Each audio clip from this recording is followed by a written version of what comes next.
Perdition 6.02. They always warn you that one day the ghosts of your past will come back to haunt you. I didn't expect the execution to be quite so literal. Last stand of Dread Empress Massacre. I don't know what you expect, Mably. I expect you to think, you always say that when you have news that I won't like. The harvest was particularly good this year. Doesn't mean anything for us. The Empire took what they usually taxed, then paid extra for as much as they could without starving the city on top of that. Think about what that means. I don't even need to use forecast to tell you that this is part of some bigger plot, If we act now, it will come back to bite us later.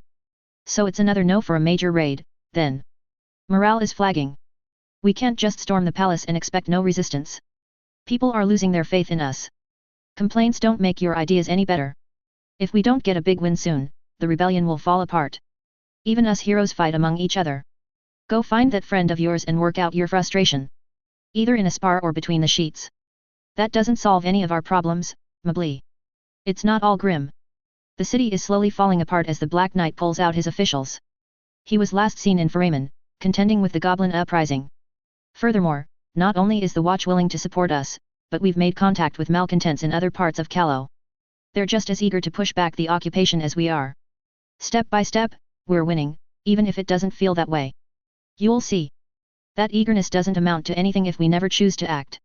Leave the thinking to me, It hasn't worked out so far. Why, how dare you? Every day is another day I spend sparring against the eyes of the Empire. I've built up our little rebellion. Kept us going on a budget that couldn't buy half a loaf of bread. All you've done is... I pulled away from the beam and picked up the musty old book on my lap. I slammed it shut with more force than necessary, then stiffened. Hurriedly, I set my ear back against the wood. Is this it, then? Is today the day we split? I know, Mably. It isn't. But perhaps we sh. I breathed out. Good, they hadn't heard me. I set the leather-bound book back on the shelf to my left. Sullivan had told me there was a chance people would become suspicious if I didn't look like I was busy while I was here. So I'd asked around for a book to read and ended up with a copy of the Book of All Things. I'd been tempted to ask for something more useful, but refrained from doing so. It wasn't as if praying would help us escape our predicament. 3 months. 3 whole months of the same god-forsaken arguments, and in that time nothing had changed. Ethelred the faithful warrior and Mably the reluctant strategist continued to bicker, but never came to an agreement on anything. Well, nothing that I considered important to me, at least. The heroes had split into 2 different groups. Half followed the faithful warrior, and the other half listened to the reluctant strategist. More mistakes were made on missions. Different rebel groups tripped each other up. There had been a whispered undercurrent speaking of desertion that even the orphans had picked up on. It was not all discouraging news. Kids had been allotted more duties. The faithful warrior had caved into some of the reluctant strategist's demands, and we were now also used to scout. That had come with lessons which I'd barely benefited from. Living on the streets had taught me all that I needed to know about how to watch out for trouble. Sullivan was often away on missions and thus unable to tutor me every evening. I was forced to do my best on my own. Hearing him regale me about the rate of success of those excursions when he was around was disheartening. His missions weren't any less successful than others, but there wasn't much in the way of meaningful victory either. Maybe we'd have a lick of a chance if our leadership wasn't so useless. I snuffed out the candle on the desk beside me, picked up my bowl and padded out of the room. I dropped the bowl off in the makeshift kitchen, then headed through for whatever task I'd been assigned for the day. Messenger work. It was my favorite duty. It didn't take long for me to deliver whatever it was I needed to deliver to whoever it was that needed to receive it if I took the right detours. That left me with some time to wander off on my own before I was expected anywhere else. Scouting allowed the same freedom on paper, but in reality involved a fair amount of standing in one place. Now, little cat, don't go running off with one of your new ideas, my minder admonished as she pulled the blindfold off. I turned towards her, looking up and blinking as my eyes adjusted to the light. Somebody should outlaw being so tall. The blindfold didn't do much. It hadn't taken me long to discover the locations of more than a few safe houses. Even with multiple exits and drop-off points, they couldn't send us far away from the safe houses without someone noticing the oddity of the blindfolds. Being located within otherwise abandoned parts of the city only earned the rebellion so much leeway in this regard. I doubted that I was the only orphan who had figured that out. Not that I bothered to speak to the others much. It was just another example of how the rebellion's current leadership was unable to achieve anything significant. You're more trouble than most, Cassandra harumphed, brushing her vomit-yellow hair out of her dirt-brown eyes. Our fearless leaders thought that scouting was smart, I defended. And that every other idea of yours was terrible, she muttered. That's rich coming from them. You'd make an awful hero with your attitude, Cassandra snorted. I bristled and gave her a glare. It's not hard to beat our current lot. Oh, really? What kind of hero would you be then? A knight or a squire? The new kinds of heroes hadn't lived up to their fancy names. I would rather be one of the old ones. Those names had a proven track record of success. You seem more of a nosy little thief to me, she drawled, then bopped me with a chubby finger on the nose. I exchanged a few more barbs with Cassandra before scampering off. Thoughts of desertion plagued me. 3 months of doing nothing. I hungered to make a difference, to act, to do anything other than sitting on my hands. Was today the day that I left the rebellion? Was today the day I tried to start a new rebellion? Was today the day that I tried to do everything alone? Memories of my time on the street came back to me. No. As much as I hated to admit it, I didn't think that I would be able to survive another winter on my own. That didn't make the thought any less tempting. It wasn't as if I had any real friends among the rebellion. I ducked and weaved my way towards one of the many open plazas frequented by traders on the market side of Lore. They were often used as a place for chance meetings between different rebel groups. I took faster, riskier routes, skirting the territory of more than one den of thieves in an effort to save time. Message for a butcher, a baker, a candlestick maker. On and on it went. One more message delivered. Then the next. Then the next. I'd long since given up on trying to make sense of them. It wasn't like it mattered. I'd heard enough to know that we weren't going to fight any time soon. It wasn't long until I was finished with delivering my messages. The bricks were scorching from the harsh rays of the late summer noonday sun, but the blistered soles of my feet had long grown used to the mistreatment. I ignored their complaints in favor of doing something for myself. There was an hour or two before I was expected to return. Plenty of time for me to snoop around places where I hoped something interesting might occur. Maybe I'd learn something important. Perhaps then I'd be able to help. The past few years hadn't been kind to the sprawling avenues of white stone that marked the way to the noble district. Tall walls had been erected around the more expensive houses and guild halls. A thick, crusted outer layer of paint peeled itself off the barriers. They had been defaced and repainted so many times that I wasn't sure if there was more paint than wall. I wasn't sure why they made the effort. Everyone knew of the cracks in the masonry hidden beneath the surface. It felt as if they were putting paint on a goat and calling it a horse. An unknown tune graced my lips as I searched for something significant. I was halfway towards the palace when I heard it. Scrape. Clank. Scrape. Clank. I glanced around for somewhere to hide. My eyes settled on one of the nearby hedges that had grown wild from inattention. I darted under the cover to wait. It was probably the nobles' guards, clad in their usual polished mail shirts. They had their own watch separate to the rest of the city that liked to catch and beat girls like me who had funny ideas like snooping around the nobility. Well, it wasn't just me. They beat anyone who didn't wear clothes that cost more than 3 months' room and board. Assholes. A moment later and my breath hitched. It turned out that I was wrong. Clad from head to toe in menacing black plate, the legions of terror marched their way down the avenue. What are they up to? I waited until the sound of their boots faded away before trailing furtively behind at a distance. I did my best to remain in the shadows, but there wasn't much point to it. The streets were deserted. The legion cut a straight path through the city, then marched through the open portcullis out of the city walls. Long forgotten words whispered from the dusty shelves of my memories. He'll pull the legion out next, just you wait and see. The faithful warrior had said as much, and yet even seeing it happen I was doubtful. What was the benefit of this? The rebellion was collapsing as much as I hated to admit it, and the Dread Empire was winning this joke of a civil war. There wasn't a good reason for them to retreat. Either way, this was a change of pace. I'd finally learned something of worth. If I moved fast enough, perhaps I could deliver the news before anyone else? I smiled at the thought. I looked up at the sky as the last of the legions passed through the open portcullis. Drat. My shoulders slumped. There wasn't much time. Being late meant listening to another dull lecture from one of the few sisters that were hiding out with the rebellion. They never missed a chance to drone at me, it didn't matter what news I returned with. I legged it towards the gathering point with as much enthusiasm as I could muster. I didn't bother with subtlety, considering that the legions had already left. The guards might cause me trouble if they caught me, but they didn't normally risk visiting Lakeside. Those that did, ended up with a red smile carved into their necks. It wasn't long before I was back within the relative safety of the rundown buildings and didn't need to worry about them breathing down my neck. The sound of a scream brought me to a halt. That was Cassandra. I tensed. What should I do? What would a hero do? I wanted to be a hero, and a hero would try to help. I looked around for something to use as a weapon. One of the many rocks? No, the reach was awful. My eyes passed over a shattered window frame and a loose plank. Neither made for an acceptable weapon. The first was liable to see me cut up with splinters, and the second was too unwieldy to fight with for someone of a proper stature. I spotted a broken pole resting against one of the walls. It looked like it had once been used to suspend a tent, but for now it was good enough. I seized the pole and started to sprint towards the noise, with the pointy end positioned away from me to my right and tilted towards the ground. Sullivan would never let me hear the end of it if I accidentally impaled myself. Down one more street, then round the corner to the meeting point. I halted. Stop fighting, the gruff voice of a man with sergeant's stripes complained, it'll be over much faster if you don't resist. Less messy as well. The man was broad-shouldered, towering at least 2 heads taller than me, with black hair tied up in a neat ponytail hanging over his shoulder. He had Cassandra pressed up against the wall of a nearby building, with both of her wrists grasped tight above her head in one of his meaty hands.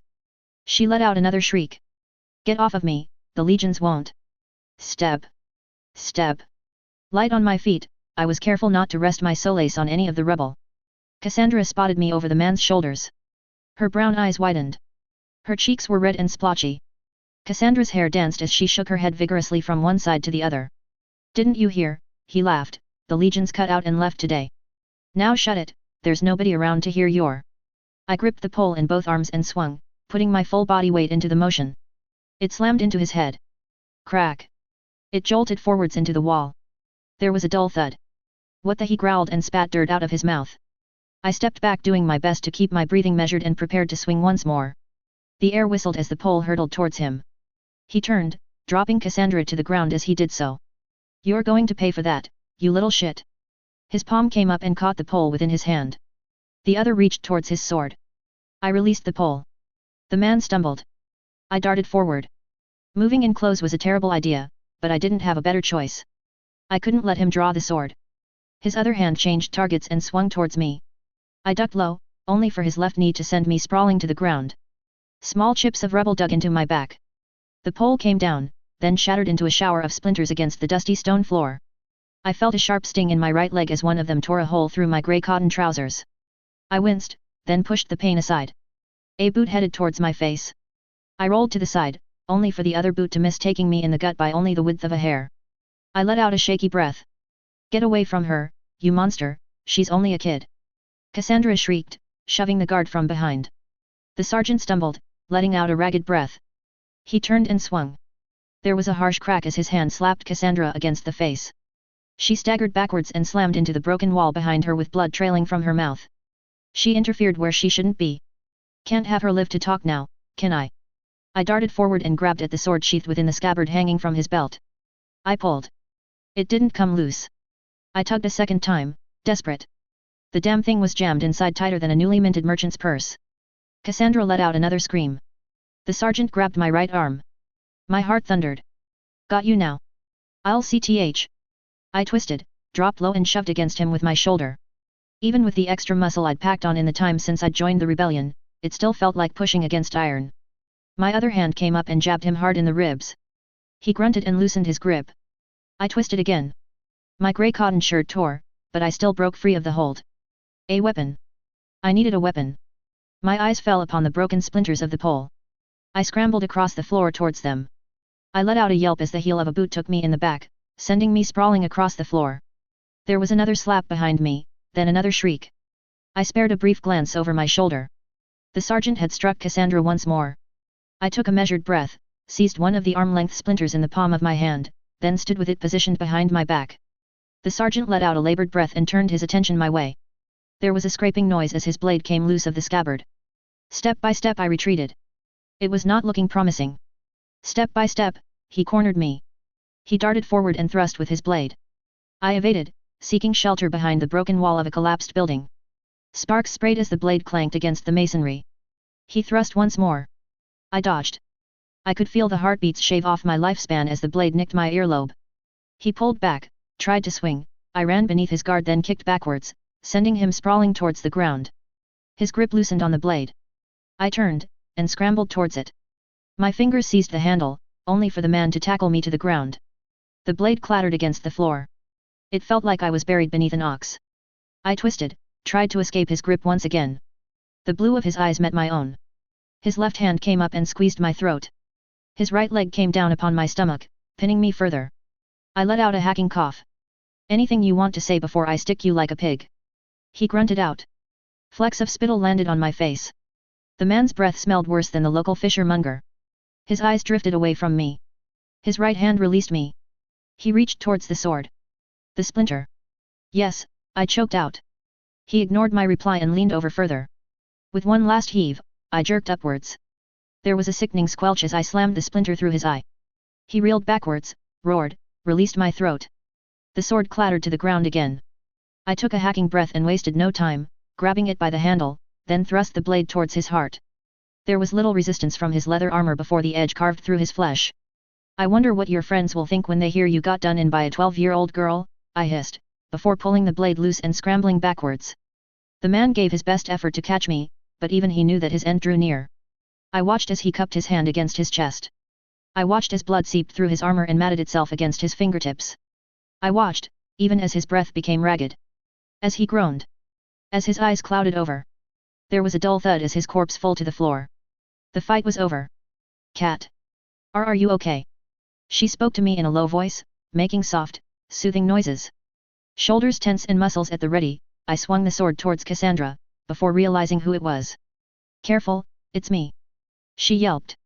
It's not murder if he was going to kill us first, right? I laughed. She stared at me as if I was a wild animal. I hunched my shoulders. I don't think that's our biggest worry, she let out a strangled laugh in response. Come on, let's head back.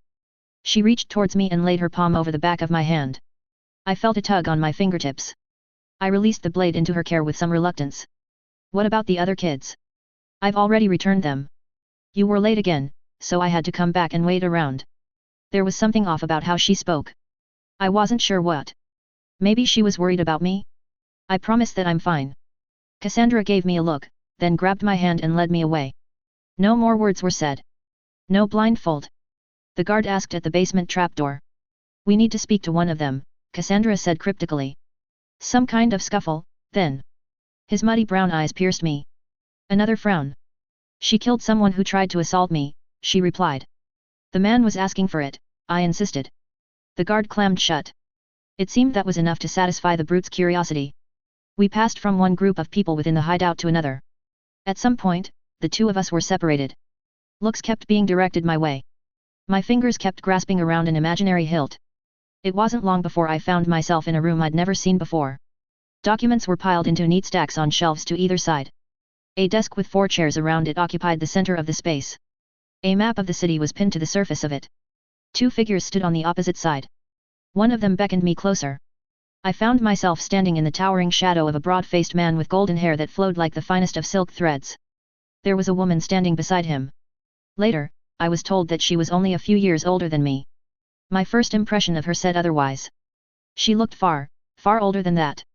Almost as if she was in her late 50s. Her face was creased with lines and wrinkles, and a bone-deep weariness had embedded itself within the grey of her eyes. They were the heroes. The ones I'd been listening in on. Let me take a look at you, kid. Come on, I don't have all day, the reluctant strategist snapped. So you're here to kill me? Her eyebrows rose. Kid, what gave you that impression? She raised a palm. You know what? No, don't tell me. Just come closer. I did as she asked. She seized my palms in her own wrinkled hands and gazed deep into my eyes. A prickling sensation ran down my spine. I felt like an onion that was having its layers peeled away. The reluctant strategist gasped, then fell back into her chair. She looked as if she'd aged another month. Now that bout of paranoia is over, she growled, I can confirm that she isn't spying on us for the Black Knight. She is, however, earning a name.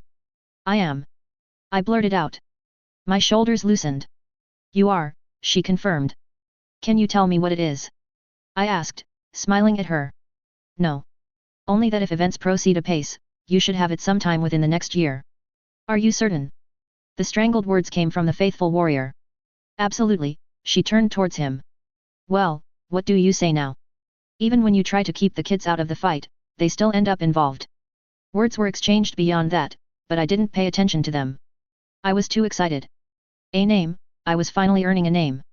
All I remembered was that the two of them argued over whether there was a way to keep me uninvolved. The faithful warrior put up a token resistance before giving in. The reluctant strategist seemed satisfied at her victory.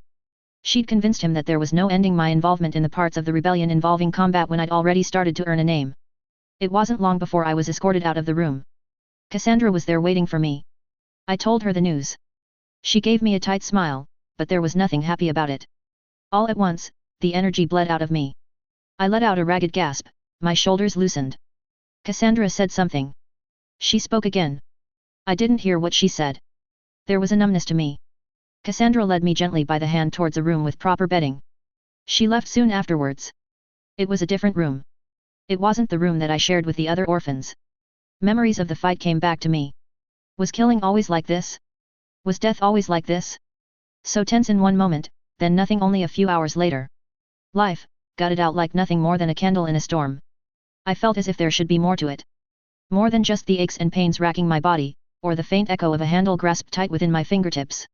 I left the room and began to wander. It didn't surprise me when I found myself in the room that I used to practice with Sullivan. There was nothing to see from one side to the other. The room was still bare.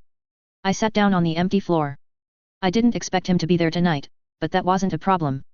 That room felt like the closest thing I had to a home.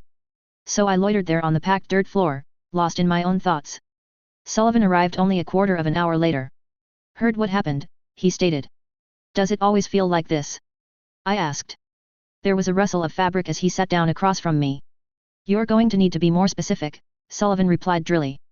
Killing. So tense, full of energy, then a numbness much later. Only in battle.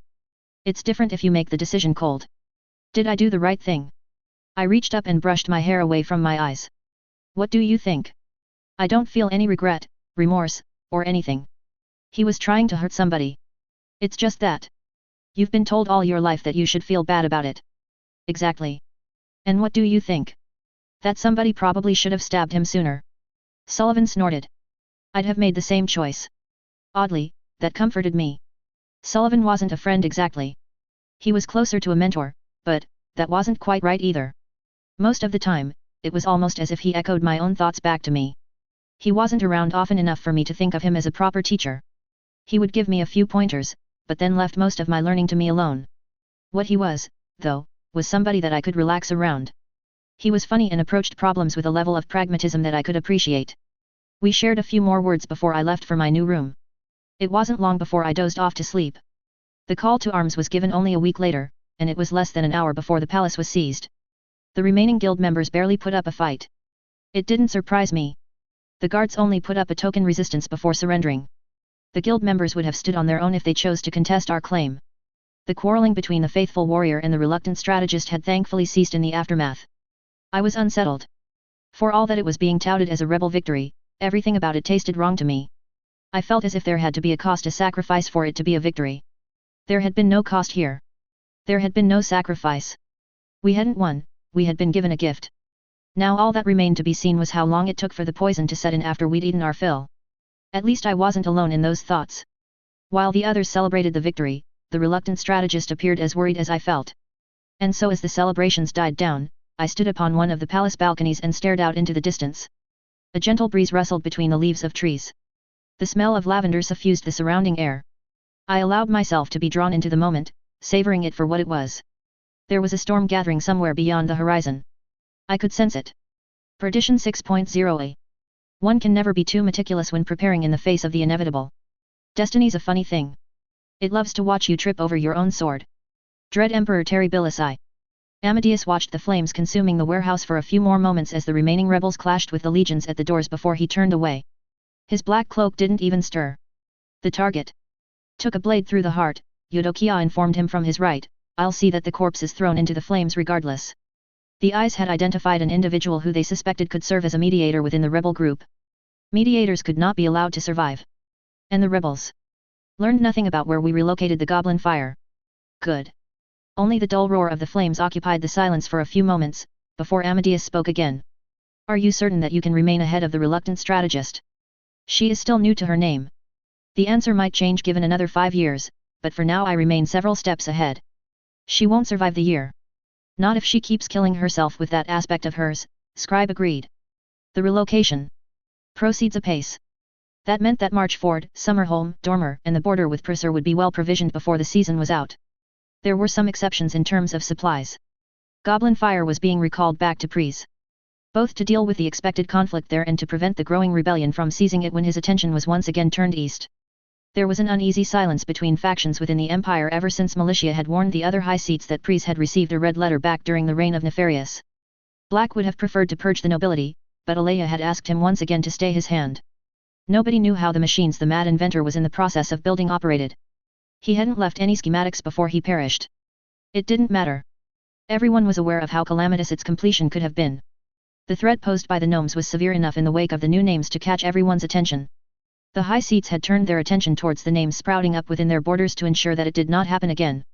The high seats were only pleased with the appearance of new villains when those villains were under their control. Many of those who now darkened their cities were not. It would be some time before order reasserted itself. Tasha Sahelian had gone so far as to announce Wolof was investigating potential solutions to the problem. Amadeus was certain he could already see the clouds of trouble blotting out the horizon when the cost of that solution was inevitably unveiled. The unspoken truce between factions could not last for long. Good. There was another moment of silence then, followed by the dry rustling of her grey cloak. Amadeus marched away from the blaze. Eudokia stayed behind to ensure nothing was left undone. Assassin was left outside the burning warehouse, inscribed within the body of a former squire at the site of the confrontation for several duties. The first duty was to act as bait for any potential stories that might follow on from the confrontation. Scribe had caught numerous potential heroes through a repeated application of the tactic, with careful variations to ensure it did not bait out other stories. The second duty was to continue serving its role within the rebellion. While Assassin was known for taking lives, it was far from the only task it was capable of with the right commands. Eudokia was using Assassin to encourage discord within the rebellion through both a web of subtle manipulations of mid-level officers and the encouragement of villainous names. Sabotage through internal politics, rather than through murder. Amadeus left the warehouses and halted beside the docks while he thought. A strong breeze from the lake scattered the smoke from the fire, sending it in all directions. The current rebellion was little more a spark in the wind, threatening to extinguish before catching alight. 2 uprisings against the Empire had been suppressed since Lys. The first was quelled outside Lore itself, the second was crushed in a pitched battle outside the walls of Marchford. Those battles had done much to cull those who would take up arms against the Empire. While it was true that at least half the beds in Callow still had a sword under them, it was also true that perhaps only 1 in 100 of those owners knew how to wield the weapon. The disaster in Lys had unraveled his plans to instill a sense of apathy within the people of Callow and replaced it with a swelling undercurrent of resentment. Resentment which would be the work of decades or perhaps even centuries to root out. Time that Amadeus did not have at his disposal. Amadeus had spent time examining the outcomes of both uprisings and concluded that the current state of affairs was not acceptable. Not because he expected Callow to free itself soon. No, even the next 5 uprisings would most likely fail to throw off the Empire's shackles without outside assistance. However, the hatred for the Empire within the population would inevitably doom Pries to facing a catastrophic defeat in the distant future, much like the end of the Crusader kingdoms. There was a chance that the chaos which was unfolding across Calurnia would allow him to slip the news of such a story. Amadeus was not prepared to leave the future of the Empire to good fortune. Providence lay deep within the domain of heroes. It was not for him to grasp it. Villains had to forge their own luck from the cooling corpses of their enemies. Expecting the high seats to remain passive during the next few years of chaos would also be utter stupidity. Amadeus was certain that at least one of them would make a play for the tower once they had achieved some kind of internal balance within their own borders. The legions of terror would need to be recalled to contain the inevitable conflict between them and militia. Leaving that mess to be resolved at a later date would leave Callow ripe for a different kind of rebellion. A crusade with the full support of Purser to the west. The Principate was still busy licking its wounds in the aftermath of its civil war, but Amadeus expected that it would be geared for a crusade within another decade. Both of their northern borders remained uncharacteristically quiet. Neither the Dead King nor the Chain of Hunger tested the might of the Lycoon's defenses. The nations across their southern borders were also otherwise occupied. Levant was busy contending with a new wave of names both heroic and villainous who wished to protect the sanctity of the creatures within the Brockelian forest, and the free cities were fully engaged in a civil war. Ashur, although not technically sharing a border with the Principate, claimed in intercepted correspondence that it had temporarily repelled a Yuan-Ti invasion fleet. Amadeus doubted that it was anything so dire. Ashur would no longer remain standing if it was. However, even if it was only Yuan-Ti offloading their undesirables somewhere, it still added even more fuel to the raging inferno that was Calurnia. Purser faced a similar plague of names to Pries, however unlike Pries it had a hero who could teleport. The heavens truly were more brazen than ever in tilting affairs their way, rather than allowing events to unfold at a more natural pace. The eyes of the Empire had reported seeing the child of chaos who had created this complication for everyone within 2 different principalities on the same day. That ability allowed her to serve as a widespread stabilizing influence that Pries did not presently have. Wikasa and Saba were deployed in Pries at present to help both militia and the eyes mitigate the spreading discord. Amadeus and Scribe remained within Callow. They would have departed as well, only it would be tantamount to turning over Callow to the rebellion. Amadeus could not afford for the Empire to face Purser with a rebellion in Callow hiding only skin deep below the surface. Neither could he afford for the current hatred towards Pris to exist in the long term. Allowing either would be tantamount to conceding defeat to the heavens. A long, drawn-out defeat over the span of many years, but a defeat nonetheless. The Black Knight was not willing to accept such a failure. Alea had assured him that the intermittent support of Wikasa and Saba was enough to contain the chaos within Pris until he had resolved matters in Kallo. That alone would not be enough to satisfy him. However, the increase in frequency of named appearances had also boosted his reputation among the people of Kallo to the point it rivaled the horror to the north. Heroes were far more hesitant to act against the calamities now than they were even a year ago. The plan to integrate Kallo into the empire over many decades had been cast aside and replaced with another as a consequence. His new strategy involved carefully manipulating the current rebellion while every other nation was too occupied to involve themselves, much like the conquest had hidden behind the veil of the Procran civil war. The rebellion was unlikely to amount to much without his intervention. He needed to accelerate the pace it operated at and crush it in a way that prevented another uprising for hopefully centuries to come. The Black Knight believed that he could achieve that kind of victory by weaving a narrative so heavy, it dragged all others into the wake of its current. Amadeus had to manipulate the story in such a way so that the people of Kallo came to hate their own heroes more than they hated the Empire. He knew that twisting stories this way was dangerous. Such a task would have been an act of folly even a year ago, but if there was one advantage to the influx of new names, it was that Amadeus could be selective in which ones survived to band together. Heroes with strong personalities who either conflicted in method or ideology were allowed to earn their names. Those favoring extreme tactics in one way or another were preferred over others. Those who were liable to connect with one another were killed. 2 bands of 5 competing heroes had been gathered from all corners of Kallo within the borders of Lore as a result of his machinations. 2 bands of 5 where none could truly tolerate each other. The largest setback was that there weren't more leaders among the crop of heroes that he had cultivated, but planning for a third band would likely amount to defeat by hubris. Even 2 heroic bands were pushing what the calamities were capable of facing, and it was only their inexperience that stayed Black's hand. However, if Scribe found the opportunity to seed new villains into the rebellion, then Black was willing to take the risk. The presence of a villain on the opposing side would muddy the waters of their story, making them far less liable to succeed. The reluctant strategist led the first band of heroes. Black considered her to be the most dangerous hero and had only allowed her to survive after careful consideration. Both her calculated approach to warfare and her foreign heritage sowed the seeds of distrust between her and the rest of the heroes. It was likely that all the heroes would either splinter or stand behind the faithful warrior without her influence, which would make for a far weaker story to unite Kallo and Pris behind in the long term. Her band consisted of the stalwart defender, the loyal Aegis, the wandering bard and the learned tactician. The band of 5 had quiet but firm and unyielding individuals who had united behind her in favor of using measured tactics.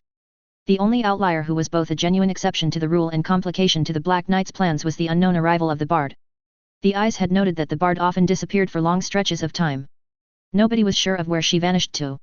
She was the only hero aside from the reluctant strategist who the Ide had noted to have been born somewhere outside Kallo. The second group of heroes was led by the faithful warrior and favored a general uprising. They were much bolder and counted the radiant archer, the gallant youth, the silver lancer and the vengeful warrior. It was their much deeper attachments to the story of Kallo and their propensity for violence that Amadeus was planning to leverage to undermine the rebellion. The reluctant tactician had so far managed to curtail the boldness of the faithful warrior. She prevented him from making aggressive strikes that would injure uninvolved peasants and gradually erode their own influence among the people of Kallo. Amadeus was certain that with mounting failures, the reluctant strategist's influence would wane and eventually conflict would come of it. One of the risks of his larger strategy was the broader array of aspects that the heroes would inevitably develop. The heavens liked to award their chosen with the perfect tools to counter their opposition. The Black Knight had been steadily undermining Above's efforts by presenting them with the wrong kinds of challenges. Administration, surveillance, subterfuge, logistics, everything except the direct combat with villains that many of their names were suited for. It was forcing them to occupy roles that ran contrary to the purpose of their names. He intended to continue to tease out their aspects over the next few months and weaken them that way as a result. A gradual removal of his own administrators would force the heroes into taking up those duties without the requisite skills, while also safeguarding those individuals when the rebellion at last became hot. Prissy gold which had once gone towards seeding conflict in Prisser was now spent on buying goods within Kallo in excess, leaving just enough for peasants to remain satisfied. For the heroes to fund their war efforts, they would need to take from their own people what their people did not have to give. A skeletal figure clad in nothing more than rags passed Amadeus while he contemplated the situation in Kallo. Eudokia would almost certainly evaluate her as a potential hero candidate and kill her as a consequence. Another orphan. Amadeus grimaced as the gears of his mind turned towards that complication once again. It had taken some time to determine the cause of the new villain stories, and by then the problem had become self-sustaining. Rumors of children disappearing from orphanages continued to spread, sowing paranoia within the population of Kallo. This in turn led to an increase in children who had both a heroic and villainous bent to their intentions, with the latter reinforcing the current state of affairs with each new appearance. The Black Knight had modified his overall strategy to handling orphans, although he was uncertain of if the efforts would yield any results given how the issue appeared to sustain itself. By now, Col Owens appeared to expect these darker names to arise from orphanages. His new strategy involved having select members of the Eyes adopt the orphans who were identified as either heroic or villainous candidates, then carefully guiding their upbringing. It remained to be seen if this would be enough to curtail the issue in the long term, but for now it was the initial stage of solving what Amadeus expected would become a much larger, thornier difficulty. Few things remained untouched as the world was rapidly consumed by strife. Weekas's home outside of creation was one of them. Weekasa took out his dragon bone pipe and casually stuffed it with Bangu to Amadeus's right. Are the preparations in Summerholm finished? Black asked the warlock. They are. Excellent. Black focused his attention on the water on the table before him. The basin of water shimmered before Black. His green-eyed reflection faded away, before the surface resolved into the dark-skinned face of Alea of Satis. She was seated at the dark wooden table within the council chamber on the 23rd floor of the tower. A candle flickered to one side of her, highlighting the shadows circling her eyes. Amadeus, she greeted him with a warm smile. Alea, he raised a wineglass in reply. What are your thoughts on the Procaren House of Light's new book? Alea asked. It's a trap, Amadeus gave a blunt reply. Obtaining a copy of the book had been as effortless as having one of the Eyes pay the fee after filing a request for one at a cathedral in Salia.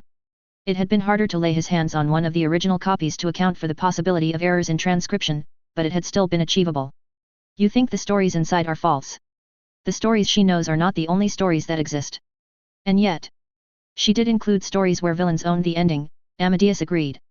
Amadeus would be lying if he refused to acknowledge the temptation to lean into those stories. The trouble was that they shared far too much in common with classical pre-sea tragedies for Amadeus to bet on them. The Black Knight was not willing to gamble that much with the future of the Empire when other roads yet remained open to him. I take it that the trouble in Foramen is resolved. It is, he confirmed. A faction of goblins attempted to splinter from under the matron's control and seize control of Foramen for themselves. The legions have put down the rebellion. Marshal Nim and the 7th remains garrisoned there, however it will be some time until Foramen can be trusted to function without direct oversight. Good, Alea's smile turned into a calculated frown. Tasha Sahilian continues to pay fines in an effort to ignore tower laws in spite of Purser refusing to extend her loans of silver. Alea had still not given him leave to purge the high seats, despite the obvious danger that was bubbling beneath the surface of the Empire. A tenuous peace had emerged in the months since he had departed Lore, and old rivalries had resurfaced once again. Alea had begun to play one faction against another once more. Given the chaos that was unfolding within Pries, he expected that sooner or later an uncontrollable element would slip into her web and unravel it from the inside out. They refused. Black's eyebrows rose. Didn't you predict that girl would attempt to fund your opposition? She's too busy putting out fires in her own house to start fires in ours, Alea explained. There has been an increase of Circle of Thorns activity within Callow, he countered. But nothing of substance has come from it. Tasha definitely has the coin, Amadeus said. Her network of spies has not been reduced, even now we still need to root them out of the legions. Scribe remained within Callow to oversee the situation there, but her reach remained vast despite that. The past few seasons were the first time in decades that the calamities had been spread so thin. The Eye's penetration of Wolof has waned as well, Militia admitted. The new bank in Mercantize is willing to extend her loans. The Ravel Bank? Weekasa asked. I didn't know you'd found a new interest in coinage, Black stated drily. You're a bit too old to be looking for new hobbies. Weekasa snorted. I found some of their coins in the pockets of one of the new heroes during dissection. It bore all the hallmarks of Fey magic, which prompted further investigation. The bankers at Ader came to a similar conclusion, Militia added. I'm placing a ban on the currency, even if it upends all of my existing work. We have enough troubles already to not need to add the Fey to them as well, he agreed. Some tension remained coiled within the frame of his longtime friend. What else? Black asked. There's more, isn't there? The Sahilians have at last unveiled the first stage of their gambit. The table creaked as Black's hand gripped the edge tighter. I'll expect another of those if you go and break it, Weekasa grumbled from his right. That antiquity was imported from across the ocean, and it would be costly to replace. Warlock had been in high spirits for the past few months, in spite of how frequently his research was interrupted. Every interruption presented him with the opportunity to examine a new oddity, and his collection of new research material had been accumulating at an otherwise unprecedented rate. How badly have they overstepped? They technically haven't, she admitted.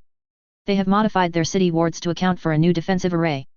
The new array requires the sacrifice of 5 prisoners a week to fuel the enchantment. The final construction is modeled on the effects of a beast of hierarchy and is allegedly capable of identifying and preventing the formation of new names within the city walls. Amadeus leaned back in the soft green velvet chair and considered the words. The room was silent save for the crackle of flames from the furnace to his left. While it was not legally an overreach, this was still beyond ambitious even for the Sahelians. The use of both demons and devils were banned within the legions. Amadeus had long desired to extend that ban to the rest of Pries, but acknowledged that even in more stable years it would not be enforceable. What do we know? Wikasa inquired, looking up from his papers. They published a brief proclamation claiming that the array had already identified 7 unwanted nascent names within Wolof that have since been eliminated as an illustration of its effectiveness. And the do? Wikasa pressed. Funneled away into the sky. Have they published the specifications of the array itself? Wikasa asked. That information remains undisclosed, Alea denied. Black felt a stirring of rage for a brief moment, before he pulled it aside and shoved it away deep in a box. That box had grown considerably heavier over the past year. Diabolists from one side of the empire to the other with more ambition than skill would be working to establish a similar array. They would call upon demons to study and replicate the effect. Then their magics would fail, and the demons would break loose. I'll give it an inspection and puzzle it out for myself, Wikasa smiled, taking a deep sip of an Arlesite red. Who is responsible for this working? Amadeus asked. Their new heiress is of the old breed, but I doubt she's had the time to grow that far yet. While it was known that the Sahelians were in possession of the demon which had once shattered the city of Shango, the ability to learn from it to such an extent was well beyond what most sorcerers were capable of. Dumaisai of Aksum is the culprit, Warlock mused. He was on the cusp of earning a name before the aspirant went and turned creation on its head. At least 4 of the other high seats are funding research into duplicating the feat, Alea continued. I'm certain that it will be all of them within a fortnight. Amadeus looked closer at the image of his friend in the pool. There was still a tenseness to her, a sense of ominous secrets still withheld. What else? He asked. Pries received its second red letter not even 1 hour past. Somebody is attempting to recreate goblin fire through material sciences, Alea admitted. I have yet to announce it. Who? The High Lord of Thalassina Idris Kebdana thought that he could hide the inventions of his sinister scientist from the gnomes in a research facility under the ocean floor. Her tone was so scathing that the words could melt through steel. How did it escape notice? The eyes are spread too thin. Small issues compound into larger ones, trouble slips through the cracks. There is no telling how fast events will spiral out of control if they are being this brazen, Amadeus stated. At least we are not alone, Alea laughed bitterly. Both the Principate and Delos had received red letters only a month past. A machine that made lightning elicited the first red letter in Prisser, and a device for the mass reproduction of text earned the red letter in Delos. It was a grim time to rule anything larger than a chamber pot. What else? The words were almost rote by this point. Amadeus realized that Alea had been hiding much from him, hiding how grim the situation truly was. We can expect the high seats to rebel against the tower. The Sahelians are not behind this, she denied. They will unite behind High Lady Abraha of Aksum in their effort to cast me down. What gives her that confidence? She won the lottery of new names within her family. That, combined with some new discoveries and hired slave soldiers from Stygia that she thinks I don't know about, have bolstered her confidence. She'll try pushing for the tower before the end of the season. Wolof is likely to make their play once Aksum's bid has fallen through. The legions need to be recalled. They do, Alea admitted. And Maddie, if you need to, then you have my permission to purge them. Dark Days Protocols. She licked her lips. Yes, Dark Days Protocols. The words were spoken softly. So soft, that it was almost a whisper. It sounded as if she was admitting defeat. There was more to the situation. This response all but confirmed it in his mind. The future was dark, but this alone was far from enough to wear his friend down. One question at a time, Amadeus teased out how much he had been kept ignorant of while attending to both Callow and the goblins. And of how much trouble was yet to come. Perdition 6.03. If you can't win the war, then at least you can ensure that no one else does. There's nothing more unifying than mutually assured destruction. Dread Emperor Vindictive I. The radiant archer stepped through the door out into the early afternoon sunlight. Merton was tall and in his late 20s. He wore an open cotton shirt, with his chest exposed. With short, black hair, lean muscle and crisp blue eyes, the radiant archer looked like some of the cats that prowled the streets late at night. He stepped away from the door, and the stern-faced figure of the learned tactician marched behind him. Edric was of a more reasonable height, with a bald head and graying eyebrows. He was in his mid-50s and was dressed in the officer's uniform of one of the old Callowan noble houses. I'd been told that he'd had hidden away in Dayan after the calamities first took Callow, only returning recently. The door slammed shut. I had no idea what Edric was doing today, only that I'd been told to learn from him again. It was best that I found out now, before I arrived somewhere without the tools I needed, because it was another lesson on preparedness. I ran up towards them. "Fine weather we've been having," I commented. "She's about as subtle as the gallant youth," Merton noted. "We're investigating," Edric told me tersely. "Eth would leave this duty to the soldiers," the Radiant Archer snorted derisively, "not that it's even necessary." "We've already disarmed many traps located in strategic positions," Edric countered. "Not this again." The Radiant Archer and the learned tactician always argued. If it wasn't about the rebellion, then it was about their favorite meal or something else equally unimportant. It made Merton's decision to follow along even more confusing. Their pace picked up. Down the stairs onto the ground floor. "Investigating what?" "The Royal Foundry. The Sons of Streges told us that the Empire left it unused. Perhaps we can make use of it. So I don't need anything." I pressed. "Not this time." It had been over a week since we'd moved to Summerholm and over 3 since we'd heard the legions had pulled out from it. Between organizing the training of soldiers, shoring up the defenses of the city and managing supplies, the reluctant strategist was never not occupied. She'd had people searching up and down every corner of the city for traps or weaknesses. "This here's all a waste," Merton swaggered, "but at least we're finally moving. Hopefully I'll have a shot at the Warlock. We could have won this months ago if they'd let me go at him. This kind of impulsiveness will see us all perish." The learned tactician pressed his lips tight together. "It's discipline that keeps us alive. Nothing else. One shot, and that's all it'll take." The Radiant Archer ran his calloused fingers over the bow slung over his shoulders. "It'll be like that Cyclops near the Waning Woods." I snorted. "Seems Little Miss has an opinion on your antics," Edric commented. "It would have ended in Lys if it was that easy." "Why, I'll have you know that I'm far more capable of putting an arrow through the eyes of an upstart wizard than any Procieran priestess," Merton blustered. Both of them continued to bicker as I followed behind them. My annoyance spiked as we passed through the inner ring of walls into the outer city. Watchtowers loomed over every choke point, and every other street was filled with killing fields. Even with the Greenskins having pulled out and Summerholm being nominally under the control of the rebellion, the place was intimidating to see. There was a small part of me that wanted to explore, but I stabbed that part of me and left it out to dry. Best to end the urge now before it ended me. Edric and Merton slowed outside a looming oak building, then shoved the door open. Dust billowed outwards, some spraying into Merton's open mouth. He let out a hacking cough. Edric and I ignored him. "So it did fall out of use," Edric mused as he peered into the room. I squinted and looked in from beside him. The light was so dim that I wasn't sure how he was seeing anything inside at all. Both of them entered the musty old room. I followed behind. Edric led the way and pointed at one detail after another. From the large, cast iron furnace on the left, to the forge on the right. He stopped, inspected, and told me what to pay attention to. He had a dull, droning voice. I'd rather have listened to anyone else. Hours later and my attention had long since drifted off. Edric became irritable, then sent me outside alone. Merton stayed beside him. I imagined that the two of them kept trading occasional barbs. Even though it was now late afternoon, the light outside was harsh after spending so long in the broken remains of the Royal Foundry. The shadows were much more comfortable. I blinked, brushed my hair out of my eyes, then fell to the ground as I stumbled into somebody. "You're not here to burn this place to the ground, are you?" A voice eeped out from the pile both of us had collapsed into. I untangled myself from the other figure and looked their way. It was a girl. She looked about my age, maybe a little younger, with black hair, sunburnt cheeks, watery blue eyes and a delicate nose. There was a vile smell about her. I couldn't place what it was. Perhaps some kind of rotten berry? "Not presently," I replied. "Good, good," her shoulders sagged. "My family lives nearby. I'm not sure where we would go if this place burned to the ground. Do I look like I'm about to set this place on fire?" I scowled at her. "A bit," she stammered, "don't take this the wrong way, but you've got this shifty look to you. We're just looking around." "What's your name?" "Abigail," her nose twitched. "Aren't you going to ask me mine?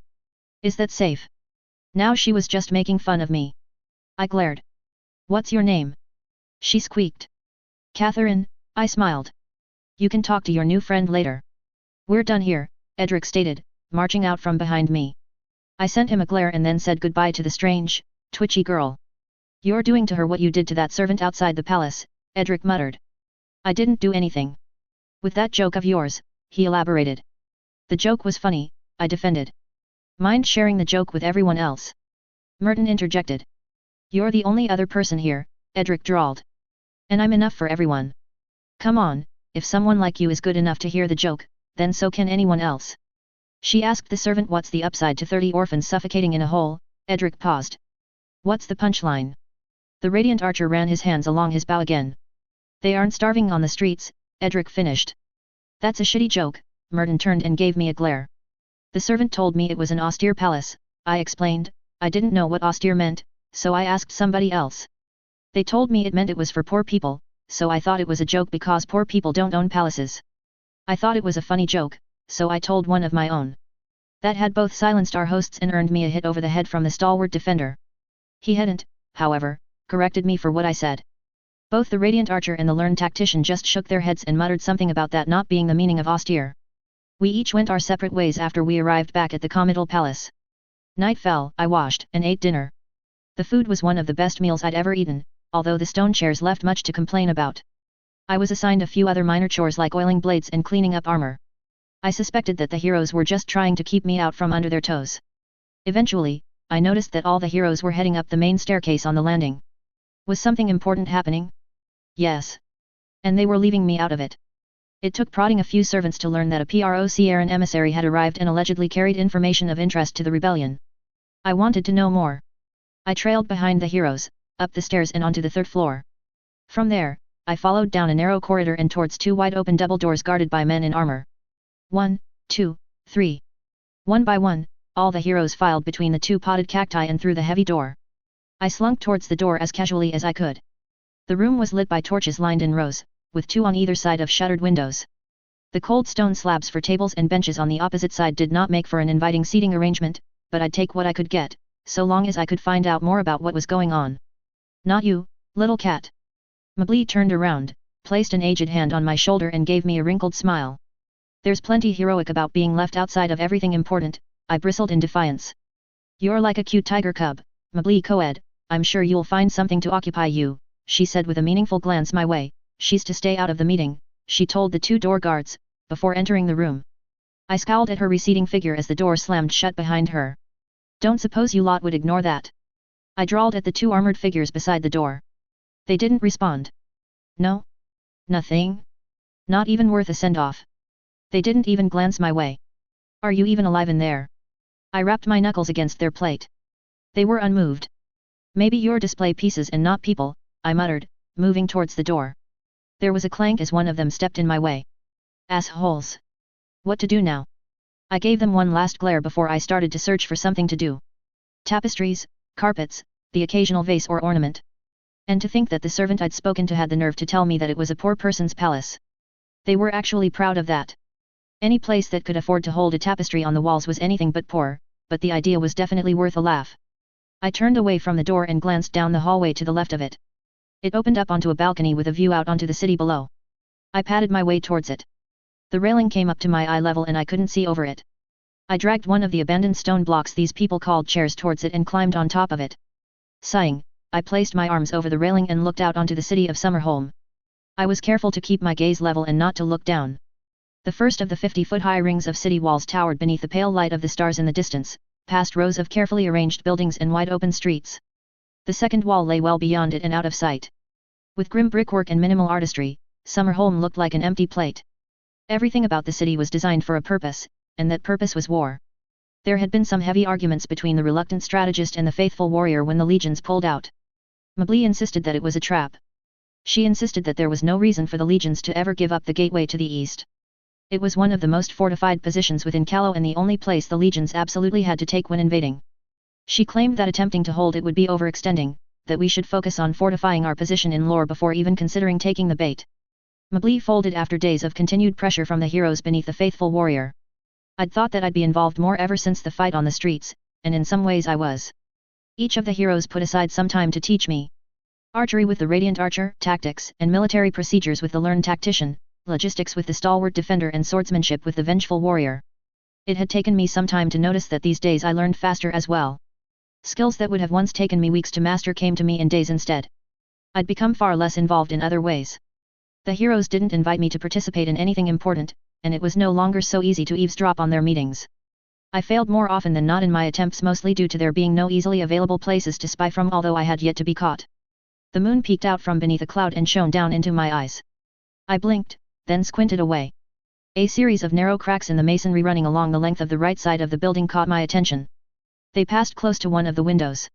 Dull torchlight flickered from the other side of the shutters. Perhaps I could climb across and listen in through the glass? I glanced down below. Nobody was looking up. I looked behind me. The view onto the far side of the balcony was blocked by the door. Biting my lip, I dragged the chair over to that side of the balcony. Then, I climbed. First onto the chair, then onto the railing. A gentle breeze blew through my hair, making me sway from side to side. I looked down at the monster below me and gulped. This is the stupidest idea you've ever had, cat. My heart thundered away in my chest. It was a cloudless cool evening and yet sweat poured itself down my body. I trembled. Was I really considering this? Couldn't I just stay happy being uninvolved? No. I needed to know.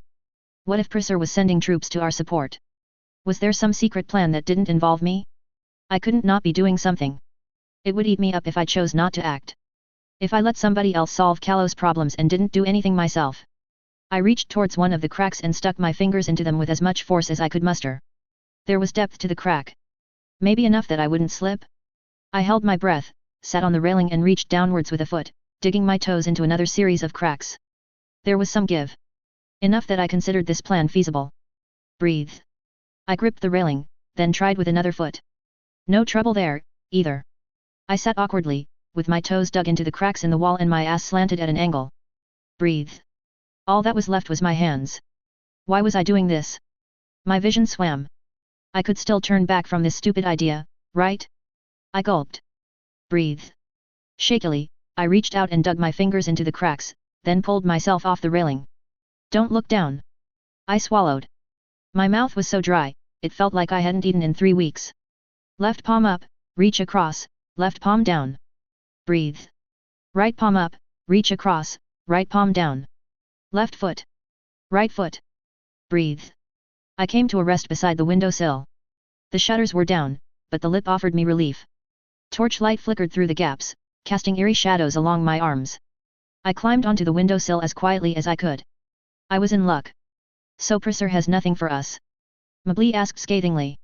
While it is undoubtedly unfortunate that we are unable to come to your support in these tumultuous times, there is still some aid we can provide to you. The Circle of Thorns has been ordered to provide limited access to our intelligence in a bid to help you break Callow free from the grasp of the Empire, an unknown voice said in a Procran accent. There was a rustle of pages, then quiet for a few moments as Mably presumably read over whatever it was that had been handed to her. The breeze picked up. I stifled a whimper. This is what you have for us? This is an insult. She exclaimed. What is it? The faithful warrior asked. Prez is overpopulated. They rely on us for food. This just says that if we starve ourselves, then the Empire will fall apart because of it. There was another moment of silence, then a rustle. It sounded like the papers were passed from one person to another. Burning the fields is a valid tactic, the faithful warrior replied. Less trouble than Procran soldiers would cause as well. We hold Lore and Summerholm, but there are still legions within Callow who we can't easily fight, but we could starve out.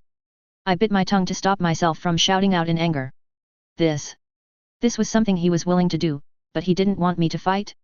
How did that make any sense? Had he ever starved before? The Empire needed to go, Callow needed to be free, but this wasn't winning. It was worse than evil. The Black Knight hadn't starved people. I knew what it was like to starve. I leaned over a little and felt my grip on the windowsill weaken. My heart leapt into my throat. I almost slammed myself backwards into the shutters, before realizing what a mistake that would be. This was a terrible idea, Cat. It wouldn't work, Mably replied. Are you sure it wouldn't work, Mab? The harsh, grating voice of Jitha the stalwart defender cut in. Glory doesn't hold the line, we do. I could almost see her in my head as she spoke. In her late 30s, she had short red hair that was trimmed to a military cut, muscles so large you could fit a dinner plate inside them, and a frame that was unreasonably tall. It worked in Ain, the faithful warrior challenged. It wouldn't work, Mably repeated, because the Black Knight pulled back to clean his own house. Thousands will die, then their food problem will go away. What does your aspect say? Hilda the vengeful warrior asked. Wasting away another month of her life to assuage your concerns is reckless, Edric criticized. Mercy has no place in this war, the vengeful warrior retorted, just that they all burn by the end of it. There were a few more moments of arguing. It didn't take long for discussions to once again fall along existing lines. Those who were behind the reluctant strategist and those who were behind the faithful warrior. More pressure was put on Mably. Eventually, she conceded to the demands. Mably let out a gasp. There, are you happy? She snapped. Another month of my life gone only to confirm what I already knew. It won't work, it'll achieve no more than pissing in the wind.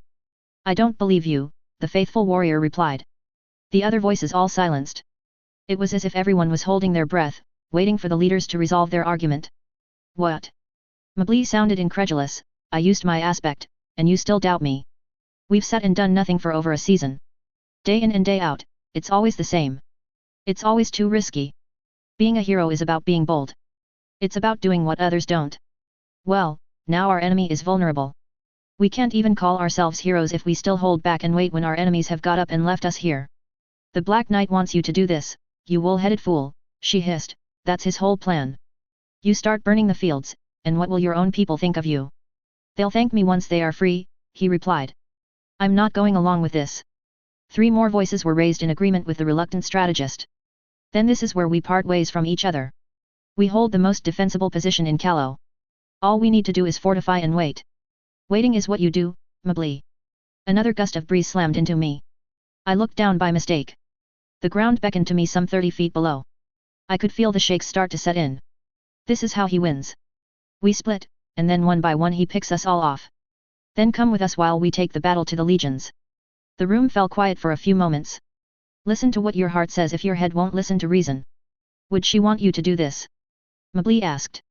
As you're so fond of telling me, she is not here. The only reason I haven't killed their armies already is your insistence on caution, the radiant archer boasted. The moment you show your pretty little head, the warlock would cut you down, Mabli retorted. Another round of arguments broke out. The more I listened, the more I came to agree with the reluctant strategist. I didn't like waiting around and doing nothing, but I liked the idea of starving people even less. Fortify our position, protect what we had and then take back Kallo one step at a time. It might be slower than starving people, but at least it wasn't worse than evil. Besides, trying to push the remaining legions out like this all at once wasn't bold, it was stupid. Maybe the idea could work, but if it failed, then nobody would view the rebellion with anything but hatred afterwards. It wasn't long until the faithful warrior and his band departed the chamber. They planned to rally as many volunteers behind them as they could within a week, and then try to take the fight to the legions. The reluctant strategist refused to budge from Summerholm. She dismissed the remaining 3 heroes only a few moments later. I was about to start the epic quest back to the balcony when I heard what sounded like the ding of a spoon hitting the inside of a teacup, followed by the offbeat strumming of a lute. So you came, Mabli sighed. That I did, a voice declared dramatically. It wasn't one that I recognized. I tried keeping them together, Mabli spoke. You did the best you can with the hand you were dealt, the voice commiserated. I'm not sure how to salvage this. Chin up, girl. Smile. You haven't lost yet, the voice said lightly. Mabli snorted. The odds were long, even before the split. There was a long, drawn-out gulp, before a sigh. That's the stuff, the voice mumbled. This Vale summer wine is great. I swear, you don't know what I've had to put up with these past few years. I'll pass your compliments to the corpse that I filched it from. You do that, the unknown voice said, before becoming more businesslike. You feel like listening to me talk for a bit. Go on, Mabli urged wearily. So, here's a story that I bet you're familiar with. It's the story of the Crusader kingdoms after Triumphant was beaten. They held on to Pries at first, and rebellion after rebellion was beat back. Then came the second Terribilis, the reluctant strategist replied. There was plenty of unrighteous fury that built up first, the voice added, but yes, then he came and pushed back the Crusaders. The voice continued to regale the reluctant strategist with the tale of the downfall of the Crusader kingdoms. I sat with my eyes closed, trying to ignore the rustle of the wind in my hair and the pull of the ground 50 feet below. So fail in a way that leaves room for the future, Mabli mused as the tale ended. Not my glass of mulled wine. That's what I like to hear, the voice cheered. I feel like I'm 60, and I'm only 19, Mabli groaned. There was another lull as the voice took a deep gulp. What's the story that all Prisi are told from the cradle? Anyone can claim the tower, the answer Mabli gave was almost immediate. Right, so, this story you won't know so well, the voice stated, so interrupt me if you want anything clarified. Go on, Mabli repeated impatiently. There was once a hero who held the tower. He went by the regnal name of Benevolent, although he killed more than massacre, so you could say that it's a bit of a misnomer. Why hasn't anyone ever heard of him then? Mabli inquired.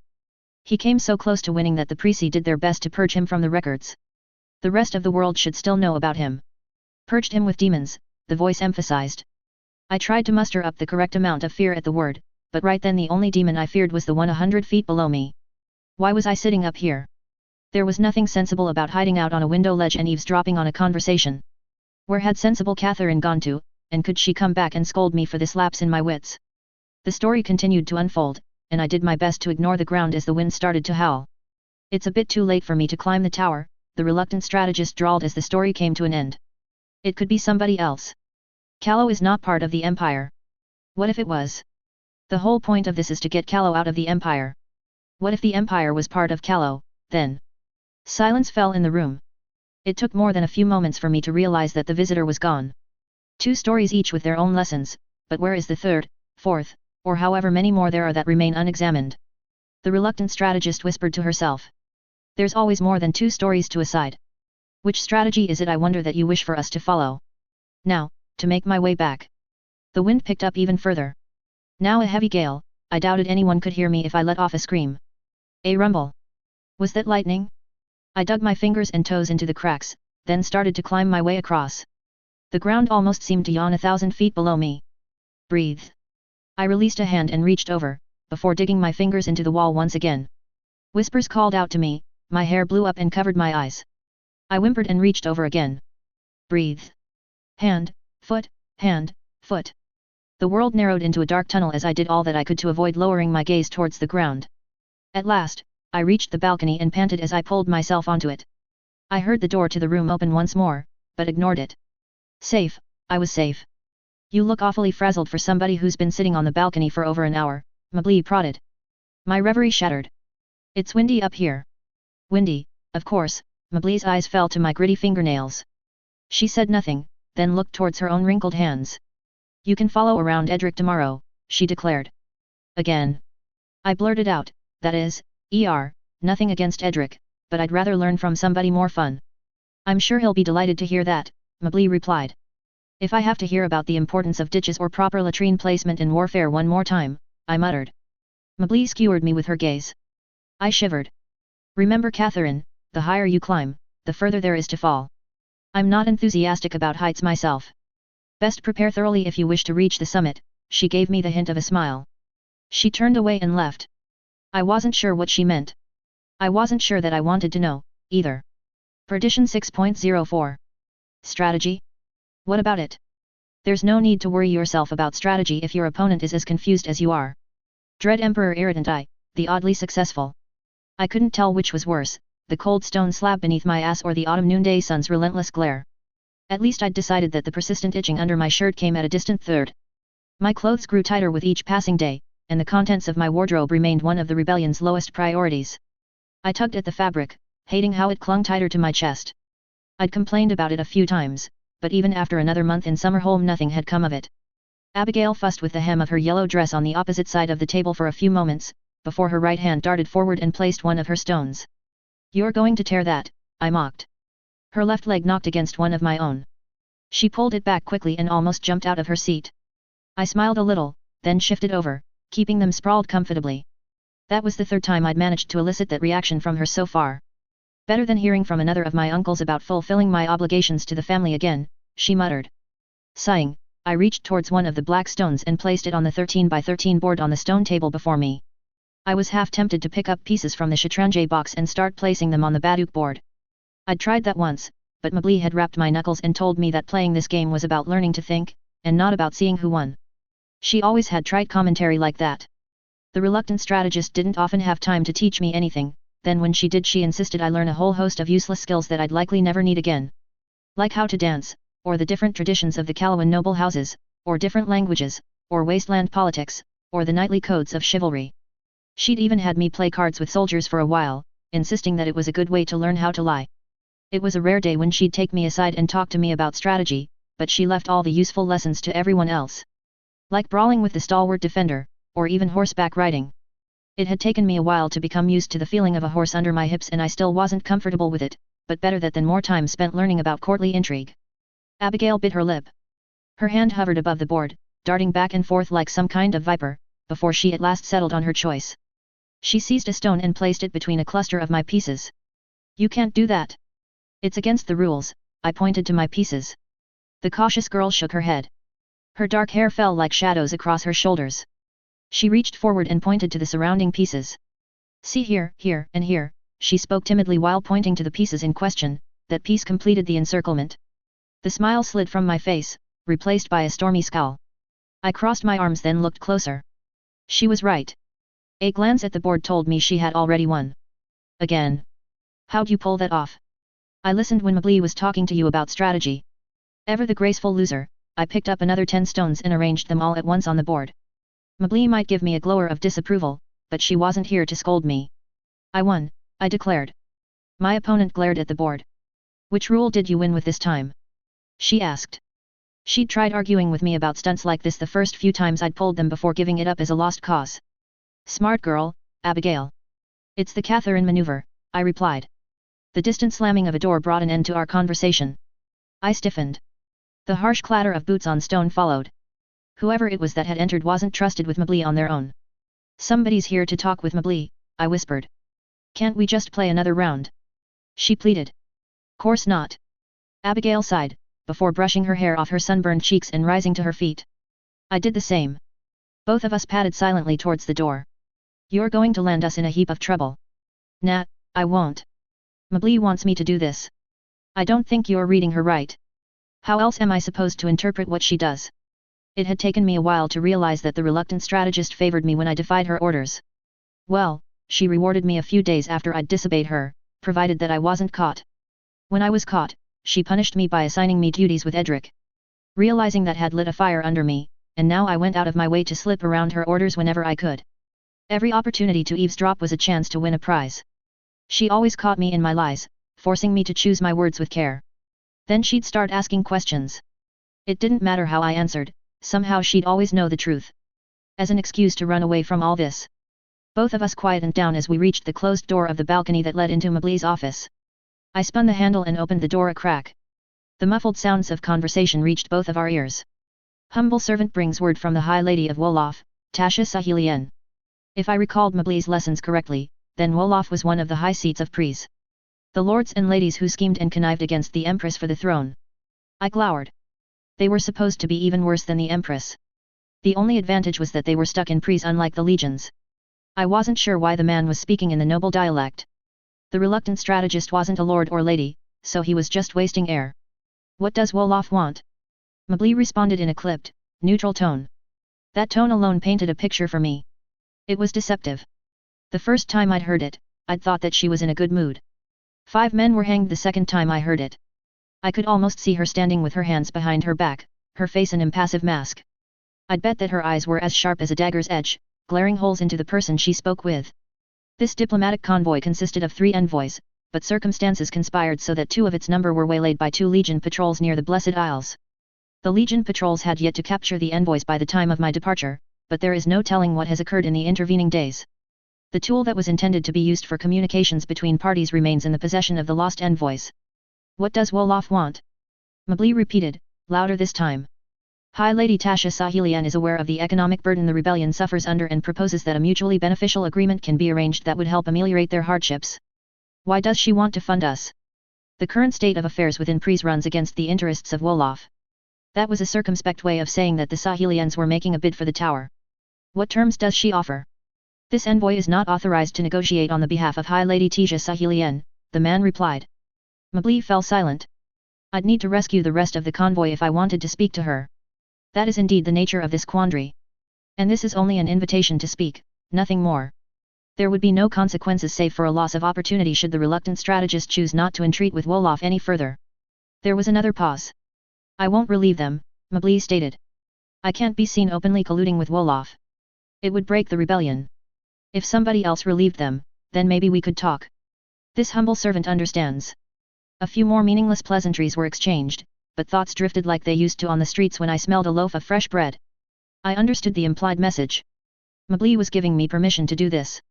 She wanted me to rescue emissaries from the legions and guide them back to Summerholm. A part of me wanted to ignore this opportunity. They were just another enemy faction. One that was even worse than the current Dread Empress. However, I stopped and thought it over further. My first instinct could be wrong. Everything's falling apart, and it's all the faithful warrior's fault. That was enough to convince me that Mably's caution was warranted. Why should I consider this? Different Prissy factions fighting with each other could only benefit us. It was better for them to bleed each other than for them to bleed us. This was only an invitation to speak with them. We wouldn't be agreeing to anything by accepting it. There was always the chance to stab them the moment demons or devils were brought up. There was also the hidden monster breathing down all of our necks. It was hard to miss how the size of our portions dwindled after each week that passed, or how less than half of our recruits were properly armored. I turned to Abigail. Her watery blue eyes were so wide that for a moment I thought they were about to fall out. "It's a terrible idea," she hissed, while we walked back to the table. I didn't say anything, I defended. My heart pounded like my fists once had against a locked butchery door. I almost vibrated in anticipation. This was my chance. I was being trusted with something important. This was my opportunity to do something. "You didn't need to. You get this crafty look in your eye that promises mischief, then next thing we're caught, and I'm washing boots again." She narrowed her eyes. Time passed like drops of frozen honey in an hourglass while I waited for time tutored by the reluctant strategist to end. We were dismissed a few hours later. I darted to my room, opened the rucksack sprawled to one side of my bedding, and quirked my lips triumphantly. Abigail's shoulders sagged. "See," I hissed. The satchel was packed full of provisions. Not only food, but tools. Provisions that I hadn't filled it with. 2 daggers were also set aside, and after examining the room further I found an akatan that was about my size. This was as good as an invitation as I would ever receive to stage a rescue mission. "Why do I have to be friends with the stupid rich girl who wants to be a hero?" she muttered under her breath. I scowled. I wasn't rich. Perhaps she thought that I couldn't hear her, but I'd get her back for saying as much. Why couldn't it be anyone else? But no, Maida says that if I'm her friend, then maybe one day I can help pull up the family. Maybe I should just run away. "So you agree then?" My lips twitched. Yes, of course," she stammered, before her eyes narrowed. "Wait, what did I just agree to?" "Good. Come along then," I beamed. "Cat, what did I just agree to?" she pleaded. "You're going to help me escape the city. It's almost dusk. So. Curfew is in a few hours. That just means we need to move faster then." "Are you completely daft?" she challenged. "What's the worst that could happen? You fall behind and they catch you?" "Nah, they'll catch me first. I'll even let you have a head start while we run." "Well, we could get caught, killed, or worse." "I mean, that's a joke, right?" "Why would it be? Do you even know where the Blessed Isles are?" I pulled up a map from inside the pouch and waved it at her. "What's that?" She grabbed the map out of my hands and pointed at something. I paused for a moment and leaned over her shoulder. It was a map of the fields of Stretches. There was a cross marked across a tavern a short distance outside the walls of Summerholm along the road to the Blessed Isles. "I'll keep my eyes open when I'm there," I shrugged. Abigail continued to make noise. I listened with one ear to her complaints as I changed clothes and took stock of what I'd been given. It wasn't long before we made our way down the carpeted stairwell and out the palace door. Nobody spared me a second glance. We passed through the inner city walls without any complications. Abigail's home was in the outer city, and both of us had been given permission to move between districts. I think the guards at the inner gate raised a ruckus about having to check that after the 10th visit. By now they knew us on sight. We were halfway towards the outer city walls when the first problem reared its ugly head. I knew from previous experiences that those guards both knew my identity and had been told to keep me in. "I'm not climbing those," I declared. "That means I can go home now, and we forget about this, right?" My friend stopped moving from foot to foot, and her right hand fell away from her hair. "No, it means we stop and think." The two of us came to a stop at an intersection beneath one of the watchtowers. Abigail kept wringing her hands together and twitching from side to side. Climbing the wall wasn't on the table. Until I'd killed my own damned fear, there was no way that I wouldn't be seen. What if you set fire to something near the gates to distract the guards? I was certain that she knew of a better way out of the city than me. Unfortunately, there's no way she'd volunteer without a proper incentive. She was far too cautious to help me unless the alternative was worse. So I'd need to persuade her, which should be possible with the right kind of push. "No, no, no," her voice rose with every word. "If we time it when somebody else is passing through, then I just need to dash fast enough. This is a bad idea." "Exactly. That's why it'll work," I grinned. "There's so many better ways to do this. Think about what will happen if we get caught." "Like what?" "Why can't you just ask the guards? Then they'd know that I want out," I explained. "They'd have been warned to let you through." She tried. "Don't be stupid. Sneaking out is a part of this. Aren't you nervous?" She hunched in on herself. Quivering in my boots. "Shouldn't we take a moment to stop and plan?" Abigail began to fidget with her hair. I started to walk towards one of the nearby buildings. The reluctant strategist is having the sewer wards replaced, she blurted out. There. I hid my smile as I turned back to her. What? Weren't you listening 2 days ago? She inquired. She doesn't trust that the warlock didn't sabotage them in some way. It went without saying that parts of the sewers extended beyond the city walls. In normal circumstances the sewers would be sealed off tight, patrolled and warded against incursions, but if the wards were being examined then there might be an opening. Where's the nearest sewer maintenance shaft? I'm not a map, she flinched as the words left her mouth. Come on, I reached up and awkwardly slung my arm over her shoulder, surely you have some idea. Can't we just forget about this, she pleaded, then flushed. We could watch the boys during their morning drills tomorrow instead. I prodded her again. There's one near the stables, the words crawled out of her mouth. Abigail wilted. I smiled and walked towards the stables. There were no buildings near the walls, it apparently wasn't secure, but the stables were as close as it got. A group of voices took up a song in the distance. 23 princes sit in a room. In walks a saint and it spells their doom. 22 princes cower in fear. The blade came out, and their end draws near. Where's the entrance? I asked. My friend pointed towards an otherwise unnoticeable building set in the shadow of the stables. It was guarded by 2 soldiers who were both seated on rickety stools. The gate was certainly locked, but I could deal with that. My eyes flicked back to the 5 soldiers drinking and rolling dice on the floor outside the stables. I'd have guessed they were relieved from duty if not for their uniforms. A single glance at how sloppy they were dressed was enough to tell me they would be in deep water if their superior caught them. 21 princes run for the door. The first head hits the assembly floor. 20 princes rail against fate. Best nod their heads before it is too late. Now, what next? I needed to find a distraction, and whatever the distraction was needed to be believable. I looked at the stable, then at the sewer entrance, then at the stable, then at the sewer entrance again. The pack bit into my shoulders. I grimaced and shifted its weight a little. 19 princes don't adapt to the times. At least they'll live on in nursery rhymes. 15 princes are put to the sword. Those that remain will reach an accord. Abigail sneezed. My eyes fell on her. She shrunk in on herself. Yes, that would work. I need you to upset the horses. How would I even do that? I don't know, I shrugged. Sneak into their stalls, cut them all loose, then throw some stones around. Do you even know how much trouble that will get me into? Come on, Abigail, I frowned. I'll do it myself and claim you were a part of it if you don't help. She glared balefully at me. I'll put in a good word for you with Mably if you help. I tried. And I won't have to follow you out of the city. You're welcome to leave me out cold, I agreed. Abigail firmed her shoulders. I could almost see her mustering her courage. Fine, but I want you to promise me something, she declared. What's that? I grinned. You're not allowed to save me when I land in trouble. I didn't like that. Friends shouldn't leave other friends behind. But I'm not about to let my efforts go to waste, she glared at me. I don't want to betray you. She folded her arms and didn't say another word. She wasn't going to get in trouble, right? Okay, I agree. Abigail gave me a resolute nod, then slunk off. 4 princes choose not to attend. The smartest path to avoid their end. 1 prince sits on more than one throne. And never before has she felt so alone. The next couple of 100 heartbeats passed at a snail's pace. Abigail passed beneath the shadow of a watchtower, then strolled briskly right beneath the noses of the guards into the stables. They didn't even look up from their game of dice.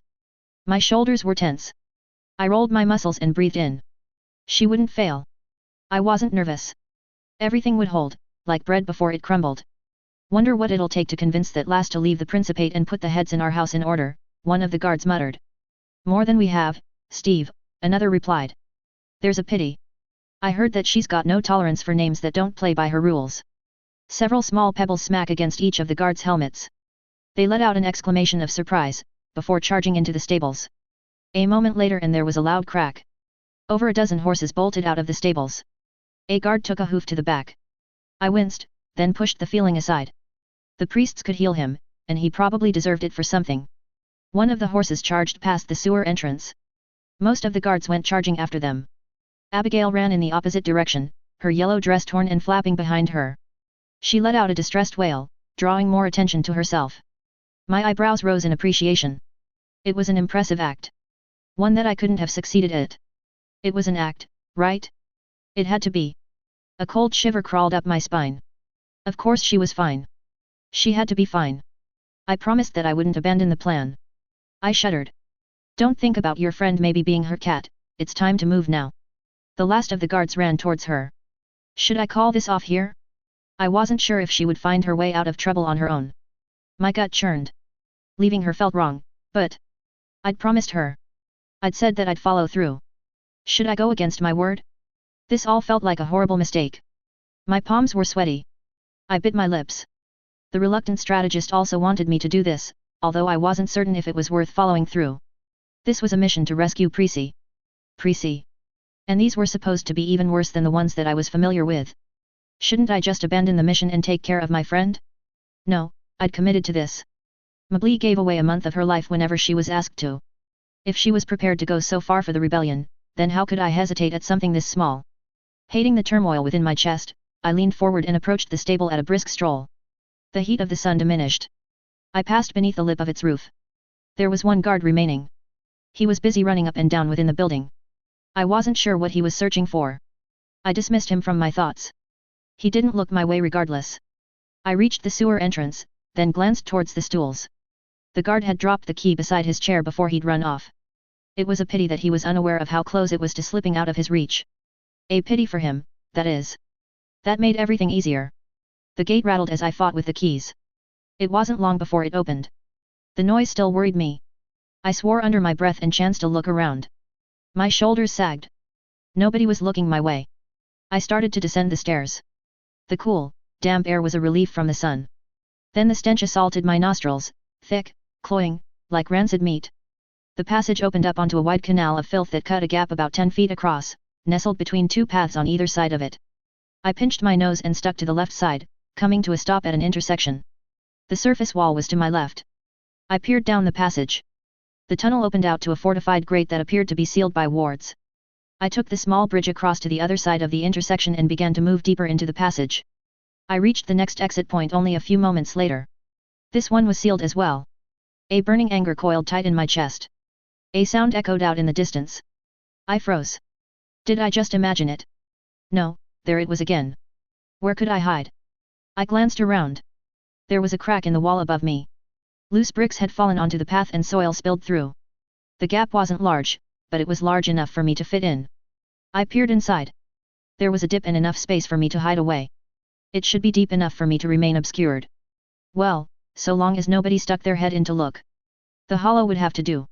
I gripped the edges, then heaved myself up and hid in a broken alcove. The glimmer of torchlight on the walls came next. Then the sound of their boots. It was a patrol. My mouth clammed shut. I could feel the drip of sweat down the back of my neck as the patrol approached. You heard about what's happening in Lore. The voice of one of the guards echoes across the filth. Complete chaos, a woman spat. People struggling to find food. They say that every other day, there's a new hero or villain showing up and breaking something else. I could feel each moment that passed as they drew closer. Should I run? No, that'd give me away for sure. I was tired. They were certain to possess more stamina than me. Better to remain hidden and hope that they don't look in the alcove. I crouched lower, then gagged at the reek. Even this hole in the wall was filthy. Marchford is still under the Empire, the man replied. It's more orderly there as well. Think it's better under the Prissy boot than these rebel factions. Storm clouds gathered above my head, but I remained silent. How dare they? We were doing our best. It wasn't our fault that the faithful warrior was making a mess of everything. Summerholm hardly had any of those kinds of problems. They couldn't blame us if the rest of Callow was falling apart. Both of them continued to approach. They paused outside my hiding place. A torch was raised. I felt the heat of flames close in on me. Don't say anything, Catherine. It was better before. They kept a tighter lid on the chaos. It's too bad we'd be put to the sword if we tried to desert. These heroes are worse than the villains they replaced, the woman grumbled. Have you heard about how many farms have been burnt down? It's not all bad. The reluctant strategist has been against it. But she never actually does anything. Tells you how bad these new heroes are. Just think. Heroes used to be people we looked up to. Now, the best we can hope for is one who doesn't send everything to the hells. The heat of the torch withdrew. Both voices started to fade away. I let out a sigh of relief, then waited another quarter-hour before dragging myself out of the hole. I dusted myself off before proceeding deeper and deeper into the tunnels. From there I alternated between heading further towards the center of the city and then moving further away. Each turn felt tighter, each shadow heavier. Always remaining alert, always keeping an ear open. Searching for guards before rounding a corner. Hiding whenever I saw the flickering of a torch or heard the muted echo of a voice. diverting their attention when stealth failed. I'd amassed a small collection of rocks in the process. I wasn't sure how long it took before I made any progress. By then, I was so lost that I wasn't sure how to find my way back into the city. All of that would have been acceptable, except by then my hair was matted against the back of my head, and I was more filth than Catherine. I'm sure there are piles of manure that were less odious than I was. It took time for me to absorb the shape of where I was. I started to develop a sense of how the sewers were organized. It was like a silent voice at the back of my mind, whispering to me which way I should head. Progress sped up, but my eyes began to droop. I peered around a corner and somehow missed the dull flicker of torches in my fatigue. 3 more steps forward, and I came face to face with a patrol. I stared. They stared back. Then, the moment was broken. The woman in the lead opened her mouth. "Halt, kid, and come with us," she shouted. Would the pebbles I was carrying help me out of this? No, they wouldn't. I whirled and dashed. The floor was slick beneath my feet, but the heavy thumping of boots behind me was enough to spur me on. Thump. Thump. Thump. The boots on the ground resonated with the rhythm of the thunder in my chest. Grimy water splashed all over me. My arms swung from side to side. The guards let out another cry. I turned a passage, only to come face to face with another patrol. I swung around. A hand fell on my arm. I ducked and rolled across one of the bridges. Shit smeared itself across my face. It was hard not to gag. I didn't have time to wipe it off. I scrambled to my feet, keeping my hands closed firmly around the pebbles in my palms. It was an awkward mess. I let out another heaving gasp as I darted through another grab. Where to now? No time to think. I started running along the passage in the direction the first patrol had come from. My heart hammered, heavy and hard in my chest. This time I was on the opposite side of the canal. They shouted. There was a ringing echo as somebody drew their sword. Another group came jogging down a third path. No, no, no. One of them slipped and fell into the river of filth. Another pivot. More guards. My eyes darted to the other side of the canal. Could I make the jump? I looked to my left, then my right. The guards were spacing themselves out so that there was no way for me to pass. Give up and come with us, kid. One of them bellowed. We have you surrounded. I'd have to try. It wasn't like I had a good alternative. Only by half. I shouted back. My gut slammed into the bilge as I threw myself across the gulf. Yes. I landed with a heavy thud on the other side, only to slip and slide. No, no, no, don't fall. I slammed into the grimy wall on the far end. Dazed, I shook myself off. No time to recover my senses. I pivoted, then sprinted. Another patrol. Couldn't they just leave me alone? I spun again. There was a hiss as a torch sizzled out in the water somewhere to my right. My sense of the dark passage ahead had long since shifted. It was no longer a reprieve from the sun, but instead was like the constricting throat of some great beast, gradually swallowing me whole. Another turn. This time it was a dead end. Perhaps Abigail was right. Maybe I was too reckless. Out. I needed a way out. I was hopelessly lost and counting on good fortune to carry me past the guards. That, or I'd come face to face with Mably again. Being caught for something like this. I couldn't even guess how much trouble I'd be in. So many duties with Edric. So many duties. Panting, I rounded another corner. I came face to face with an open grate leading out into the tent city beyond the summer home's walls. My heart leaped like a starved animal lunging for food. Yes. This was my chance to escape. There was a small group standing a few paces short of the exit. They were busy examining the slimy grate, which had been removed and set on the ground beside them. I guessed they were the group responsible for either sewer maintenance or replacing the wards. 2 of them were already facing my way. I shoved away my exhaustion and ambled my way towards them. There were who knows how many groups behind me. I didn't have time to consider what I would do. How could I run past them without being captured and make it out of the city walls? I considered the pebbles in my palms, then the people replacing the grate. Hit them hard enough on the head and it should knock them out, right? One of them let out a cry and the rest of them turned to face me. I was tired and hungry and frustrated and just wanted out. I drew back my arm, swung and released. The pebble flew through the air. My stomach dropped as it veered off course and missed the person I was aiming at. I was about to throw a second pebble when it collided with one of the bricks, rebounded, then struck another on the opposing side of the tunnel. There was an almighty crack, then part of the wall started to collapse. This was a bit more than you were aiming for, cat. I rushed down the passage. Another rock fell. I didn't slow down at all. I doubted I'd have another opportunity like this anytime soon, and I could feel the breath of the guards on my tail. One of the workers let out a yelp as it smashed into him and knocked him into the water. I ducked a falling piece of debris. One of the wizards spat out a rapid chant. Bang! A shockwave of air reverberated outwards, sending debris away from where he stood. The gale slammed into the guards and sent them sprawling to the ground. I was thrown closer towards my goal. The remaining pebbles fell out of my palm. The debris struck the loose wall once again. More rubble began to fall. There was another shout. One of the men saw me. Their eyes widened.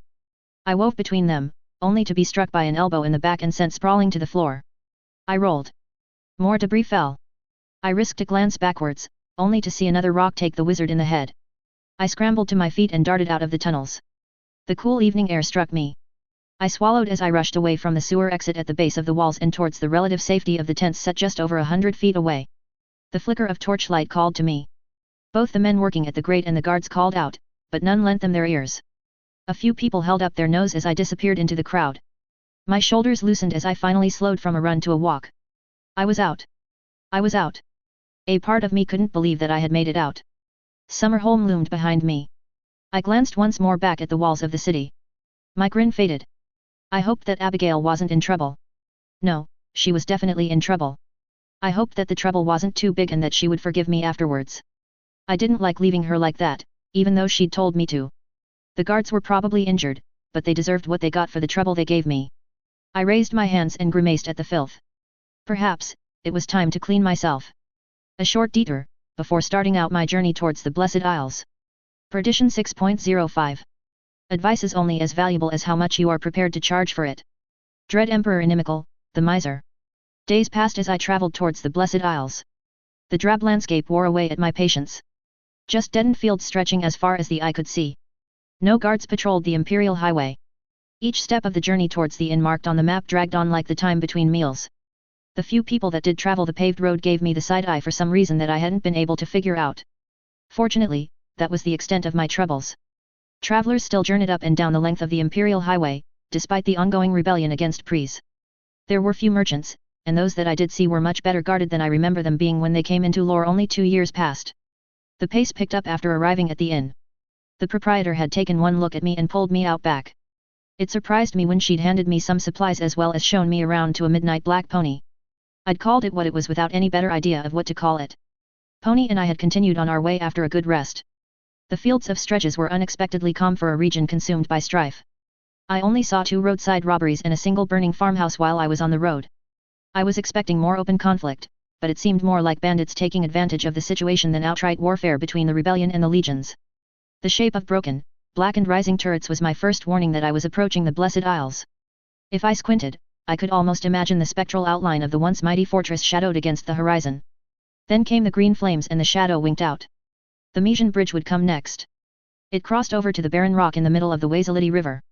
I passed another merchant. They took one look at me and pulled their convoy as far across on the opposite side of the road as they could. Assholes. I'd cross over and give them a taste of my thoughts if I didn't have other things on my mind. A tall palisade fence had been constructed around the foot of the bridge, with watchtowers behind it. They were manned by men in black armor. The Legions of Terror. I was surprised that the rebellion hadn't tried to push them off the Blessed Isle. Perhaps the cost of making it defensible again wasn't worth it. I'd nagged the reluctant strategist about the choice to leave it alone after I'd returned. I dug my knees into the horse's side and slowed. How was I going to get past the checkpoint? Should I try to swim the river, or crawl beneath the underside? Perhaps if I timed it right, then I could kill them without being caught. A whisper of Abigail's muttered commentary brought that line of thought to an end. No, those were both bad ideas. The Legion soldiers didn't appear to be stopping any other travelers. I didn't have anything on me that should interest them. I should be able to pass right by. The difficulty would come once I'd found the envoys. My fingers tightened around the hilt of my dagger and I scowled. Assuming the envoys were even still alive. A cool autumn breeze blew through my hair and the rushing of water beckoned in the distance as my mount sped up. The late afternoon sun was dipping below the horizon. I came to a stop outside the open palisade gate. One of the Legion soldiers was manning the checkpoint. He squinted at me for a few moments, before shaking his head and turning away. Reason for passing? The man barked out. It's calmer on that side, I replied. He snorted. Kid, you're not my business. His stance was loose, but his hand never strayed far from his sword. So I can pass. You can pass. His armor grated as he shook his head. My advice? Whatever you're thinking, drop it. It'll end in blood. Anything I should watch out for? There is a pair of diabolists holed up inside the cathedral. Why is that my problem? I folded my arms. If you don't want trouble, stay out of their way. He turned to the side and spat. Shouldn't be too hard to avoid. It's where we're camped. I bit down on my smile. The envoys were still here, and I knew where they were. There would be some difficulty in spiriting them away from the legions, but, no, I was thinking about this the wrong way. I had other concerns first. Will I need to worry about devils while I'm here? I wasn't prepared to rescue anyone that was summoning up devils. I'd rather stab them first. If you're worried about devils, then you should be staying on that side of the bridge. The Legion soldier pointed behind me. Now get moving, you're holding up everyone else. He moved aside. Pony cantered onto the bridge. Legion soldiers marched up and down the Mesian relic and lit torches, spacing them each about 15 feet apart from each other. I could hear the wind howling through the jagged, rotting teeth that had become the long-abandoned walls of the fortress. The malevolent smile of that great, stony beast appeared as if it was about to swallow me whole. It wasn't long until I passed through the twisted remains of the melted gatehouse and arrived at the Blessed Isles. The place was more vibrant than I expected for a blackened ruin. A merchant troop was setting up rugged tents around a crackling campfire in the shadow of one of the broken turrets on my left. The top half had collapsed inwards and was lying against the courtyard floor. The smoky outline of shadowy figures were seared onto the shattered walls. I shivered. I could almost hear their dying screams as they were swallowed by the flames. Further along on the same side were the smoky remains of what I'd guess was a stable. The next building along was a heavy pile of slag. It was melted down so thoroughly that I couldn't identify what it was supposed to be. Opposite the merchant troop was a legion platoon. I guessed there were around somewhere between 30 and 60 soldiers, all encamped within the ruins of the cathedral. The skeleton of the building was in surprisingly good shape, despite the missing rooftop. Well, the missing anything that I presumed had been made out of any material but stone. That only raised more questions. Where were the envoys? The guard on the bridge had mentioned them being in the cathedral somewhere. My stomach rumbled. There wasn't an inn nearby or any other place to stay, which shouldn't have come as a surprise. I'd had enough of going hungry to not want to do so again. If I wanted to eat tonight, then I'd need to bargain with the merchants. My lips pressed in a line as I approached the merchant caravan. Evening, I called out. A dark-skinned, pot-bellied man dressed in brown overalls looked up from the fire and narrowed his eyes at me. You're looking for something, lass. The man folded his arms. How much for a meal? The merchant examined me further, then listed a price. It was expensive. I handed over some coins and waited beside the fire for the meal. You're young to be traveling on your own, his wife sat on the bit of wall beside me. I shoveled another spoon of whatever the spicy dish was into my mouth and said nothing in reply. My mouth was awash with flavor between the beef, rice, spices, and other unknown ingredients. That beast looks a bit too rich for you, she brushed the creases out of her yellow dress while she talked. The spoon scraped the bottom of the bowl. I put it to one side. What's it to you? I tapped the edge of my blade as I met her green eyes.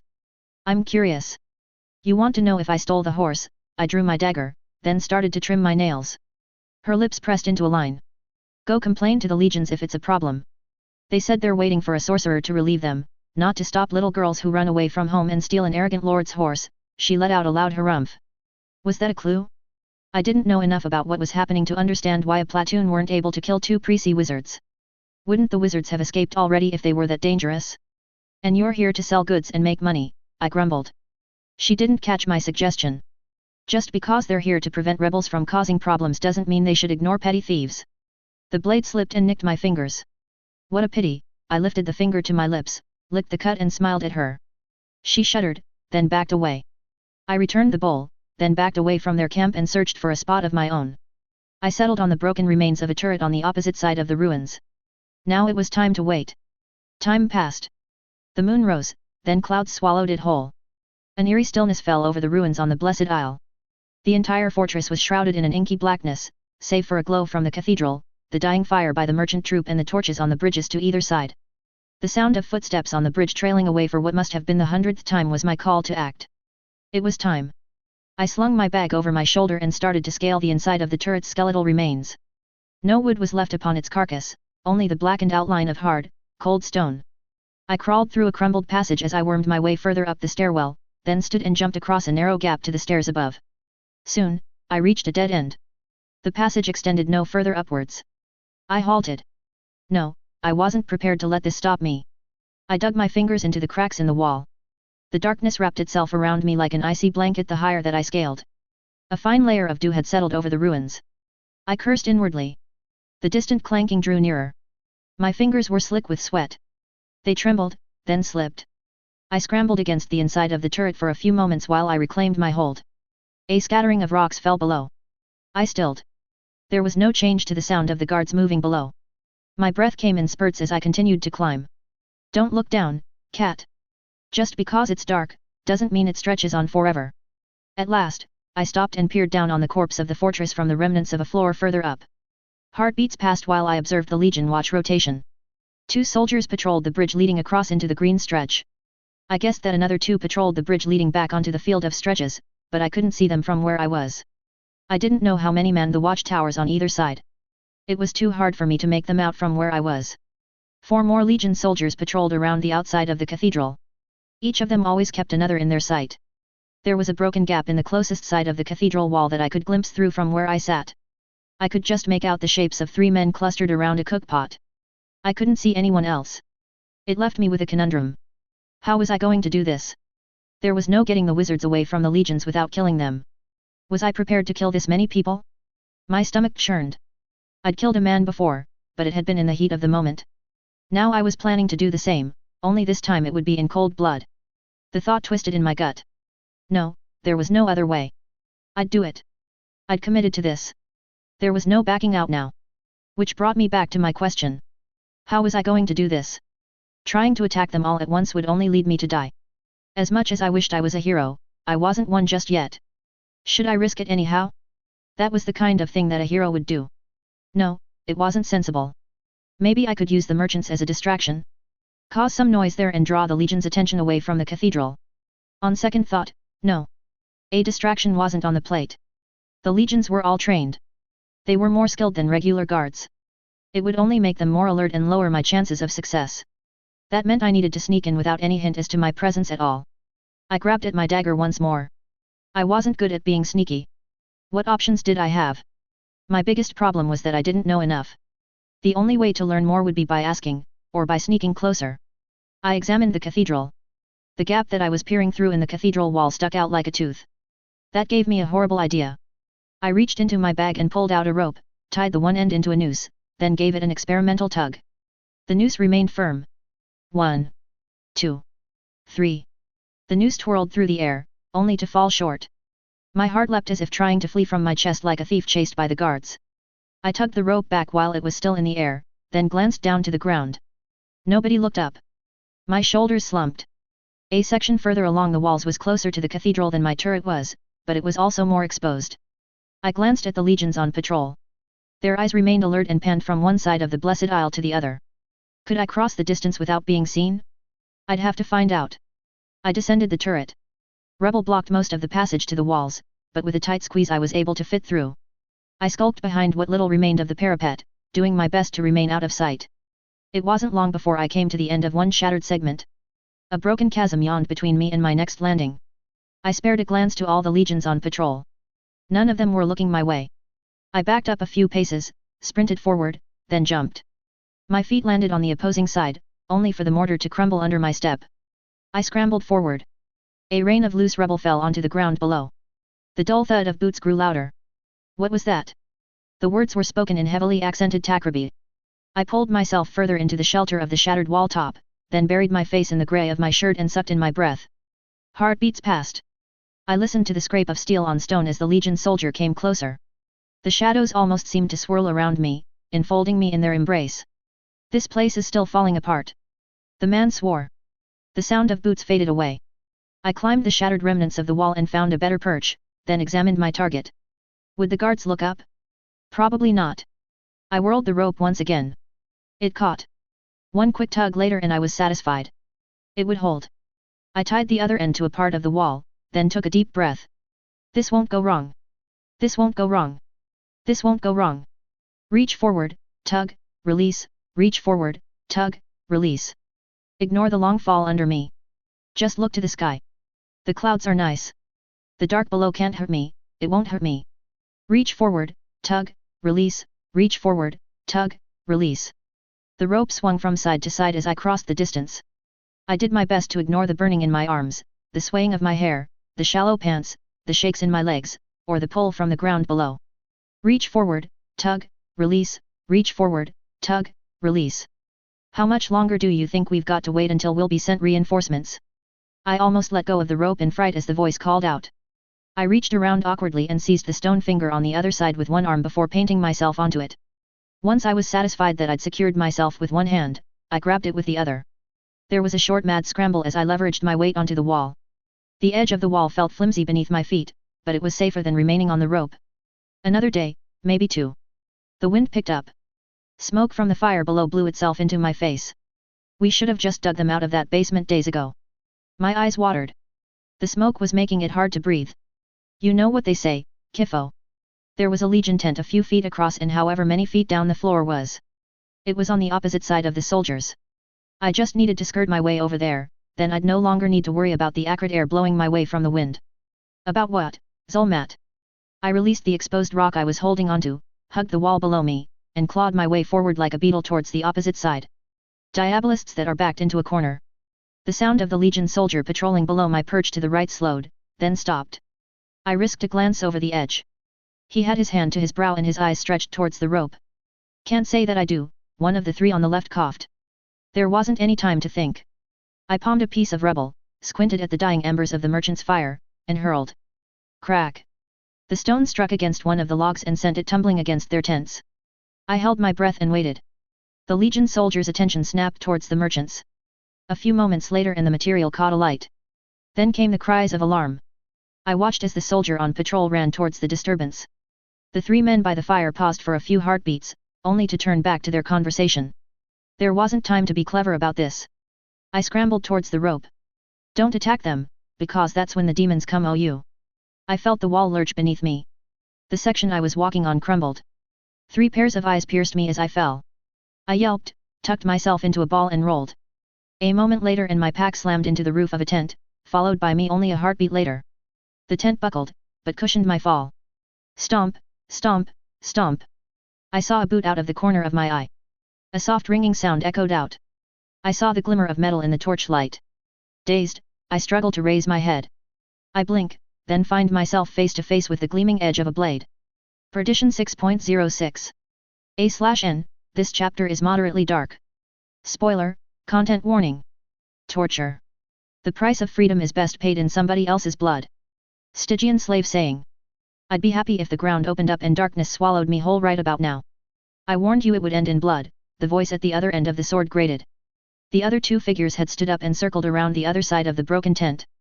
2 more swords pressed themselves up against my neck. I tried to think of a way out, but came up with nothing. For some reason, all that was on my mind was how I'd look like a lamb caught in steel jaws from above. A metal edge trailed against my throat. My breath caught in my throat. My muscles locked up. A cold sweat trickled down my spine. Save it for the captain, the man oozed malice as he spoke.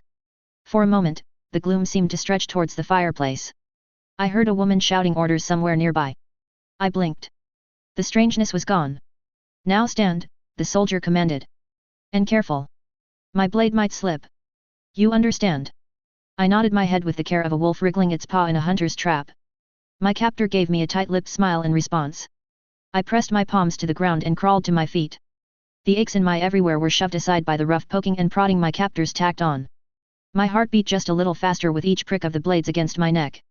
One of the guards moved in behind me and ripped the dagger out of the sheath on my leg.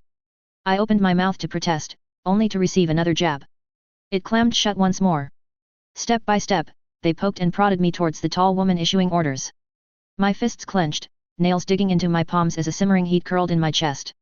And I want you lot to check the watchtowers are secure, the dark-skinned captain pivoted, then looked our way. Her armor gleamed in the light. It was polished in a way that none of the others were. Captain Nia, one of my tormentors saluted the woman, here is the troublemaker. I expect you to spin me an absolutely fascinating yarn once I start asking questions. Her sky-blue eyes met my own. 3 swords remained ringed around my neck. The short-haired blonde with captain's stripes stood in an open ring beside a blackened block of stone that stood on its own at the far end of the cathedral. I guessed it was what remained of an altar. It appeared as if she was using it as a table. The shadows cast by the torchlight seemed to lengthen for a moment, then stretched in the wrong direction. Was I imagining it? The churning in my stomach said no. I blinked again. They snapped back to where they were. The captain focused on her soldiers once again and continued issuing orders. I didn't pay any attention to what she said. I focused on the shadows, then pushed. For a few heartbeats, I felt nothing. Then, the faintest of responses. They flickered from one side of the light to the other, only to return to where they were before. I glanced around. Involved were you bags of coin in this mess? Captain Nia asked. The pot-bellied merchant and his wife had been herded towards the other side of the block. I assure you that any fault in this matter lies squarely with the girl, the man tugged repeatedly at the silk tassels hanging off his rich blue jacket. Nobody appeared to have noticed. I bit down on my tongue, then winced. Better that than to smile. I reached out to the shadows again, only for them to slip from my grasp. It felt like trying to move an ox using only a yarn of wool. Something about the experience made me feel uneasy. I pushed the feeling aside. I couldn't afford to hesitate if I wanted to live. That would be convenient for you, wouldn't it? Nia tapped one of her feet against the floor. I think it's safer if I take you prisoner regardless. My superiors would have my hide if I let someone important slip through the cracks. She gave them a hard smile. Unless you have some way to convince me otherwise. I ignored the interrogation in favor of planning my way out of the nest of hornets that I'd landed in. My attention split. Half of it went to fight with the shadows, the other half went to finding ways to stall. I wasn't sure if I could lie my way out of it, but I'd try it before I tried anything else. Each attempt to tug at the shadows proved only a little less frustrating than the one before. Captain Nia ordered the merchants to be taken prisoner, then focused on me. Now, she smiled. It wasn't reassuring. You're going to sell me a story. I'd recommend that you make it convincing. Didn't mean to interrupt the show, one of the blades against my neck pressed harder. I winced, but quickly gritted my teeth, refusing to give them the satisfaction. Could you just carry on with the act as if I wasn't here? Show. There was a harsh clang as she clapped. This should be good. Isn't this a theater troupe? I reached out to the shadows cast by the furthest torch in the broken cathedral and tugged. It was better to experiment where it was harder to spot. The response was faint, sluggish, but there was a response. They felt cold, slippery, almost alive. My fingers twitched as I started to figure out what I could do. A theater troupe. She blinked. I sneaked in to watch the reenactment of the many deaths of traitorous, I lied. You were just about to stage the scene where... The shadows barely responded. They were sluggish and uncooperative. Where we descend into the caverns to slaughter the Order of the Unholy Obsidian, she rubbed her forehead and sighed. The Grand Master feigns death, only to reveal that he was Dread Emperor traitorous all along, I finished. That is indeed how it goes, she mused. I tried to push them closer, push them into the flame. It was easier at first, then became more challenging once I passed a point about half the distance between where the shadows would usually lie and their source. That's right, I gave her a wide-eyed stare. So, can I watch? I'd love to know how a girl with Diorite blood like you even learned that story, she muttered. It was a nice try, kid, now try another one. Let's start with your name. Taylor, I lied. That hero might as well be useful for something. Right, Taylor. She tasted the name. Since you're feeling so creative, let's give this another go. Explain this, she tapped the dagger beside her on the altar. It's for gutting fish. Fish, her eyebrows rose. And the armor. They have large teeth. Her lips twitched. The Wazaliti River is of course a well-known place to fish, the words were drier than the hottest of summers in lore. The blackness had pooled around the base of the torch and formed a concentrated blob. I prodded them on one side, only for them to push back on the other. Frustrated, I started to squeeze lightly against them from all sides at once. That was the plan. There are faster ways to catch fish, Nia folded her arms. Like what? We could always test that armor's resilience, she grinned at me, after all, I'm certain that you'd make for good bait. There isn't much meat on my bones. Right. I've heard enough of this, her voice became hard. Tell me a story that doesn't end with a blade through. I gave the shadows one last shove. The umbral working slammed into the pole. There was a thunderous crack as the torch exploded into a rain of splinters. I winced as another blade pricked at my throat. The murk spilled over the leftmost corner of the cathedral. Silence fell. Every Legion soldier in attendance turned their attention towards the disturbance. Nia's gaze returned to me. What was that? I asked. She pursed her lips. You should look at it before somebody else falls in, I tried. She tapped her fingers against her side. A soldier approached from our right and asked for orders. She addressed them for a heartbeat, before returning the full weight of her gaze to me more. You know, she began, dragging out every word. As entertaining as the tale you've woven so far is, I've only got so much time. Start speaking, kid, her voice took on a hard tone. Better make whatever tale you tell me this time a good one. It's smarter to just kill her, Captain. She could be a hero, my leftmost captor suggested. She's not a hero, Nia dismissed. But the torch. Events like that occasionally occur in the wasteland when it's cold. The captain's armor rustled as she pointed towards the splinters. It's not cold, Captain, Zulmat tried once more. I'm not hearing any more about this, she stated. The girl is a spy, not a hero. We'd be dead otherwise. I bit my tongue a second time in an effort to hide my fear. What could I do to get out of this? I tried to pull on all the darkness at once, only for them to flee from my grasp. I almost growled. No, better to wait. There was a narrow hope I'd be kept with the other prisoners. It would be easier to escape without blades at my throat. We're not equipped for an interrogation, the man muttered. There's a chance of promotion for me depending on what the kid knows. Her attention left Zulmat and returned to me. Now talk. Whatever tale you weave this time better be convincing. I thought they were all good, I grumbled, only to receive another jab from a blade. Right, pointy swords wringing my neck. Don't forget that, cat. I'm the Black Knight's squire, I lied. He sent me here to fetch something. I'm sure you could tell me exactly what that something is. I don't know, I lied. I was only told that they had it. A likely story, she snorted. Although, that lie might have even got past me if you had opened with it. He wanted me to probe your fortifications. Did he? There was something hidden in her voice that I couldn't quite piece together. She folded her arms once again. Tell me, she whispered, what conclusion have you come to? Are you sure you're even proper Legion soldiers? I asked. You should have caught me long before I got this far. And really, not one of you are standing in form. I've had enough lip and not enough actionable information for one night, Nia interrupted, then turned towards my captors. Give her a reason to be less mouthy. My breath caught in my throat. Captain Nia thought I was a spy. She wanted to keep me alive for answers. Maybe trying to escape wasn't so stupid. They pulled back their arms. Run. I pivoted and dashed between two of the guards, perhaps I could. Crack. Pain. A gauntlet fist took me on the jaw. I tried to rise to my feet. You can get out of this, cat. You have to. Crack. I whimpered. Another fist, this time to the side of my ribs. This time I didn't even reach my knees before I was sent cracking to the ground.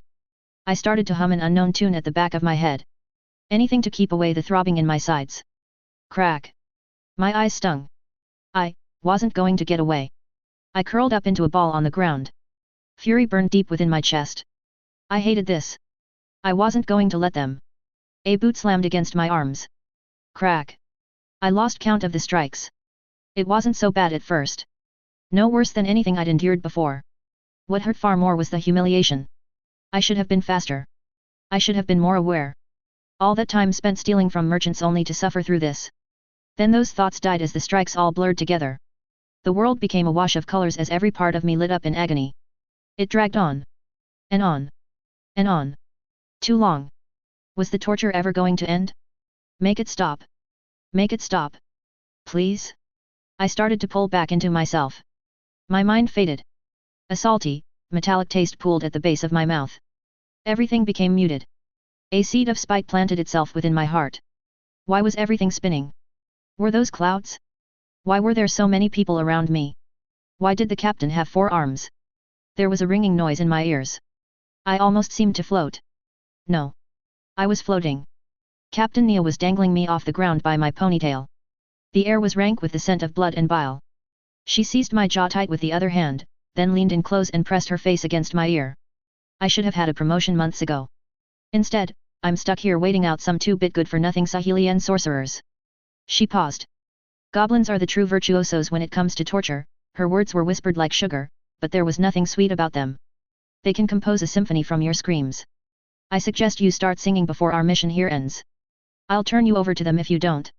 I spat flecks of gore in her face. It was easier than trying to talk. She slapped me across the face, stepped away, then dropped me on the ground. Was my arm supposed to look like that? I didn't think it was. Give her some time to think with the other 3 prisoners, she commanded, but pay more attention to her. She patted me on the cheeks.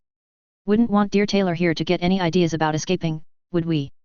Zulmat grabbed me by the shoulders and guided me away. A lance of pain arced through my legs with every step I took. Between a line of tents, through an open archway and down a set of stairs. Used to hate beating kids like you, he grunted. Then I got over it. Should have listened, kid, the man muttered. Shouldn't have tried anything. The staircase opened out into a wide room with a narrow corridor on the other end. The corridor was barricaded by a combination of rocks and a palisade fence. 2 men manned the barricade. I was guided to a room on the left shared by the merchants. Both of them glared at me as I was led inside. There was another guard. Zulmat talked to him for a few heartbeats, adjusting his battered gauntlets every other moment while he talked. Told him not to take his eyes off me. Then, he approached. Zulmat spent a few moments pulling off my armor before I was sent sprawling against the floor in my dull cotton shirt and trousers. I didn't look at my arms or legs. I didn't want to see the bruises on them. The woman pulled her yellow dress back into the corner and sniffed. I closed my eyes for a moment. The sounds of footsteps faded away. Get your head together, cat. I opened my eyes. I spat onto the floor. It wasn't enough to clear the salty tang of blood staining my mouth. I'm fine. I'm fine. There's nothing wrong. I can do this. I can get out of this. My arms trembled. Shallow breaths escaped my lips. Don't give up. It's bad, but the streets were worse. I can get out of this. Right? I blinked. I held up one arm before me and saw two. This wasn't good. I looked around. There was either one or two brown-eyed guards seated on a chair beside the doorway and only a single light beside them. I considered them for a few moments and decided that there was only one. What now? A part of me argued that I should just stay here. It argued that it was better than to risk being hurt again. I stomped down on it. I wasn't prepared to give up. Not now. Not ever. I'd rather do anything than give up. This would be so much easier if I was 10 years older and twice as tall. I reached towards the dimming light behind the guard. The darkness billowed as I called. The feeling was still tenuous, but this time there was a difference. It was almost like an eager beast. I had no clue what I was doing. I had no clue what I could do with them. What I did know was that I only had one chance to escape. There was no chance that they wouldn't kill me if I was caught. So I focused my attention on the guard's neck. Focused, then squeezed. The shadows answered. The guard's eyes widened for a few moments. It looked as if he was about to rise. I focused on his legs next. Then, his arms. It was working. My plan was working. I smiled, then winced as my shirt brushed against my bruises. An uneasy feeling settled within my gut as the man writhed against his tenebrous bonds. The flame flickered. The shadows stretched. I brushed the feeling aside. It didn't matter if this was right or wrong. Now wasn't the time to hesitate. I needed to survive. I heard a gasp from behind me. The merchant's wife was staring at me with wide eyes. An umbral gag shoved itself into both of their mouths. My head throbbed. Effort. Using the shadows this way drained me like nothing else. I didn't have it in me to do much more. I couldn't afford to restrain them. Stay here and keep quiet, I grinned their way even though it hurt. A distant part of me noted that I'd never seen someone with dark skin pale before. There was a first time for everything. I released the gag, then turned back to the guard. My shoulders relaxed when neither of them said a word. A couple of hundred more heartbeats passed before the guard slumped. Dead. He was dead. I waited a little longer before releasing him, then sighed in relief. I hobbled to my feet. One step forward. Rats gnawed my sides. I let out a gasp, then clutched at my chest. None of this was a good idea, but I was already in too deep to do anything but try to swim out. That, or drown. I didn't fancy the idea of drowning. Another step. Then another. I collapsed against the wall. Where was the corpse? It was on the other side of the room. My everything protested as I collapsed to the floor, then crawled to the other side. I struggled with the guard's weapon for a moment before realizing that I was too hurt to fight with a blade. What next? Out. I needed to escape. Could I stand? I didn't want to stand. No, cat, don't think that way. I fought with the stool for a few moments, before leaning against the wall. Breathe in, breathe out. Release. I limped my way out of the temporary prison and stuck my head around the corner. Both the guards at the palisade were alert, but not looking my way. I pulled at the shadows once again. They answered even faster this time. Agony danced down my sides. I needed a distraction from my wreck of a body. Would a song work? I knew a few, but none seemed appropriate. Battlefield songs didn't fit this kind of execution, but the only other music I knew was church hymns and nursery rhymes. Both men struggled against their inky prisons. Fought, but made no headway. I took another step forward. My head spun. 1. 2. I began to hum in an effort to keep away the pain. I'll find you. My opponent's eyes fell upon me, then widened. 3. 4. I continued. Blood on the floor. Their faces began to purple. 5. 6. I winced, your head on the bricks. I hobbled my way towards the staircase as they collapsed on the ground. 7. 8. I whispered. It's much too late. I didn't know how much time I had before somebody came to investigate. I kept humming as I climbed. A dozen steps up and I slipped. I cursed the stairs as I forced myself back to my feet. Think we'll see anything else this evening? A woman asked from above. Hope not, somebody replied. Quiet nights are the best. My eyes peeked over the top of the staircase. I called upon the beast once more. The shadows answered. They coiled tight around both of the guards' necks. There was a snap. I blinked through the fog around my thoughts. Both of them crumpled to the ground. Dead. 2 more steps, then I slammed into the ground. The cut of a knife jolted through me again. I felt metal squeeze around my neck. What did you do to them? A voice hissed into my ears. Another fist crunched against my chest. I tried to escape the hold. Jab to ribs, pivot, pull. My fingers struck against steel. The grip on my neck tightened. There'll be none of that, the man growled. I heard his fist pull back again. Short, quick breaths fled from my lips. What now? How do I get out of this? I reached for the shadows blindly. Reached, pulled, pushed. A fan of inky blackness with a razor-sharp edge swirled out from me. My assailant didn't even have time to shriek before they were shredded. Blood. So much blood. Ribbons of gore splashed outwards. Small chunks rained back down upon me. I was drenched from head to toe in somebody else's blood. I hobbled back to my feet. My right arm remained cradled against my chest as I limped towards the door. The passage was deserted save for the dull flickering of torchlight. One by one I snuffed them all out. The low murmur of voices in the main chamber brought me to an abrupt halt. My heart raced. Angry insects swarmed beneath my skin. I blinked. Eerie phantoms danced behind my lids. I stepped into the chamber and heaved. It was so much easier than before. The light within the cathedral died. There was a brief moment of confusion as Legion soldiers scrambled from their tents. A dark thread lashed out. Then another. Then another. Their necks snapped one by one. The captain. Where was the captain? She and I had a talk to finish. A Legion soldier's eyes fell upon me. A lance impaled him from below. A rattle. Was that a crossbow? I staggered to the side and fell against the altar. The gloom roiled. Soldiers shouted, cried, whimpered. Swords rattled. A group of 5, maybe 10 of them formed up into a line behind shields. Their efforts amounted to nothing. A wave rose up. A wave crashed down. Dissipated. All of them were gone. A distant part of me felt the thrill of combat. Another part of me recoiled in horror. Both were muted, drowned out beneath an ocean of suffering. I stumbled through the camp in a daze. This was what you wanted, right, cat? The beast purred. I shook. The sensation was strong. It called to me, crooned. Whispered sweet promises into my ears. All I needed to do was go along with what it wanted. It was so tempting. So easy. All I needed to do was feed its endless gluttony. I felt its call thrum through me once again. My mind was far away. Where was the captain? Another step. Then another. No, that was the wrong way. More to the right. I tripped once more. The fingers of my left hand curled around the hilt of a blade. I dug the point of the blade into the stone. I trembled. Crimson-stained hair fell before my eyes. I didn't have it in me to brush it away. I heaved. Shallow breaths. I staggered through the door of the cathedral out into the open courtyard. Pony stood completely unruffled where I'd left her at the ruins of the stables. The cool evening air settled upon my forehead, mixed in among the sweat and blood. Silent. It was so silent. A stark contrast to the chaos inside the cathedral. Was it always like this? Another blink. I pulled the shadows in towards me. A blanket. Something to hide me from the world. Was there anyone else? I looked around. I didn't see anyone else. Best not to leave it to chance. Another step. I wasn't sure where my feet were taking me. Anywhere was better than. Anywhere was better than here. Lights up ahead. A roar. A loud roar from below. Was that the beast? No, it was something else. Water. The river.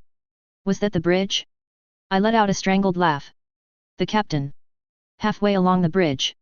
There was the captain. Whiff. Whiff. Whiff. The lights on the bridge snuffed out. Another step. Commotion on the watchtowers. That wouldn't do. I called and the shadows answered. A wave of tendrils rose up from the ground, then slammed into the towers. The base of the towers shook, then shattered. There were screams, then sickening thuds. Another step. The captain had drawn her sword. That wouldn't do. Ropes around the arms and the legs and the neck. Ropes to lash and cut and bind. She was opening her mouth. Perhaps I misjudged, she sounded unruffled. Perhaps you are his APPR. I didn't want to hear her speak. Not because what she said was wrong, but because I didn't want to hear a word of it. Not from her, at the very least. Captain Nia's eyes narrowed as shadows coiled themselves around her mouth. She thrashed from side to side. Her efforts yielded as many fruits as beggars fighting over crumbs in an empty bowl. My anger was far away, distant, buried beneath the pain. She was the reason I was hurting.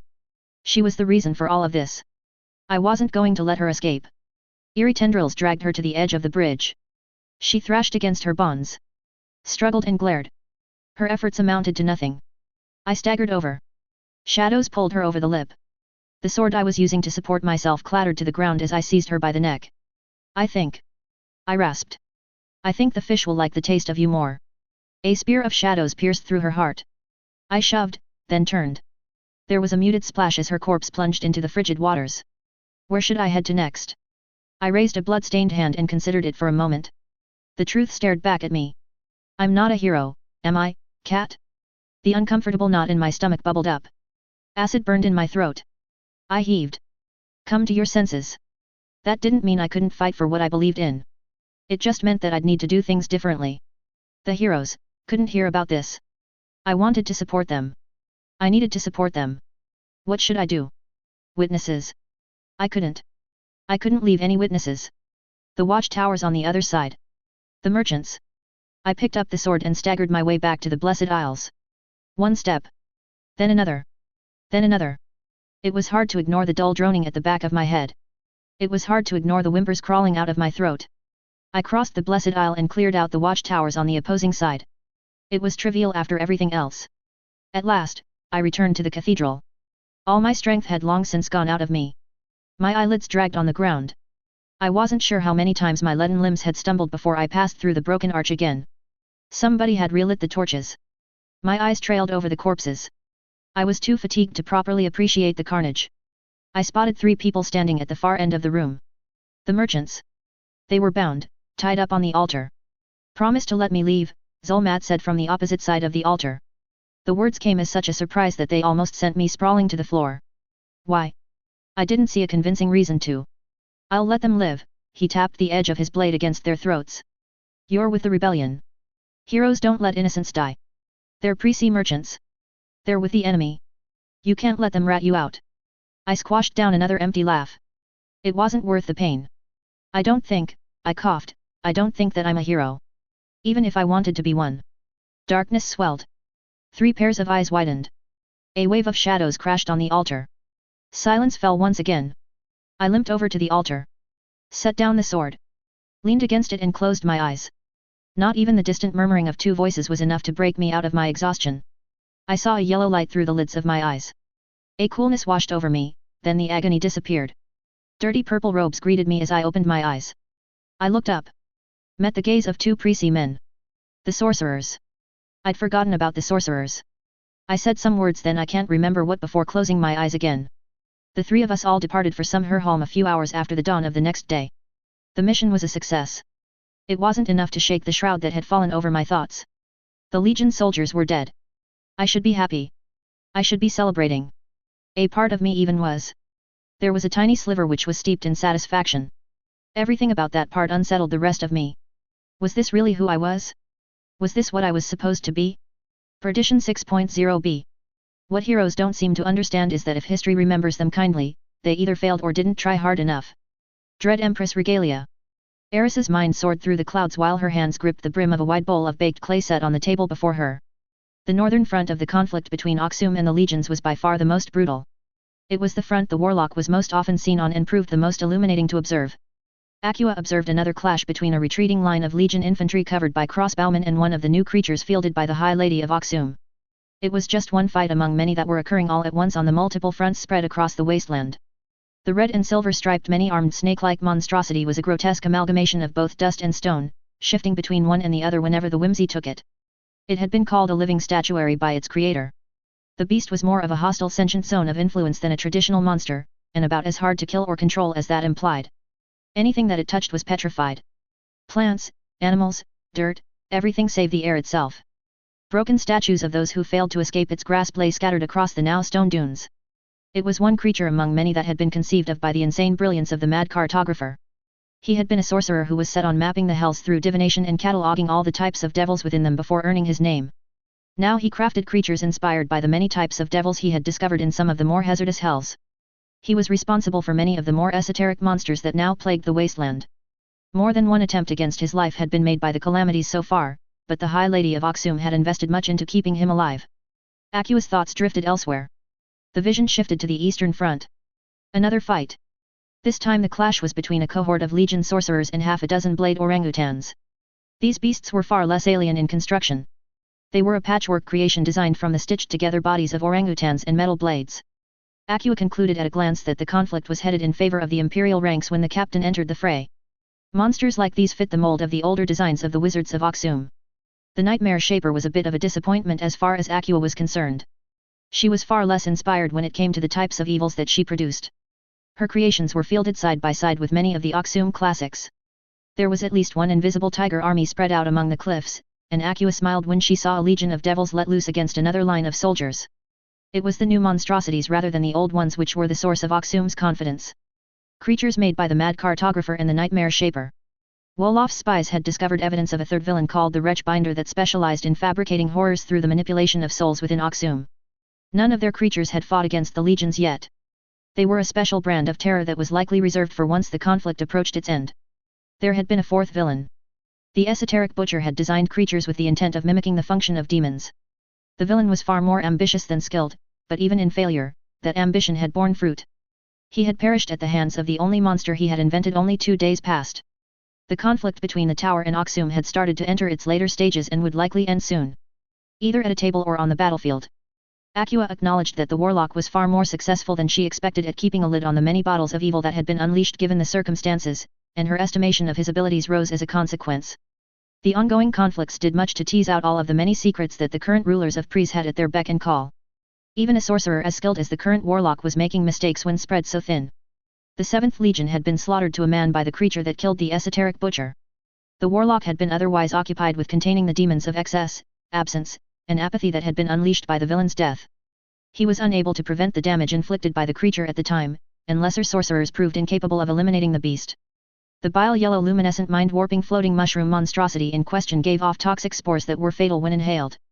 Nobody had seen fit to name the beast before the warlock dropped hellfire on it, and it was only after it had perished that anyone remembered it existed at all. The vision shifted again to the southern front. It appeared that for now this front was quiet. The legions remained camped behind fortified lines, although Akua expected that soon they would push forward. It was only 2 days ago when she had last witnessed the clash between an uneven line of Stygian slave soldiers and legion infantry fortified by the Black Knight in a narrow valley close to the city of Aksum. The slaves were both armed and armored, but didn't fare well against the might of the legions. High Lady Abraha of Aksum had decreed that the soldiers were freed. A technical distinction with no real weight behind it, considering they had been indoctrinated from birth to follow orders.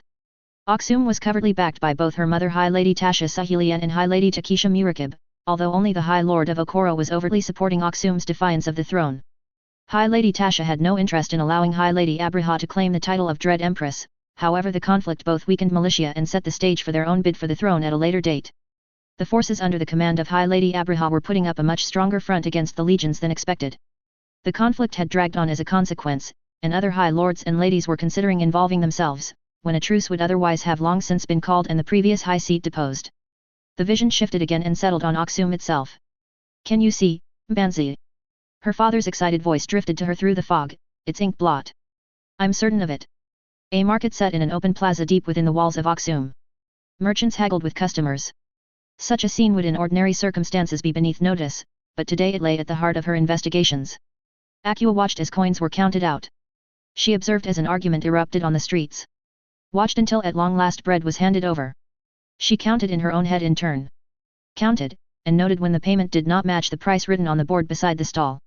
A single event in isolation could be nothing more than happenstance, but time and time again the same sequence of events played out from one stall to another. "Yes, Papa," she agreed, "the symptoms of the later stages are already evident." It was all but confirmation that the calamities had put one of their dark days protocols into play. Akua considered the decision to be noteworthy, as she did not deem the situation dire enough to justify their use unless there were other threats hiding that she had yet to glimpse. It was a conscious decision that it was easier to mitigate the fallout from the weapon's use than it was to continue fighting. Inkblot was by far the most subtle of all their doomsday weapons, and was designed almost entirely as a weapon against the other high lords and ladies of Pries. It was a ritual that could be triggered by an otherwise inert alchemical reagent that was harmless on its own. What made the ritual so noteworthy is that the catalyst to trigger it was a part of the Prisi field rituals that had been used for generations. Field rituals that had once again become necessary as a consequence of the chaos spreading across Calurnia. It was convenient for the Empress that the catalyst left trace elements of itself embedded within the crop yields. Wolof's spies had only recently uncovered evidence of the existence of the weapon. It would be some time before they had developed an adequate countermeasure to it. Inkblot caused a shift in cognitive associations related to numeracy within all who had consumed foods that were grown by rituals containing the catalyst. The ritual only impacted those in a designated region when triggered, however, the smallest region the ritual could affect was larger than the size of a small city. That vulnerability made Inkblot unusable as a precision weapon, except when large-scale collateral damage was deemed to be preferable to the alternative. The decay in numeric associations became progressively worse over time. The first stage of Inkblot only targeted numerical associations for larger values. If a victim was presented with a chest full of coins, then no matter how they counted the coins, their final tally would always be slightly off. Lower numeric values were influenced during the later stages of the plague. Inkblot appeared less dangerous than a traditional plague when considered by itself. There was no sudden spike in deaths or illnesses. The rate of engineering failures increased due to the introduction of errors that would otherwise not exist. The local economy destabilized due to the changes in spending. Problems became worse as time passed. Arguments broke out because people could not agree on totals, but almost all troubles were caused by secondary effects and not by the plague itself. The only immediate rise in deaths occurred within the population of sorcerers.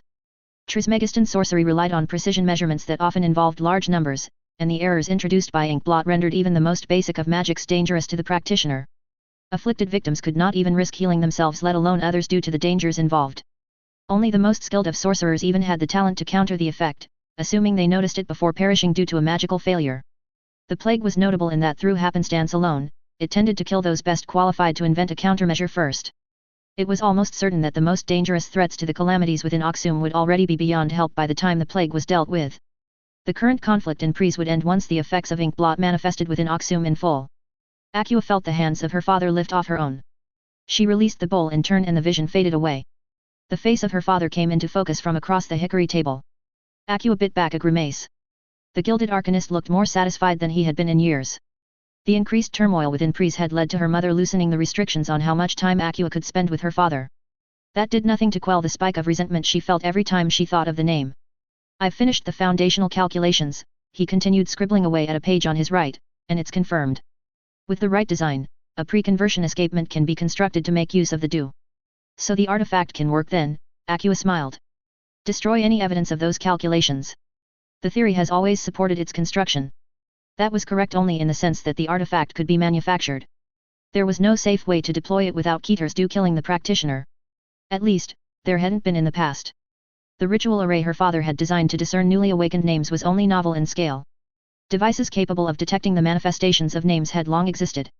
The array was an iteration on old designs that had been improved upon using Aqua's research into demons, and was only a practical demonstration of the smallest part of her grander scheme. Further refinements on the initial idea as well as many additions would be required to achieve her final design. A design which she intended to keep locked away safely within her own mind until it was ready to be unveiled. "I'll need to determine the most fitting location to perform the ritual," Eris mused.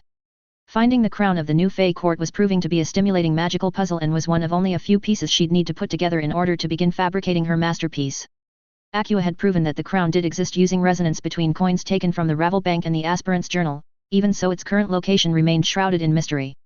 The outline of her ambitions was still in the early stages, and many complications remained unanswered.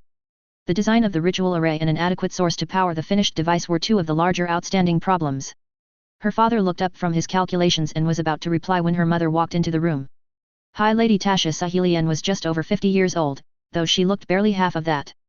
Her appearance was no glamour. Rituals to maintain the physical trappings of youth and the same superior breeding that had led to both their beauty were more than enough. High cheekbones and perfect eyebrows, dark golden eyes and full lips. She was everything Aqua was taught to admire.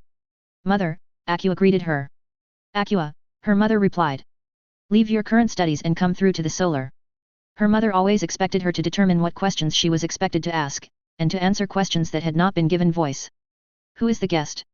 Aqua rose from her seat and brushed aside any creases on her red dress. Her mother departed the room at a sedate pace. Aqua followed behind and bid her father farewell as she stepped out of the room.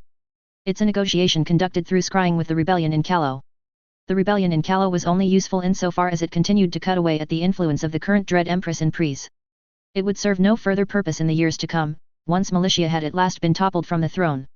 I'm to remain out of sight.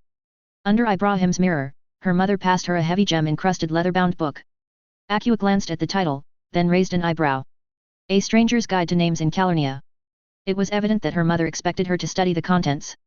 The Procern House of Light hadn't been quiet when publishing their new book, and so Aqua was already aware of its existence. I didn't think the House of Light produced books so richly adorned, Aqua commented. They don't, her mother sounded amused. Look at the contents page. Aqua did as she was bid and then raised an eyebrow.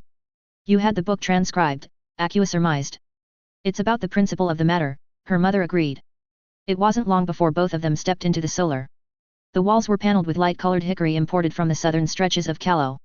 Precious stones and gilding ornamented anything of importance, and the arched ceiling was enchanted to show a perfect reproduction of the stormy sky above Ader. The two of them approached two chairs set down beside each other in front of a full-body mirror. Aqua placed the book on the table to her left, then examined her fingernails while she reclined in her plush satin chair. She tapped 3 times against a sapphire gemstone embedded within the arm. It wasn't long before the enchantment on the chair activated, and she faded from sight. The silvered surface of the mirror shimmered. The reluctant strategist's piercing grey eyes met those of her mother. Aqua noted that reports of the woman's condition had if anything underestimated the extent of the deterioration. There were sentient cacti in the wasteland with healthier skin. The information they uncovered on the Diorite woman mentioned that until recently she had been a minor strategist of no real note, with only a single exception. While she was not considered skilled at winning battles, she was considered far more skilled at predicting the worst possible outcomes within reason for battlefield strategy than even the most seasoned generals. Hi Lady Tasha Sahilian, the woman greeted. Tell me what you want. Further notes on the reluctant strategist indicated that her body language served as a better measure of her thoughts than her tone of voice or choice of words, and that she fell back on her training when angry or unsettled. Spies within both the eyes of the Empire and the Rebellion indicated that she had an aspect called forecast. The aspect cost her a month of her life each time she called upon it. The aspect was believed to be oracular in nature, however the eyes of the Empire noted that the reluctant strategist had never disclosed the exact details of what it did. Her other aspects remained unknown, but were suspected to be related to leadership. Reluctant strategist, Aqua's mother replied. We have received word hinting that your rebellion is suffering from a dearth of supplies. It was the feeling of eyes upon her that alerted Aqua to the presence of another. Aqua remained nonchalant, even though by all accounts she should be veiled from sight. She examined the room projected from the mirror while she considered what she knew. The reluctant strategist wore a simple cotton shirt and trousers. She reclined on a rock slab set some distance from the mirror, with a pile of documents set atop her lap. The dull light of a fire flickered on her right, and the shadow of a figure fell across the floor before her. Aqua judged it to be one of the emissaries. One of them would be required to maintain the scrying ritual, even if they were not in sight of the mirror itself. Give me the offer. The woman picked up one of the pages and set it beside her. I'm doing the work of over a dozen people and don't have the time for verbal trickery. Further examination of the space on the opposing end of the scrying ritual at last bore fruit. The shadows behind the reluctant strategist had a depth to them that didn't appear natural. Aqua considered her observations, then leaned into catalogue to make sense of what she saw. The Dread Empress placed restrictions on the circulation of a specific currency within the Dread Empire of Pries. We are interested in an exchange of currency with the rebellion as a consequence. A stocky, brown-haired girl with narrow cheekbones and diorite coloring stood opposite Aqua and was hiding within the reluctant strategist's shadow. It was an amateur working. One done by a villain who was new to their name. Aqua's mouth twitched. She noted that the shadows under the girl's eyes were off. Not in the sense that the girl looked like she lacked sleep, but that they fell just short of the positions they belonged. None of that explained how the girl was seeing through Ibrahim's mirror. Or had Aqua made a mistake and the girl had seen nothing at all? Why should I consider this? The reluctant strategist asked. Further examination of the girl suggested that her eyes had fallen upon Aqua by happenstance. The girl's attention remained focused upon High Lady Tasha and never returned to Aqua herself. It serves our interests to see the rebellion flourish at present. 1 orally in exchange for 5 coins minted by the Ravel Bank, the reluctant strategist offered. Nobody but us are willing to use that coinage. Aqua felt a twinge of surprise. Her mother had made no mention of the specifics of the negotiation. The aged youth was informing them that she knew more than she should by opening with an offer of her own. Your offer is ambitious, her mother began, however, an exchange of 1-to-1 with another half in goods the rebellion requires seems far more equitable. Callow hadn't had a mint of its own in years. Even the current rebellion was still relying on the Empire's coin. The people of Callow had Presi coin in excess, but no goods to spend it on. The price of everything had risen as a consequence. 1 to 5, the grey-eyed woman repeated. Further loans will also be taken out by Callow with the Ravel Bank. Her mother blinked, before raising her hand and laughing. I believe that the calamities have underestimated you, she murmured. Iron sharpens iron, Mabli of Dayan. The woman reeled back as if slapped. Her mother and the reluctant strategist continued to negotiate terms of trade. They settled upon 1:2, although an additional quarter of that would be delivered in goods. All transactions were to occur through intermediaries. The agreement would give Wolof the leverage it needed to continue scheming against the tower, while also turning the attention of militia somewhere else. Aqua picked up the book beside her and paged through it as further discussion unrelated to the negotiation itself commenced. She made note of several stories that ended with evil claiming the ending, and smiled inside at the thought. The calamities were too ossified to risk experimenting with new narratives. They had forgotten what it meant to be prissy. Militia would set aside the stories within the book, and in doing so would spit on all that had come before her. It was a chance for evil to not just claw for scraps but rise up and claim its own victory. Aqua would not turn away from that opportunity. The mirror rippled once more, then became inert. 3 taps on the sapphire and the spell around Aqua faded. What did you learn? 2 golden orbs turned her way. Aqua had considered the matter as she read and come to a startling conclusion. She is inflating the value of goods within Callow deliberately. It did not matter whether the rebellion won or lost. The consequences of the reluctant strategist's larger plot would echo decades in the future if the Black Knight did not act against it before the coins from the Ravel Bank became spread throughout the local economy. Pries was wealthy enough to mitigate the potential damage. However, none of the potential methods of doing so were quick. The resulting strife would all but ensure another rebellion in the near future. It was the kind of long-term spite that could be expected from the Diorith. The only surprise was that none among the rebellion had caught wind of it. What of our own plans? Her mother smiled. The coin from the exchange could be used by her mother to continue sparring with militia.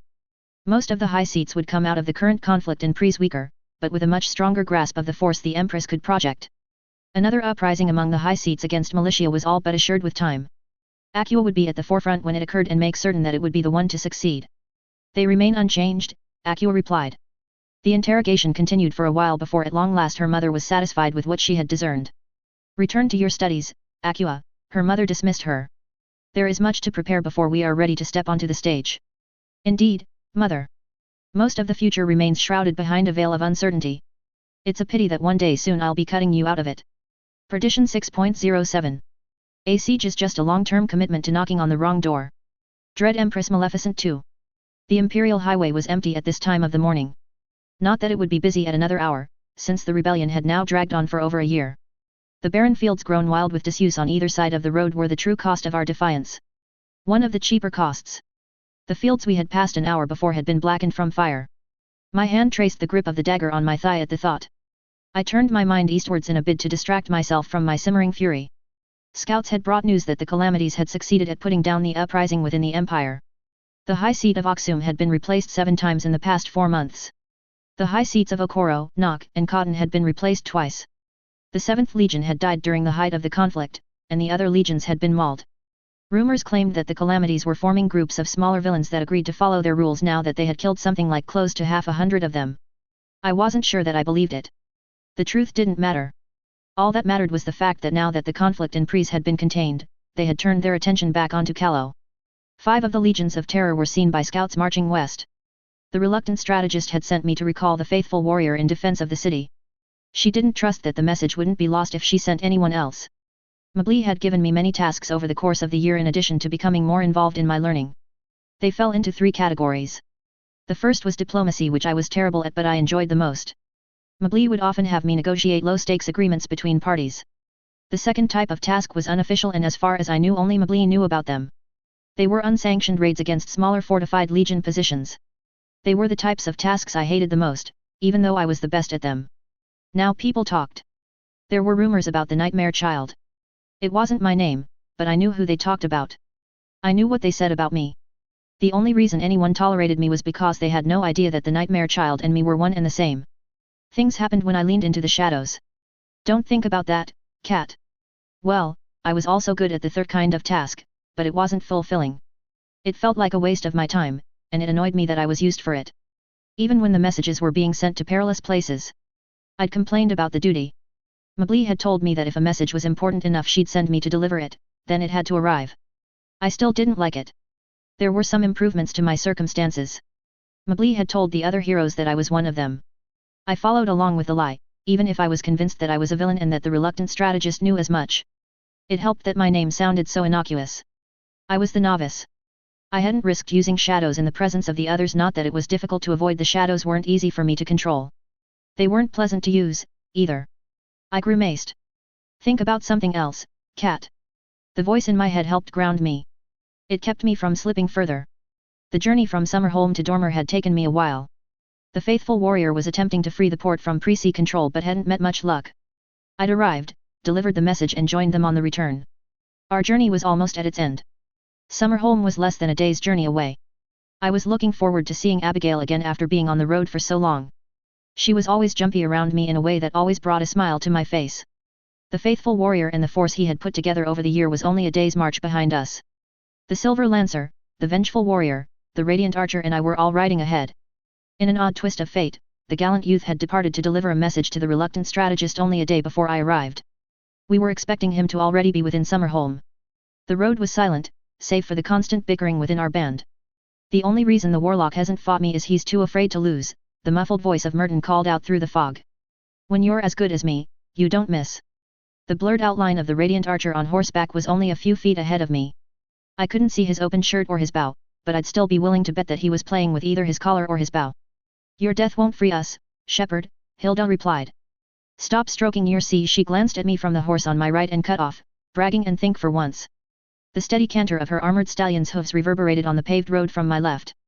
Calm your tits, I stated solemnly. Merton's ears are definitely too innocent for that kind of talk. The radiant archer let out a choked laugh. The soldiers are a bad influence on you, Hilda muttered. I glanced her way. The vengeful warrior was tall and in her early 30s. Scars lined her face. There were so many of them that it looked like she had hair on both sides of her head. Her pale blonde hair rested against the leather armor covering her broad shoulders. Cuthbert's not even dead yet, and you're already finding a replacement, Merton mocked. What's that supposed to mean? Hilda's voice was caustic. You still haven't noticed. Merton teased, first your mother dies, then you avenge her. Then your father dies and you avenge him. Then your best friend. Now you've taken on an apprentice. You're wrong. Hilda forced the words out through gritted teeth. That's the difference between us. There was a rustle from up ahead. I don't need to avenge dead friends because I'm good enough to keep them alive. Say that again. I heard an awkward shuffling from her horse and looked over. The vague outline of her two-handed weapon stood out in her hands. I don't need to avenge dead friends because I'm good enough to keep them alive. Say another word and my axe will carve through your skull. Your words are dishonorable, Oswin berated her. Apologize to your ally, Hilda. The Silver Lancer was in his mid-30s and was the only hero among the rebellion who truly looked the part. He was clad from head to toe in polished steel, but the gallant man under the armor had a regal air that the rest of us all lacked. He mocks the dead, she challenged. And he will answer for that in turn, Oswin replied. He will he? She sneered. You would have already chastised him if I was anyone else. I insist that you apologize to him, his words had a hard edge. Not unless he does first, she spat back. He's been insufferable ever since he shot the warlock's hellfire out of the sky near Marchford. I would not gainsay you were you to boast of any victories of your own, Oswin replied. Prioritizing vengeance over duty harms our cause more than it furthers it. What victories? Merton teased. It's not my fault that. His voice cut off. His horse halted. The rest of us stopped beside him. The fog gave way to a scene of carnage. 36 bloated corpses were strewn across the middle of the road. They were spread between what appeared to be the ravaged remains of a caravan transporting grain. Most of them looked like peasants. The rest were Legion soldiers. They must have died days ago and nobody had bothered to do anything about them. My boots touched the ground before I realized that I'd dismounted. My breath came quick and heavy. I bent down among the wreckage. I ignored the buzzing of flies and scared away a crow from a nearby carcass as I walked over to examine it. Maggots writhed within eyes. The stench was overpowering. My anger will get the better of me one day, and I'm going to start killing rebels for doing things like this. Traders selling food to prees, Hilda spat on the side of the road. Good. I'm sure the people starving in Lore are happy to know that more Call-Owens will join them soon. The words slipped out of my mouth before I'd even realized it. Their lives were forfeit the moment they chose to cozy up with the Empire, the Silver Lancer agreed with the vengeful warrior. My hand tightened around the hilt of my dagger. It must be nice being too important to deliver messages, I drawled. Say what you mean, kid, Hilda grunted. Don't dance around it. I hear all sorts of things on the road, I continued. Like how farmers are more scared of the rebellion than of the legions. It's why they need us to guide them, Merton sniffed. They would support us if they knew better. It's a pity for the sheep that it's usually the shepherd that kills them. I pointed at the radiant archer, then pointed at the corpses. His face purpled. At least sheep don't die on an empty stomach, Merton spat while stroking at his bow. The shadows around the edge of my eyes darkened. The umbral threads which were often out of my reach whispered slick, oily words in my ears. They called, begging to be used. Spiders crawled down my spine. Don't think about the shadows. I listened to the voice in my head. I forced the darkness away. Your choice to starve the flock is proof of your skill as a shepherd. I took 2 steps towards him and glared into the blue of his eyes from beneath his chin. It's a pity that your ego is good for nothing at all, I smiled. There would be enough food to last Callow through winter if it could be eaten. The little girl comes running to the real heroes for help the moment the calamities show their faces, Merton shoved against me. A novice should know when to listen to her. Catherine, Merton, the Silver Lancer's voice cut through the tension like a knife. I implore both of you to put this matter aside and apologize to the other. I breathed in, then unclenched my shoulders. Sorry for being honest, I scratched at an itch on my chest while glaring at Merton. He didn't apologize in reply. The Silver Lancer appeared satisfied regardless. Hilda approached and gave me a measured slap on the shoulder in support. I smiled back, but withdrew from the conversation regardless. It wasn't long before we mounted up again and continued on our journey. The 3 of them continued to bicker as the sun rose and the last vestiges of the fog were burned away. The dying rays of the late afternoon sun were hot on my back when we saw it in the distance. First there were the banners. A black tower on red. We dismounted, then sneaked closer. Concentric rings of palisade fences were set around the walls of Summerholm. Around them were trenches and spikes. Then, tents organized in rows. 2 legions, Oswin stated. They pulled 2 whole legions out from further in Callow to besiege the city from both sides. He paused, then continued. I'd bet they came from Marchford. We should launch an assault now, Merton declared and pointed. A quick strike to destroy those stockpiles and the war will be over within a week. Remember yourself, Cat. I held back from interjecting. I wanted to agree with Merton. There was only one problem. I couldn't avoid using shadows for a fight this large. It was better to wait for a larger conflict where I could act within the chaos and still avoid being noticed. Remember your duty, Oswin denied, pulling off his helmet. You were called upon to counter the warlock.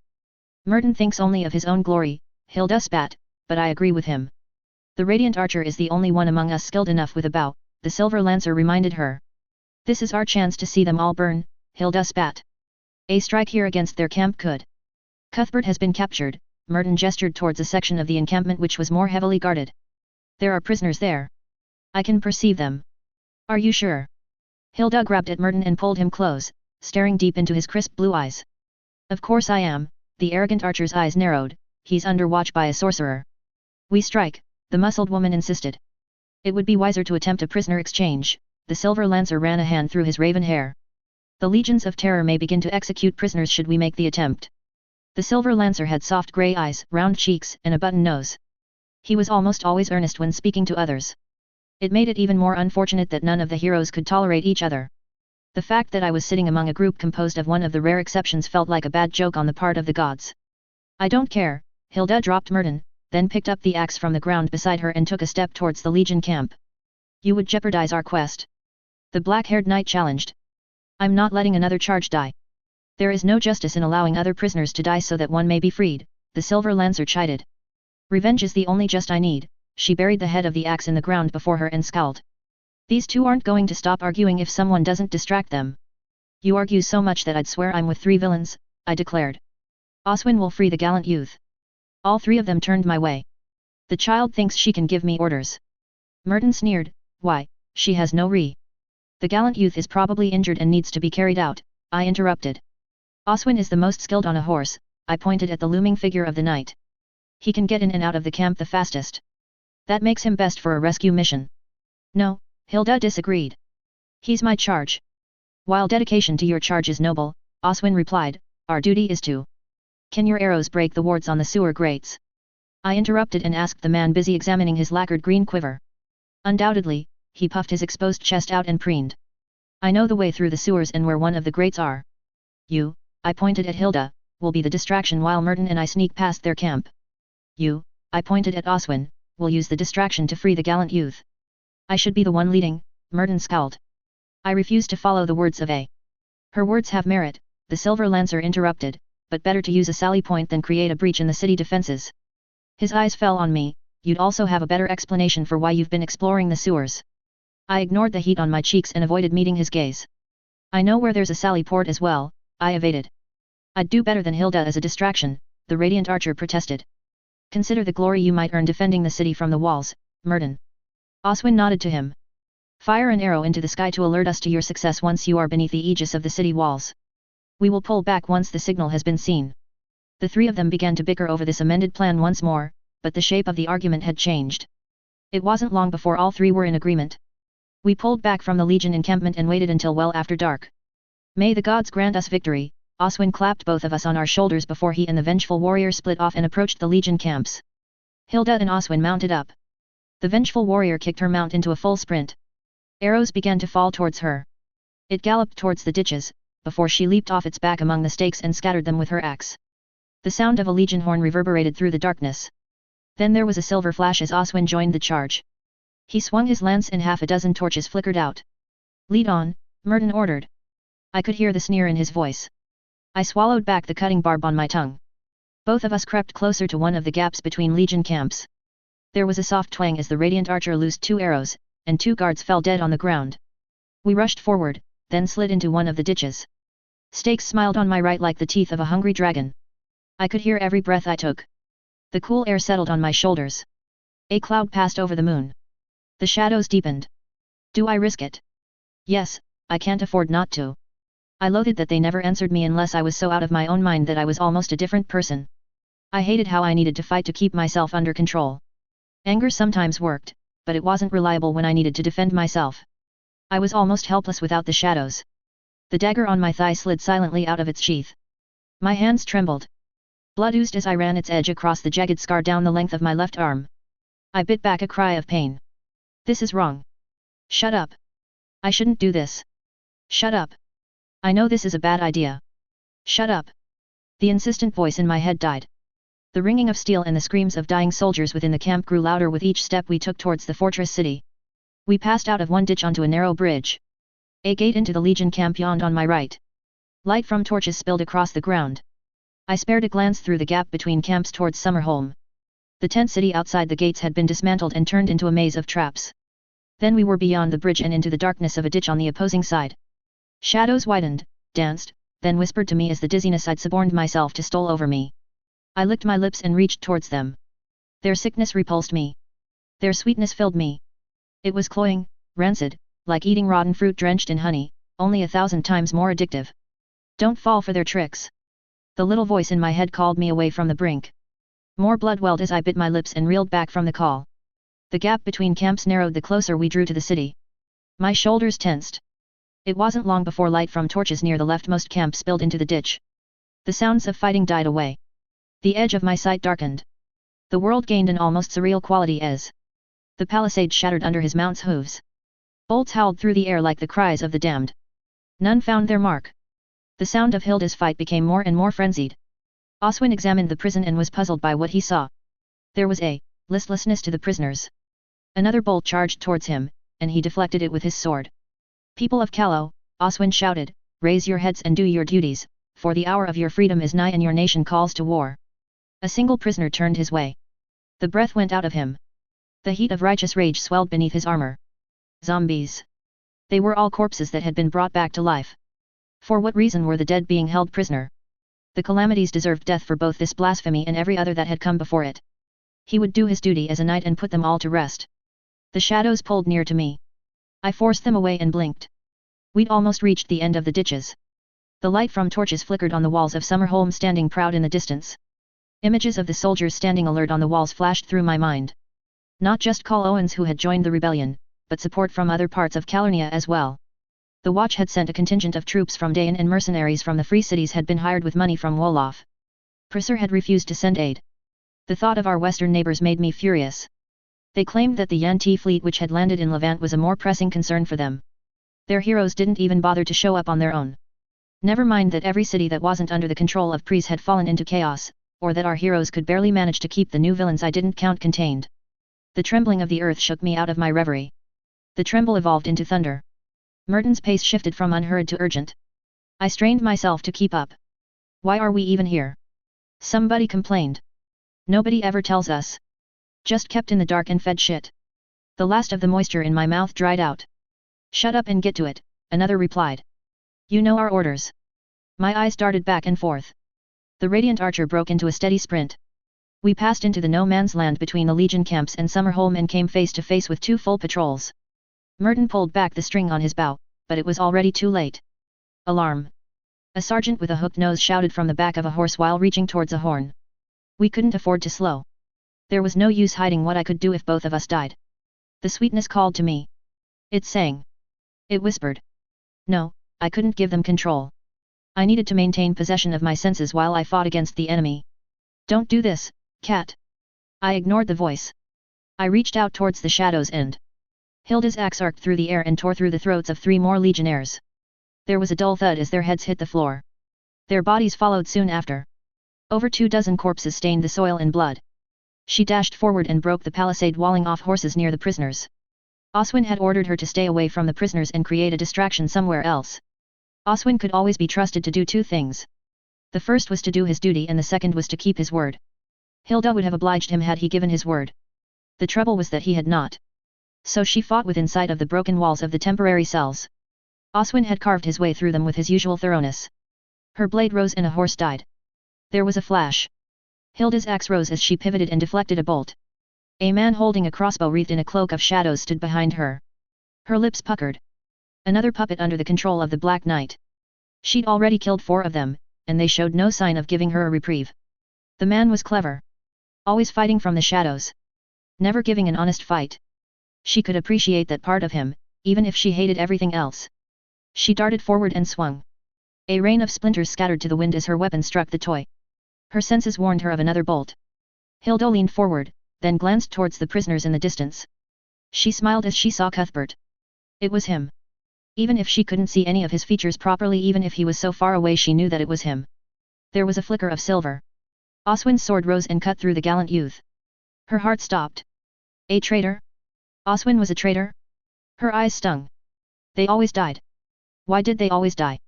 Her friends, her charges, everyone she came to care about. A heavy red wave washed over Hilda's eyes. Not again. Not again. She couldn't save him. She could never save them. Useless. Why were all her aspects so useless? Useless, save for one of them. If she couldn't save Cuthbert, then she would avenge him.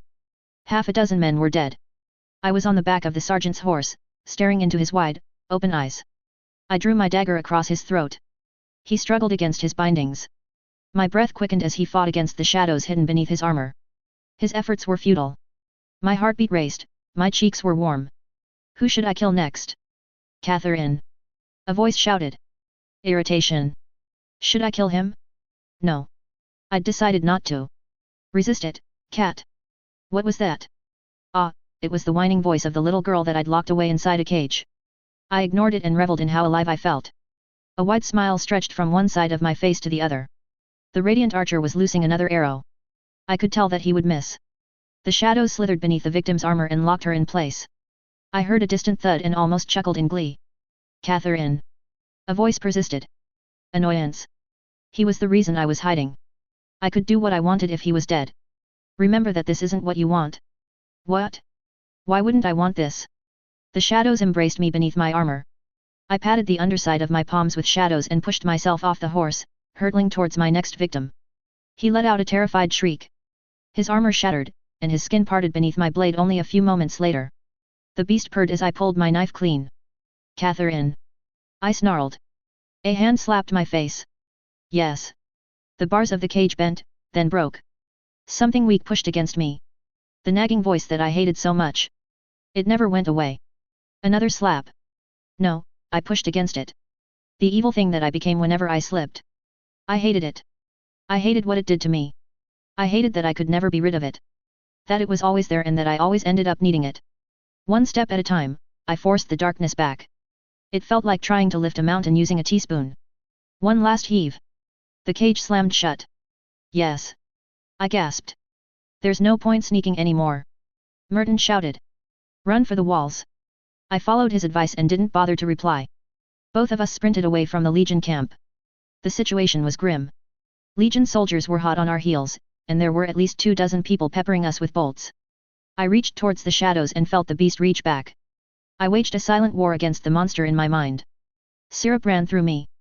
My mind became fuzzy. I stumbled, but pushed through. Now it's easy. I bit my tongue to avoid swearing at the unfairness of it all. The beast was always less controlling after I indulged. The urges went away. Now I could wield the shadows without having them wield me. Not that it improved the situation much. I grasped upon the inky blackness around the bolts and nudged them. Their path shifted. Why did heroes get it so easy? Well, all of them except Mabli. I saw the kinds of gifts the heavens gave them. Almost none of them had costs. None of them went mad the way that I did. Then we entered the killing fields below the city walls and attacks against us ceased. Both of us slowed. My breath was shallow. A sea of lights swimming over an ocean of walls. Stars, innumerable stars. Voices. No, one voice. Caverns beneath the bastion of Summerholm burrowing deep into the darkness. The jaws of monsters rising up to swallow me. Why were there that many walls? No, it was only another nightmare, wasn't it? I smiled. Nightmares for a nightmare child. There was a symmetry there. What kind of novice was I? I wasn't a novice, I was a monster. A hand wrapped itself around my palm, only to slip. Ah, I forgot to heal myself again. I focused on the injury. Focused on my bloody dress. Absorb. The wound closed. The blood faded away. The fog within my head dissipated. Many walls resolved into two, caverns became ditches, monsters became stakes. The beast growled within my chest. It hungered once more. It hungered, and I knew that as much as I railed against it, I would feed it once again. I swallowed a whimper. Nobody warned me you suffer from battle fury, Merton spat. To think they wanted me to follow you. That way, I pointed. Merton raised his bow and loosed a radiant arrow into the sky, only for the sky to open. Red, then orange, then purple. One color, then the next, then the next. An angry black. Blistering fire and lightning arcing from nowhere to nowhere else. My mind boggled. Boulders the size of mansions floated in the air above us and crackled with malevolent energy. They were swimming towards us. Not swimming, falling. The beast inside me snarled. The warlock. The thought was muted. I should have felt angry, upset, something. Instead, I felt tired. Why here? Why now? We'd almost reached safety. The first rock that fell from the sky struck against Merton's arrow, only to deflect the projectile back towards the Legion camp. Then more of the hellfire to start raining down. Run! Catherine! The radiant archer shouted, I'll deal with the warlock. I didn't even consider arguing. Fighting would be stupid, I'd already broken into a sprint. A wilting wind scoured its way across the ground outside Summerholm. Dust swirled, whipped around me. I raised my arm and shaded my eyes, then squinted up ahead. Traps lay between me and safety. A rock slammed into the ground beside me. Blistering heat sent me scrambling back. I stumbled, then righted myself. A glowing arrow arced into the sky, then another, then another. One after the other, rock met arrow and rock shattered or diverted. I reached towards the shadows and they answered eagerly. I couldn't afford to slow for the traps. There was no subtlety to my working. A black fog spread out across the ground ahead of me and swallowed it all in darkness. I ran along the path I made, even as sweetness coursed through me. Ran and made my way to safety. The roiling scarlet above me faded away. I didn't trust it. It was a lie. The safety was a lie. I panted as my hand touched against the walls. Bang! Bang! Bang! Words were said. The sally port opened. I was welcomed inside. It was only then that I realized that the radiant archer hadn't followed behind me. A terse few sentences were exchanged before I dashed through the gatehouse, found a staircase and climbed to the battlements. A wind that was both hot and cold brushed against my face. I blinked. It was an odd blend of both normal air and the fires of the hells. I ignored the voices of the soldiers and looked out over the killing fields. A light smattering of hellfire coated the ground like hail during a storm. Where is Merton? I looked. Was that him? There was a corpse in the distance buried beneath a boulder. I couldn't see most of it, just the legs. No, it couldn't be him. There was a radiant arrow piercing the heel. Merton was a braggart, but I didn't see him shooting himself in the foot. I looked again. And looked. And looked. There it was. A hand sticking out from beneath a rock clasping a broken bough. My shoulders slumped. I swallowed. I turned away. So much for bringing the other heroes to our support. My first day during the hell that was the second siege of Summerholm came to an end. Perdition 6.08.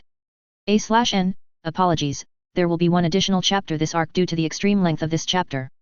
I deliberated leaving it as is, but eventually chose to split it in two at the most appropriate point. Victory is nothing more than the longest method of losing. Isabella the Mad, Procn General.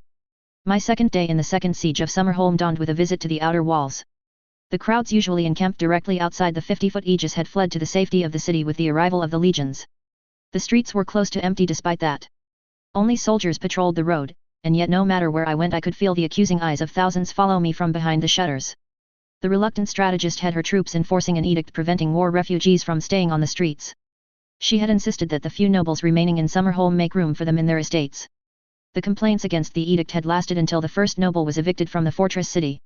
It wasn't only the nobility who had been forced to accommodate the influx of refugees. I was told that there were more than thrice the number of people there should be within the walls. An air of desperation pervaded Summerholm. I smiled in spite of it. A part of me was worried, but that worry shrank like a shadow at dawn from having seen Mably the evening before. I'd met the silver-haired woman in the war room, pacing back and forth before the maps on the table. She appeared not a day younger than 60, and yet there was a life to her every action. Her gestures were fluid, animated in a way that I hadn't seen before. It was enough to convince me that she had a plan. It was enough to convince me that perhaps there was a chance we could still claw victory from the jaws of defeat. Can't we just head back? Abigail twitched and scratched at her delicate nose, examining the road ahead. The palace is safer. You'll need to show me the palace tannery, I mused, I haven't seen it. We passed the blackened remains of a two-story building that had been torched by Legion sympathizers within the fortress only 2 days past. The acrid smell of smoke still clung to every inch of the surroundings. It wasn't the only sign of the pressure we were all under. It wasn't the only place to have burned. The same place as your survival instinct, she snapped and glared at me from my right. Ah, missing then, I scratched at the black leather jerkin I wore. The god's damned thing itched something fierce. We could also stop at the nearby tavern, she tried again, you know there's a small group our age that meets there. I blinked at the suggestion. It was one of her better attempts to distract me from our mission. We'd gone there a few times before when the hours were long, and I'd had nothing else to do. This has nothing to do with the fact that Mably will only punish me for not showing up, I commented. Nothing at all, she flushed and turned away. Naturally. Come on, Abby, I tugged on her hand, we're almost there. We passed another watchtower and reached an intersection right before the base of the last watchtower right before the main gate. Abigail stopped fidgeting with the arm pads of her jerkin, let go of my hand, then faded into my shadow. Don't let them see me, she whispered. I raised an eyebrow and peered towards the building again. 3 oddly familiar guards stood beside a bench with the hands on the polished pommels of their swords beside the watchtower door. It took me a moment to place where I'd seen them before. You're a bit too tall to hide in my shadow. There's plenty of room to hide here. She shifted from one foot to another. I heard her take another step backwards. I knew without glancing that she was fidgeting with her hair. Let's visit them. I took one step forward and Abigail's mouth began to run. I'll be in so much trouble if they see me again, she howled, they'll probably. My mouth twitched. And their punishment duty is your fault not mine, but I bit down on my lower lip. I didn't mean for them to hear that they had fewer wits than laces if they didn't see me sneak inside but. She's still going on. And I spent a week cleaning their boots, do you have any idea how filthy? Abigail, I interrupted. Not even my cousins smell that bad after 3 weeks without bathing and. Abigail. I exclaimed. The tirade petered out. What? Abigail wrung her hands together. There's no need to panic, I reassured her. We're staying away then. Her head perked up and she beamed. Or how about circling around? We could go through that alley over. Don't be silly, I replied. The staircase is past the watchtower, I grabbed her hand again and tugged. Come on. More evidence that we should return to the inner city, she grumbled, but allowed herself to be pulled along. This rate, soon we'll be eating rats, a guard with black hair and a curly mustache complained. There are slim spoils to be found. Don't you know it, Steve, another replied. Pay's gone up, but even the price of bread has tripled. Merchants won't haggle. Nothing has. The man's voice cut off as he glared towards Abigail. She pressed herself against my side. I suggest the two of you go cause trouble somewhere else, he scowled. Trouble? I blinked, wouldn't dream of it. That's a fat lot of lies, the blonde giant spat. Why, the last time I saw her she. Ah, Bertrand, Steve said, I don't think that's a good idea. That girl's not going to be allowed to cause mischief a second time, Bertrand interrupted. We've business somewhere else, I fingered my dagger, unless you have some other reason to keep us. I think we do, he lumbered towards me and folded his arms. Can't think of any reason for two little girls to be snooping around here. He leaned in close and breathed down my neck. Walls are off limits. I'm sure my captain would. Bertrand, Steve tried a second time. That's not a good. What is that smell? Catherine, a voice I hadn't heard in a long time interrupted. Got a problem here. Only this one. I poked the soldier's chainmail vest and smiled at Sullivan. The other two aren't stupid enough to delay my meeting on the walls. So we have someone who thinks she's funny, the guard snarled. That won't save you from justice, Win. Why not? I interrupted. It does most of the time. Well, not this time, he declared. This time you'll get the punishment you deserve. I swear it. I'm the novice, I declared, and you're about to be down 2 limbs and crying on the ground if you keep holding me up. He froze for a moment, before smiling at me. A likely story, his fingers closed around my left shoulder. But I'm not going to let they. Abigail retreated from my shadow. Shadows danced at the edge of my vision. Their chorus whispered to me. Whispered, and promised to make my troubles disappear. It was a constant hunger, a need to satiate them. Don't answer their call. I listened to the voice and ignored the syrupy song. For once, it was easy. A fight like this didn't call for them. I twisted, reached up and slammed my open palm against his arm. There was a crack as it slammed backwards. My leg rose. He doubled over as it crashed into his groin. My other hand rose and slammed into his forehead. The blonde giant fell sprawling on the ground. He whimpered. I stepped away and examined the other guards. Both of them avoided meeting my eyes. You two, I pointed towards them, clean up this mess. I've got other things to do. You could have just gone with and explained the situation to his superior, Abigail muttered. They heeled and towed it so fast with Bertrand carried between them that for a moment I wondered if they had been there at all. That was almost cruel to watch. Sullivan clapped his hands. I think I'll give that man my sympathies. Abigail stepped beside me again, although something was off about her. I spared a glance her way. Her eyes kept twitching. Up, then down, then up again. She shook her head, then scowled. The ghost returns, I smiled at him. Haven't seen you in so long that I'd forgotten you exist. That happens, I felt a prickle on the back of my neck. Somebody's gone up in the world. I'd recommend doing the same. Abigail and I started towards the walls. It beats starving. Sullivan fell into step beside us. His pace matched my own. Great, Abigail muttered, now there's 2 of them. There are dozens of us, Sullivan crowed before examining Abigail. I don't remember you. I'm nobody important, Abigail whimpered. I swear, sometimes she's as nervous as a page at a council meeting. People here are so jumpy nowadays, I drawled. There was a rattle as I reached up, grabbed the rusted iron handle and opened the heavy-set oak door into the gatehouse. The Black Knight offered to leave the citizens of Summerholm be provided they cast out the rebels, Sullivan replied. Considering the sentiment towards the rebellion, that just might be tempting. Of course he did. My stomach churned as we passed a pair of off-duty guards drinking at a table and ascended the narrow flight of stairs at the opposite end of the room. I don't think you were ordered to follow us around. I wasn't, he answered cheerfully. Just finished my inspection of the sewer defenses. Explains the smell, Abigail whispered to herself. They're as shit as usual. I confirmed. They're as clean as an orc's cook pot. He fell away from our side as we reached the 2nd floor. I'm reporting, then washing up. I don't know if that's clean or filthy. What has you so jumpy? I asked my friend. There's something wrong about him, Abigail shuddered as he left. He's the type of person you ask for help with hiding a body. Somebody you can trust. I raised an eyebrow. Not that kind of person, she denied. We continued up the stairs in silence. It wasn't long before the frigid teeth of the early morning wind was nipping at our heels. Soldiers spared us little more than a glance before continuing their patrol of the walls. I kept my eyes pinned to the parapet. It was better than looking at the drop. The reluctant strategist stood with a telescope pressed to one eye atop the battlements, facing towards the west. Her exposed arms rested against the crenellations. They looked more like parchment than flesh and bone. Beside her stood 2 figures. The first was a hooded and silent man that I recognized but didn't personally know. The man was shrouded in a brown cloak. He was one of the watch sent as support by Duchess Keegan. The second was a bald man clad in a polished mail that I knew well and avoided at every chance that I got. Edric, the learned tactician. Catherine, she turned as we approached. Abigail. Good. What are we here for? I inquired. This is Brennan, she introduced the hooded man. He's the leader of the watch contingent. The silent figure turned my way. He said something in the old tongue, then realized I didn't understand what he said. I was told that you were here to learn. His bloodless lips frowned. There isn't much to you. For people who spend so long on a wall, I met his gaze. It doesn't surprise me that you look down on everyone else. I could almost feel his sapphire eyes carve me up one slice at a time. You have fire, at least. His voice sounded like the beating of a drum. Pray that it is enough to see you through the days to come. Enough pleasantries. Abigail and Catherine, Mably gestured towards the wall, both of you tell me what you think. I stood on my toes and leaned over the crenellations. My fingers tried to dig holes into the wall as I stared out over the killing fields. It took me a few moments to realize what I was looking at. What must have been 100 ogres formed up in 4 loose lines with some space between each of them. The ogres were close enough to the walls that we could easily see them, but still out of bow range. There were boulders piled to either side of the ogres. A man in plain steel armor sat on a horse in the middle of their ranks. It took me a moment to realize what I was seeing.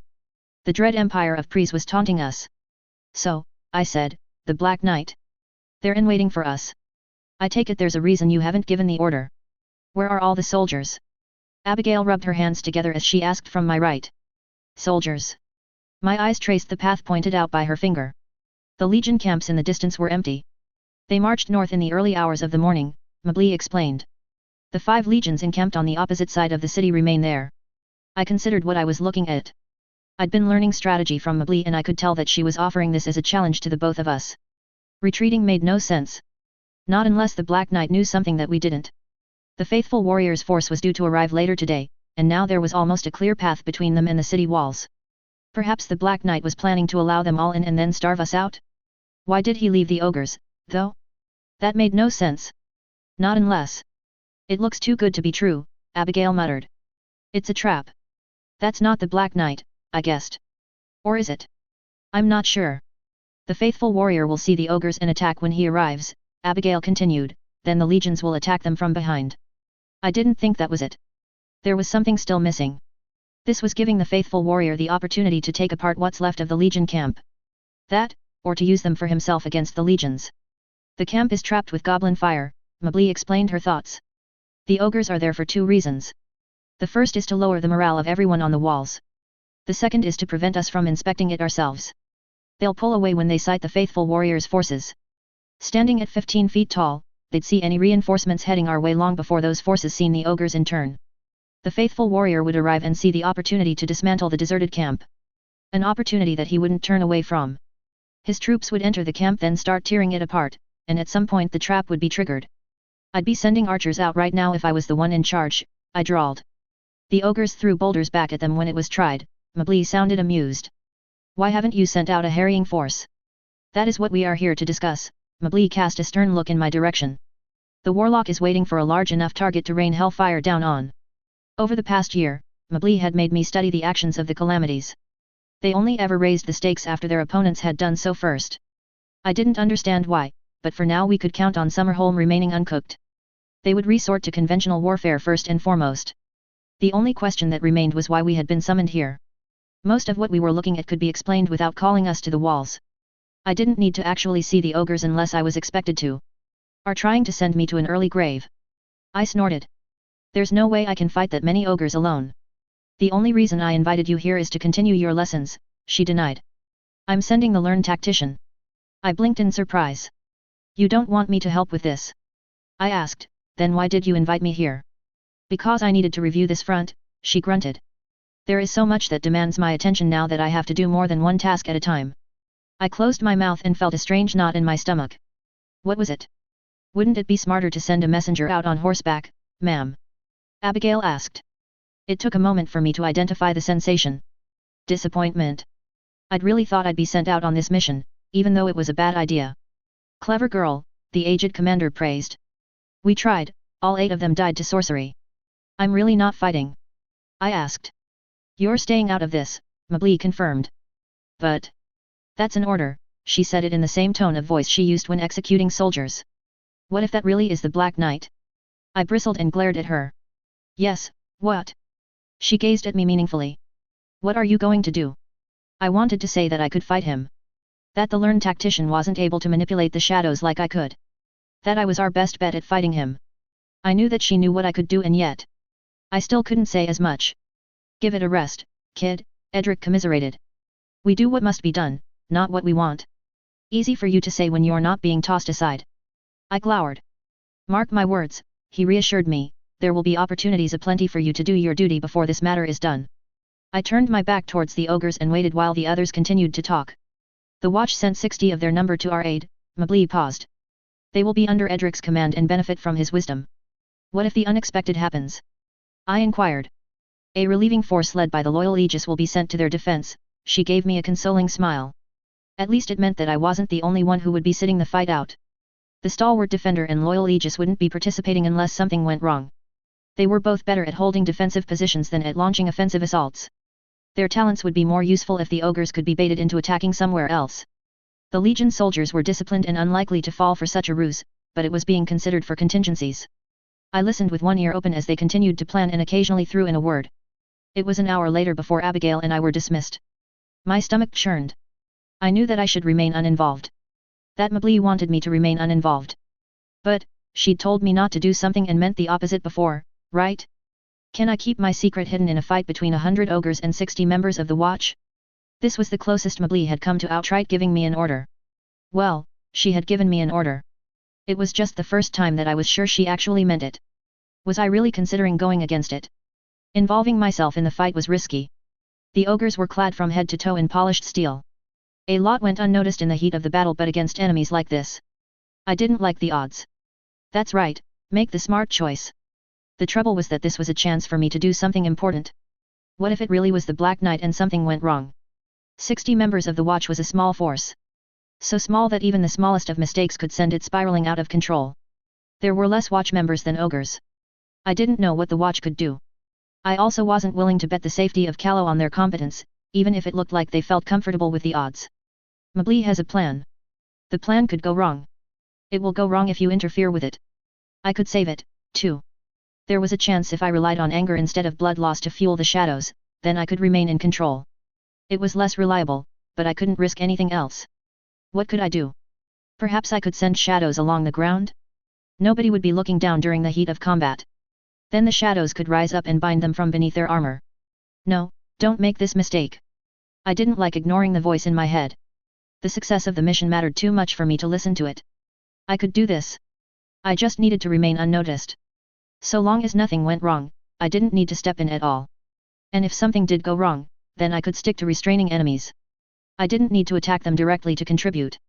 Perdition 6.09.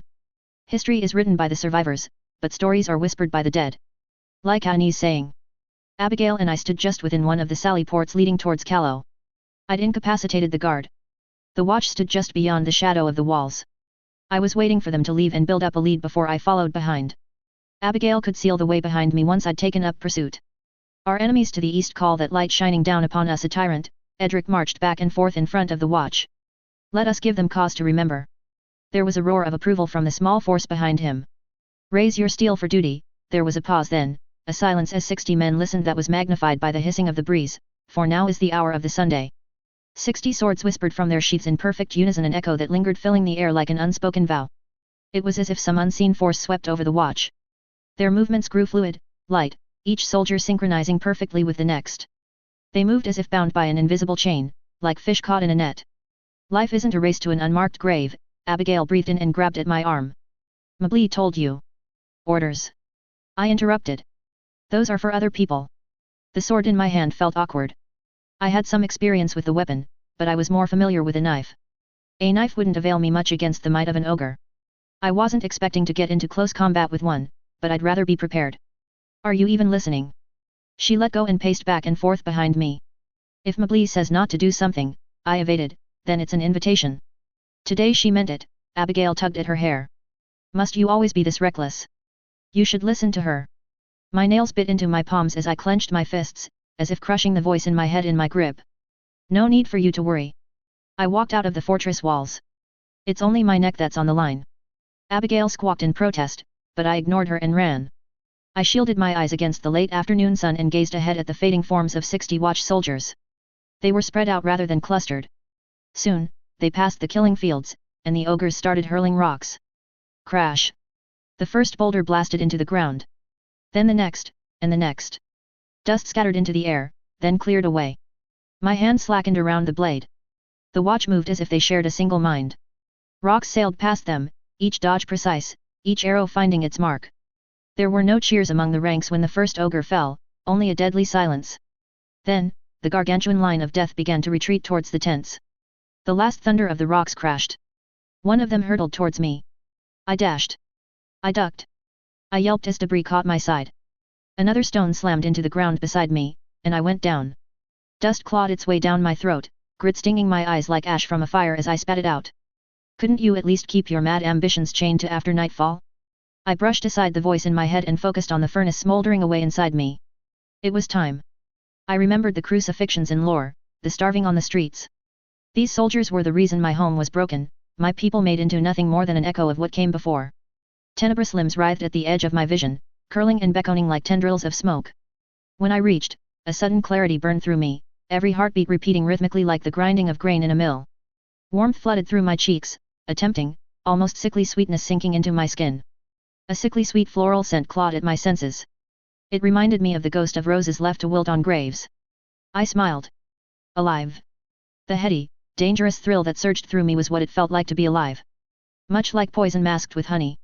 Fight it. I clenched my teeth and pushed back against the sensation. Control. I wasn't prepared to give up control. I breathed in, then out, then in again. My fingers tightened around the handle of the blade. The gloom fought back. They didn't like it when I was the one with the reins. They tried to slip between my ghostly fingers. I clung to them like a starving beggar to their last meal. At last, they gave in to my demands. Another boulder flew towards me. I nudged the murk at the base of it. Its course changed. A ditch lay just ahead and to my left that extended towards the Legion encampment. I crouched low and ducked into it. Shadows washed over me. I slowed. It was better to be more cautious now. The battle was close. I was only here to provide limited support. Hammers were raised over mountainous shoulders as the rocky hail ceased, and the ground shook with the ogre's charge towards the tents. The watch were now near to their opponents. Bows were slung over their shoulders, and swords hissed like snakes sliding over stone. They ran far faster than normal soldiers. They ran faster than the ogres retreated. The watch nearly ran as fast as me when I gave it my all. I clenched my fists. The leading member of the watch raised his palm and shouted something I couldn't make it out, and they all started to sprint. I tried to match my pace to their own while remaining silent. My effort was futile. The ogres stopped just short of the camp, facing the approaching force. It wasn't long before the distance on the hard, packed dirt between the watch and the ogres had disappeared. The first of the watch reached an ogre, and a mace came down with a mighty crash against the ground. The man darted to one side. A fist was raised, and a steel stake slammed into the ogre's leg. Using it as support, he threw himself further up the ogre and a bit into a position further up with his other stake. The ogre didn't even let out a grunt. The gap between me and the fight had halved. I jostled against the shadows. They slithered along the ground towards the conflict. Their sibilant whispers sent a faint tremor down the back of my neck. I brushed them aside. I couldn't afford to give in. The ogre I was watching took a step back, released the mace with one hand, and reached towards its veiled opponent. A flick of the wrist got the first peg out of the leg below, and the cloaked figure hoisted himself up once again. The hand smashed against a now empty leg. 20 feet. Don't get any closer. This is mad enough already. My feet twitched. The sounds of conflict had shifted. No longer did it blend together into a single discordant noise. I could hear the striking of metal on metal and the sinking of metal into flesh and bone. Another ogre swung its hammer, and the woman jumped onto it, using the momentum to launch herself at the next assailant. Half a dozen other members of the watch had each engaged in battle with an ogre of their own. They would push-pin the beasts from either side and then force them step by step into the space of another ogre. Soon, their movements became so restricted that many of them were unable to wield their weapons at all. The first of my shadows coiled around an ogre's armored legs and began to root it in place. I felt something then. Almost as if someone had trailed a feather over an invisible layer of skin. A layer of skin that I didn't even know that I had. What was it? There was too much to follow. Another one of the gargantuan mountains of steel launched itself towards the learned tactician. He ducked behind his shield, took a single step right, then charged. The ogre swung its hammer. Edric took a step back, swung his arm back and threw. His shield hurtled through the air and smashed the beast on the face. A hammer swung towards him from his left. He darted to the side. 5, 6, 7 ogres all rooted to the ground. I crawled closer. Light scalded my skin as my head peered out from the ditch. I felt eyes settle upon me. Thump. Thump. Thump. I looked up as a new patch of darkness fell over me. A hammerhead larger than the radiant archer's ego swung towards me. It moved at a speed that would leave me as nothing more than a smear on the ground. Smash! My sword clattered to the ground as I threw myself out of the way. Dirt sprayed from the impact. Scrape! The ogre dragged the hammer towards me. I tried to clasp at the shadows around the weapon. I tried to push against it. My fingers tightened as they slipped from my grasp. I threw myself backwards. This is going about as well as that time you tried to sneak into a legion camp by climbing on the rooftops. Could the voice shut up? An armored leg came down like a hammer and pounded the breath out of me. I was sent me flying into the air. I blinked as I arced. Then I started to fall. I rolled as I struck the ground. I staggered to my feet and coughed. Where was I? I took another bleary look around. A shape darkened the edge of my vision. I cursed and ducked. The hammer passed over my head. I reached for my traitorous weapon of choice. For once, they obeyed. I slammed at the murky outline around the weapon's head. The ogre tried to correct for the added force, failed, then toppled to the ground. The glint of metal a few feet away hinted at my sword. I limped towards it and grabbed the handle, then turned to face my foe. The ogre had risen to its knees. I seized the reins of my slippery subordinates. They wormed and squirmed, but answered nonetheless. I threw them at the mountain of metal and flesh that had set itself against me. My nails dug deeper. Blood trickled from my palms. It took 3 tries before tendrils coiled around the ogre once again. They fought me every step of the way, slipping through my grip like a snake. The ogre grunted and tried to move. Its efforts availed it nothing. I risked a glance around. Everyone was too engaged with their own conflicts. Nobody's attention was on me. Could you die any faster? Tough crowd. My enemy didn't even deign to reply. You're more stubborn than a tavern bouncer. I dashed forward and swung. There was an almighty clang as a heavy-plated arm intercepted my blow. I pulled back as the other arm reached towards me, then darted forward again and struck. This time I scored a hit through a gap between the helm and the rest of the plate. The ogre squealed like a stuck pig as I carved a line through its throat. It tried to raise its knee again. It didn't amount to much. A feeble arm was lifted and swung towards me. I pulled away, then returned for a second cut. Steel dug deeper into its neck. The ogre let out a gurgle as the last of the strength left its limbs. I glanced around the battlefield once more. Over 24 ogres were dead and only 8 of the watch. The learned tactician had finished dispatching an ogre and was turning towards another. It didn't seem like my help was needed. I swallowed, then spat. I rolled my shoulders and considered where to help next. That was when I felt it again. A reverberation in the gloom.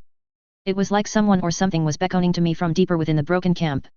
Ignore it and keep your head down. I knew that I should leave it alone. Nothing good could come from sticking my head into this orphanage. Besides, the reluctant strategist thought the camp was trapped. Entering it was a bad idea. Good. I felt another pulse, stronger this time. There was a familiar resonance to it. It reminded me of what it was like to feel the waves splashing against my legs at the shores of the Silver Lake when somebody threw in a stone, only threw shadows instead of water. It was the first time I'd ever felt something like it before. Before I even knew it, I'd departed the safety of the ditch and moved between the stakes on my left. You just considered why this is a bad idea. What if it was the Black Knight or some other villain? Perhaps the watch didn't need my help with the ogres, but that didn't mean I could help somewhere else. The villain could ambush the watch at the wrong moment if I didn't stop them. I scrambled between the last of the stakes, flexed on my ephemeral limbs, then pushed at the palisade. There was a moment of resistance before it shattered beneath my palm. The dull throbbing in my side flared for a moment and fed into the murmuring in my head. I blinked, nudging them away. I examined the skeleton of a siege encampment as I scraped through the hole in the wall. Forlorn tents, dusty footprints, and not a soul in sight. The place had been abandoned in a hurry. There, nothing to see. Now get out of there before you set off that goblin fire. Maybe there wasn't any goblin fire? It had only been a guess.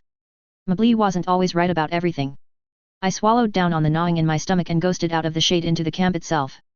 The sounds of the battle behind me faded away the further in that I explored.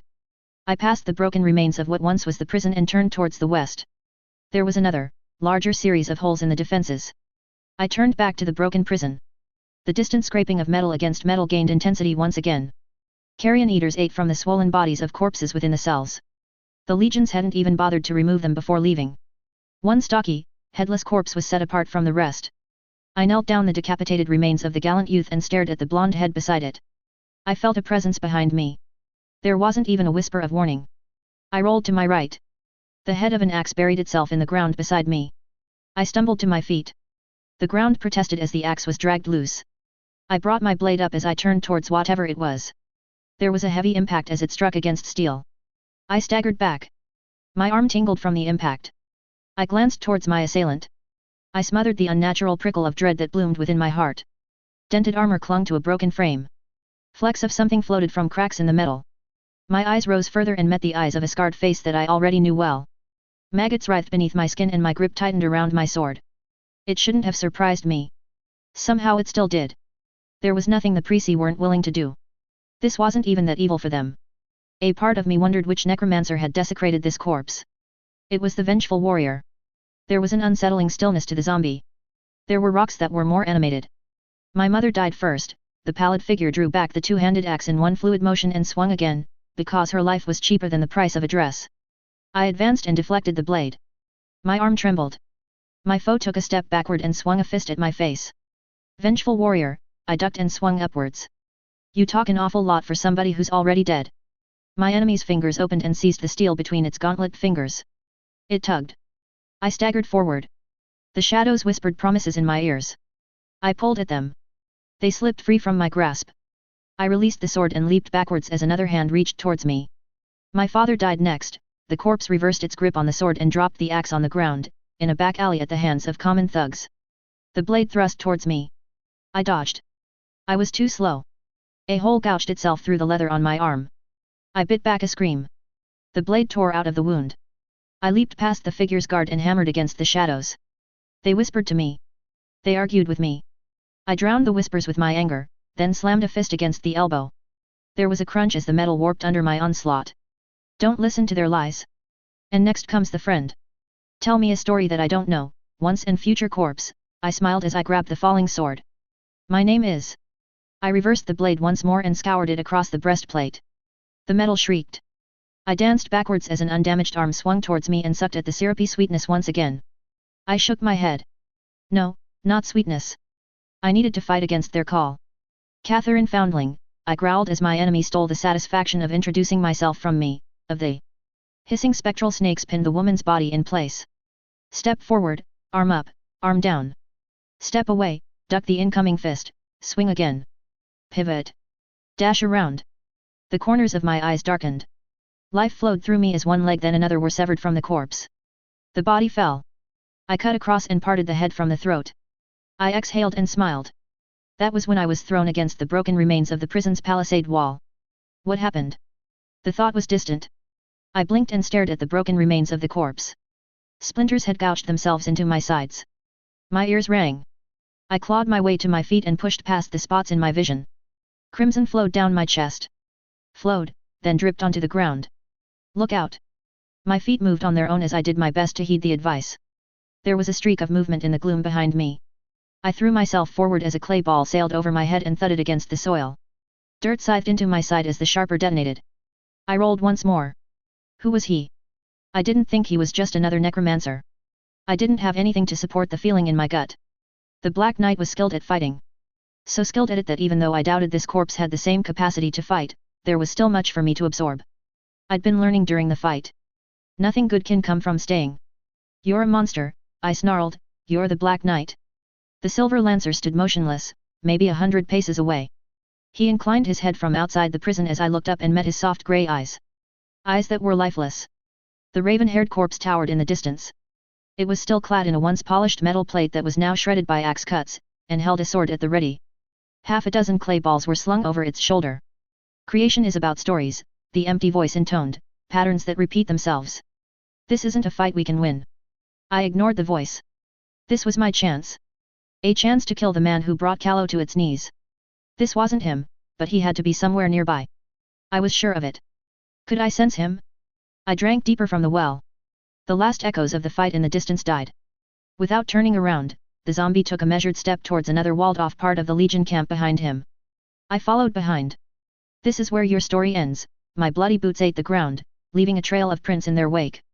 Your pattern will never The ghoul clasped a clay ball with a mailed fist and lobbed it underhand at my way. Ink slithered down my arm.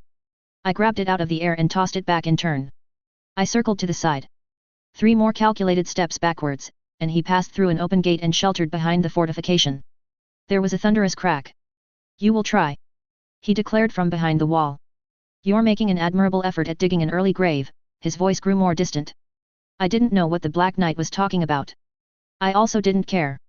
He was the man who had ruined my home. Everything would be better off once he was dead. Lines of wooden stakes fell behind me as I strode through the gate into the enclosure. I glanced around. Another explosive appeared in the corner of my eye. An umbral tiger leaped out of the shadow of a tent and swatted it aside with its claws. There was a muffled bang in the distance. So what? The distance between us closed. Your end will be the beg. I grimaced as another explosive almost smashed against my face. A screen of darkness intercepted the sphere. The impact sent me sprawling to the ground. I brushed the hair out of my eyes and staggered to my feet. There was a glint of steel. My blade rose to meet his own. My vision blurred. 3 gleaming points struck against one, and both sides held firm. A rush of heat flowed through me. It was so easy when I just let myself go. I grinned. A black fog billowed out from me and flowed along the ground. You need to keep your secret from they. I slammed the cage shut around the irritating gnat in my head. You're making a lot of stupid decisions. Murky wisps tightened themselves around the corpse's limbs, for somebody who spent so long avoiding orphanages. I brought my blade up and carved through one restrained limb. A feverish heat rushed through me. The flesh puppet gave me a bloodless smile and tore itself backwards. The squelch that followed was music to my ears. I ignored the tingling in my fingers or the ringing in my ears. I felt alive. The fragile spheres rushed to the dirt. Callow doesn't want, the tenebrous pool at my feet cushioned the balls, the dirt you feed us. My sword swung again and traced a bloodless sickle across the zombie's throat. 3 remaining arms swung towards me. I darted backwards, leaving a trail of scarlet prints as I went. A wall of shadows interposed itself between me and my assailants. Do you think this is what I want? The corpses cocked their heads and rasped at me. The waste disgusts me. I'd had enough. I squeezed on one of the explosives. There was a soft crack. The darkness roiled as the contents of the balls detonated. It roiled, then dispersed in the aftermath. I panted as I surveyed the aftermath. Was that it? Scarlet poured from the wound down my arm. The edges of my vision frayed. I knew what it meant. A nightmare. Another waking nightmare was soon to come. I needed enough blood to fuel my aspect. I required blood to resist the call of the darkness. My head swooned as I leaned down to inspect the corpse. The corpses were bloodless. No, this wasn't enough. I reached for my aspect. It didn't answer. My heart leaped into my throat. I bit down on my tongue and struck out against the phantoms in the mist. They trailed their silky claws down my spine and purred into my ears. My fingers dug grooves into my palms. I lashed out with my sword. It availed me nothing. It never did. Edric twisted his blade loose from the pallid remains of the ghoul. He focused on coordinate. He was unsurprised when it didn't respond. The phantom formation within his mind had long since abandoned its post. He turned around and surveyed the battlefield. Just over 24 members of the watch remained among the living. The fight was over. His lips pressed together. He ran his fingers along the length of his blade, then sheathed it in a single motion. He'd caught more than one glimpse of the novice during the fight. What he'd seen placed a heavier burden upon him than the weight of his armor. Shadows obeyed her orders. It was enough to convince him that she was the one responsible for the culling of half a dozen merchant caravans on the outskirts of Legion camps. Edric marched over to where he'd last seen her and examined the ground for further insight. Loose dirt, a dead ogre, signs of a scuffle. His eyes followed the faintest of trails leading towards a break in the walls of the leftmost camp. It was best for them to pursue the villain. There was no telling what schemes she was up to. Injuries? He inquired. Minor, Brennan spat, a hit was a death sentence. Then they could proceed with his adjustments to the plan. Form up, he gave Brennan a single measured nod, we're investigating the encampment. He had been ordered to remain outside the encampment, barring extreme circumstances. The learned tactician deemed the presence of a villain significant enough to proceed. The girl. The man leaned in close and rested a hand on his shoulder. Edric relaxed. The voice of his comrade and occasional lover from time spent in Dain almost brought a smile to his face. He buried the emotion. There would be time for gentler moments after the conflict ended. Their dedication to their mission came first. Indeed, Edric stepped past the stakes, touch nothing and remain alert. There is no telling what traps are here. 25 men stepped through her breach into the enclosure. Her trail disappeared then. Edric had the men spread out. It wasn't long before one of them discovered the first corpse. Bloody prints on the sand were found soon after. The shadows rippled, contorting around me. The palisade climbed to the sky. Up, and up again, then shifted into menacing brick walls. Empty tents became fortified turrets. Trenches became caverns. Stakes became the ravenous teeth of hungry beasts.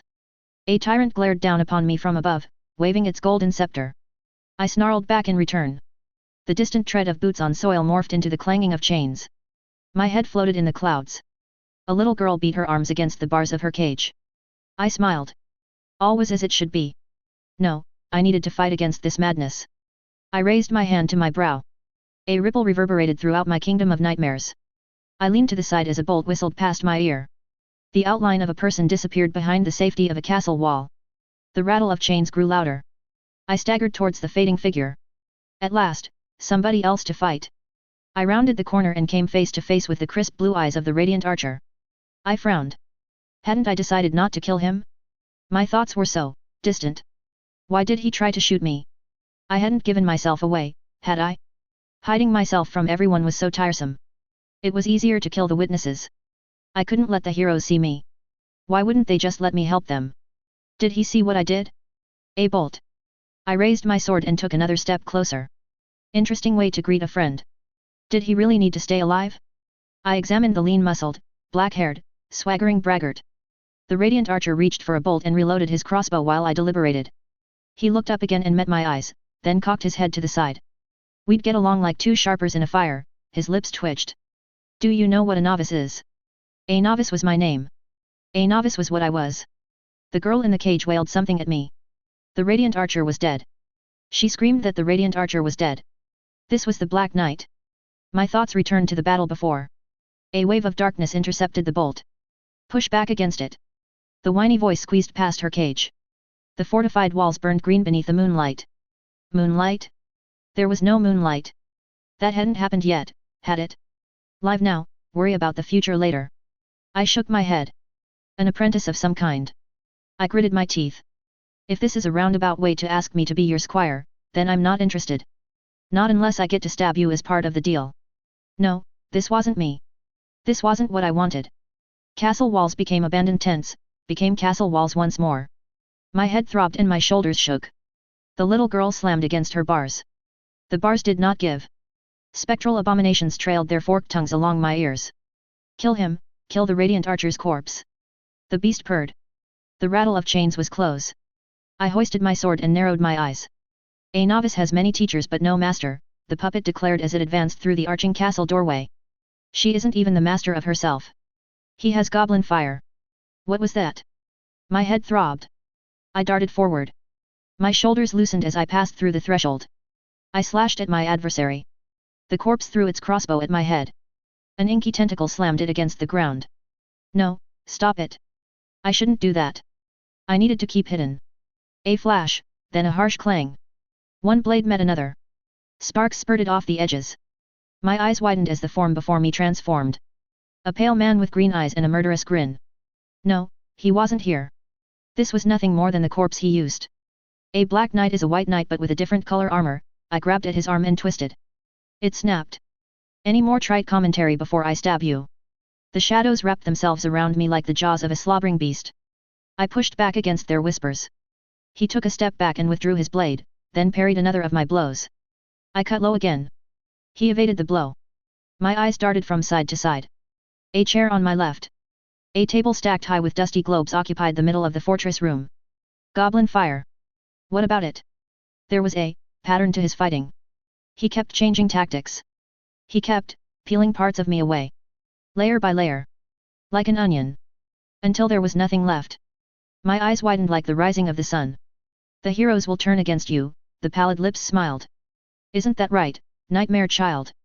A scythe of shadows carved its way through his head. Goblin fire. I need to. The corpse was seized by ephemeral claws, then thrown through the castle door. Green flames erupted as it struck the ground. I staggered into the chair.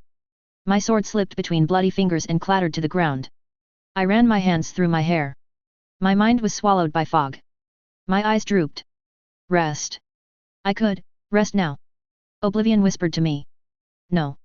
I lashed out against the call of the grave. My hands dug crimson furrows into my legs. Shadows pooled around my feet. I hummed to the rhythm of a forlorn tune that I didn't even know the words of. I didn't want to go to sleep. The ringing of chains grew louder. I looked up. Bald head. Graying eyebrows. Not too tall. Edric. His name was Edric. He appeared at the door to the fortress. He was adjusting his gloves. Hero, he was a hero. I couldn't let him see me like what? Words. Words slipped from me. Two cloaked figures stood behind him. All three had their weapons drawn. The beast whispered. Feast. I could feast. No, I'd promised not to. We were on the same side, weren't we? Catherine, his hard voice broke through my thoughts, or should I call you the nightmare child? Kill. Don't. Kill. Don't. Kill. Phantoms danced in the corners of my vision. Ghostly aberrations curled their spindly limbs and opened their jaws. Their fangs extended. They gave me the monstrous mockery of a grin. Don't, come, closer, my jaws clenched, I'm not in control. You don't control it. His voice quietened. I tried to speak. Decided against it. Words were difficult. Too much effort. I nodded instead. The madness wanted him. Wanted him dead. Drink deep, it whispered. Gorge on his blood. A lingering lethargy stole over me. It took monumental effort to keep myself restrained. How much time did I even have left? There was a faint rustle as he shifted from one foot to another. His eyes fell on the corpse. Did you kill the radiant archer? He pressed. Black Knight, I shook my head, uses zombies. Not them, I let out a hacking cough. Need healing. Won't live otherwise. Edric turned his attention back to me. He hunched his shoulders and sheathed his blade. He made himself smaller. Like he was trying to avoid the attention from gangs on the street. The predator in me stalked from side to side. Maintain discipline, there was a softness to his scrutiny.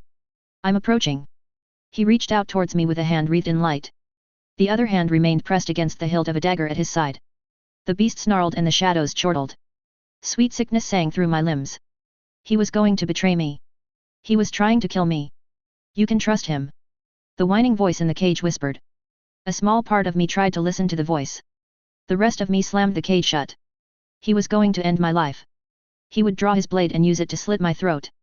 A manic laugh bubbled behind my lips. Not if I killed him first. I pushed back against the sickening voices. They quietened. No, I wouldn't hurt him. He would heal me. He was trying to heal me. There was a soft thrum behind my ears. The darkness screamed at me. No, I wouldn't do this. I wouldn't betray an ally. Billowing clouds clashed against my will. Fought, and lost. His hand touched against my arm. He stepped in closer. I heard the telltale sound of a knife leaving its sheath. I'm sorry, he whispered. It will be a merc. My eyes widened. No, I'd thought that I could trust him. Acid stained my tongue. The shadows slipped through my fingertips. They pressed against my hair-thin restraint. My restraint broke. Absorb. Edrix pulled back his palm. It was already too late. Color leached out of his skin. His face already wrinkled gained the texture of parchment. His cheeks became sallow.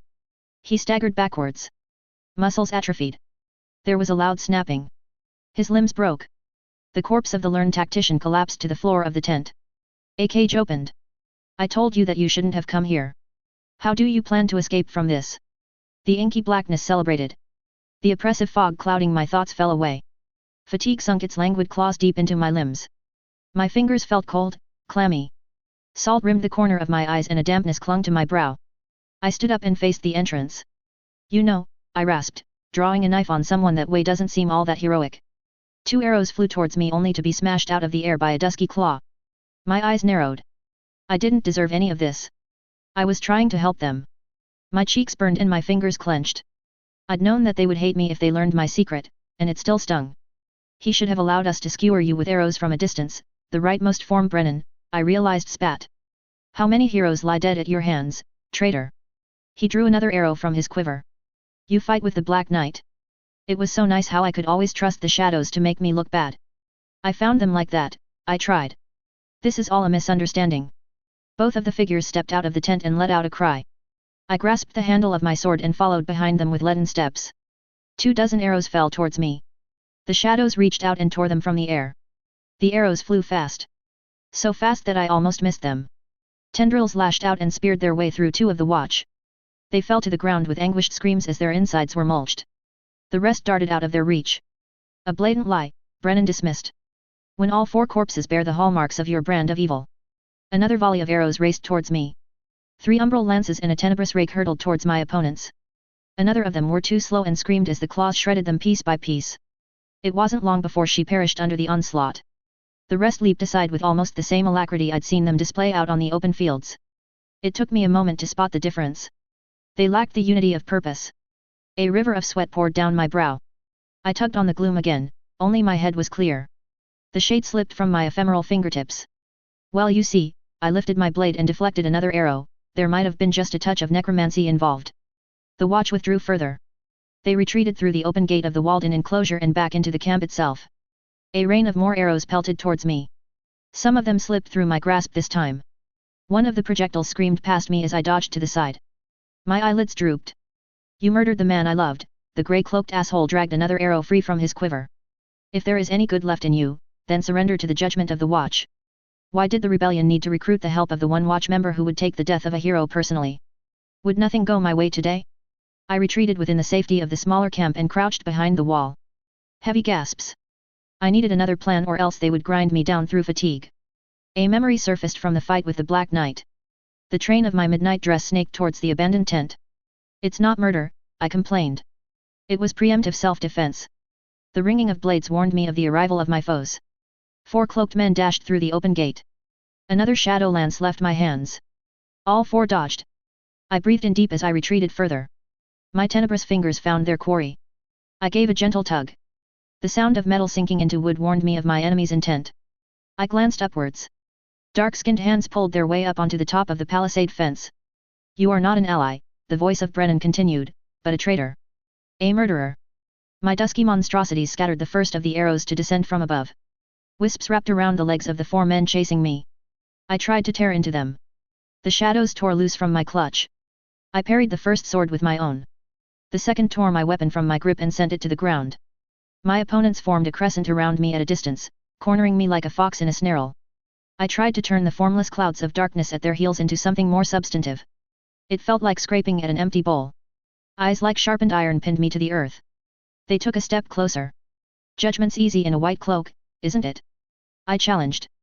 There's no other difference between us. I glanced upwards. The remainder of the watch stood perched on the wall. Which was lovely. With my luck, I was about to be pinned to the ground by half a dozen arrows and maybe a bolt from another puppet for good measure. A dozen clay balls raced towards us. I tried to shape the shadows into a sharpened edge. I failed. My breath quickened. I tried again. Such a disappointment, Brennan sniffed as he reached to his quiver. Mably invested so much time into teaching you. At least if you are burned by goblin fire, it will save people from wasting time disposing of your corpse. I scowled. Couldn't the voice in my head be nicer to me? An obsidian razor the length of my foot formed behind me and slammed into the palisade. There was a crack. I threw myself through the hole as pottery pounded against both flesh and wood. 4 men howled. Hungry green flames rushed up the defense, then started to spread along the soil. I considered leaving a few parting words. The shimmering in the air convinced me otherwise. My chest heaved as I turned and staggered away. I dashed backwards and forwards. I didn't know if any would escape my trap.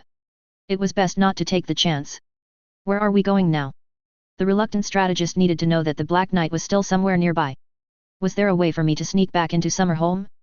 They might let me into the city again. So long as there weren't any survivors, I should be able to get back in. Look out! My body turned on someone else's whims, but it was too slow. An arrow slammed into my back and sent me sprawling to the ground. Another slammed into my arm. I blinked, dazed. Who was that leaning over me? My vision darkened. Was this how it ended? No, I refused to die like this. I tried to struggle to my feet but couldn't find the strength. A mercy, Brennan whispered and notched an arrow. A kinder fate than you deserve. Something struck him from the side. A metal boot settled beside my head. The armor looked familiar. Was that the loyal Aegis? I still didn't know who he was loyal to. With my luck, he was loyal to feeding me dirt. I struggled against sleep, but won no ground. My eyes closed. I listened to 2 voices argue over my body as I drifted into the land of slumber. I clawed against the gullet of darkness. The nightmares gulped. It wasn't long before I was swallowed whole. Perdition 6.0 c. 77. Trust in patterns to guide your future, even when they appear to be nothing more than chance. You can always be assured that it is fate and not chance alone behind lucky repetitions. 200 Heroic Axioms, author unknown. Just one more time, Abigail. Please, Abigail. It's not stupid, Abigail. Even if I come back with half a dozen less wits to show for it, Abigail. Abigail chewed on a strand of raven hair as she sneaked away from the sally port. Cat would be fine, and if she wasn't fine, she'd find a way through, and if she didn't find a way through, she'd kill the problem. There was a part of her that whispered traitorous thoughts in her ears about what if the problem was too big for her friend to kill, but Abigail brushed it under a dusty rag and ignored it. If Cat couldn't kill the issue, then was too big for Abigail to worry about. A brief stretch of the legs down the dark corridor and through the heavy-set wooden door saw her back on the streets. Her shoulders relaxed once she was out of the gatehouse. Many of the guards knew that she was in with the novice, but there was a slim chance she was caught and drilled by one of the grim-faced tin soldiers who didn't know any better. Still, she considered this plan better than setting all the horses loose in the stables, though less bad than the idea had landed her in enough hot water to drown the tower was a low bar to clear. Abigail scowled. She took an abrupt turn away from the watchtower into the shadow of a nearby alley as she spotted those two goddamned Aka assholes once again. Small footprints marred the road ahead. Abigail frowned. There weren't that many children on the streets. Everyone knew that they were more Procieran than Calawan, and it showed with how they treated her. Why were they always patrolling nearby? Well, at least the third one wasn't around. Those guards reminded her of her brothers. Her brothers had nagged on her before she met the novice, and since then had only become worse. When can we meet the hero, Abigail? Why do you never bring her home, Abigail? Why don't you have to learn how to be a tanner, Abigail? Never mind that Herta had told her never to being the hero to visit, in case she turned up her nose at the smell. Abigail rounded the other side of the building and let out a sigh. The summer home guards stationed at this watchtower looked far more reasonable. She waited as a small crowd of children carrying rusted knives and wearing nothing more than rags chased a rat down the alley. She watched them for a few moments. Perhaps there were that many children on the streets, she thought darkly. Gods above, she shuddered as they disappeared, what a mess. Herta would warn her that it could be her. That it didn't matter if the hero was daft or shifty or maybe, possibly, not a hero at all. She shouldn't squander her chance to pull herself up. He hadn't had enough coin to feed their whole family after Abigail's ma was knifed 2 years ago. Not enough people visited the family shop anymore, and it wasn't long until it needed to be sold. Abigail and her brothers had helped her uncle out in the tannery outside the city walls to make ends meet. Abigail would rather run away from home than end up like that. A loud rattle above caused her to halt. She stopped and looked towards the flattened roofs above her. A crow caught at her. She scowled, picked up a rock, and fed it what it deserved. Are you lost, little miss? A blonde guard in heavy armor waved a hand at her as she reached the next watchtower. Headed to the last stop, she shook her head and waved back in turn. You take care now. The light-skinned woman smiled down at her, times are hard on all of us. Abigail scratched at the uncomfortable leather covering her chest as she left the shadow of the watchtower. It wasn't long before she arrived at the last stop. A dozen wooden tables with at least 2 to 4 times as many stools were lined up in a grid along a deck that extended outwards from the weathered brick building. The usual trio of girls had dragged 2 tables together and rearranged the seating as well. The fact that one table provided enough space for all of them had never been considered to begin with. The owner glared at them while dusting down a table from under the shelter of the rafter, but Abigail knew that she was kind at heart. Alone this time? A clipped voice called out. For now, Abigail looked to the speaker and lowered her eyes. So the princess left her palace, a petite girl with green eyes and narrow black eyebrows puffed out her pale cheeks. Who'd she kill this time? She drummed her skeletal fingers on the tabletop. Was it only one soldier this time, or did she get ambitious? Abigail sat facing the main road. She hoped she'd be able to see Catherine arriving. The other girls had stopped giving her lip about following Cat around all the time. Well, they'd stopped after Cat had overheard and given them something to complain about. It didn't help that Herta was trying to set her up with the hero, but he'd told her he'd be happy even if she got herself a well-paying job out of the arrangement as well. Who knows, Illyra? Abigail fidgeted with her hair, she'll return. Joining us? A taller girl with long blonde hair and a freckled nose asked as she dealt herself a hand. We're starting a new round. The cards were worn around the edges, but the girl palmed each one with care.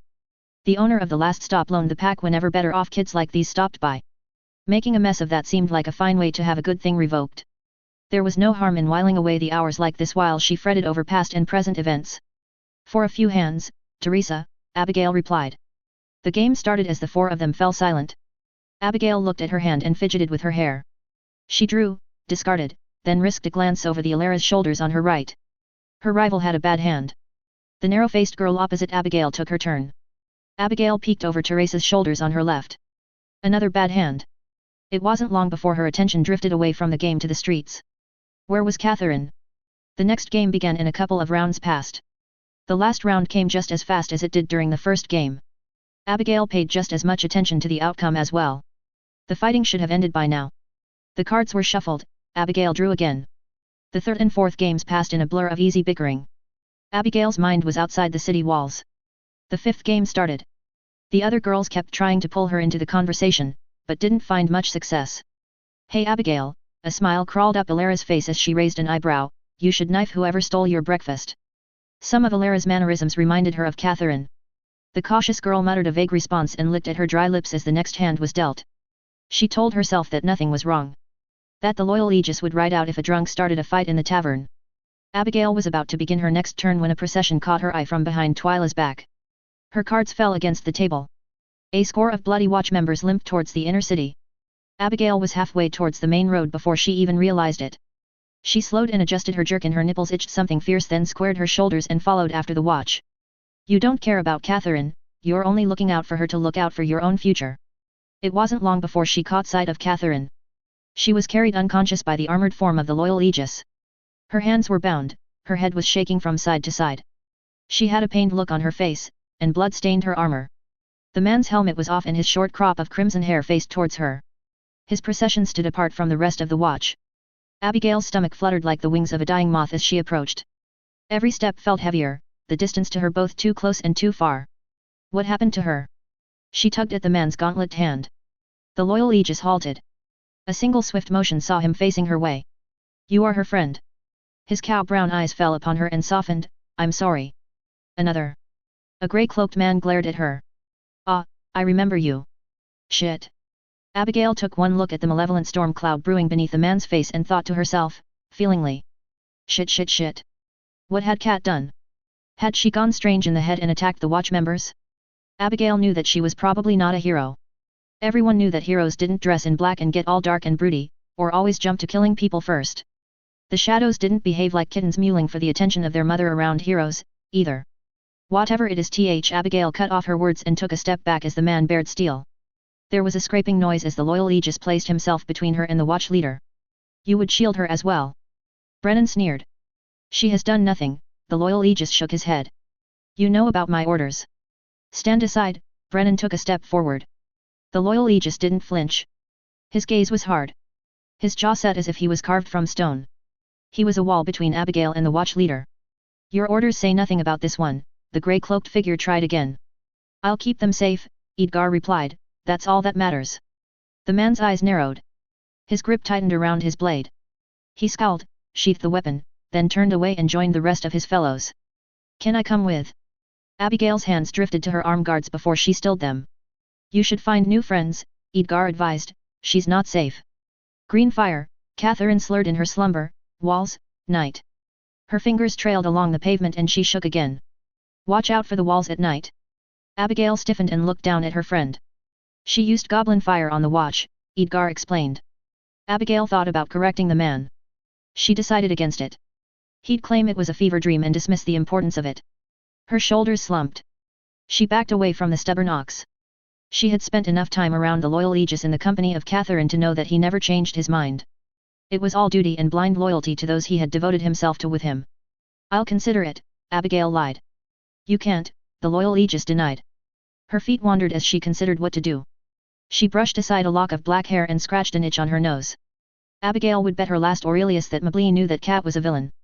She'd also bet that was why Mably had sent the loyal Aegis after Catherine. She'd only need to ask the man for an oath, and he'd carry it out even if he disagreed with it later. Don't do anything.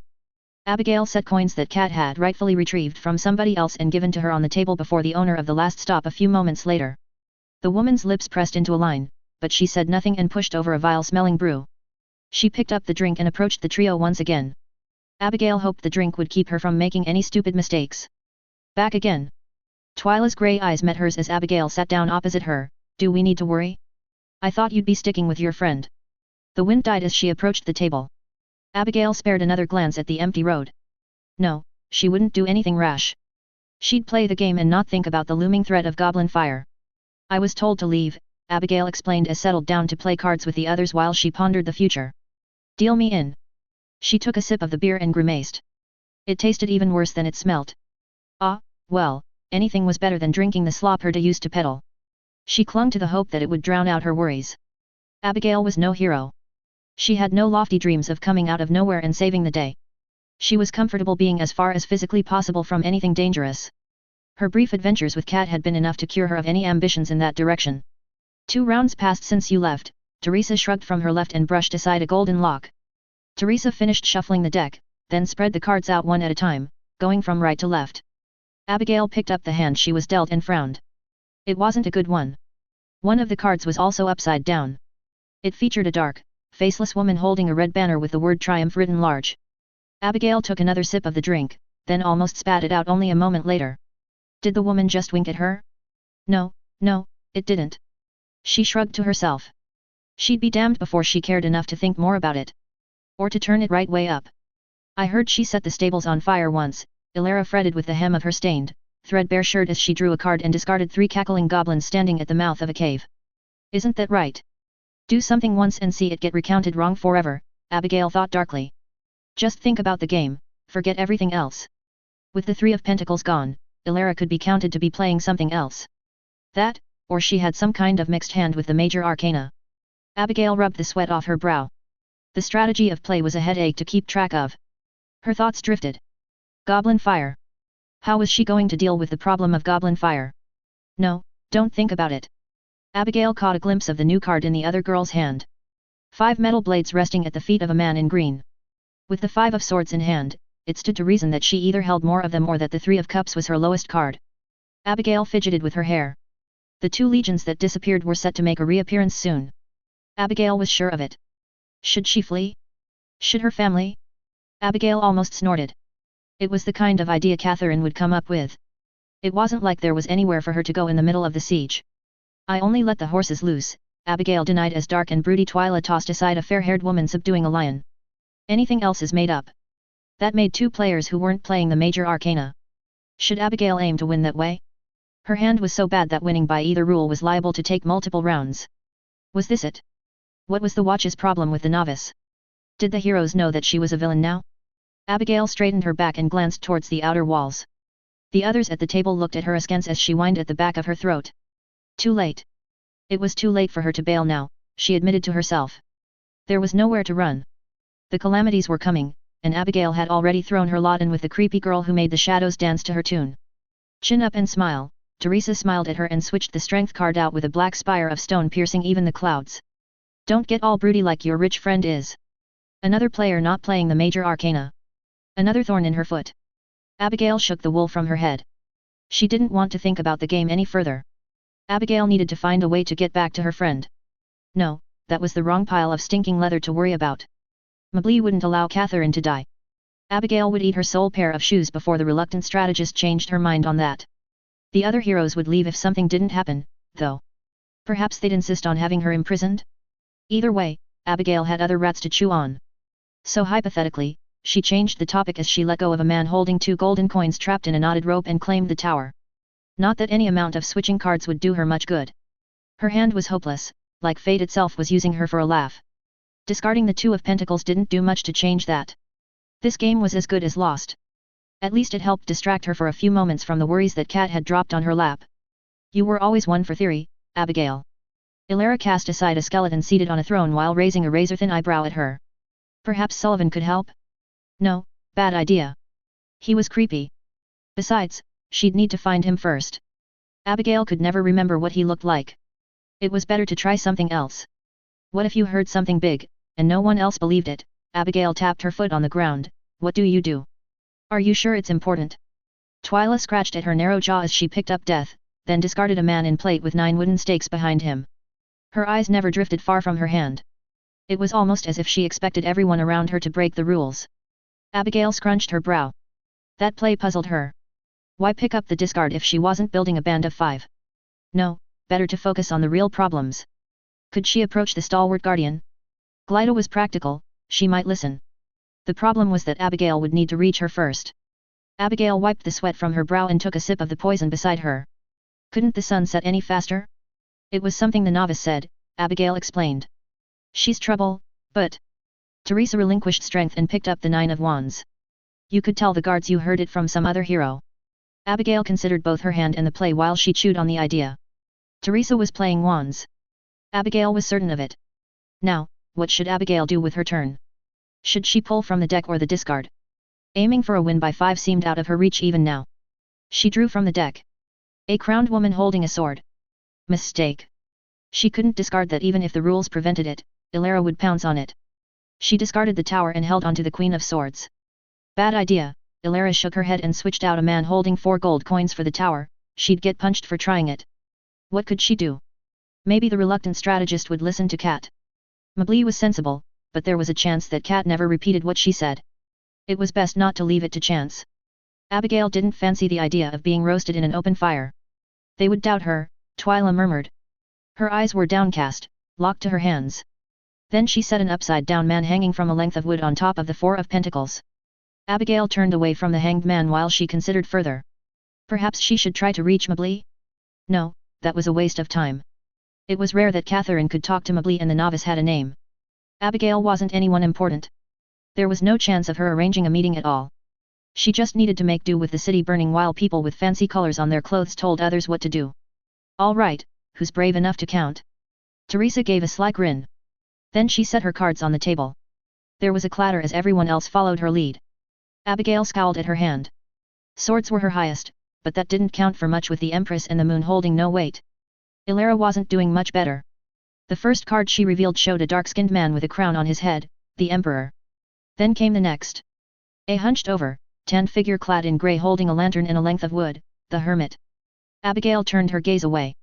The rest of the cards were dross. Twyla's set of 5 was such a mess that it made everyone else's look good.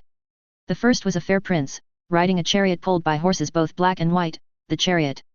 Next came the 2 of Cups and the Queen of Pentacles. A fair-skinned woman in the nude who was wreathed in gold came forth, the World. Death was last. What had she even been doing the whole game? See. Teresa winked and gestured to her cards, clearly, creation insists I'm right. I don't see what the 2 have to do with each other, Abigail mumbled. She glared at both the upside-down clay wheel surrounded by creatures in the other girl's hand and the dark-skinned youth with stars for eyes wearing a red robe. Calling a count was a ballsy play, and yet not even the empty weight of the Wheel of Fortune and Hierophant offset Teresa's win. I bet she cheated again, Twyla mumbled. It's not by chance that she always wins when she deals. Pfft, Teresa exclaimed, well you see. The clarion call of trumpets blared out and interrupted their talk. Abigail looked up and observed a procession march its way down the main thoroughfare. The faithful warrior, resplendent on his white steed, rode with his senior officers. Kat had shared some of the things she'd heard the man say with Abigail, and she wasn't impressed. His arrival meant that the force under his command was either present at Summerholm or soon to arrive. Should she talk to him and warn him about the incoming attack? No, she decided that was a pants idea. He'd never met her before, and it was doubtful he'd take her at her word. Perhaps she should listen to Teresa? It was better to try talking to the local guards. But what should she tell them? Kat had muttered about the walls burning green. Goblin fire. She couldn't go to the guards and warn them about that, they'd tell her to take the piss at someone else. Abigail needed something more real. A lie that sounded believable enough that people would go along with whatever she made up. Abigail staggered to her feet and said her farewells. She ignored the heat on her cheeks, hunched her shoulders, then headed towards the second nearest watchtower, giving her 2 nemesis at the nearest watchtower a baleful glare as she passed. Back again? The blonde woman asked. If somebody stole your... I've got orders, Abigail interrupted, you're to investigate the sewers. Really, folded her arms and gave Abigail a flat stare, and who gave you those orders? The reluctant strategist, Abigail lied. Goblins are infiltrating the city there. It was a load of bullocks, but the idea was plausible enough that somebody might listen to her. There'd been plenty of commotion around the sewers after the novice used them to escape. She just needed to kick up enough of a fuss and somebody important would come and investigate. If she'd learned anything from Kat, it was that. Then she just needed to pass on the warning. The challenge would be talking her way out of the cookpot afterwards. That's a good jest, the woman gave her a half grin, but I'm not falling for that unless you've got those orders written down. Abigail adjusted her armor and tried another watchtower. She was met with much of the same result. It took another 3 tries before she was frustrated enough to try an idea that she knew she'd regret. No, no, no, no, no, the black-haired guard with the curly mustache raised his hands and backed away as she approached. I want nothing to do with whatever you're bringing my way. What? Abigail hadn't expected that reaction. She'd chosen the man because she knew that he'd recognize her. Her shoulders relaxed and her fingers unclenched. She took another step closer. I've got orders for you, Steve, Abigail's lips twitched. Orders. The man whimpered. You're sure they aren't for somebody else? It feels good when somebody else is eating crow, the cautious girl admitted to herself. Now, she only had one chance to get this right. She'd need to adjust her plan. Abigail couldn't waste time finding other guards who would listen to her. Perhaps she could use him? Having him along with her would make it easier to convince others of what she said. There are goblins in the sewers, she confirmed, we're rounding up guards and sending them down there. The man gave her another baleful glare. It didn't matter. She turned away to hide her smile when he nodded. Was it really this easy? After all the trouble that the three of them gave her? Perhaps there was some justice in creation after all. We'll follow, Steve muttered, better than the alternative. It wasn't hard to make headway with 2 guards following behind her. Soon over a dozen watchtowers stood abandoned with men running from their posts. The dipping of the sun marked the passage of time. The roads grew more for a brief while. Then, there was an uptick in guard activity. Long lines of patrols marched out from the inner city along routes she wasn't familiar with. The back of her neck tingled. Those weren't regular patrol routes. Abigail's sunburned cheeks let out a sigh when the sun dipped just below the horizon. She almost smiled when a red-faced messenger accosted her. Now I just need to find a way out of the trouble I've landed myself in. You're the one who gave the warning. He panted. Abigail's heart jumped. That's me, she squeaked. You're coming to the walls, the blue-eyed blonde youth demanded. Something the matter? Her eyes widened. Nothing much, he shrugged, lot of people who want to know how you knew. Wait, what? How I knew? Abigail's voice rose an octave. About the goblins in the sewers, he tugged at her hand. Come on. They don't have all day. Abigail could feel her stomach drop. She allowed the boy to lead the way. She'd wanted to land in just a bit of trouble. Enough to talk to somebody important. This was so much worse than she'd expected. Were they going to hang her as a traitor? What would her family say when they found out? She could feel a wave of manic laughter bubble up in her stomach. She was dead. Completely dead. Any moment now, and one of the guards would tell her which rope she should be hanging from. She was sure of it. Why didn't she just run back home? What were those noises? It sounded like cries and the scraping of metal. The other guards with her drew their weapons. No, it wasn't her problem. She had other complications to concern herself with. Abigail followed behind the fleet-footed youth as her mind summoned forth more and more horrors to torment her with. They had reached the base of the stairwell leading up towards the ramparts when it all went to the hells. The boy's scream was cut short as green shadows surged forward, a goblin's blade slicing his throat. Abigail stumbled back, heart hammering as blood sprayed the stones. Abigail stumbled back. Steel glinted in the afternoon light. Abigail dodged to the side. She barely avoided being skewered by another. She drew the blade at her side, swung wildly and wailed. Fuck, she exclaimed in her head, fuck fuck fuck. Abigail had almost no skill with the weapon. She'd only been given it due to her friendship with Kat. What do I do? What do I do? Her sword met resistance. She wasn't sure what it was. So long as it wasn't friendly, she didn't care. She pulled hard and stumbled backwards. Another one of the little shits threw itself at her. She swung again. Red flew. Abigail panted and glanced around. 5 of the bastards lay dead in a circle around them. The messenger let out a dying gurgle, and so did the second guard. She'd killed someone. She'd killed someone. She'd really killed someone. What would Herta think? What did she think? What was that taste? Was that goblin blood? She had goblin blood in her mouth. Her vision blurred as acid tinged the back of her throat. What was that yellow mess on the floor? She trembled and spat. Deep breaths. Deep breaths. A voice interrupted her justified panic. Again, Steve groaned and circled with his weapon drawn. Why is there always trouble with you? With me? She wailed, that's unfair. I'm always dragged into this mess, she glared. Catherine is the one who she cut off, took 2 deep breaths and gulped. The guard gave her a flat look. Abigail ran an ichor-stained palm through her hair, then realized the mess it would be to clean. Perhaps she could convince him to leave the walls now that the messenger was dead? Staying here seemed like a bad idea. Besides, the guards appeared to have everything on hand. Let's go, she urged, we need to get away from the walls. Steve looked like he was about to say something before shaking his head. Anywhere else, he muttered, shaking his head. Anywhere else is better than. Hiss. His voice cut off as a line of green erupted along the base of the fortification. Both of them turned and sprinted. The air behind her shimmered. So fast. This couldn't possibly have been the work of a single day. How had the goblins pulled this off? Dark figures coiled out of the shadows. Catherine had said the walls would burn. What had made her think going to the walls was a good idea? She spared a glance over her shoulder. Viridian flames twisted and roiled at the base of large parts of the now distant fortifications. Large swaths of the walls were ignited with each passing heartbeat. A hole had been burned through the city gates. The reinforcements brought by the faithful warrior were camped just outside the walls. Abigail looked further. Dark shapes gathered at the horizon, foreboding as storm clouds. No, not figures. The black tower on a red background told a tale all by themselves. Abigail panted and pushed a lock aside as she stepped into a narrow alley. Boots echoed behind her. The missing legions would crush the reinforcements against the burning walls. Then the rest of the rebellion would die horribly. The Black Knight had played them like a lute so far, so why shouldn't she expect anything else? Why aren't we sticking to the main road? Steve scratched at his mustache. We're more likely to be attacked, Abigail lied, it's more open. She really just wanted to stay out of trouble. Somebody would notice her along the road and drag her kicking and screaming into another fight. The sound of conflict lessened the further they pulled into the city. Hiding was better. Much better. Just listen, and you'll come out the other side, the man muttered. Abigail was about to reply when another green menace threw itself at her. She jumped to the side on instinct, then thrust with her blade. Her arm throbbed with the impact. 2 more dropped from above, and then it was just a sea of terror. Run, stab, run, stab.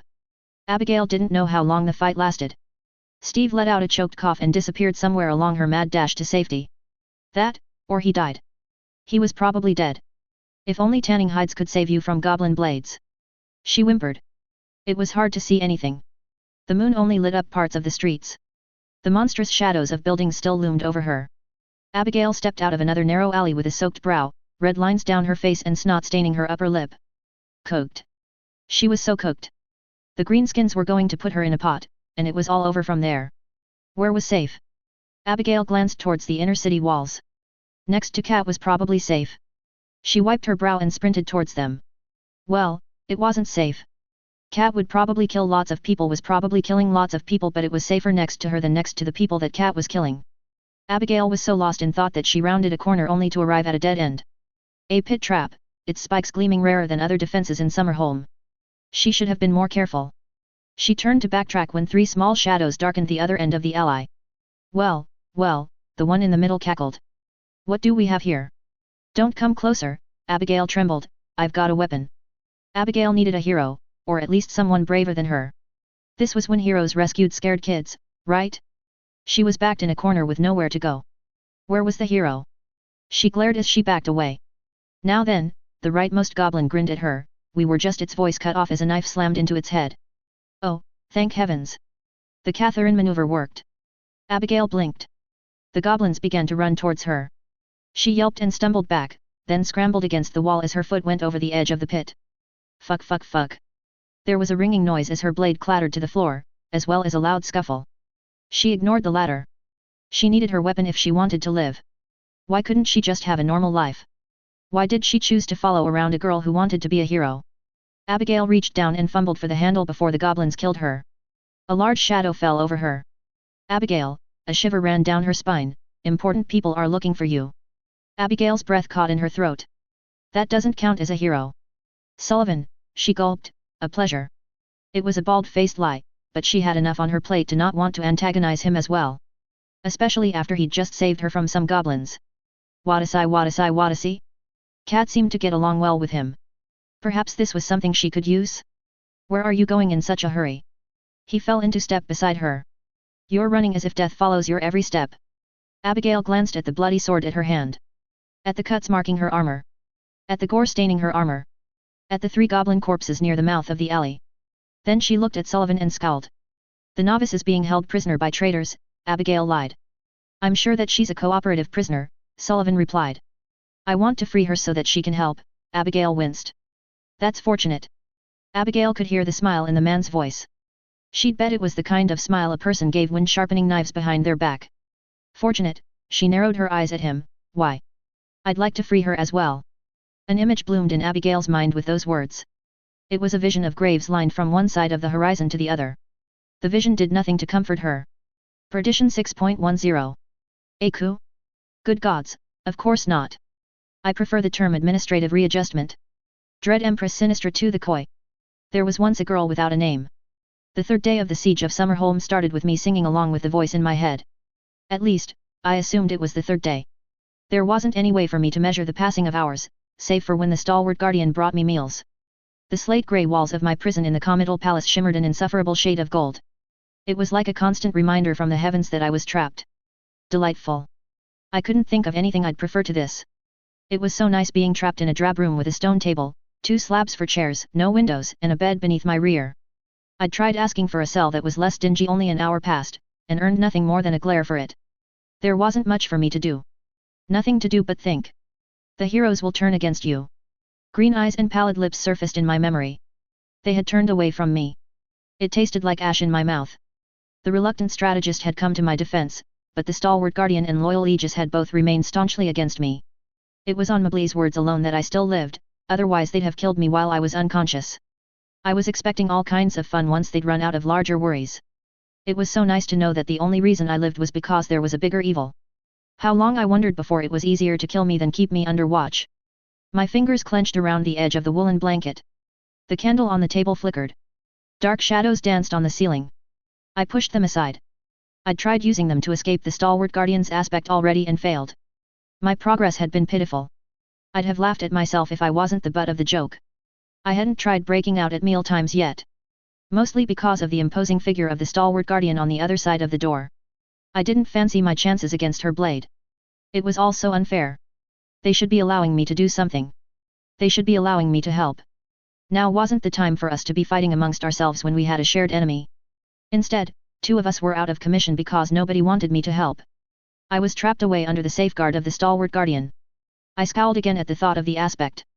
It sounded noble, like some form of shield against evil, but it was nothing more than a fancy prison. The betrayal stung. A novice has many teachers but no master. She isn't even the master of herself. I trembled, leaned back against the wall, and closed my eyes at the memory. That wasn't true. I refused to let it be true. I'd master the shadows no matter what. They were not in control of me. I wouldn't let them rule me. Going to take the words of that old pile of cogs at face value. A voice that was both familiar and unfamiliar mocked. I opened my eyes. There was a girl that looked around 17 summers with green eyes and platinum hair sitting on the stone table across from me.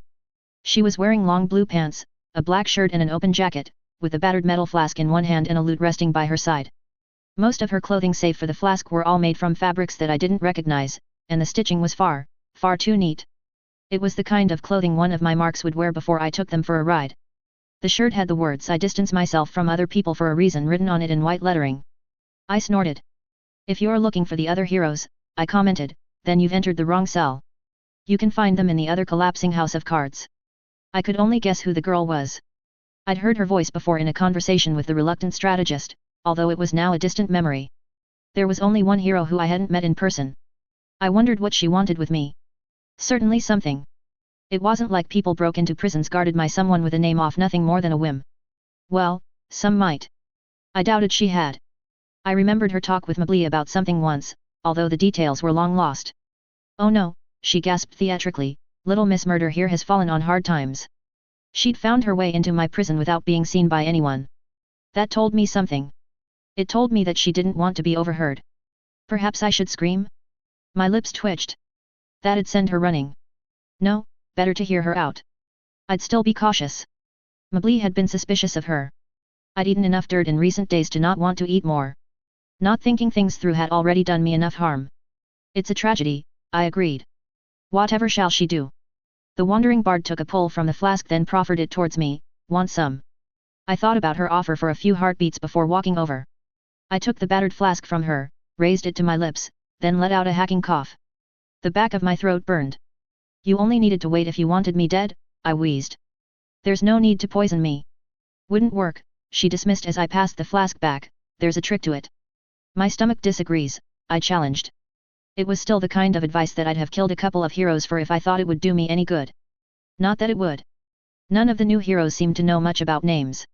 It was as clear as a precise scrying mirror that I was woefully unprepared for fighting the calamities after having my face shoved into the mud. The bed creaked as I sat again. You know how in tragic performances, there's often a plucky little hero who keeps getting kicked. The bard took a swig from her flask, then continued. It hurts to watch because they're nice. It's like watching somebody kicking a puppy. Was she comparing me to a tragic hero? Abigail was closer to a hero than I was, and she didn't even have a name. I hoped that she hadn't landed in trouble because of me. I didn't feel all that heroic at the moment. Not that I felt heroic at other moments, but I wasn't losing much sleep over that. Especially not now. The heroes weren't doing much for the rebellion. Never mind how much they were inconveniencing me.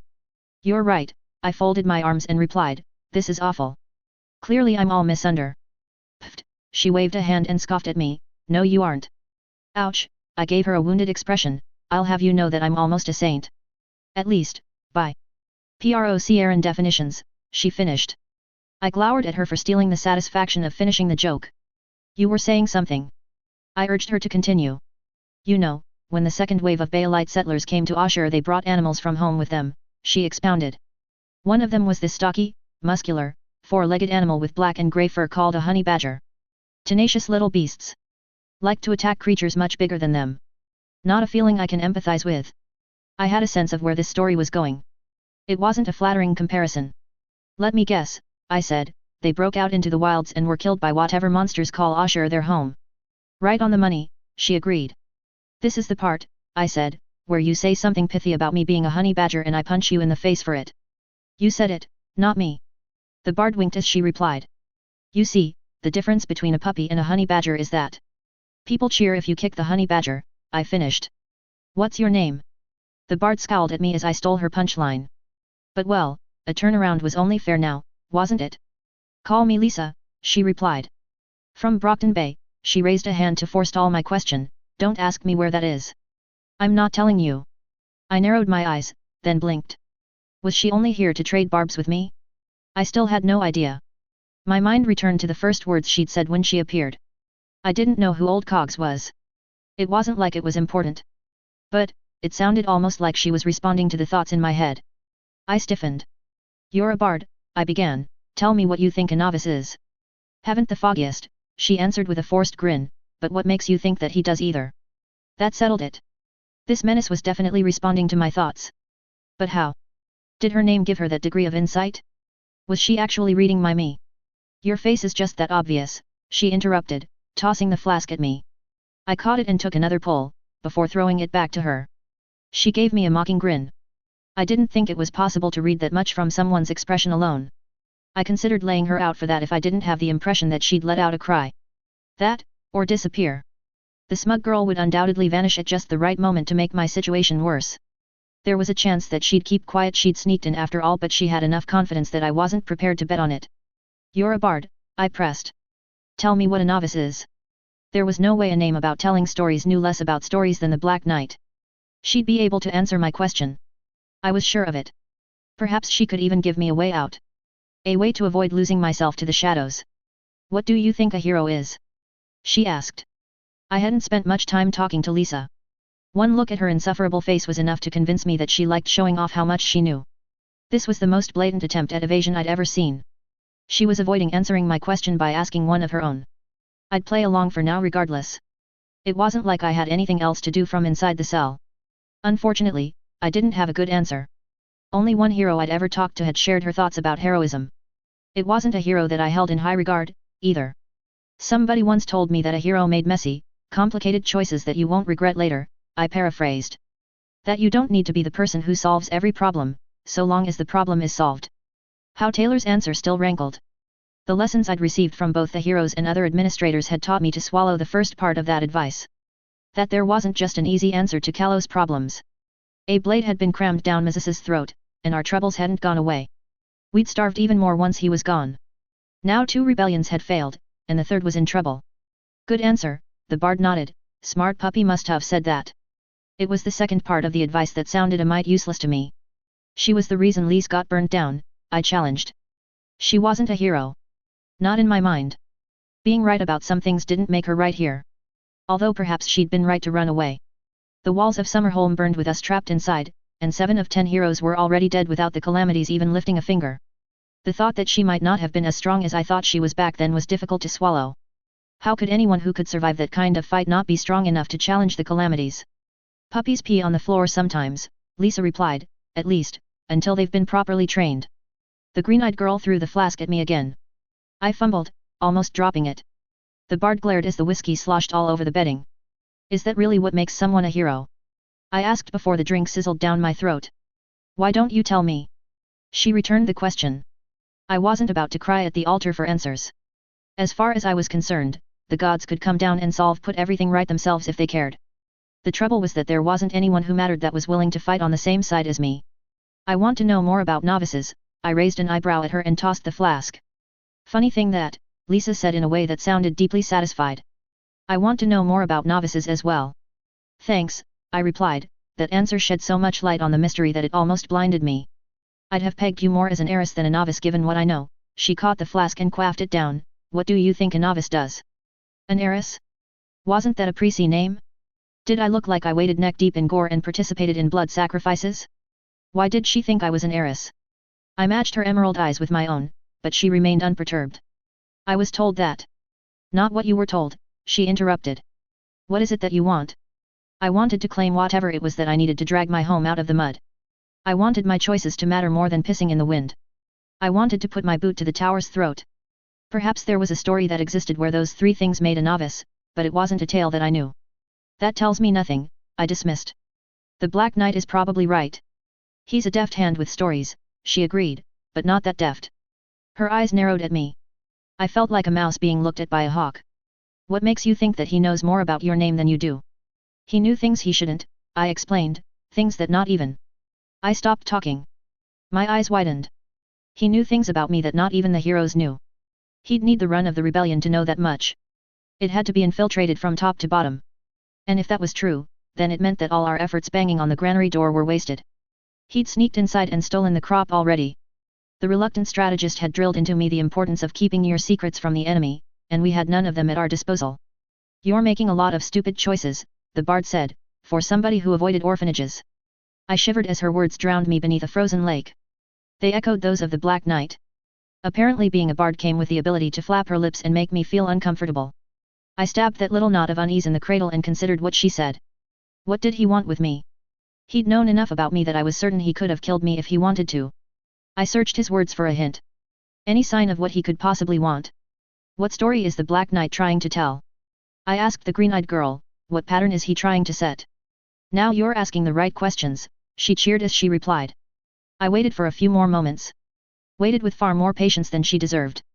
Wasn't she going to elaborate? She didn't. That smug smile was insufferable. I was starting to get the sense that she wanted me to dig up my own answers. Well, what did I know for sure? The walls of Summerholm were burning a lovely shade of green. The Black Knight knew everything about the rebellion, and thus it was doomed to a tragic death. The kind that people would commiserate in taverns about in years to come and not actually do anything about. I need to tell Mably, I spoke through gritted teeth, perhaps she can. My voice trailed off and my fingers clenched around the blanket. There was no way that Mably wouldn't already know. I'd been around the meticulous old woman too much to believe otherwise.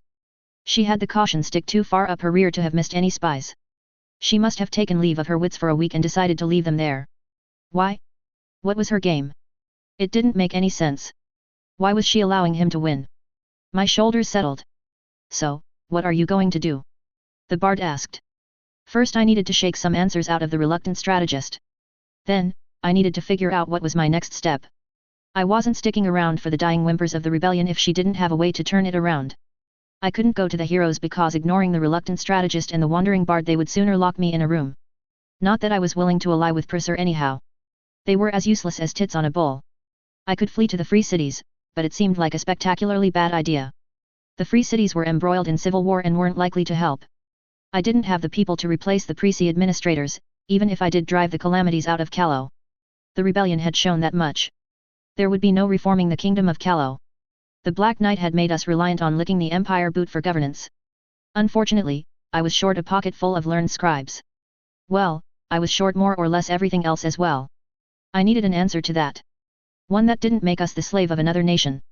No, I needed to solve the minor complication of me going mad first. That meant I needed to learn about stories. I was told, I examined the girl across from me as I talked, that it's a stupid idea to try to fix Callow from inside the empire. It is a stupid idea, she agreed, for a hero. There was almost a suggestion to her words. The hint of darkened alleys and demons I could choose to deal with. There was a tower no one could claim. I hummed for a few moments and thought about what she said. I narrowed my eyes when she picked up her lute and strummed a lilting tune. The bard chuckled. What was so funny? I'm not a hero, I stated. But are you enough of a villain? She said as she took another pull. Was I? Could I lick the boot of the man I hated? Would he let me, even if I liked the taste of the leather? I couldn't think of a good reason that he would allow me to put my own sticky fingers in the system he was establishing. I'd sooner stick a blade in me if I was the Black Knight. I'd be really stupid to try that, I told her. What does the Black Knight want? She asked. The wonderful war contributions of the Principate had beaten it into me that Pries wanted food. A small part of my heart bled for starving Prissy citizens, but it wasn't a part that I cared to examine all that much. A proper neighbor would just buy food from us, but maybe allowances needed to be made for them to be properly evil. Trade with the Sahelians had shown me that Pries wasn't just filled with snarling savages armed with pointy-ear sticks. Some of them could even negotiate. No, if food was all that he wanted, then there was no reason for the conquest at all. It was clear that his goals were broader than that. Pries always tried to conquer Callo. It was the reforms that made this Black Knight different. He wants for Callo to be a part of Pries, I concluded. Ice crawled up my spine. Perhaps he could be reasoned with. At least, in the way that one could reason with a hungry lion. He would be happy so long as Callo was a part of Pries. I doubted he would care what changes I made, so long as those changes didn't throw dirt all over his nice clean carpet. No, there was more to it than that. He wanted Callo to stop being good. Well, that was fine by me. I'd never been one for hymns. If praying was enough to win the war, then Callo wouldn't be stuck in the same hole 17 years later. There's your answer, she replied. Pries had villains that weren't under his command. I was proof that not all villains were cackling madmen falling to their doom off cliffs. So, there was a chance. The slimmest chance that I could try to gain power in Pries. A chance was better than the empty promises made by the rebellion. No, I wouldn't throw away the rebellion. Not until I'd talked to the only other hero I knew who had a lick of sense. Can you get me out of here? I inquired. I need to talk to Mably. You know what the funny thing about sealing evil away is? The bard winked at me. Somebody always frees it. I guessed. Somebody always frees it, she agreed. I blinked. The blonde was gone when I opened my eyes. Did the breath she wasted on me even serve any purpose? Did she really ask all of those questions only to bug out? She hadn't even opened the door for me. I think you should flee to the Principate. Wait, what? It was vanishingly rare that the voice chose to address me directly, and it opened with something idiotic. I was about to reply when I heard a loud rattle from my right. Was it time for his slop again? I looked at the heavy-set door. There was a click and the door opened. Watery blue eyes and a sunburned face appeared on the other side. Flecks of blood spotted her armor. The golden barrier vanished. Abigail! I exclaimed and ran over to her. Quiet! She hissed and trembled. Sullivan distracted her and I stole the key, but any minute now she might. You know, Glyda's voice resonated down the corridor. I step away for one moment and trouble arrives. Abigail yelped, then threw herself past my cell door. I stumbled backwards and let her in. If you lay one hand on her, I threatened, then you only have yourself to blame. The loud clanking of the insufferable hag's steel boots on stone echoed down the halls. Abigail and I retreated from the threshold. If Abigail wanted to survive, Glyda's voice resonated down the corridor, she should have stayed away from your cell. I tried to pull at the shadows. They whispered sweet promises to me even as they escaped from my grasp. Slithered and slunk away, like they always did. My eyes widened and I tried again. There was a glint in the candlelight, then a ringing. The hulking form of Glyda stepped into the doorway. Remember what the wandering bard said about prisons and evil. The cage has already been opened. I licked my lips, I mowed my freedom. The gloom became more responsive as I spoke. Not that it did much to help me. It took too much effort to make anything more than an inky gravy without bleeding like a dying pig. Then, they answered. I threw a darkened lance at the stalwart guardian. There was a flash of light as it fell apart on the edge of her sword. And yet despite her fluidity she moved like molasses. See, look. You're owed nothing more than an early grave, Glyda spat. Just like all your victims. Abigail stepped in front of me with a blade trembling before her. I seized her shoulder and pulled her behind me again. I wasn't letting her pull a heroic sacrifice. That was when I noticed it, the glimmer behind Glyda. A knife screamed towards her throat. Perhaps this would be it. It would be nice for it to be over in just the span of a heartbeat. Her eyes caught something in my own. The stalwart guardian spun. A heavy gauntlet grabbed the knife. Her head moved forward and slammed into the figure. There was a brilliant flash. The sword came up and struck against something. I'm already out, I snarled, and I'm not going back in. Another ringing of steel against steel. Then, a sickening crunch. Glyda took a step back into the room. The veiled figure of Sullivan stepped in with her. I placed my hand on top of Abigail's hand and clawed the blade from her fingers. Sullivan cut high again, aiming for Glyda's throat only for a mailed fist to strike at the blurred shape of his face. He staggered. I pulled on the shadows and formed a blackened disc. Sickly sweetness rushed through me. Unfortunately, it achieved less than nothing when Glyda spun again and intercepted it with an incandescent sword. The grouchy old hag was proving a mite tough to kill. The breach is only temporary, she dismissed, much like the staying of your death. Glyda slowed once again. Sullivan ducked a vicious cut, then reached to a pouch and threw a yellow powder at the stalwart guardian's face. I almost winced in second-hand sympathy before I recalled that I wanted her dead. That was nasty stuff. She spun around again. There was a flash. Sullivan stumbled back for a moment. Glyda's blade arced through the air, then his head tumbled to the ground. Glyda let out a hacking cough. Red clouded my vision. My blade came up and struck against the bloody edge of her own. She pushed against me. I refused to give ground. Was that a heroic sacrifice? I pointed with the blade. I think that counts as a heroic sacrifice. She pulled back her blade and thrust again. It was like watching someone wade through treacle. I do not glory in any of this, she spat, all that matters is survival. I stepped to the side of the mountain of metal. A palm shrouded in a darkened weave met the flat of her sword and forced it to the side. Glyda's eyes widened. I stepped into her guard. No one remembers why she has climbed. Survival is like an empty dream, I hummed. Only nightmares will set us free. Her armor parted like paper before my blade as I rammed it through her heart. I took in a deep breath as I stepped away from the falling corpse and looked towards Sullivan. A complicated feeling bubbled up inside me. I felt the faintest twinge of loss. I hadn't known him, and he'd still thrown his life away for me. He'd actually had a sense of humor. That set him apart from most of the rebels. Those tin heads didn't laugh even when the joke hit them on the head. I swallowed, then blinked away the salt around my eyes. Abigail was shaking my arm. We're dead, we're so dead, she muttered to herself. What are we going to? Abigail, I interrupted, we can't stay here. Right, she panted. We need to go somewhere. Where are we going to go? Mably, I answered. Do you know where she is? No, there was no point to me asking. She'd be in her office. I ignored the muffled squawks of protest as I walked away. Abigail picked up Glyda's blade and held it before her much like one would hold a venomous snake, before trailing behind me skittishly. Servants took one look our way, then decided it would be the better part of valor to be anywhere else. We passed through almost empty corridors. The comital palace was deserted. I spared a glance out one of the balconies at the streets down below and stopped. I wasn't surprised by the green tongues licking the eastern skyline. No, I'd made my peace with that particular omen. It was the crowds of people were gathered near the base of the inner city wall under the light of the moon that surprised me. I take it that we didn't win while I was imprisoned? I asked. That isn't a parade, right? Abigail didn't reply. I turned to her. Her eyes bored holes into the ground and her fingers twitched like a rabbit's ears. She was muttering under her breath. You don't need to worry, Abby, I pressed. Even if it's only the people of Summerholm throwing the rebellion out. Oh, good, she gulped. Because it is. Is what? I sighed. A protest, she avoided my eyes. Of course, it was. It wasn't enough that the eastern walls were on fire. No, the people who actually lived in Summerholm had to make their displeasure known as well. It didn't actually surprise me all that much. Summerholm only had room to garrison 4,000 soldiers within the walls. Mably was not only garrisoning thrice that number, but she was also insisting that people offer housing to refugees as well. We picked up our pace, and it wasn't long before the door to Mably's office slammed open.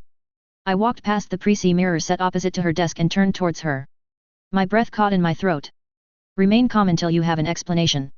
She'd turned into even more of a prune in the time since I'd last seen her. With the deep wrinkles on her cheeks and splotches on her face, I'd place her at no less than 80. Then the other details registered. My nose twitched. What was she doing?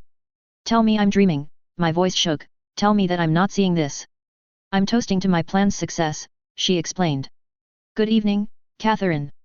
There was a screech as the grip of my blade warped. The walls were burning, there were riots on the streets, and she was doing this? The piles of papers that once fought for territorial dominance on Mably's desk had been displaced by the frail shape of her legs. Her steel-grey eyes met my own as she raised a wineglass and took a sip, then smiled. What are you doing? I growled. When I first received my name I thought it was a curse, she explained. I took a step around her desk and slammed the blade through the desk beside one of her legs. The door slammed shut. Abigail remained outside the room. Mably raised a palm. She didn't even flinch. The sheer gall of all of this, something, was enough to drive away the crimson flecks dancing at the edge of my eyes with open whips and jeers. I'm sure there's an absolutely riveting explanation for all this, I gestured. If I were you, I'd be worrying yourself about if it's enough to stop me from driving steel through your throat. The reluctant strategist gave me a hard smile with red-stained lips. What is a reluctant strategist? She asked. Down a tongue if she doesn't start talking soon, I threatened. I excelled at one skill. I can predict the worst outcome of a war that could reasonably happen. She paused and took another sip. Imagine how happy I was when I received an aspect that did the same thing. Forecast, she let out an ugly laugh, allows me to live through a future year of my life in which a plan I make plays out, in the timeline where the worst comes to pass. My grip slackened as my thoughts raced. She'd lied about what her aspect did. No, wait. I examined every conversation I'd ever had with her. I examined every word I'd stolen while hiding in the shadows. My eyes widened. I could never remember a time when she'd told anyone what Forecast did. She'd only told us that she could sacrifice a month of her life for answers. I'd marvel at the sheer insolence of it if I wasn't one of the tens of thousands whose life was on the line because of it. That aspect doesn't allow you to do anything near what you pretended it does. I licked my lips. She gave a firm nod. There were some differences. Complications I didn't account for, she acknowledged. I burned over half my life to determine how to stop that golden, glowing imbecile from making everything worse. Oh, she did not just say what I think she did. Wait, I said, you decided in your infinite wisdom to push away the one hero who went toe-to-toe with the warlock. My first major success was when I started planning for other people. She ignored me and continued her monologue. The Black Knight is a talented strategist with a superior armed force. I'd forecast his grand strategy. Then I'd strategize to make that outcome worse. There were problems with that, she sighed.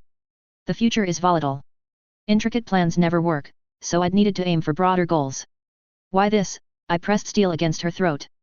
I might not be the sharpest tool in the shed, but even I can find better ways to make them bleed. Assassin's been a part of the rebellion for a long time. Between him, the scribe, the eyes of the Empire and other infiltrators, Mably paused. It was a delicate balance just to remain alive. I soon realized that we'd never win this fight. She reached around the blade and took another gulp of wine, then spat. It was rigged against us from the start. So you did nothing, I concluded. You threw the fight for what? Shits and giggles. Come now, Catherine, she chided. You've been learning economics. That, blood-welled as I pressed in my blade, has nothing to do with this. But it has everything to do with this, she smiled at me. Don't think of the examples you were taught with, Mably dismissed, think of all the mercantile coin that's being poured into Callow. My mind spun as I closed my eyes. Callow hadn't been able to mint its own coin ever since the conquest. Our nation's economy was reliant on the Empire to regulate our coinage. Mably had been spending mercantile coin like water. The price of goods had risen as a consequence and my eyes widened. It would take decades if not centuries to mend this. This is horrifying. All those people, dead. Why would she even do this? Considering a scheme like this, I whispered, you would think that I'm the hero in the room. My will teetered on the precipice. I trembled. Not from fear, but because of my crumbling restraint. Shadows whispered beneath my lips. Why shouldn't I end her life? It was obvious in hindsight, and I shouldn't have missed it.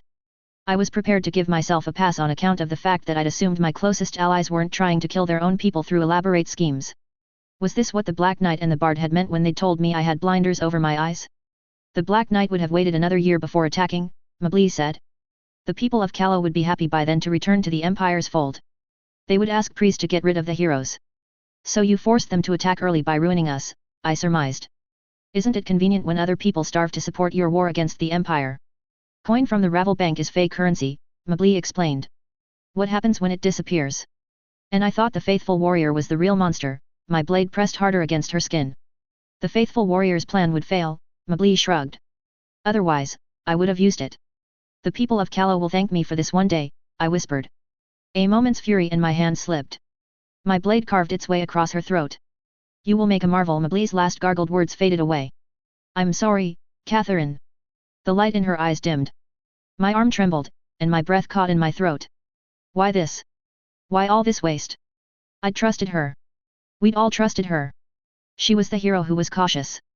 The one who was supposed to know better. The one who was one step ahead of the calamities, and then she'd thrown the fight on purpose.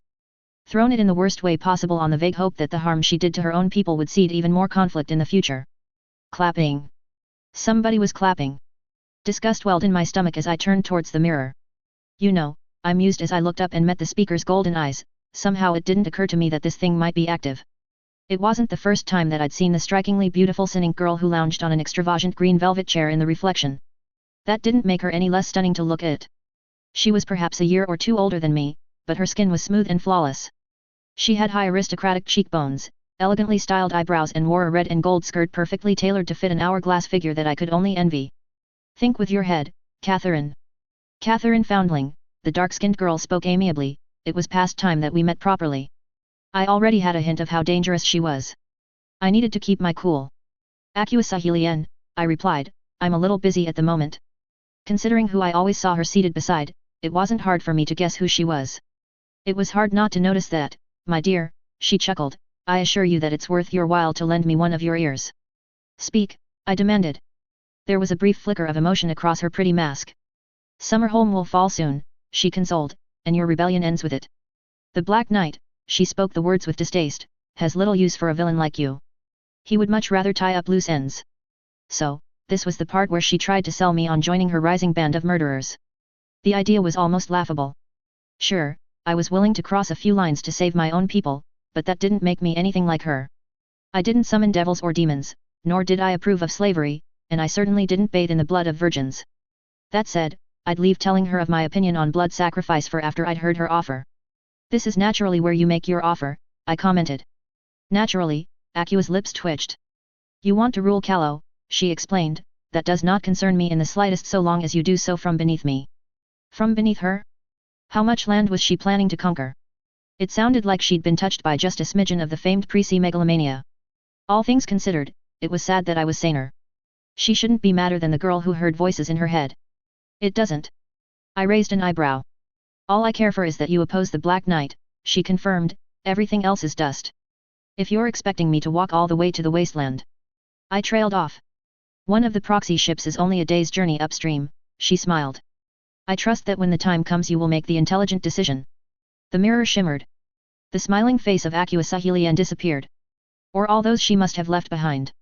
I hummed and stalked from one end of the room to the other while I thought over what to do. What I needed was power. The ability to make change. I'd never really had it inside the rebellion. I'd always been kept on a tight leash like a rabid dog. Every hero I'd met so far had disappointed me. The villains were winning by such a wide margin that even the idea of choosing to switch sides was laughable. Seek refuge in Prisser. I ignored the ill-considered advice. It wasn't like the Principate would have any tolerance for me. The beginnings of a plan seeded itself in my mind. The first step was to bind my own demons. To overcome that little problem of bloodthirst that consumed me whenever I tried to use the shadows. For that, I'd bet that I needed to know more about stories. The Black Knight knew at least a little about stories. He would be dead if he didn't. Unfortunately, talking to him seemed like a fast trip to the grave. The trouble was my other option seemed even more dangerous. There was no doubt in my mind that the Sahilians could help me overcome my darker impulses. The only trouble was, I'd bet they do that by convincing me it was a good idea to embrace them. So you're deciding between one small step off the evil cliff or jumping all the way. It wasn't like there were better options available to me. Besides, I couldn't afford to hesitate at the first step. Not if I wanted to salvage the mess that Mabli had made of Kallo. She'd made us reliant on another nation to save our own economy. We couldn't afford to get rid of the Ravel Bank's coin on our own. It would take the influence of either Prisser or Priest to save us. I wasn't feeling particularly charitable towards the Principate, which left me with only one choice. A choice that loomed on the horizon. If Kallo would never be rid of Priest, then it was time for us to have our say in how the empire was run. One day, in the distant future, I was going to climb the tower. I thought about my two paths for a few more moments. I thought about the choice between the Akua Sahilian and the Black Knight. The first I knew would betray me as soon as it was convenient. The other, I wasn't sure would even allow me to live at all. I gave the matter one last thought. Then, I made a choice. Perdition 6.0x. One who fears to be stripped of the gift of the gods has, by their own hand, become nothing more than a servant to them. Translation of the Kabbalist Book of Darkness, widely attributed to the young dead king. In the depths of a hell that had long lost its name and number, a monster opened his eyes. Change, the world whispered. Change had arrived. Pale hands relaxed around an oak balcony railing as Neshama Biakim felt the moment creation shifted. It was as if the hands of a master artisan had threaded a needle and stitched a new tapestry atop the old. Stitches woven so seamlessly that one could not discern where the old masterpiece ended and the new began. Then the alteration rippled forward. It passed through the gates of the writhing palace and into the depths of his hell. He wondered for a moment if his patience had at last paid dividends. If the last dusk had dawned and the final hours of creation had come. Then, he dismissed the idle fantasy as he turned the full weight of his attention towards observing the phenomenon. Touch, taste, smell. Senses once stifled filled in much like liquid metal poured into a mold. The King of Death had done his utmost to replicate the trappings of life through artistry and artifice, but even his legacy fell short of the work of the gods. The dead king drew an unneeded breath and tasted the fruits of their labor. His serenity, once lesser than creation, was diminished no longer. Dark bushy eyebrows narrowed. The King of Death had prepared for much over the many eons that had passed since the dawn of his ascendancy. While this series of events was unanticipated, it did not fall outside the scope of his many contingencies. It was long before the first of those who would contest his reign, and yet he could already sense the shape of the conflict to come. Light brown eyes roamed across fields of gold. They passed over paved roads, bubbling brooks, and miles of scenic forestry. Neshama cast one last forlorn look upon the fruits of his labor. The King of Death blinked. Visions of barren fields shimmered beneath his lids. Lands that had been carefully tended would soon fall to the ravenous maw of time. There was a sense of poetry in it. The death of his serenity would not come at the call of a crusader's horn. It would not follow from the baying of hounds, or the summoning of angels, or even from the devils or demons of Pries. No, Neshama thought, serenity would fall to no hand but his own. It had been long since Neshama had last performed a ritual working personally. The hidden horror had come to understand that all actions had an import to them through both time and the many lessons taught to him by his old friend. Sorcery was best channeled through others, save for when it mattered most. Conflict was to be avoided, except for when it could not be. All action held weight when it was assigned meaning, but there could only be so much significance when worth was given to everything. It was the paradox of creation, that the less one performed, the more power one had when they took to the stage. The King of Death knelt as he inscribed chalk lines against the stone. The many bands of nice felt rough beneath his shriveled fingers. Transformation, continuity, the essence of life. It wasn't long before his deft hands filled in the last of the lines. He spared the inner calculations a brief glance, before turning aside. He was satisfied with his work. His elegant brown robe spilled to the ground as he rose and took 2 careful steps past the circular indent in the ground. There within the outer circle his labor continued. The limestone took easier to his careful ministrations. Purity, simplicity, the essence of the garden. There, his work concluded. Neshama cast his gaze across the ritual one last time for errors before he stepped beyond the outer threshold. 4 candles flickered at each cardinal of the ritual circle. He raised a palm and began to chant in a sonorous voice. Blood flowed along the grooves in the rock. Flowed, then accumulated. Neshama's voice rose. His skeletal fingers clenched. His voice cut off. The stone within the ritual circle darkened to a midnight black. Lights sparkled in the inky pool. A dense fog congealed above the circle, only for an imp to materialize. The dead king chanted a quick phrase and the creature imploded. Infernal ichor dripped onto the surface below. A few moments later and there was a ripple much like a lake at the touch of a rock, then shapes carved themselves upon the shadowed veil. The chain of hunger, the Principate of Purser, Keter, the kingdom of Callo, Ashur, Levant, and even the empire of Pries. A map of Calurnia painted against the rock in red. The King of Death leaned down and examined the residue from his spell. It was as much as he had already surmised. The disturbance in the fallen Titan city of mirrors had done more than just upset the balance of creation. The potential for the crown of a new Fey court to manifest had been seeded somewhere in Callo. The crown did not exist yet, but it might should the right events come to pass. The King of Death was too distant from the epicenter for a more accurate measurement. However, time had granted him a knack for stories that made the source of the resonance trivial to guess. It was the aspirant who had turned creation on its head. Her story had been birthed in the city of Lys. It was there that the crown would one day be summoned forth. The corners of the King of Death's bloodless lips turned upwards at the thought of the trouble that would come of it. Wars would be fought among his enemies, and he would not even need to lift a finger. It was the work of a few more moments to dispel the incantation before Neshama turned away from the empty circle. A few short steps saw him outside the laboratory and onto a balcony overlooking what remained of his serenity. Farmlands grew wild, houses fell apart with disuse. A land which had once been idyllic buckled under the callous touch of entropy. A part of Neshama had been tempted to have undead servants cultivate the serenity to maintain the pale imitation that he had crafted. However, the King of Death had been quick to set that sentiment aside. It had been months since those living within his serenity had been called to join his host. It would be long before the life which had been bestowed upon his hell breathed its last. The old monster would wait out those centuries. He would wait until the last echoes of creation had drained out of his serenity before his work was renewed. Much had changed in the years since he had first claimed the hell. His methods had been refined. What had taken millennia to achieve once would instead be whittled down to the span of a few careful centuries. It would be weaker in its return. It was unfortunate that a story was never so strong as when it is first told. The King of Death had deemed it too dangerous to risk allowing new tales to find purchase in his domain. The present shape of serenity was not his only loss to this unexpected turn of events. Both the mantle and the drake had failed to slip their bonds once again. The King of Death had decided this time that it was wiser to lay them to rest. His old friend was dangerous enough without him handing her the knife to press against his heart. He would not chance his own demise to the depredations of new and novel stories. The remnant of the Draken which slumbered in his realm presented another complication that Neshama had yet to resolve. A stillness had fallen over the kingdom of the dead. Neshama had halted all raids into the Lycaonese lands. Now only scouts ventured south. He had decided to watch and observe until new patterns could be discerned. It is almost as if the gods have abandoned an old game in favor of a new one, the King of Death thought. There was no predicting what patterns he might fall prey to should he play the new game without first learning the rules. It was fortunate then that the burden of new stories had weighed his enemies down more than they had weighed down him. His scouts had brought word from neighboring lands. News of chaos stretching across from one side of Calurnia to the other. The first whispers had held the most promise. It had taken many attempts for a revenant to successfully thread the gloom of the Everdark and then journey past the dwarven encirclement, but much had been learned. Discord scoured the kingdom under the mountain. What had appeared to be the first seeds of a 14th expansion had withered and died at the stem. The war with the now fallen Empire Everdark in the northeast of their territory had intensified, only the tides had now turned. It had come as a surprise to the King of Death that it appeared the weight of new stories favored the Drow. Machines that once cut down the Drow with ruthless efficiency now found themselves torn apart. The Drow had found renewed purpose in their sudden windfall and had turned the offensive back on their once unbeaten foes.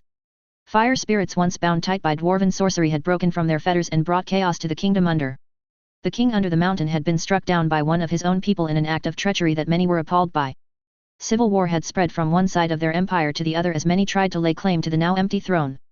A turn of fate that not even Neshama could have anticipated had come from deep within the heart of the kingdom under. A dwarven sorcerer had collected pages of the Kabbalist Book of Darkness and toiled away at his own attempt at apotheosis. It was a masterpiece of artifice engineered by an expert who was seemingly unaware of the dangers that lay within the pages that he consumed. Neshama's scouts had failed to uncover what occurred within the land of the elves. The result left him unsurprised. The Forever King had a history of executing any who stepped into the shelter of the Golden Bloom. Even in the face of what the King of Death was quickly coming to consider the age of chaos, the veil of secrecy the elves shrouded themselves with had yet to fade away. There had been a brief rise in conflict along the border shared with the chain of hunger before the more typical seasonal violence had resumed. Not that Neshama expected to learn anything from behavioral changes in that damned species. There was no land more accursed than those to the west of Keter. Despite the Principate of Persur holding much less hard power, the matters which occurred there were arguably of far greater import. Persur had eaten its own tail for close to 2 decades. The King of Death had expected them to fall apart at the seams. Failing that, he expected them to lick their wounds after the civil war and eventually call a crusade against the East in the years to come. Neshama had observed events within the Principate with interest for some time.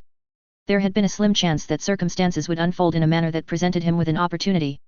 It had appeared at first as if the nation of Persur would dissolve in the aftermath of the now infamous political debate.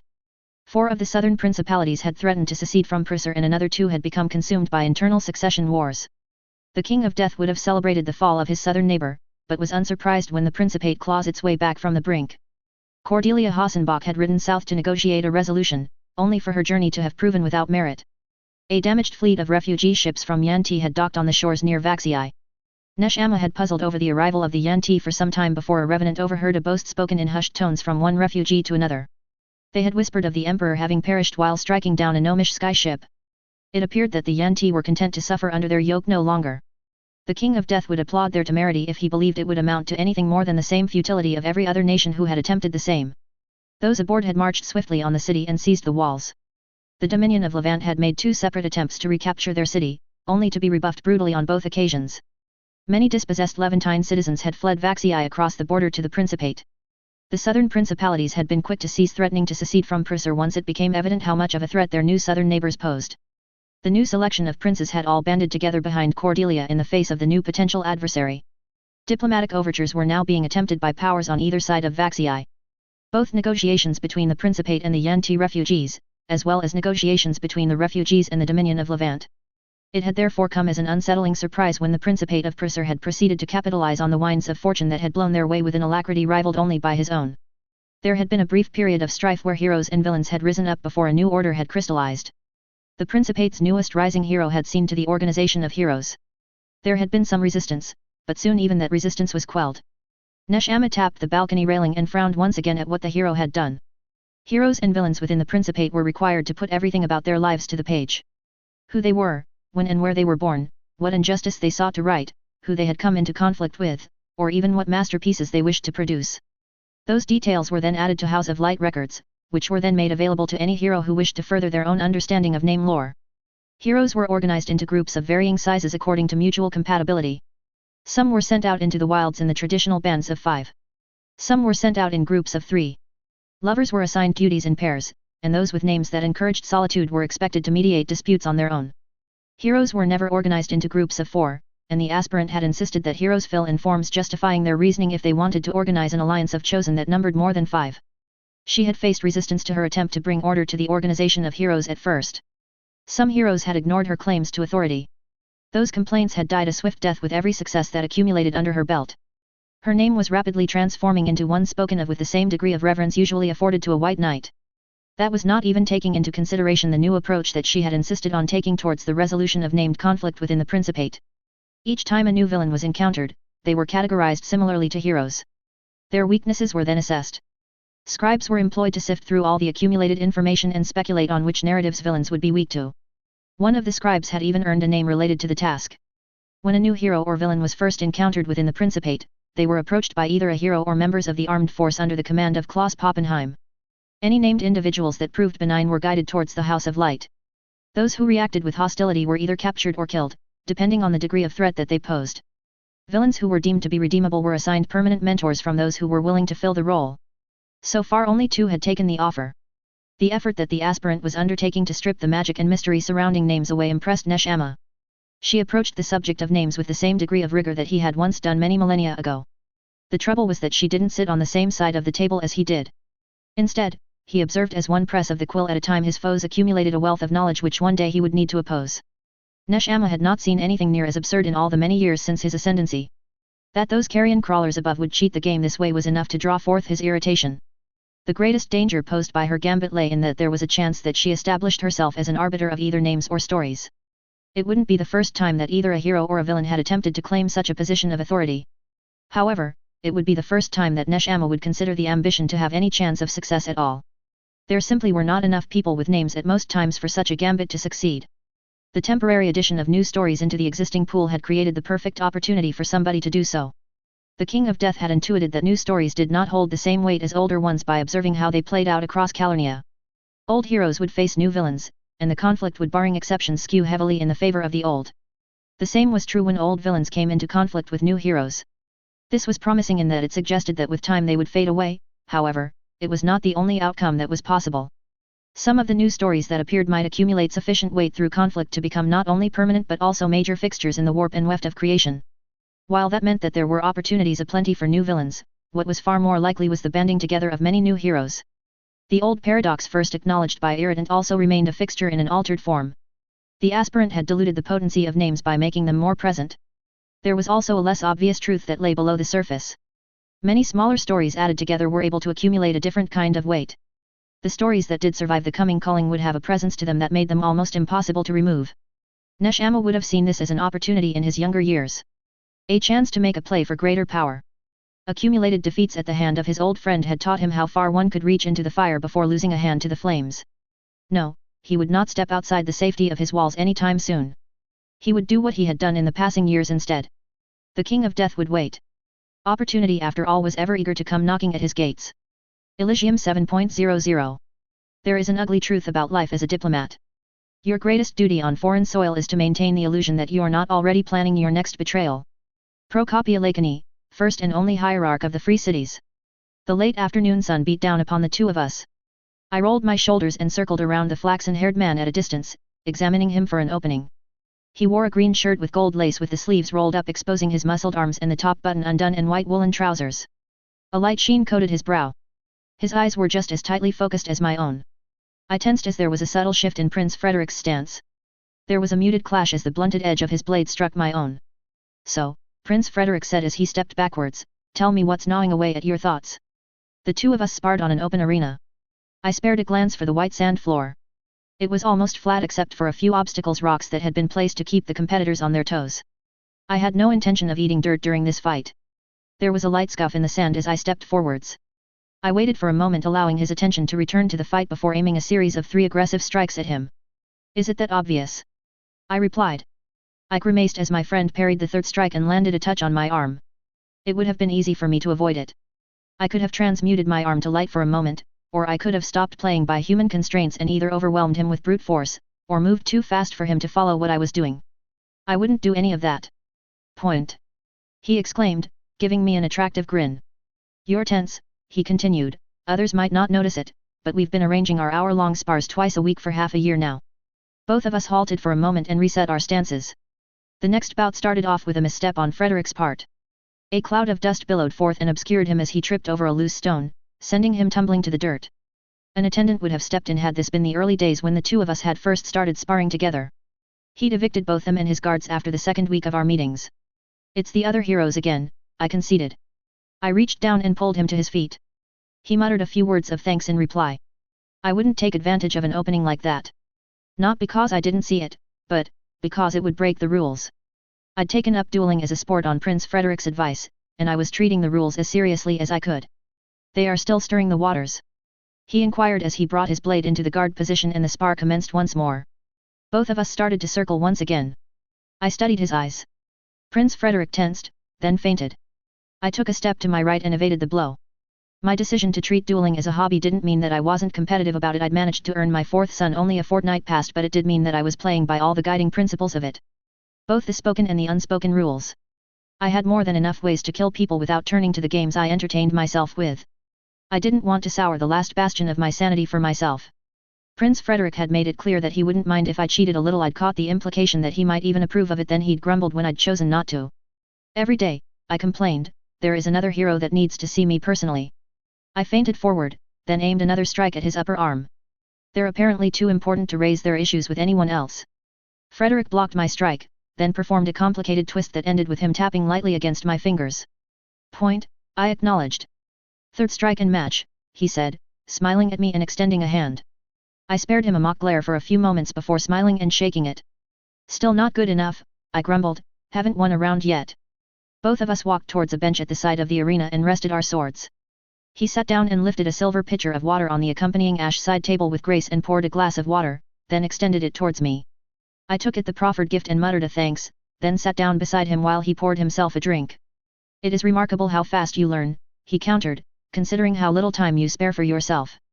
Frederick took a towel from beside him on the bench and dabbed the sweat off his brow. He'd given up on offering me those after the fourth time I'd refused. I reached back and untied my hair, allowing it to spill over my shoulders. It's always Taylor, why can't I poison the whole town and then withhold the antidote until the villain surrenders? I affected a high-pitched, whiny voice as I continued to rant, or Taylor, why can't I use half the church budget for my personal project? I paused and took a sip of the water. The trouble wasn't that I didn't have capable people I could delegate it to. No, I had those in spades. The real problem was that at least half the heroes I'd met were stubborn, hard-headed, unrelenting, well-meaning people who flat-out refused to listen to the authority of anyone except the person at the top. It didn't matter if I had skilled people who could do the job if heroes wouldn't listen to them. It wasn't true for every hero. Every day there were less of them making themselves my personal concern. Unfortunately, I suspected that I'd need to wait until the current generation were all dead before the cultural expectation went away. Were there more or less challenges for the leadership of the Chosen this week? Prince Frederick's lips twitched as he replied. He must have heard this rant or one just like it from me by this point at a dozen times. I winced in sympathy. He had his own issues in Bruss. I'd taken to offering him an ear whenever he wanted to complain about them. Prince Frederick had refrained from grumbling about his angry bag of cats at first, but it hadn't taken me long to wear away at that particular foible of his. Granted, he was still much more polite when he lamented about the baby dragons that he had to herd in his lair than I was. Still only one this month, I admitted. Still want to bash some sense into the rest of them. It was bad enough that I'd started praying for smarter heroes. Not all of them lacked political acumen, but most did. A pattern had begun to emerge among the new Chosen. One that didn't surprise me at all. Those who suffered injustices were more likely to become heroes than those who did not. There were more peasants than nobles. Few among the nobility truly suffered to the extent of the peasantry. Putting both facts together, and, well, most of the new heroes weren't the brightest stars in the sky. I didn't blame them for that, but I wished they would make fewer problems for me. Should it come to pass that all the advisors who recommend I rebel against the first prince were to find themselves sharing lunch with you one day? There weren't only negatives. My reforms were working. Some heroes had tried remaining separate from the House of Light at first. They had folded after the first 6 months had passed and incorporated themselves into my system. In part because of the pressure to do so. The law required them to do so, and although the systems to enforce that law were still being established, it had been obvious that with time it would be enforced. I'm not beating up your political advisors, I interrupted, then scowled as he laughed. Sometimes I wish I had 24 Cordelia Hassenbachs under me to foist on everyone who thinks they're too good to talk to anyone without a name. I furrowed my brow for a moment, wouldn't turn my nose at a few of her cousin either. However, it was not the only reason that heroes submitted. Those that were under my authority prevailed more often than those who were not. Not only that, but they frequently succeeded in ways that people were happier with than before. I'd heard rumors that in some towns, heroes weren't welcome unless they could prove they were a part of the House of Light. That was a complication of another kind, but I was glad that my plan was working. The Principate of Prussia couldn't survive that much of our esteemed first prince in one place, Prince Frederick replied with a serene expression on his face. There was a difference in the successes between those who were a part of the House of Light and those who weren't. It was one that was so stark that stories were beginning to be told about it. That in turn had resulted in the victories becoming even more pronounced. People were starting to call it the golden age of heroics in the Principate. No, I agreed, but with one for every principality. I trailed off. Heroes won here. They won fast with minimal collateral damage, and details of their opponents were recorded for others to take advantage of. Villains faced trials when they could, and death was only the penalty when it would be the penalty by law. It disappointed me how few villains were willing to try for redemption. However, the degree of my success was enough to make me consider the merits of Songbird's dream. I'd thought the dream too ambitious, too far-fetched, but perhaps it did have a chance to succeed after all. They would have the strength your otherwise capable but not strong enough-willed subordinates lack, Prince Frederick finished. The first few trials had been ugly. Peasants had been quick to petition for investigations against their least favorite rulers. I spent most of my time during the first 4 months just being called on to adjudicate matters involving important nobles after the resolution had passed. Fortunately, the witch hunting had more or less ended by now. Another trouble had reared its ugly head in the aftermath. The heroes. There had been a few heroes who looked downright miserable when they were told they weren't permitted to steal from others for their quests. No, there was no such thing as the right of divine repossession. The House of Light could accommodate their needs, they didn't need to take from others. Yet, I agreed. A few nobles had tried to bribe heroes into ruling in their favor, and that hadn't ended well for the nobles. I was expecting that sooner or later there would be a major challenge to the rules I'd established. That challenge hadn't happened yet. It was still the early days, but I expected the first hurdle to occur soon. A recent conversation I'd had with the first prince hinted at troubles to come. Very little of my time was spent apprehending villains. Most of it was spent leading the House of Light. How proceeds your writing? Frederick inquired. My other projects were in their early days but were proving far more successful overall. Once I'd finally acknowledged to myself that I wasn't suited to managing the minutiae and left reimagining my reforms to the right people, they'd started to show promise. Faces of virtue. I checked. He nodded, so I continued. I've finished my part of it. Need to find chosen of other choirs to continue. I'd spent enough time in the presence of angels to realize that they could change, and that with time they did change. Faces of Virtue was my attempt to document what they were like at the present moment. I'd recorded everything I'd felt about compassion. There were rumors of a white knight sworn to judgment in the Titanomichi, but I wasn't about to wander over their border and check for myself. Is there something else that is remiss? The blonde asked. There is a tightness to your shoulders. It's time, I stated. The first prince called upon you to assist in negotiations with Yan Ti. He furrowed his brow. It would have been an excellent guess if I hadn't talked to him about this already. The kind of supposition I'd have made without further context. The Yan Ti arriving off the coast of Levant and seizing the city nearest to the Red Snake Wall had taken everyone by surprise.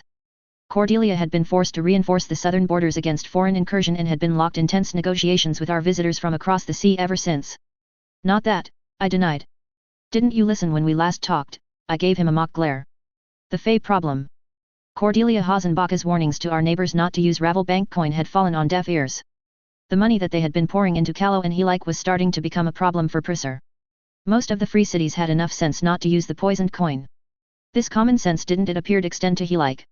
While the Principate was the largest surface nation on Calurnia and could supply most of its own goods and services without external trade, it wasn't able to divest itself of foreign markets entirely.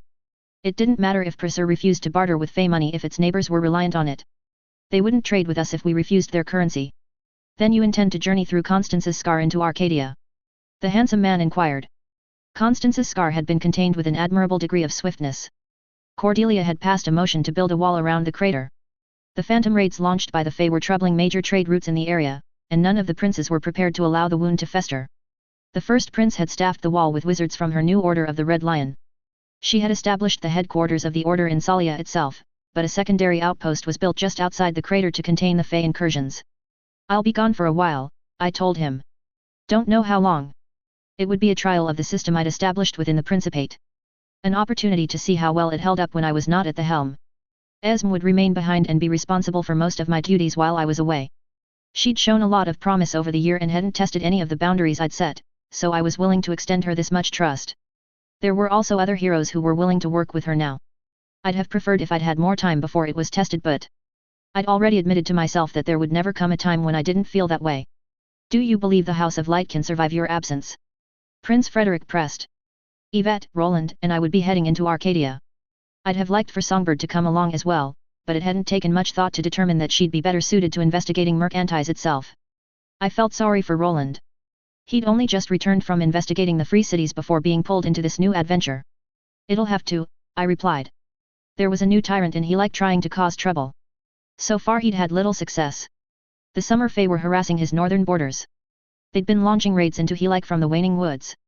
Yvette had claimed it had something to do with the Fae needing to remain in balance. If one court attacked one place, then the other court needed to attack somewhere else. I'd also been told there was also an important diplomat from Bellerophon that was wandering around from city to city, although I'd put it out of my mind. Nobody knew quite what he was looking for, and considering which city he represented it was unlikely to matter anyway. Do you truly? He raised an eyebrow at me. According to Roland, there was little else of note occurring within the Free Cities aside from their usual squabbling. Callow on the other hand raised many concerns. They'd been stuck in somewhat of a cold civil war for about a year now. One where the supposed heroes were causing more harm than villains. The golden glow around me intensified for a moment. Remember Taylor, one nest of vipers at a time. I breathed out. An icy breeze at odds with the spring heat rustled my hair as it blew through the arena. Both Cordelia and the Circle of Thorns asked me to solve this, I sighed. Others are investigating in Mercantise, but... We stood up. Prince Frederick rolled down his sleeves. I picked up the folded jacket from the bench beside him and helped him put it on. The two of us walked side by side towards the double doors marking the exit to the sparring yard. The Prince of Brus placed a palm on the door handle and waited for a moment. It was almost time for me to go. There are few who can risk venturing into the lands of the Fae. Prince Frederick nodded to himself as he finished my thought. I felt the tugging of every location where people could use my help at the back of my mind. It was an endless sea of scintillating stars. A sea so dense that it was impossible to navigate without assistance. Not that there was a good way to navigate it regardless. There wasn't any feeling of direction to any of them. Some stars shone brighter than others. They were places that could use my help more, but they could be anywhere from the Brockelian forest to the dread empire of Pries. And even fewer who can attempt what I'm planning, I agreed. There were so many of them. Even if I solved one complication every heartbeat, I'd never run out of stars to assist. I'd made a promise to myself as a consequence of that. I'd concentrate on the Principate first. Even if there were people elsewhere that might require my help more. There was too much suffering for one person to alleviate all of it. It was one thing to know that at an abstract level. It was another to feel it brushing at the edge of my mind at all times. Then I will pray for your safe return, he said. The sentiment made me feel warm inside. Prince Frederick had a kind heart. Over the year I'd come to value both his opinions and his friendship. I hope that nothing bad happens to you while I'm gone, Frederick. Thanks, I gave him a quick hug. My plan was to finish establishing a working system in one place with the hope that others would adopt it. I'd consider breaking that rule if a star shone so brightly that it drowned out its neighbors. That hadn't happened yet, although there were a few times it came close to it. My advisors would have a conniption if they ever saw you hugging me, he mused. Let them, I smiled mischievously. I better not catch you wrestling any crocodiles when I next visit. That was only once, he sputtered, I sway. I need somebody somewhere near Constance's scar, but not so close that I disrupt the warding. I gave a silent prayer, consumed a ghost, and all but a handful of stars winked out. There. One of the dimmest stars called out to me. A small conflict. Something that would be easy for me to resolve, but would put me close to where I wanted to be. Prince Frederick's voice cut off as I disappeared. I was standing beside a wagon with a broken wheel when I reappeared. A dark-skinned woman and two children stood crowded around a man on the ground. The wagon had slumped over and squashed his leg against the ground. All four of them froze and stared at me with wide eyes as I appeared beside them. It was the work of a few moments to help shift the wagon, heal his leg, and then wish them luck on their journey. The ground fled as I surrounded myself in a sphere of light and ascended until the 20-foot-tall line of black granite appeared on the horizon. There had been some complications in its construction. There were no nearby mines, which meant the stone had been pulled from a quarry near the base of the Whitecaps. Workers could only toil during the day due to the Fae's nighttime incursions, and the area had to be kept under constant guard, but, after 10 months, Constance's scar had been completely enclosed. Wind battered against my barrier as I flew towards my target. Yellowed indentations marred the grass where the construction site had been abandoned. The clouds above Constance's scar roiled like boiling water. Small figures walked atop the barrier. A man I didn't recognize hailed me as I passed. I waved back in turn. I circled the barrier until I reached an imposing stone tower with an adjacent stables built beside the gate leading in. It wasn't long before I touched down on the soil and started walking towards the door to the building. I stopped some distance away and dispersed my bubble as I rested my feet on the ground, then launched a fountain of light that was more decorative than functional up into the air. Now, to wait. I tapped my foot against the cobbled road. There were some justified concerns that I might disrupt the warding scheme of the wall if I drew too close to it. I had no intention of permitting the Fae free reign inside the Principate again now that they were contained. The door opened. A blonde-haired figure dressed in a green robe hesitated for a few moments. My lips twitched. She'd been trying to decide for a while now if she was too old to hug me. It wasn't long before she made up her mind. Yvette seemed to blur as she rushed out of the building, before slamming into me. "Ma!" Yvette exclaimed, hugging me tight. "She's just a little taller every time I see her." Yvette had grown in the year that had passed. Her eyes drew level with my mouth now. I'd bet that at the rate she was growing, she'd be taller than I was in a year or two. Cordelia had not so subtly sent her an invitation to the outpost the moment it had been finished. Yvette had pounced on the opportunity to study the Fae incursion at its source. "Hey Evie," I reached up as I greeted her and brushed her hair out of her eyes. "You're here now, that means we're going now, right? At least I think that," she cut off, before grimacing and beginning again. "We're finally ready to leave." All three of us had done what research we could in preparation for this journey. Yvette and Roland had both learned more about the magics of the Fae. Roland could help counter their abilities in a tight space, and Yvette knew more about both summer and winter than any other sorcerer on this side of the continent. As for me, I'd put my hands on every story that I could. I doubted that anyone could outfox the Fae in a game of stories. That didn't mean I couldn't arm myself as best as I could to avoid any traps. Blaise and Michelle were both sullen that I'd told them they couldn't come with. I didn't believe it was wise for people without a name to enter the land of the Fae, no matter how skilled they were with the sword. I shouldn't count as a princess anymore. At least, I don't think that I should. Running away from the Prince of Nightfall, however, is going to cause a whole host of problems. "We are," I confirmed. "I've said my goodbyes and temporarily handed over my duties. All that remains is..." I felt a prickle at the back of my neck and turned my attention towards the door again. The chocolate eyes of Roland met my own. He was dressed in his usual leather coat and trousers, with silks hanging off his shoulders. He walked towards the two of us at a more sedate pace. "It's good to see you again, Taylor," he greeted me, then smiled. "You as well," I replied. I let go of Yvette and gave him a hug as well, then moved away. "Learned anything new?" I checked. "Like, which chord is at fault? Did I not shed light on that already?" Roland raised an eyebrow as he replied. Yvette's cheeks went scarlet. She danced from one foot to another. "No," I answered, "but perhaps if I can explain what happened? After all, the ground isn't that hot." She averted her eyes and mumbled something while examining the paved road. "I didn't hear any of that," I told her and grinned. "I said I forgot to tell you," she admitted, shifting from one foot to another. "I was too busy experimenting with trying to replicate winter. Did you know that winter is more essence than anything else? I think that it can actually freeze anything if it's concentrated enough. Even time. Maybe the hunger inside ratlings can be frozen?" "Why, If I interrupted, "focus. Which Fae court? Winter is to blame," she blushed again as she returned to the topic at hand. "Roland took the magic from a coin and matched it to winter. At least we don't need to march all the way to summer, then," I muttered. "I do not believe that which court is to blame is significant," Roland explained, "considering that you intend to bring an end to the current Fae cycle." "I disagree," I shook my head as I replied. "Every little thing we can learn matters. The coins will vanish once the seasons change, but they aren't going to disappear until we change the courts," Roland interrupted. "Exactly," I agreed. "Did either of you learn anything else?" "I haven't been able to confirm this because somebody wouldn't let me go into winter on my own," Yvette glared at me, "but I think winter is winning the war." I folded my arms and ignored the glare. What does that even mean?" I asked. "Doesn't summer always win?" "As far as I know, there is no historical precedent for winter winning this conflict when it comes to an upfront battle," Roland confirmed. "Is this a battle, or just trickery?" I inquired. "That remains to be seen," Roland replied. A chill ran down my spine. If winter was winning a direct fight, then it was significant, and I wasn't certain what to think of it. What would happen if winter won a war? Did it matter? All we needed was for the seasons to change. Support the winning side until spring and autumn arrived, and then the Fae coins would disappear. That would not end the problem. Every nation that was trading in them already was liable to face trouble in the aftermath, but the scale of the calamity would only grow if the boil wasn't lanced. "Either way, we're ready to go. Mind fetching the horses?" I asked. "I'd do it myself," But time functioned according to arcane rules in Arcadia. It was the largest risk with this venture and what made me so nervous. We could enter for only one day and exit a decade later, or enter for a year and leave only a day later. I'd chosen to enter mounted rather than fly as a result. There were stories that benefited from riding on horseback. I'd take any advantage I could in a land where time had little meaning and story had plenty. You do not wish to chance disrupting the warding scheme, Roland finished. I was expecting trouble within Arcadia, and despite that I was still eager to go there. It was a place where stories had power above all else. A place where a brief visit could make lasting change. A place where with the right story I wouldn't have to claw for months for only the smallest of victories. Indeed, I agreed. Roland left and brought 3 saddled mounts laden with goods. Pandora took one look at me and snorted.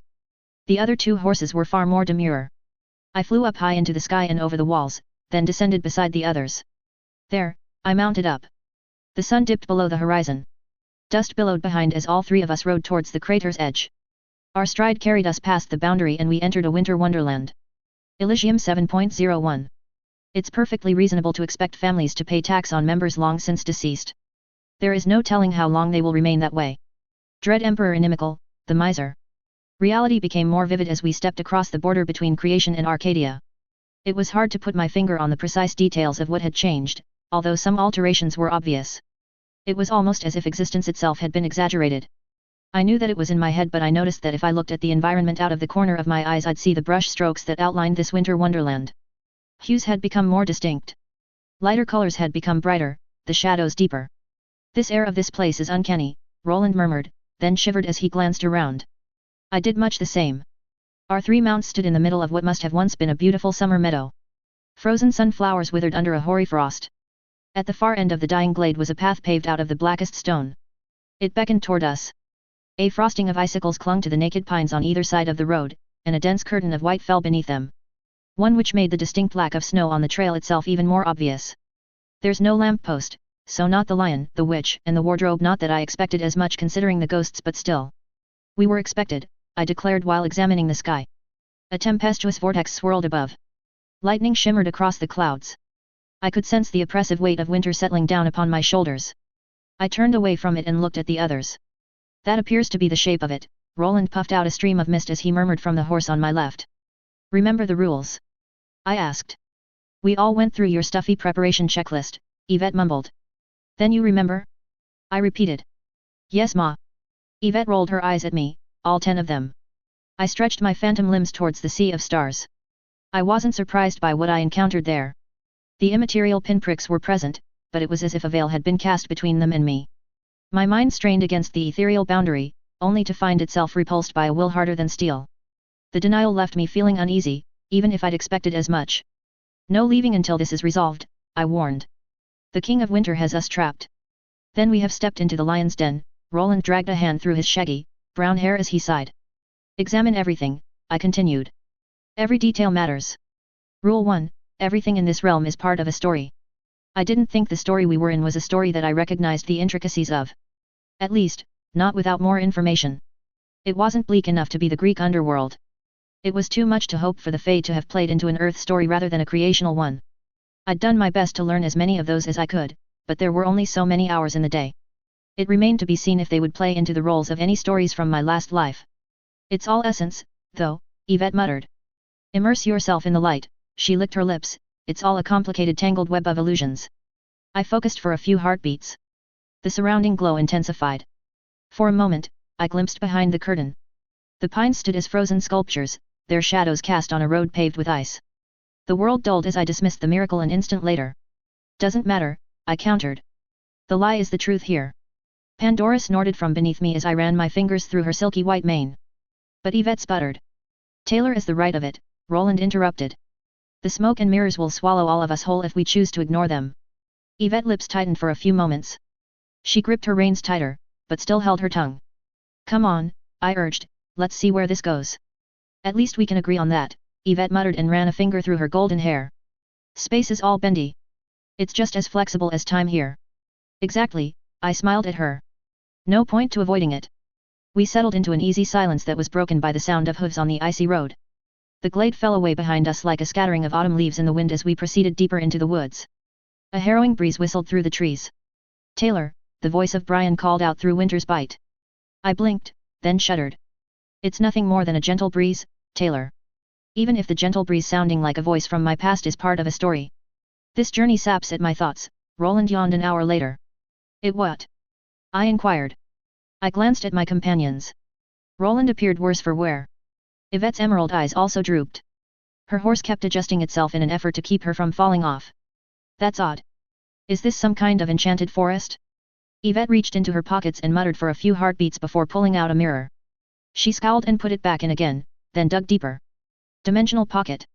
My fingers twitched against the reins as she pulled out the knife I'd made for her. When did you make that? A month ago. Her cheeks reddened as she turned away from me, but it didn't turn out well. The inside is an ugly knot that can't be easily organized. She put the knife away and pulled out a file containing a silver powder that I didn't recognize. It always takes me forever to find what I want, and somehow animals keep finding their way inside. I've had to remove 3 lizards, a moth, and a dove in the past week alone. You'll get better, I encouraged. Yvette's eyebrows knitted together. She muttered a brief incantation before making broad, sweeping gestures. Her fingers danced. Golden symbols traced themselves in the air. She froze, pouted, then huffed. One of the symbols disappeared. She resumed chanting. There was a blinding flash a few moments later. Yvette and Roland both seemed to relax.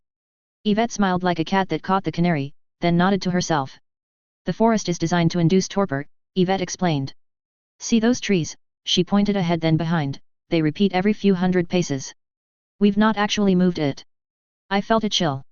It didn't surprise me that I wasn't affected, but it worried me that I hadn't noticed that they had been under an enchantment. I needed to pay more attention. I didn't want to lose anyone else. Look to the horizon, Roland interrupted Yvette, and pointed up ahead. I followed the trail of his finger. The tree line ended up ahead in the distance. I could barely make out the silhouette of a bridge crossing the glazed river on the other end. Half a dozen figures riding our way from the opposite side of the bridge. I squinted. First I observed them with my eyes, then I looked with the light. A knot settled in my stomach. Of course. Why wouldn't the warping of space terminate now that we noticed it? Not enemies, I guessed, but they are expecting us. The Fae appeared as ghosts clad in formal black and silver ceremonial armor with open helmets when seen without piercing the illusion. They rode like shadows through a forest of mirrors. Their phantom horses flickered in and out of existence from one heartbeat to the next. I examined the beasts closer. The creatures possessed a regal bearing. I was unsurprised by how different they appeared when observed under the scrutiny of the light. 6 figures with horned helmets and scale armor of woven dead wood and obsidian, all riding shaggy unicorns. There was a snake-like cast to all their features. Those are the riders from the Wild Hunt, Yvette's voice oozed with skepticism. You think they're going to invite us for tea? It was their dream that unsettled me. Freedom, escape, an end to the cycle. I'd never seen 2 people that all shared the same dream, never mind 6 of them. The dream was blinding in its intensity. The Fae loathed their very existence. Loathed it so much that they would do anything to escape the trappings of the narrative coiled around them. It occurred to me then that I hadn't thought more about what it meant to be one of the Fae. They were bound to follow a cycle of stories. Trapped to repeat them again and again. Trapped, much like slaves. There wasn't really a way to interact with them without forcing them to act against their own will. The implications were horrendous. Seasoned with arsenic as well, I agreed, but I think they're here as an honor guard. What's the right thing to do? I prayed silently while I considered the Fae and received a silent blanket of reassurance in reply. Was there a good way to interact with them? Was there a right way to end this cycle of conflict? I'd come into Arcadia thinking that I'd help one side win, then leave in the aftermath. I was still confident that I could do that, but I was beginning to believe that my first solution wasn't the correct one. I doubt they mean us anything but harm, Roland muttered. I examined the Fae further, then reflected on my memories of them. There was a cast to their features.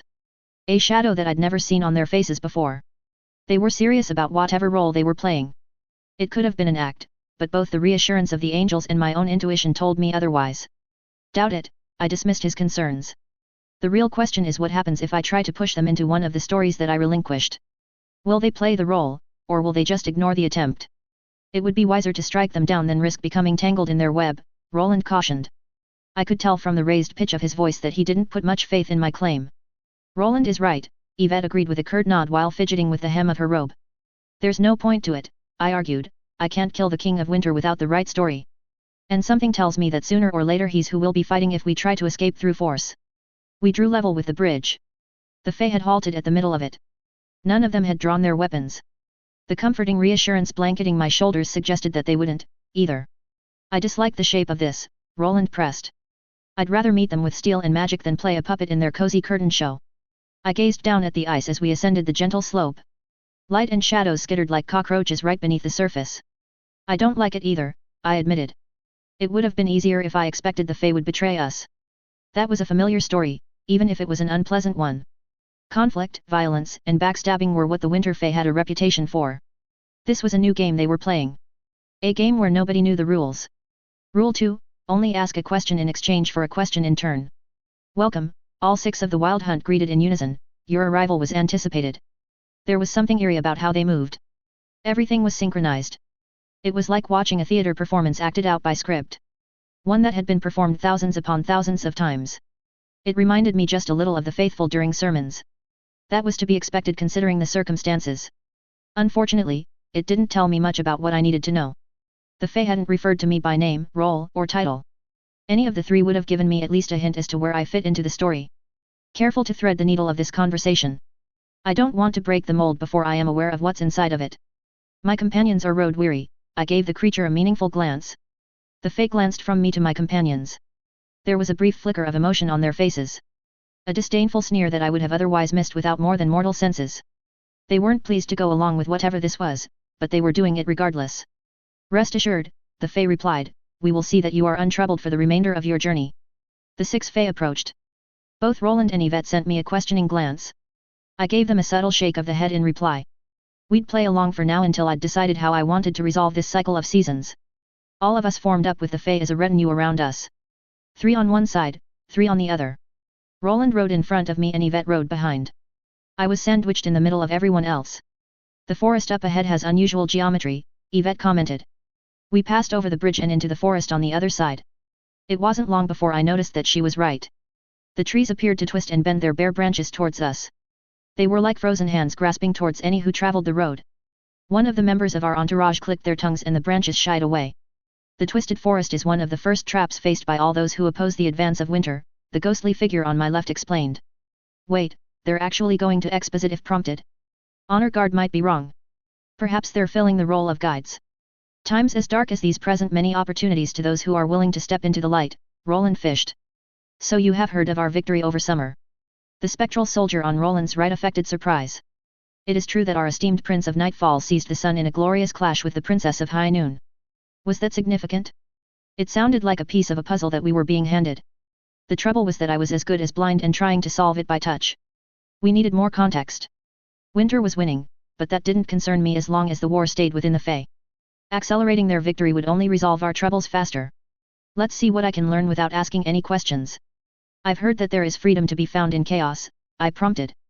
We have heard much the same, honored guest, the ephemeral rider to my left replied, but it has yet to be discovered. Our host appears well informed, I mused. He sees much and misses little, one of the riders replied. They won't answer every question then. Only ones that fit the narrative they're within. That, or questions that they want to answer. It's difficult to tell. Every story has a first and last page, Yvette interjected from behind me, and there is magic in good endings. A city rose in the distance. One that defied all my preconceived notions of what a city could be. It was like someone had taken inspiration from the works of an artist high on at least 15 different kinds of drugs and then elected to carve them into reality. Grand towers rose into the sky in the distance. I squinted. They appeared to shimmer in and out of existence depending on where I looked. Bridges of mist linked one tower to the other. The city walls became visible as we drew closer. Walls that were forged from the dark of midnight. Not all stories end on the last page, one of the Fae replied in frosty tones. The way he said the words made them sound like an oath. So they haven't discovered a loophole yet. My fingers slacked. There was an ominous crackle as we passed through archways made of thunderstorms. We neared the city gate.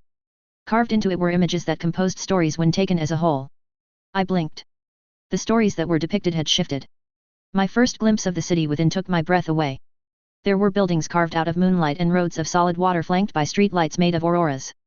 If heaven was carved from dead wood, ice, and stone, I whispered under my breath, then skid is what it would look like. I felt giddy. There were still sights which could take my breath away even years after arriving in creation. I reached out and caught a leaf fluttering in the icy wind. Stone, with the texture of life within it. My fingers relaxed, and the leaf fluttered away. I smiled and looked around again. Avenues of trees carved from ice with leaves of stone stretched out on either side of me. Their leaves rustled as if pushed by an imaginary breeze. The movement was as lifelike in their movement as any tree I had known. Is it a marvel? One of our escorts countered. I peered closer.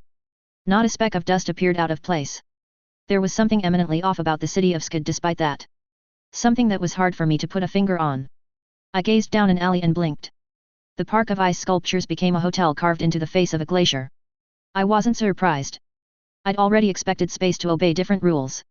Was that what churned my stomach? No, it's not that. It's something else. What am I missing?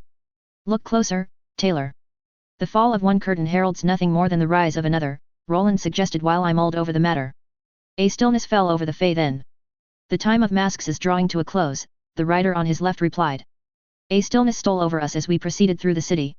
Oh, that's what has me so unsettled. It was the inhabitants. I'd been so enamored with the architecture of the city that I'd missed the obvious. I dug in my heels and Pandora slowed. The rest of the procession followed suit. The sheer wrongness of Arcadia filled me. How can a place so beautiful be simultaneously so horrifying? Everyone was miserable. It didn't matter where I looked or who I stared at. Oh, they hid it well. They affected a facade of nonchalance or even outright happiness. But no, under the mask they all hid a well of vitriol so deep for their own existence that their dreams scalded me merely to look at it. I couldn't spot any Fae who weren't trying to escape the story of their own cycle of existence. Not a single one. And it manifested in a way that would have been comedic if I didn't have the proper context. I watched as a man with an elephant's head haggled with a giraffe person at the edge of the road. An empty hourglass was traded for the sand it would hold. Futile. Pointless. Then my eyes fell on another pair that were trading a stack of blank pages back and forth for book bindings. Almost all the Fae were engaged in activities with no clear goal. It didn't matter where I stared. A group of 4 inverted winged Fae were floating on my right. They were seated on chairs and drinking tea around an upside-down table that bobbed in the breeze. There was no rhyme or reason to anything anyone did. It had been a long time since I'd last thought about computers or electronics. Watching the Fae flounder was like seeing a computer attempt to execute faulty code. My breath froze. It is a pitiful existence, the phantom on my right declared. What story were we caught within? We arrived in a new world and were led by spirit guides to the city of Skid. Roland and I had been involved in conflict with the Fae in the past.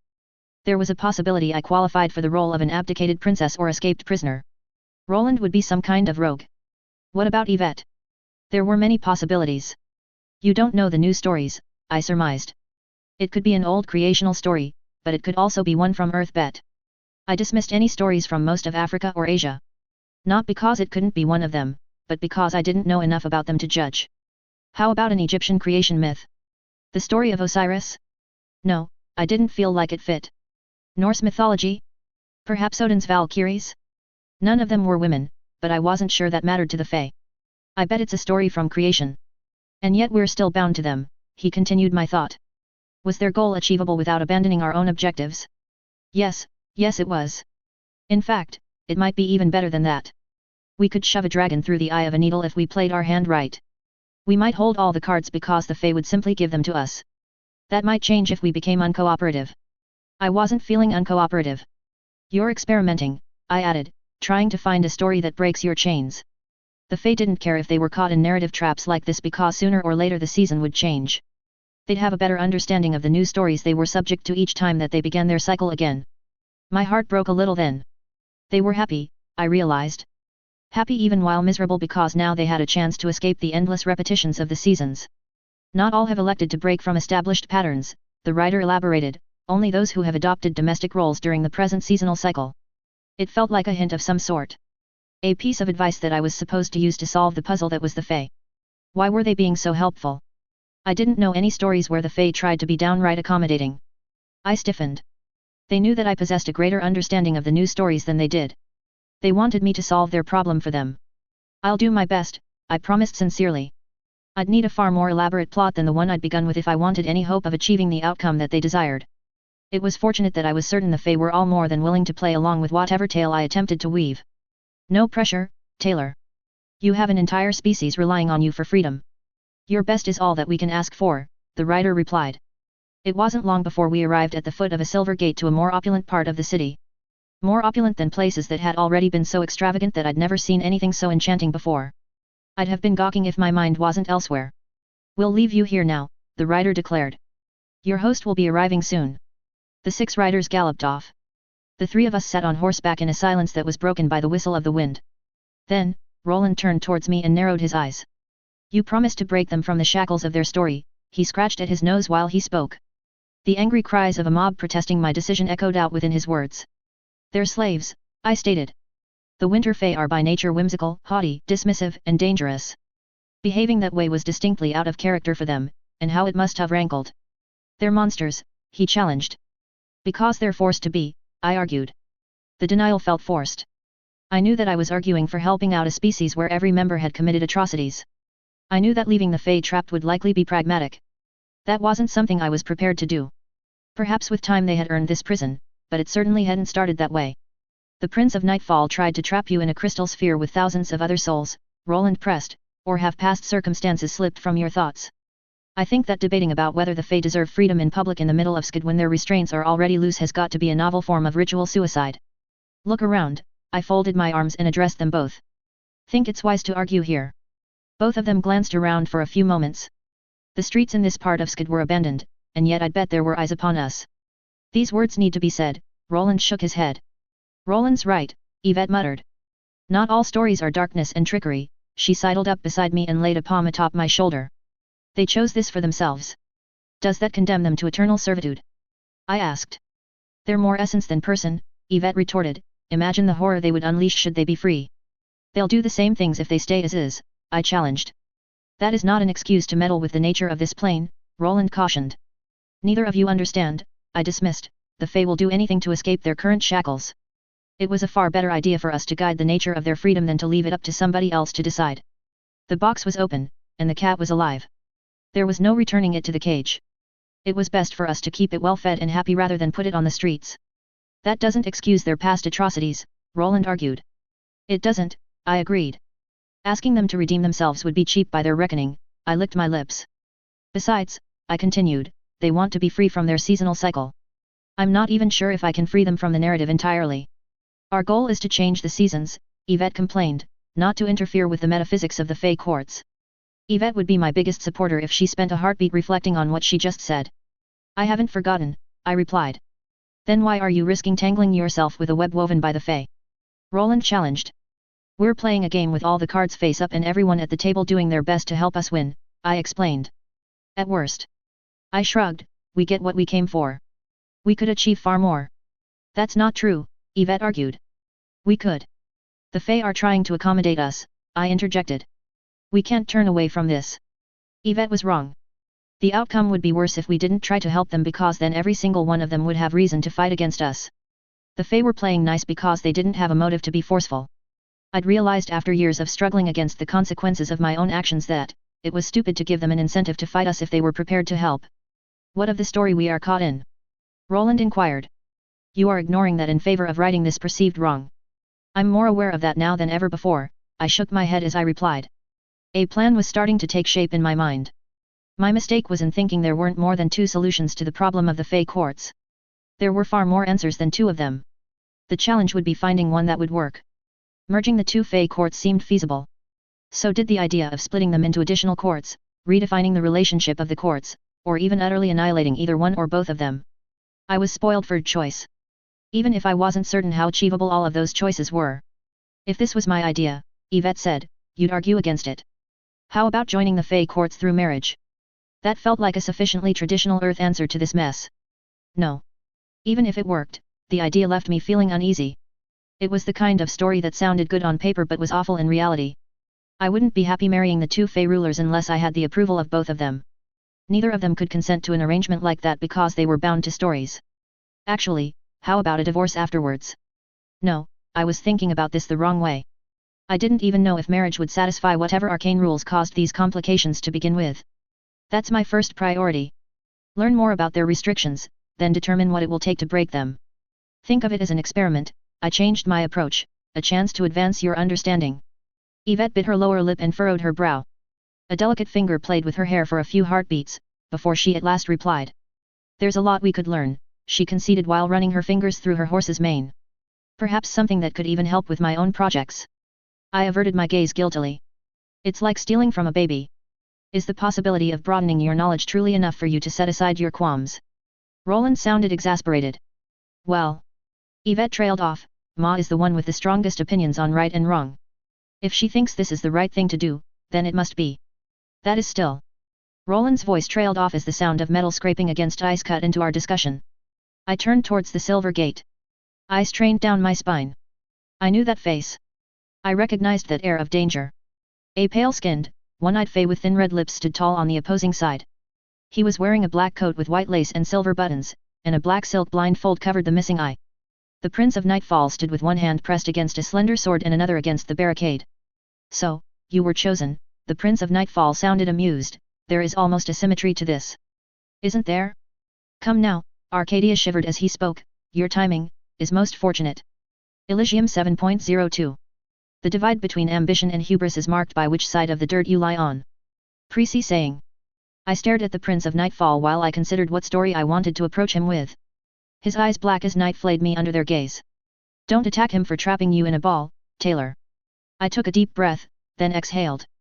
I greet you, my fingers flexed and brushed against the white of my robe as I spoke, Prince of Nightfall. I took a moment to examine his dream.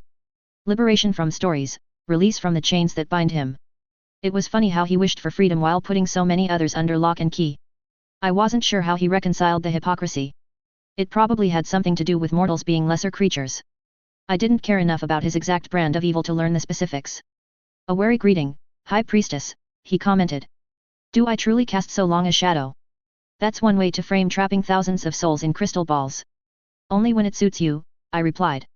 There was a difference between his dream and the other Fae that I'd seen. It was more fleshed out, more real. He'd put real effort into plotting the escape from his personal hell. Enough effort that it would take me some time to unravel all the plots involved. As cautious as when we first met, he said while tapping the flat of his blade. I looked deeper. His plans were more of a juggler's act than anything else. Thousands upon thousands of balls in the air with the futile hope of one of them knocking the key off the wall and nudging it close enough so that he could grab it and set himself free. It keeps me alive, I evaded. It's when I'm careless that I make new regrets. I examined the dream further. He was either the second or third most important winter Fae I was liable to meet. I wasn't sure how he compared to the Princess of Silent Depths, and it was critical that I understood his goals. My aura flared brighter for a moment when I stumbled upon something infuriating. The Prince of Nightfall was responsible for the troubles in Mercantize. Your past trespass is forgiven with no debts owed, he stated. Forgiven? Forgiven? He was the one who imprisoned me. Don't make a mistake because you're angry, Taylor. My chest rose as I breathed in and snuffed the flame of my anger. How should I frame this conversation? It would be so easy to just throw light at him. No. Violence remained just as unwise as before, even if I sorely wished for it. Killing the Prince of Nightfall wouldn't make the problems in Mercantize disappear, and it would make new troubles for me with the Winter Court. How generous, I replied frostily. Killing him doesn't matter because he'll come back anyway. No, I shouldn't think that way. There were political consequences to doing as much. It would be stupid to act before I'd appraised myself of both courts. That didn't mean there was nothing to gain from this encounter. I wanted more than a few concessions. The first would be to free his prisoners from their cells. The rest would be more complicated. Indeed, he bent his head a fraction, you could say that whimsy's wild tide has swept me in. Be cautious. We weren't leaving the city of Skid without permission from somebody high up in the Winter Court. I hoped that I could negotiate that with the Prince of Nightfall now that he was here, rather than the King of Winter himself. The former I might win a fight with if negotiations broke down. I didn't want to be anywhere near the latter until I knew exactly what I was planning to do. Talk. I said. What story could I lean into? A story involving my prior escape would probably be my safest bet. I hadn't expected to encounter the Prince of Nightfall so soon, but I wasn't above taking advantage of it. Dismount, he ordered. The road yields to none but me and my king. The tone of his voice was like a silken leash trying to pull at my thoughts.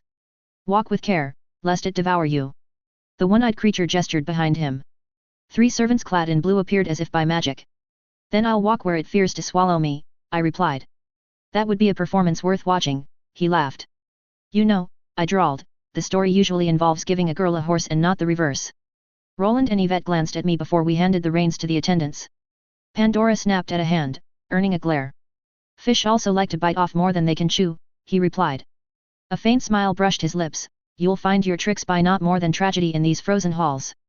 His wits were unwelcome, but not unexpected. I put the mounting unease aside and returned my thoughts to the clouds ahead. He'd alluded to me being chosen, as if I was following a prophecy of some kind. I wasn't willing to follow along an unknown script.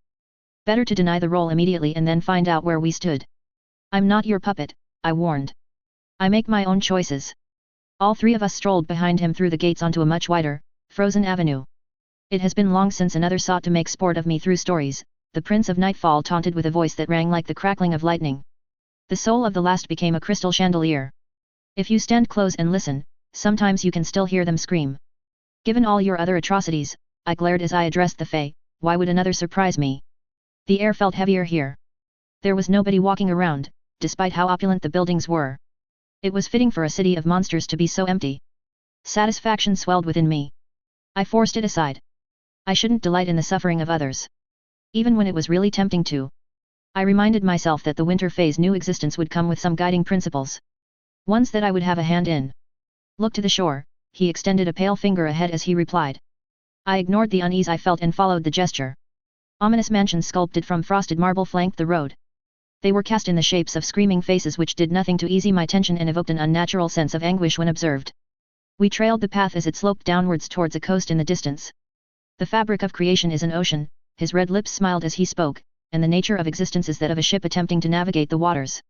I could barely perceive the skeletal outline of a ship on the waters if I squinted. A dense bank of fog had swallowed the shore. This isn't the path to the Winter King's palace, I surmised as my aura intensified. It is not, he mused. You are ships adrift, blind and rudderless, clinging to hope in a storm that will not pass. Roland arched a bushy brown eyebrow and tilted his head to one side. I shook my head in reply, then raised a hand and lowered 2 fingers. He nodded in acceptance. Rule 3, Roland and Yvette take the lead when we want to lean into Earth stories. We'll not play the part of puppets upon your stage, the curly-haired charlatan challenged from my left, our purpose is greater than to read lines in your script. We'd planned as much as we could for a meeting with the Prince of Nightfall. I'd have been a fool not to, considering we'd contested him before. Fate is an unyielding tide, the raven-haired creature rebutted from up ahead. No ship sails free of its pull. I didn't think that I had a pattern of 3 with him. However, I wasn't willing to take any chances. There were some compromises I wanted from the Fae if I was setting them free. Compromises that I felt were entirely reasonable. Being compassionate to their suffering didn't mean that I wasn't able to take into consideration the consequences of ending their plight. They weren't the only beings that existed, and I cared about everyone else as well. Providence should be malleable like any other part of creation, Yvette muttered from my right. You just need to know how to bend the rules, she paused and bit her lip. Perhaps I could try to. Yvette, focus, I interjected. We don't need her trying to mess around with hero's luck anytime soon. Some designs lie beyond the attainment of even the noblest of us, the Fae challenged. I wasn't sure which story we were in, and I wasn't willing to keep it that way. Creation had many stories involving runaway princes, abdicating princesses, and also runaway brides. The third felt like the best fit to escape these circumstances. I've seen things that convince me otherwise, Yvette pouted as she replied. I loathed being trapped in one of those stories, but I could leverage it into an escape. Not all principles are so easily bent, the Prince of Nightfall tugged on his black collar. See those who fly above us, he pointed at 5 winter warriors mounted on winged horses soaring towards the edge of the city, their duty binds tighter than any other. Fae cast into the roles of warriors found their bindings more restrictive than those cast into domestic roles this cycle if I understood what I was being told correctly. That might explain why the conflict between summer and winter continued, although I felt there was more to it. It is not their duty but fear that compels them, Roland challenged. I guessed that Roland felt much the same as I did. I'd seen enough of the Fae imprisoned within recursive stories on the streets to realize the implications. They might fear what would happen if all of them suffered the same ending. It was possible for the Fae to trap themselves in a new type of cycle. A cycle even worse than the old one. Perhaps there are elements of both, the Prince of Nightfall mused. Could I twist the story here? It felt possible. Rule 4, I take the lead when we want to lean into creation stories. Fate is a fickle mistress, I argued, and I'd make a poor bride to share this hell with. Wedding me won't ease your suffering. We were in a city with ghostly citizens. One that might as well be hell. He'd asserted that I belonged here. Almost as if I was his captive. Whatever story this was shared enough similarities with the story of Persephone's abduction that I felt it fit. Only, I couldn't be Persephone. Give me creation's equivalent to this story. I'm betting it has at least one that fits. Think of this more as an adventure, he laughed as if he was enjoying a joke at our expense. We embark on a perilous journey aboard my ship, his voice thrummed ominously, one where I set the terms. Why didn't it surprise me that he stepped into a story that I didn't recognize the script for? Conversation stalled while I chewed over his reply. The Prince of Nightfall slowed as we reached the edge of the fog bank, then stopped. All 3 of us followed suit. Proceed onto the deck, he ordered, there's still much for us to discuss before we arrive. Roland raised an eyebrow my way as if to ask whether we were following. I gave a hesitant nod. We'll follow for now, I declared, but we're not your captives. The smell of brine was strong in the air, and foam lathered the edge of the docks. It was almost enough to trick me into thinking this was an ordinary harbor. That is, it would be if not for the notable absence of people, seagulls, and bird shit. I don't trust this ship, Yvette muttered, it's flimsy. Yvette glared at the gangway leading onto the vessel. I felt much the same. The galleon was in a sorry state. With rotten wood, tattered sails and a barnacle-crusted hull, it appeared as if it had been struck by a natural disaster. As if at any moment the waters would rise up and swallow it, Roland agreed. Could I use this? A change in scenery meant a change of story. Roland nodded my way. I returned the gesture. It will serve for this voyage, our guide stated, as it has done many times before. The gangway retracted itself with an eerie creak. The Prince of Nightfall wandered away from us and stood beside the rotten steering wheel. All three of us shared a glance. Timbers groaned like a dying beast as we retreated towards the stern of the ship. Can you make it so we can't be overheard? I asked Yvette. Can't do that, she replied with a distinctly green cast to her features. We're so deep in winter that he could break it at a whim. It wasn't long before an unnatural breeze embraced the vessel. There was a mournful screech as it sailed onto the open waters. Ice floes drifted past our transportation. Put up a detection ward, I pressed. That way we'd at least know if he was listening. Yvette's hands trembled as she nodded. She leaned over the railing and emptied her guts. I walked closer and rubbed my hand against her back. Are you okay? I asked. The ship rocked gently in the otherwise placid waters. Yvette shook her head.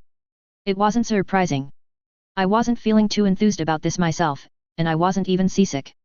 No, I'm not, she muttered. We're traveling on a strange ship, she continued, neck deep in a land where our lives can be ended by the whims of that creature, and we're betting our survival on our ability to outman over him. Let's hope this isn't a reenactment of the Titanic staged purely for our enjoyment. I pulled my glow back into myself as she traced silver lines into the air. Her hands trembled and each muttered part of the incantation sounded more forced. She leaned over the railing once again as she finished. Wizards shouldn't be on ships, she complained, it's not natural. I leaned over the damaged railing beside her. Roland did the same on her left. You'll find no argument from me, he agreed. His brown eyes fell on me. There is something you wish to discuss. Wind whipped through my hair, sending black strands flying every which way. The plan, I stated. Our host wants to be free. The other Fae want an end to their cycle. And I hate that we're giving them both what they want. Roland folded his arms and pursed his lips before glancing towards the front of the ship. I followed his gaze. The Prince of Nightfall puffed a pipe by himself near the front of the vessel. Is this the course we are to chart, Taylor? Roland inquired. I empathized with him. Not just because I understood and agreed about how awful the Fae were as well. What I wanted to try was beyond ambitious, but this was also the best chance we'd ever have. I'd already set out to accomplish the impossible. This, wasn't that? It is, I confirmed. It didn't mean that our goal wasn't improbable, but that we had a chance. We'd come prepared to change the courts. This plan would require a little above and beyond that. Why couldn't the Winter Fae have been happy instead? Then I'd have no qualms about ignoring them. I have many misgivings, he warned. It feels like a grave overreach. The breeze died away as the coast faded from sight beneath the fog. We can do this, I licked my lips, even the angels think so. It was so tranquil that it was only the reassurance of Yvette's magic that convinced me our words were not overheard. Our voices were the only interruption to the silence that had settled over the ship.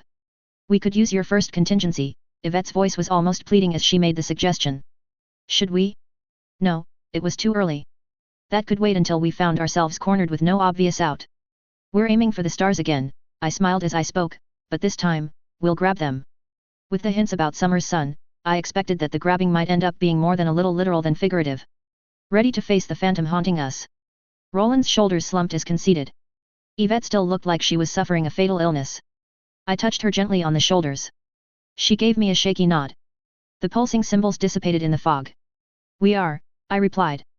Roland examined my face for a few moments before inclining his head. I returned the gesture. Yvette leaned on my left shoulder as we approached our Fae guide. I ignored the fact that the ship had become less battered over the course of our discussion. It was better not to allow Arcadia's foibles to unsettle me. For someone so grand, Roland addressed the creature, you keep low company. Including this ship. The Prince of Nightfall turned towards us and puffed a ring of smoke into the air, before emptying the pipe over the edge. The vessel fits my guests, he mocked. It probably floats on pride alone, Yvette muttered. I winced.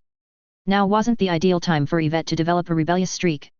Freedom demands sacrifices from us all, he stated with false modesty. I leaned against the railing while the two of them fenced with words. A violent wave sent spray splashing against my face. There was a brief flicker as my light ate away at the offending Arcadian water. Thousands of souls sealed away in crystal spheres, Roland challenged, your hospitality leaves much to be desired, Prince of Nightfall.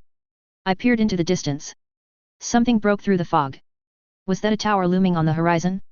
They live out their lives in an eternal fantasy of their own making, the creature mused.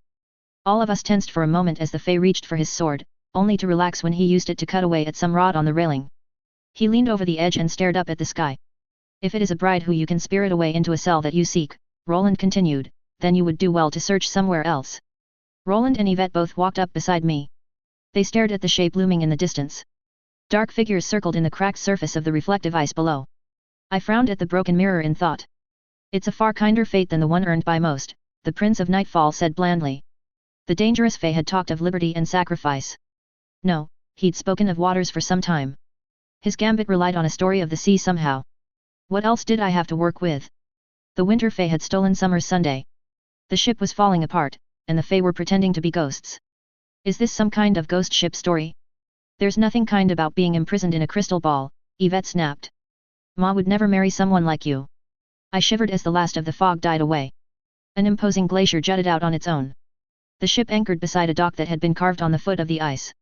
The shadow of a spire hunched over us all like a dragon's jaws in the distance. The gangway extended itself once again. We marched off the vessel together only a few heartbeats later. Let us speak of the dance between action and consequence, where every step seals a fate. The Prince of Nightfall laughed. It was her decisions, not mine, that landed her in that sphere of glass. I examined the spire closer. Its walls were made of literal dreams, but not the good kind. The kinds of dreams I had when I was at my worst, the temptations to hurt people, to take what I desired with no regard for anyone else's wants. The kind of dreams where I indulged in complete and utter excess. It was selfishness made manifest, crafted into a tower. It rippled from one dream to another, never remaining still for more than a moment, as if searching for a crack in my convictions. I shoved those feelings aside and returned my attention to the road.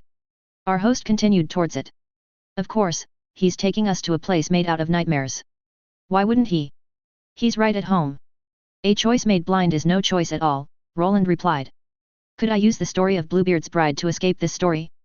The broader details were close enough. The trouble was that I wasn't sure if creation had an equivalent for it. I guessed that it would throw me into one of creation's stories of either a bride or a priestess if I tried it. It wasn't ideal, but it was better than staying in whatever tale this was. I'm not going back to that room, I declared. I'd sooner pray for deliverance than share the same fate as the others. Snow danced around us and crunched underfoot as we approached the base of the spire. Nobody was comfortable. It wasn't long before all four of us climbed stairs of ice and reached the shimmering silver door. You're almost good at this, the Fae praised. I'll be good enough by the time we're done, I asserted. Come now, he smiled daggers at me, I invite you to join me for dinner in the Spire of Darkest Dreams. I bit back an oath. Swearing wouldn't help me, even if it would be satisfying. What now? I knew that attempting to trap Fae royalty in a story through conversation alone was perhaps overly ambitious. The King of Winter would definitely be out of my reach. But this? This was ridiculous. It's like I'm trying to catalog horses using a herbology textbook. That sounds less like an invitation and more like a warning, Yvette whispered as she studied the tower from my right. No harm shall come to any of you while you remain within these walls, he reassured us. However, his lips were a razor, I cannot speak for what lies beyond. That only meant he was planning to shove us out the building before he killed us if it came to blows. Or he'd use delayed curses or poisons to inflict end us after we'd already left.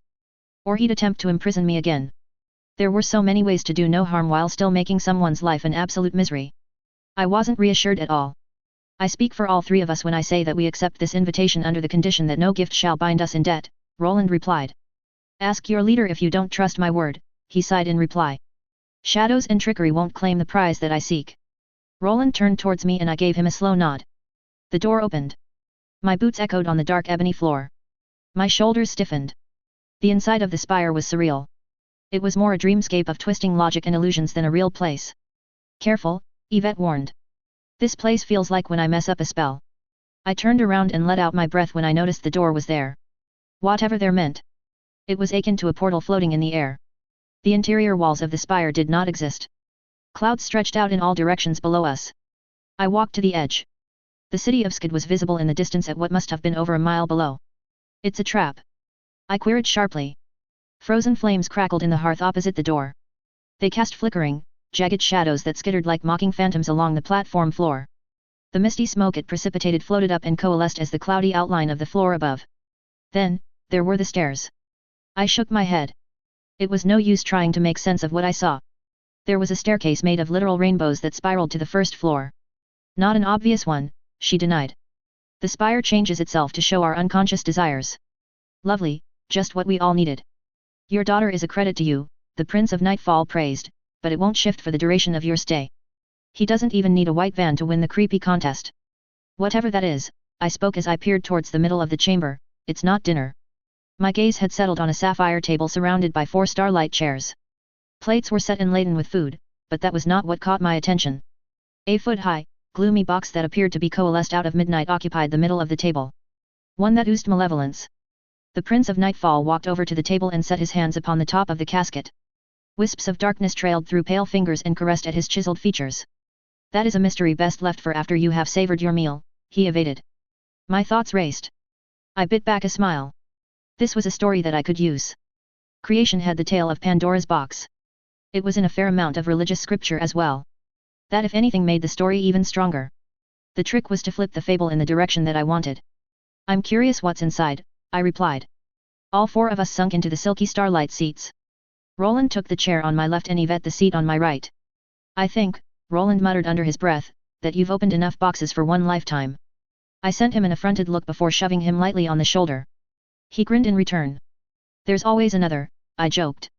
I narrowed my eyes at the leg of lamb before me. It was served with garlic, rosemary, thyme, and some other herbs that I didn't recognize with a caramelized skin. The dish looked incredible and was entirely wasted on me. My hand was halfway towards the silver fork before I realized that the food might be trapped. Heavens forfend, he groaned. I flared my aura for a moment. The surrounding illusion broke like glass as I examined the plate before me. The leg of lamb remained unchanged. The darkness around the container pulled back like a serpent coiled to strike. The walls of the building mutated under the intensified glow. No longer were we seated above a starlit sky. Instead, we sat inside an imposing tower. I ask that you refrain from miracles, the dark-haired Fae said irritably. No food offered to you tonight will be cursed or poisoned. The intensity of my glow faded. I picked up the cutlery, then nodded at the others. They followed my lead. I didn't think that he would try to harm us that way.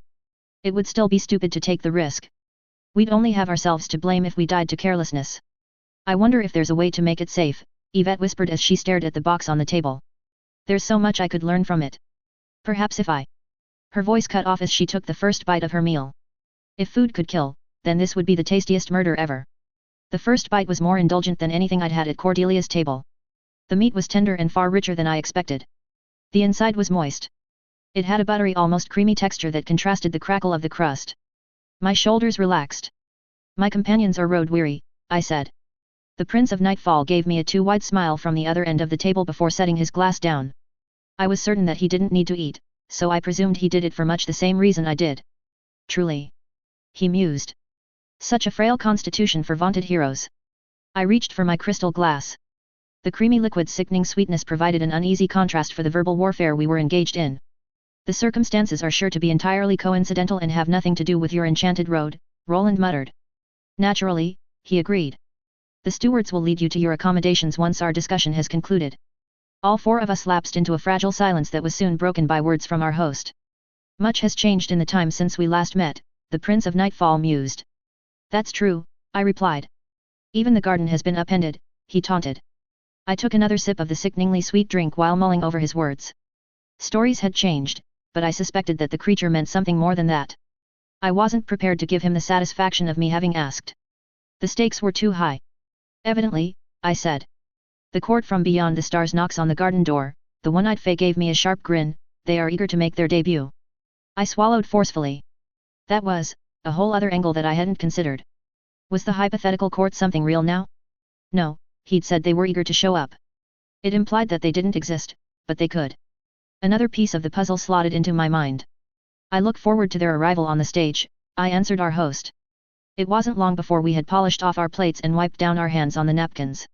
A blue-attired servant appeared almost as soon as the last fork was set down and whisked any evidence of our meal away. I trust that was ample time to whet your curiosity, the Prince of Nightfall said as he stood and grinned from the opposite side of the casket. Step warily, lest you cut your own thread loose. What should I say? I needed to be careful.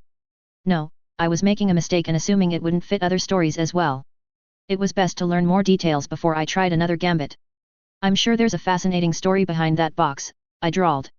This was our best chance so far, and I didn't want to risk messing it up. The three of us had made no headway on our goals as yet. If anything, we'd been played for fools. The Prince of Nightfall was skilled at dodging narrative traps. I hadn't really expected otherwise. The midnight casket was forged in ages past, our host expounded, to contain Summer's Sunday. The gambit failed when it was tried. The Prince of Nightfall raised a hand and closed it around some of the fog, like many others. This was both an opportunity and bait.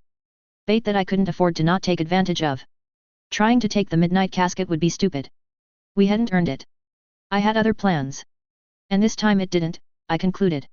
The creature gave me a tight-lipped smile. This time, he leaned over the casket and whispered, it did not. Are you asking me? I took my chance, to open the box. The room seemed to darken for a moment. Yvette and Roland both stiffened. I faced Yvette and inclined my head slightly. Her brow furrowed, before her green eyes widened. Now I need to hope she catches what I want her to do. You may do as you wish with the midnight casket provided it does not depart from this chamber. A sparkle of mirth glimmered deep within the orbs of night embedded in the Fae's head. However, your companions would not survive the devastation should you unseal its contents. So opening it is dangerous, I suggested once again. Come on, come on. I both need for the box to be dangerous and to have an established interest in opening it. That plays into both the creation and Earth-bet version of the story. Most assuredly, he acknowledged. I relaxed. I hoped that Yvette could pull off what we required here. Pandora's box wasn't useful to us except as a stepping stone to somewhere else. It remained to be seen if she chose a narrative that we could use. Leave it, Ma, Yvette interrupted, opening it will only spell trouble. What story was she attempting? That didn't sound like it was building towards an escaped prisoner story. Figures from the frozen fire formed into nightmare creatures that almost seemed to mock me as I contemplated the details of the discussion. It would be best for your continued survival, the Prince of Nightfall drawled. If anything, Yvette spoke quicker as she continued her gambit, you owe Taylor 5 favors to keep it that way. There was an ominous crack as fingers of frost spread across the room from the foot of the table. Yvette and Roland flinched and stumbled behind me. I cast a protective light across them. Even a fool knows not to presume so much, our host declared. I ignored the insult except in the sense of the role it might grant me, and reflected on the situation. What did I have? A box with an unspecified danger inside. One that they were bargaining for favors to keep closed. Safe passage out of the lands of winter would be the first step of our mission. It was something that a favor could buy. A fool she may be, Roland's words came quick as he inched into the argument, but she alone among us dares the impossible. Oh, she's leaning that way. You will grant Roland 3 wishes, I interjected. The Prince of Nightfall looked like he was about to speak. I didn't afford him the opportunity. Creation had stories of Jinn granting wishes, just like Earth-bet did. They also didn't grant wishes. I suspected the story existed because of Fae playing tricks on mortals, but that wasn't the point. The tale existed, and I could jam it down this abomination's throat.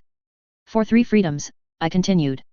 Freedom to right past wrongs, freedom to mend present troubles, and freedom from this same prison in the future. My heart settled in my throat. I was making a bet. The raven-haired Fae didn't know the story that I was invoking. I'd already determined that he couldn't. He knew that I was compassionate and that I had a better grasp of the new narratives than he did. There was still an element of chance to the gambit, but I felt the risk was worth it. The Prince of Nightfall stilled and examined us carefully. The darkness pulled back and the cold retreated. Don't smile, Taylor. The monster could still put out another trick. It's not over yet. I nodded towards Roland. The first, Roland began, raising his index finger, is the liberation of all those you've either stolen, enslaved, or barred from passage to the afterlife. He's laying it on a bit thick here. The gloom twisted around us violently but remained at a distance. The second, Roland raised his middle finger, is freedom for the 3 of us to journey the length and breadth of winter unimpeded until the turn of the season. I stared hard at Roland. Come on, get the message. This is your story, Aladdin, not mine. I can't tell it for you, so don't mess it up. He caught my gaze and frowned. We will use that boon to the best of our abilities, he sighed, to bring an end to the Fae cycle. The cold fled from the floating floor. The third, Roland raised the ring finger, will be used to break that which fetters you to Arcadia.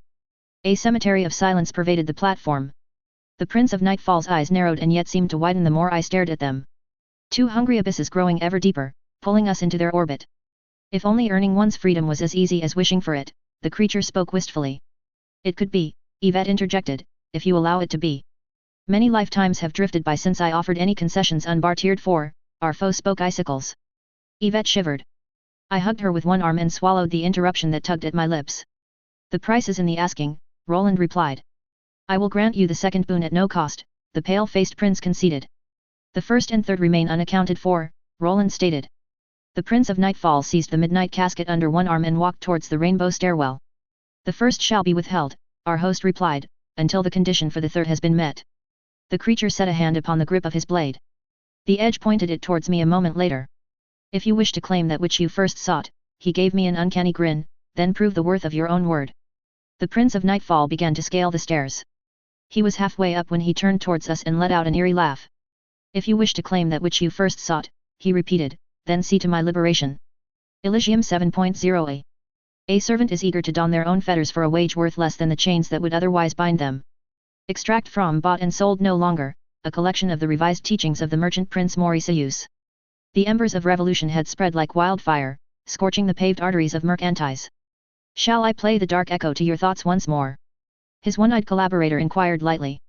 The revolutionary strolled down one of the paved roads, side by side with one of the Fae. Frozen footsteps trailed in its wake, and yet nobody noticed them or the proof of their passage. The Ravelbank presented a pleasant front face to his cause that attracted avaricious merchants like flies to honey. It was those who toiled in the shadows that undermined the city from within.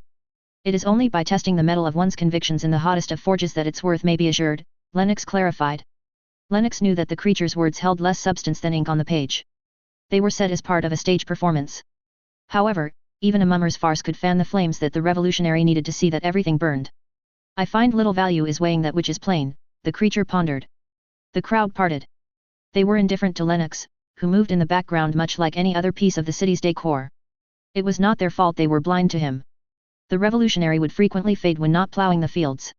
Aqueducts like these, he gestured with a sickly hand, they are veins that bleed wealth upwards while the roots shrivel.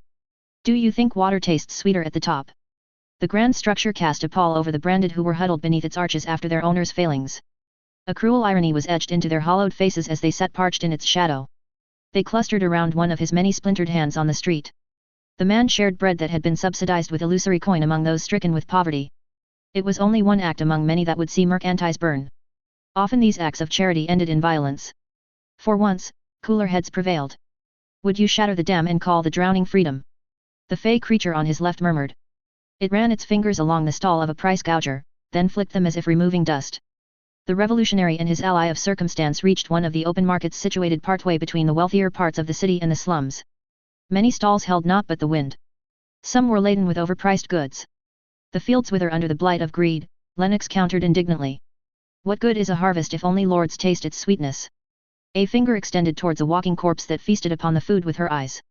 The skeleton of a child huddled against her mother's leg as she argued with a monolith of steel and malice. One of the many vultures of the city doing their best to turn those beneath them into carcasses for their own pleasure. Food distributed without regard spoils before eaten, Lara tugged a midnight collar as he replied. It takes a careful hand to see it last the season. Lines of disillusioned merchants mulled outside a gated wall that cut across the road ahead. See the gate ahead, the revolutionary's hand extended forward as he spoke. Those men are nothing more than weeds in gilded armor, choking the flow of life. Beyond lies an empty field. One that is untended and unclaimed, starved only by their own greed. The bronze statue of a past merchant prince seated atop an elephant sneered down at those who sought entrance to 40 Stole Court, the Guild Exchange or the princely palace. Bandits would overrun the road were they not there, his compatriot challenged. The fetters of society shield as much as they shackle you, no matter how much they weigh you down. Lennox felt a swell of satisfaction burgeon in his belly as they drew closer to the statue. The words all becomes dust inscribed into the side. Fellow travelers quickened as they passed beneath its gaze. He set aside the momentary urge to cast it down with his own hands. The time would come someday soon. He felt it deep in his soul. Much as he knew that the sun would rise at dawn. Monuments like this? They're stories written by the victors, Lennox elaborated. Their cracks are erased, for their grandeur is a hollow lie. The revolutionary spared a moment's thought towards a letter that had found its way across land and sea and planted itself in his palms. The tyrant of Helic had sent his dear friend in Mercantize an invitation to his court. Lennox had yet to pen a refusal. There was an opportunity here. A chance for him to turn the madness of Helic towards his own ends. Lennox would topple the tyrant with time as well. There was no government or institution that deserved to be spared the fires of his retribution. Not even one that served his ends. And yet they are also symbols that people draw strength from, Lara said. The cracks would widen should the merchant prince be forgotten, and these roads would lie abandoned. Lennox painted a palm atop a line of men and women clad in grey standing outside an estate on their right as they passed through the gate. Those servants stand barred unless their hands are needed. He raised a heated fist as he pontificated, then blots away their freedom until the sum of their lives is spent. A rune branded upon their necks would boil their blood should they fancy a chance at life beyond servitude. There was nothing of substance to be found within these blighted walls. Locks are as much a prison as they are a shield, the prince retorted. The frost claims all within the estate if you shatter the gates. Servants, master, even the hearth itself. Words denouncing specific merchant lords had been engraved onto the wall leading into the guild exchange. The gilded doors lay open as they stepped into the building. This estate is no more than a blot on the parchment of mercantise, the revolutionary said. A somber symbol of what it values most. Profit, not people. Better to burn it to ash and write a tale worth living upon the embers, than leave it staining what remains of the book. Crowds of merchants thronged and argued within the fortified bastion of their greed. Wards that had once barred entry to the Fae had long since been sabotaged on Lennox's orders. Far be it for him to restrict his best tool's freedom of movement. I tire of my time here, the Prince of Nightfall drawled and trailed his fingers in the air before him. The court beckons. I must answer its frostbitten call. See that your ruse does not fall to the predations of the west or the east. The departure was not unexpected. Lennox had not discerned the rhyme or reason behind when the Prince of Nightfall chose to leave or arrive. The decision was unwelcome at this juncture. The creature often assisted in weeding out infiltrators within the revolution in exchange for mortal souls. A negligible cost when considering the long-term value in maintaining a field bereft of rot. Then I bid you farewell, he gave the Fae a short nod before heading further into the room. Lennox ignored the many clamoring brephophagists and turned his attention towards a corpulent man who posed on a raised platform. The merchant pontificated on the dangers of dealing in coin from the Ravel Bank. The revolutionary smiled as the man's words passed through the crowd unheard. He scoured the guild exchange until at last his eyes fell upon the damned. One who he considered recruiting. He'd challenged the man to prove his worth. It was time for him to be judged. Think about this as a currency, the apprentice salesman leaned forward conspiratorially as he argued, but instead as an opportunity. The flaxen-haired youth sported an immaculate black and white outfit that had been tailored to fit him. Perfect white teeth shone as he gave his interlocutor an inviting smile. Presser and Pries both warn against the use of this currency, the pot-bellied merchant replied. Why should I risk my wealth on money that holds no worth? The merchant tugged at his extravagant green and gold shirt as he snorted his skepticism. Risk. The apprentice salesman cocked his head and arched an eyebrow as he affected an air of surprise. Are you not a merchant? True wealth lies in seizing the opportunities that others hesitate to claim. He licked his lips then continued feeding the man's greed in hushed whispers. Just think, you could command the market while your rivals flounder. The seeds of avarice glinted in the merchant's eyes for but a moment before being smothered once more by the stubborn weight of ingrained caution.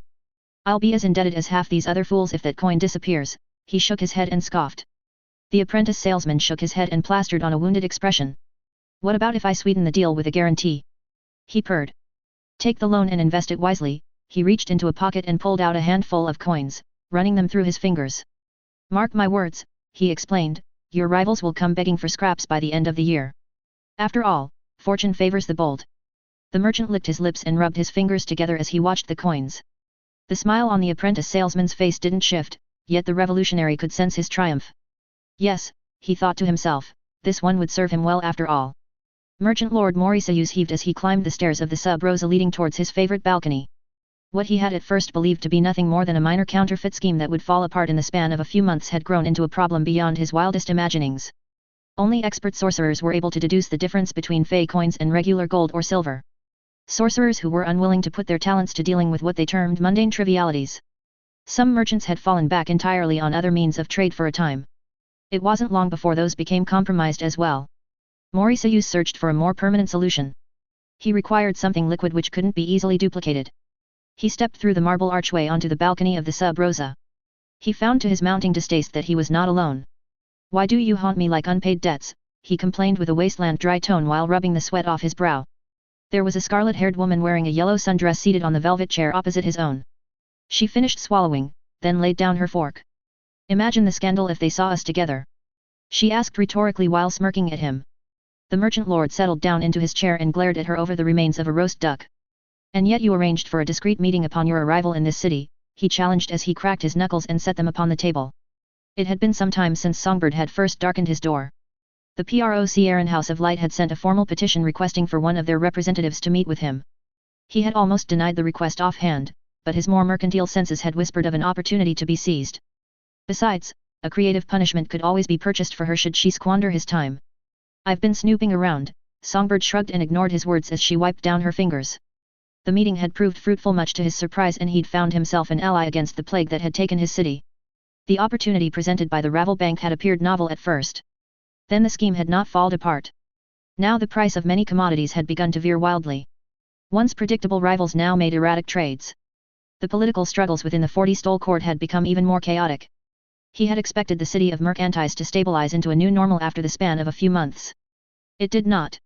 15 successive emergency sessions of the 40 Stole court had failed to elect a new merchant prince, and over half their number had perished due to infighting. Those who were raised to the vacant seats perished within a fortnight. The city of bought and sold was eating its own tail one day at a time. "Did you stumble upon any new revelations?" he inquired. Prussia was not the only nation to have shown interest in seeing the Ravel Bank's actions curtailed. Pries had also stuck its fingers into the coals of this raging inferno, only for their fingers to be burned.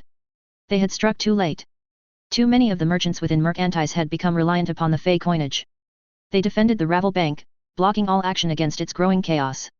"The usual," she shrugged. "Goldsmiths falter, masterless servants linger by the docks, posters are plastered on every other wall speaking of rebellion." Mauritius had invested a small fortune into investigating the source of the troubles, only for his money to disappear down a dark hole. He'd taken to investing into grain, silk, and precious metals as well as other luxuries while the madness ran its course as a result.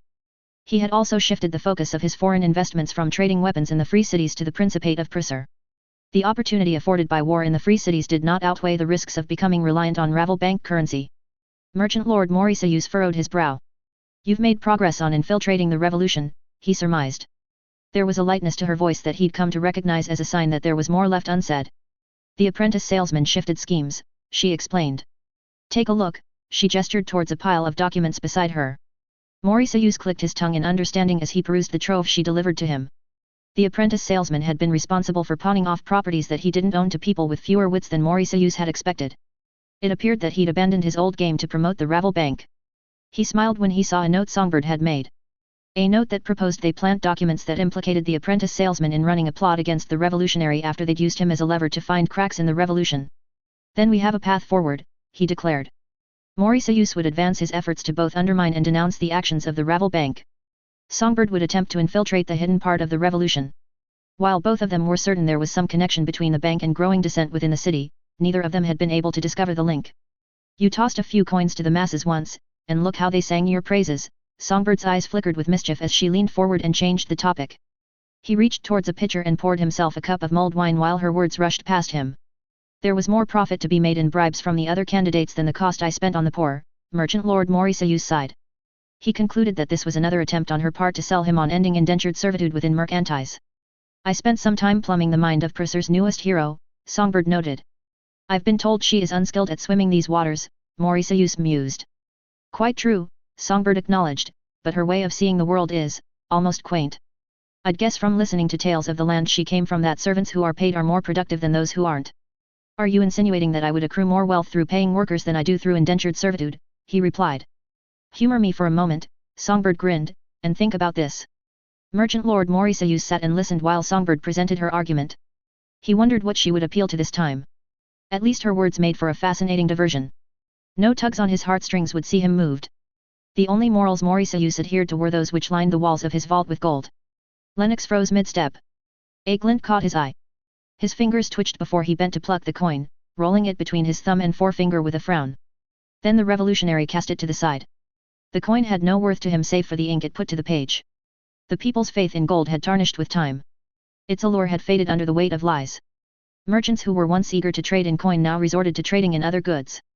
It was a shift in the economy of the city which hindered the blossoming of the seeds he'd planted, and the fault could all be laid at the foot of a single merchant lord.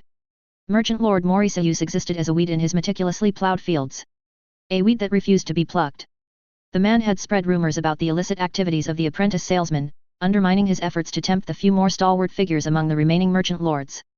The few guards who remained loyal to the consortium scoured the city to apprehend the villain. An admirable adherence to their convictions that would nonetheless see them burn. The revolutionary slowed as a heated argument blossomed into a fight further ahead. Desperate citizens attacking a black market profiteer. Nothing beyond what he'd come to expect in his quest. Lennox veered off the main road and eavesdropped on the muttered complaints of a crowd clustered in the lee of a tower. It was time to test a new harvest. Some fields only bloomed when drenched in blood. It had taken some effort to find a sorcerer willing to remove brands from the city's indentured servants. That alone had provided him with an influx of supporters. The revolutionary slowed as a figure atop the tower caught his eye.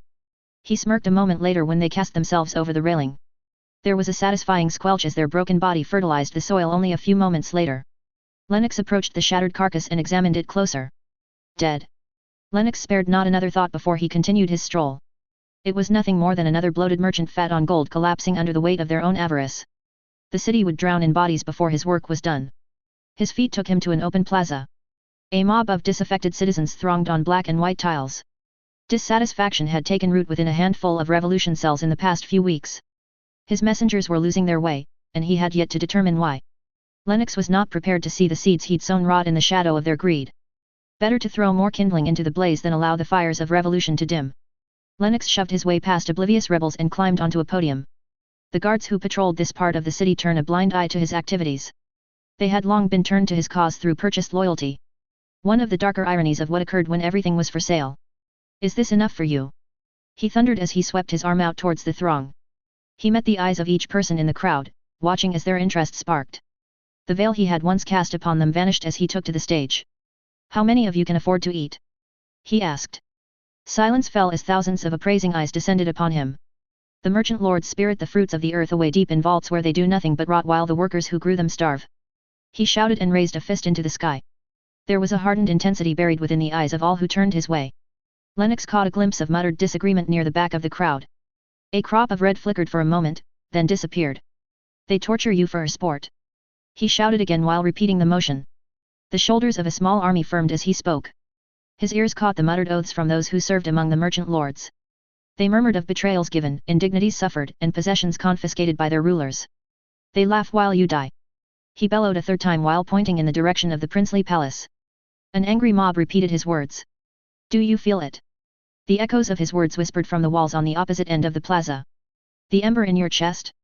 That spark desperate to ignite and consume the rotten foundation of their rule. Now, his name whispered to him. Now was the moment to incite them. I ask all of you that live in the margins once again, his voice rippled outwards. Is this enough for you? The revolutionary's smile widened as the mob returned his indignation. No. It wasn't enough for them. Mercantise was a book with no spine. Lennox could already see the pages falling apart. The wheels of the chariot rattled against the road as Merchant Lord Mauriceus departed one of his many estates outside the city for the Guild Exchange, with 4 armed guards beside him. Hardly any among the richer merchants travelled without an escort these days. It wasn't long before he was beyond the walled safety of his own garden and out on the open road. He glanced through the window and grimaced at the eyesore that stained the view. Fabianus's mansion, once one of the jewels of the trip into the city, now lay in ruins. Squatters had taken up residence. Mauriceus waited by the public gate, choosing not to use the private passages reserved for the wealthy. It was a calculated statement designed to build upon the respect he'd earned among the peasantry. The chaos within Mercantise had become deleterious for his profits. It was time for order to be imposed. Merchant Lord Mauriceus would campaign for the position of merchant prince once the city was secure again, now that it was profitable to do so. Crowds parted as he approached the gate. The rabble roared his name in praise. They called him the common man's merchant lord. He waved out the carriage window in response. He'd been popular among the mob ever since he'd freed indentured servants working within his many ventures. That, and because Mauriceus had sponsored bread distribution to undercut the revolutionaries' rhetoric.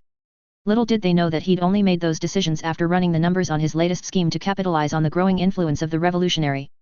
He remained unconvinced as to the efficacy of the labor reform Songbird had proposed. However, there were other intangible benefits that made them worth the cost. Both the trust and popularity he earned could be leveraged to encourage the people of Mercantise to buy into his newest innovation. It was a ploy that would fail without widespread adoption. One that he'd invested much into the success of. Merchant Lord Mauriceus made no choices save those which fattened his own purse.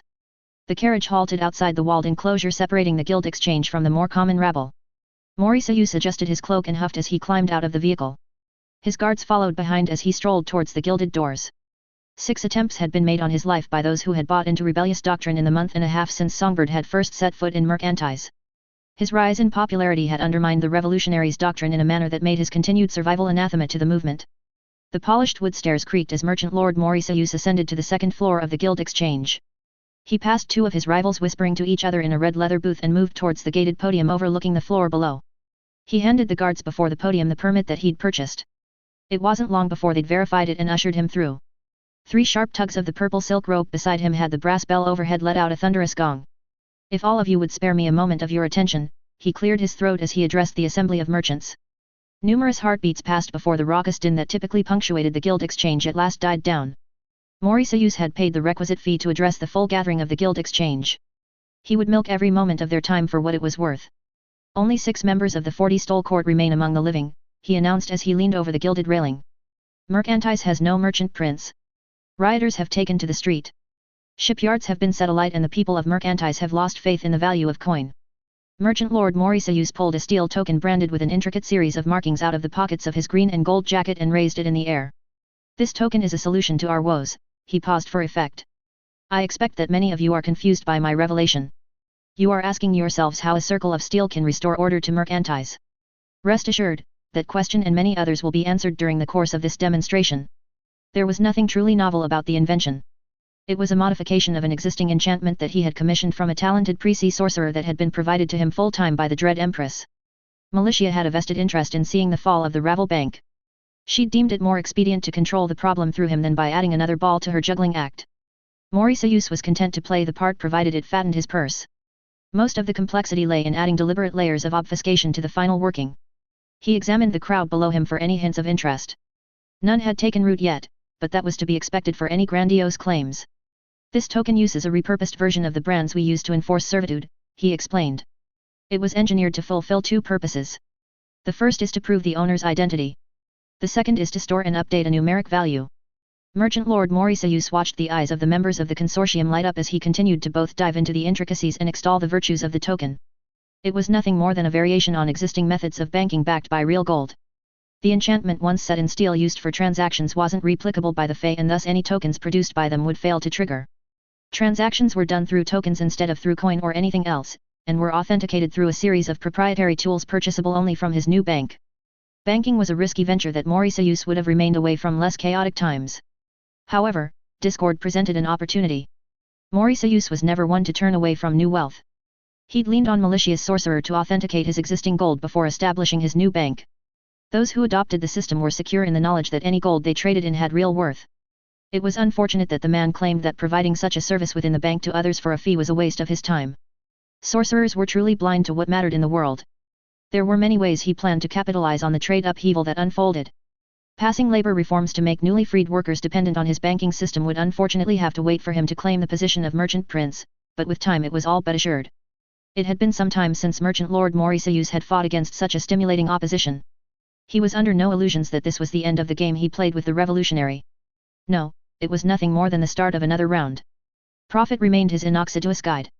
This contest of theirs afforded him the opportunity to fatten his purse. It was often claimed that there was nothing within the city of bought and sold which couldn't be purchased. Not even the city itself. Mauriceus believed that he could put that claim to the test with enough time against his present foe. He eagerly anticipated the revolutionary's next move. Elysium 7.03. Heroes are often blinded by the very light that they wield. It follows from this truth that partway through the casting of a miracle is the ideal time to strike. Dread Emperor Terribilis the Thorough. Something about the spire's interior unsettled me.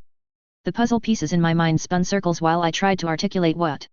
It wasn't the 2 heavenly mattresses shaped from auroras or the dusky duvets woven from dreamless night that my 2 companions slept on while I kept guard. Nor was it the winter wardrobe. It wasn't even the veil embroidered from forlorn hope, or the cloak woven from the darkest woe, or even the crystal slippers made from dying anguish that screamed when I touched them hidden away inside. No. It was that the spire remained static. It had been obvious from the moment we'd arrived that the tower was a trap. I'd flared my aura a few times to ensure we weren't living in dreams. The fact that we were free was a warning. One that after a year of having scribes deconstruct stories for me was challenging to miss. So I read the portent that we'd be coming back and filed it away for later. The hourglass flipped 8 times while Roland and Yvette tossed in their sleep. I used the time to consider our next move from a starlight chair in the corner of the room. The original plan had been to enter Winter through Constance's scar and earn free passage. We would investigate the war from both sides once finished, then attempt to push them into a final confrontation. I no longer considered that plan adequate. I'd just about made up my mind on what to do when the other 2 woke up. Idly, I delved through the wardrobe further while I waited for them to finish taking turns freshening themselves in the adjacent bathroom. I didn't dig too deep in the closet. The faint possibility existed that I'd end up in another world that way.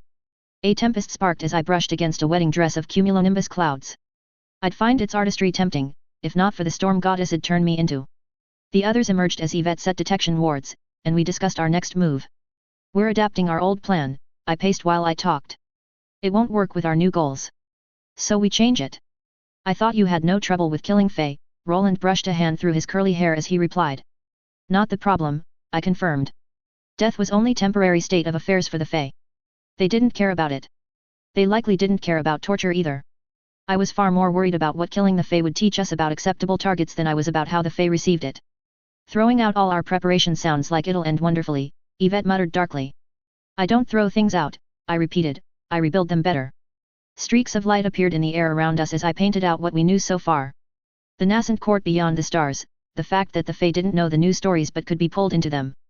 My growing suspicion that they had some kind of existing compulsion to play out their existing roles. I'm thinking a story with one final battle where both sides unite together against an outside threat, I explained. Last battles had weight in stories. The kind which could be used to enact major changes. I'd consider it unethical in other circumstances. Here, not so much. I was prepared to blow up all of Arcadia if it got the Fae what they wanted. They'd even thank me for it. Perhaps your story of the last battle where King Tyrion and Queen Susan unite in battle against the White Witch, Roland mused. Maybe, I replied. We'd probably need to side with the losing side to balance things out. Either way, we need to define the terms of our victory first. This just ends with history repeating, Yvette protested. Not if we're careful, I disagreed. Ideally, we get to define their new restrictions. We want two courts devoted to good that differ only in how they achieve it. Then our next step is to proceed as planned and visit Summer, Roland smiled as he spoke. The Summer Fae would be able to detect the lingering trace of winter from Roland's bargain. We wanted to leverage their expertise to search for any pitfalls we'd missed. Yes, I agreed. It also gives us a chance to learn more about their restrictions. We continued to finalize our plans before deciding to set out. We soon departed the false sanctuary of the room. The rainbow staircase sparkled beneath our feet as we descended onto the ground floor. Ah, the Prince of Nightfall hummed, then took a pull from a pipe before blowing a ring, the prodigal hero's awake at last. I trust your dreams were kind. He stood with his back to us facing the flickering frozen flames and I could still hear the mischievous smile in his voice.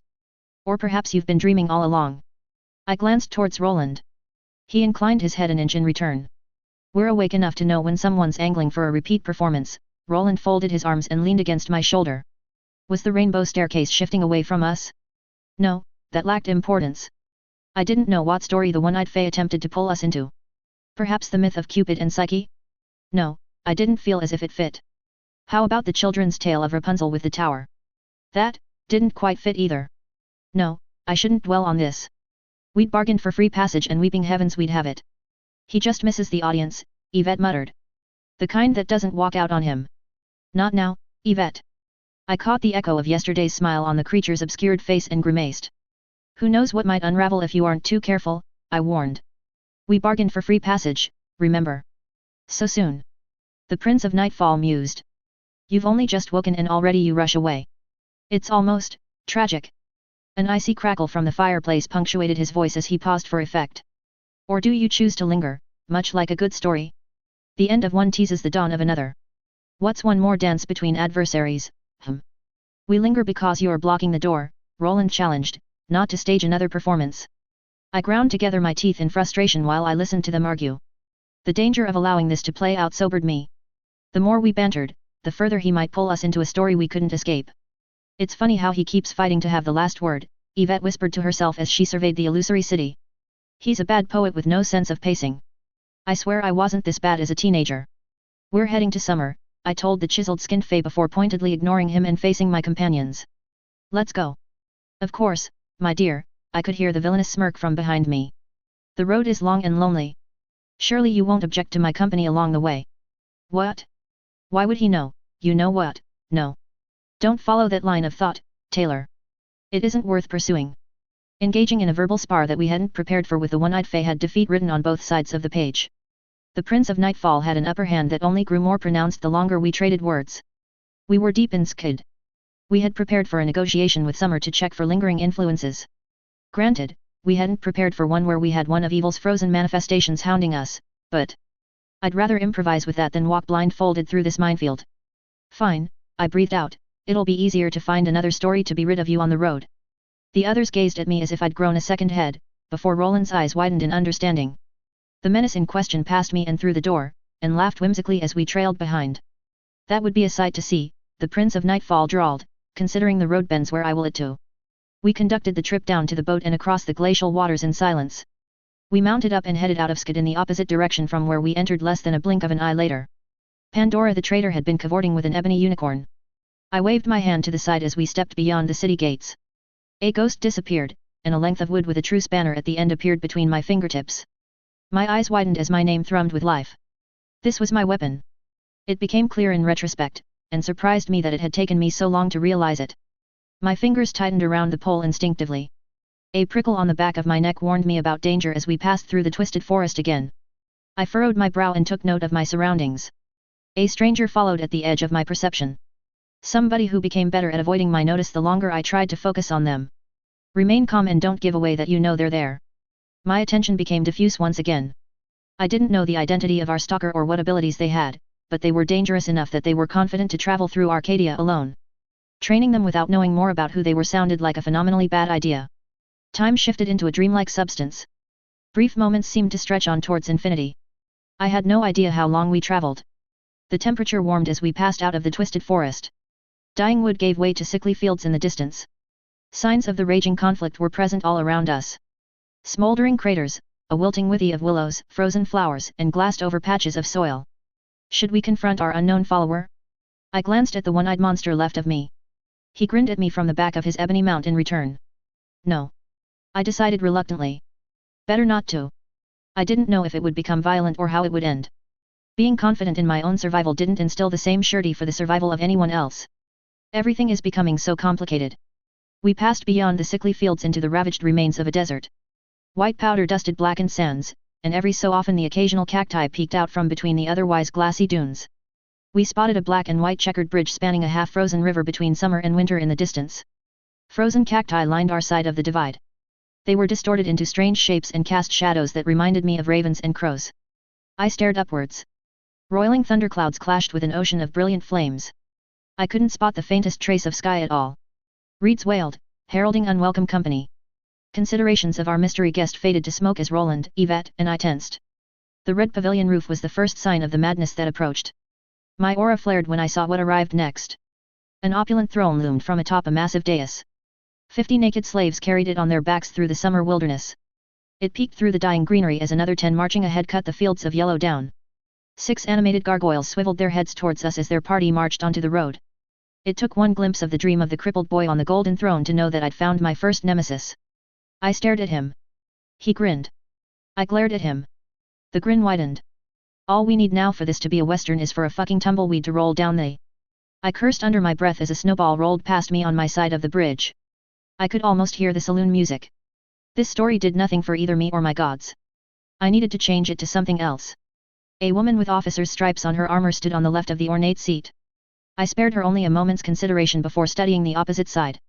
The familiar red-haired figure of Princess Sulia clenched her fists and scowled from the right of the golden throne.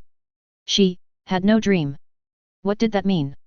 I glanced away from the Fey princess towards the sickly boy on the throne. Should I blast him off the chair and sort this all out afterwards? No, not yet. I bottled that up and set it to the side carefully. This slaver appeared confident despite knowing the face of his enemy. Confident enough that he lounged on the throne across the bridge from me without an apparent care in the world. It could be a bluff, but I was the one who would have to deal with the regrets if it wasn't. Who was he? What made him so brash? Use your head, Taylor. Behold the figure's arms raised in the air. Don't let him finish talking.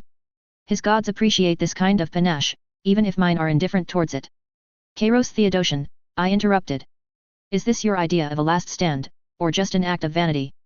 It had to be the tyrant of Helike. He was a villain traipsing through summer. There were many villains that could fit, but only one I believed had a motive to be here.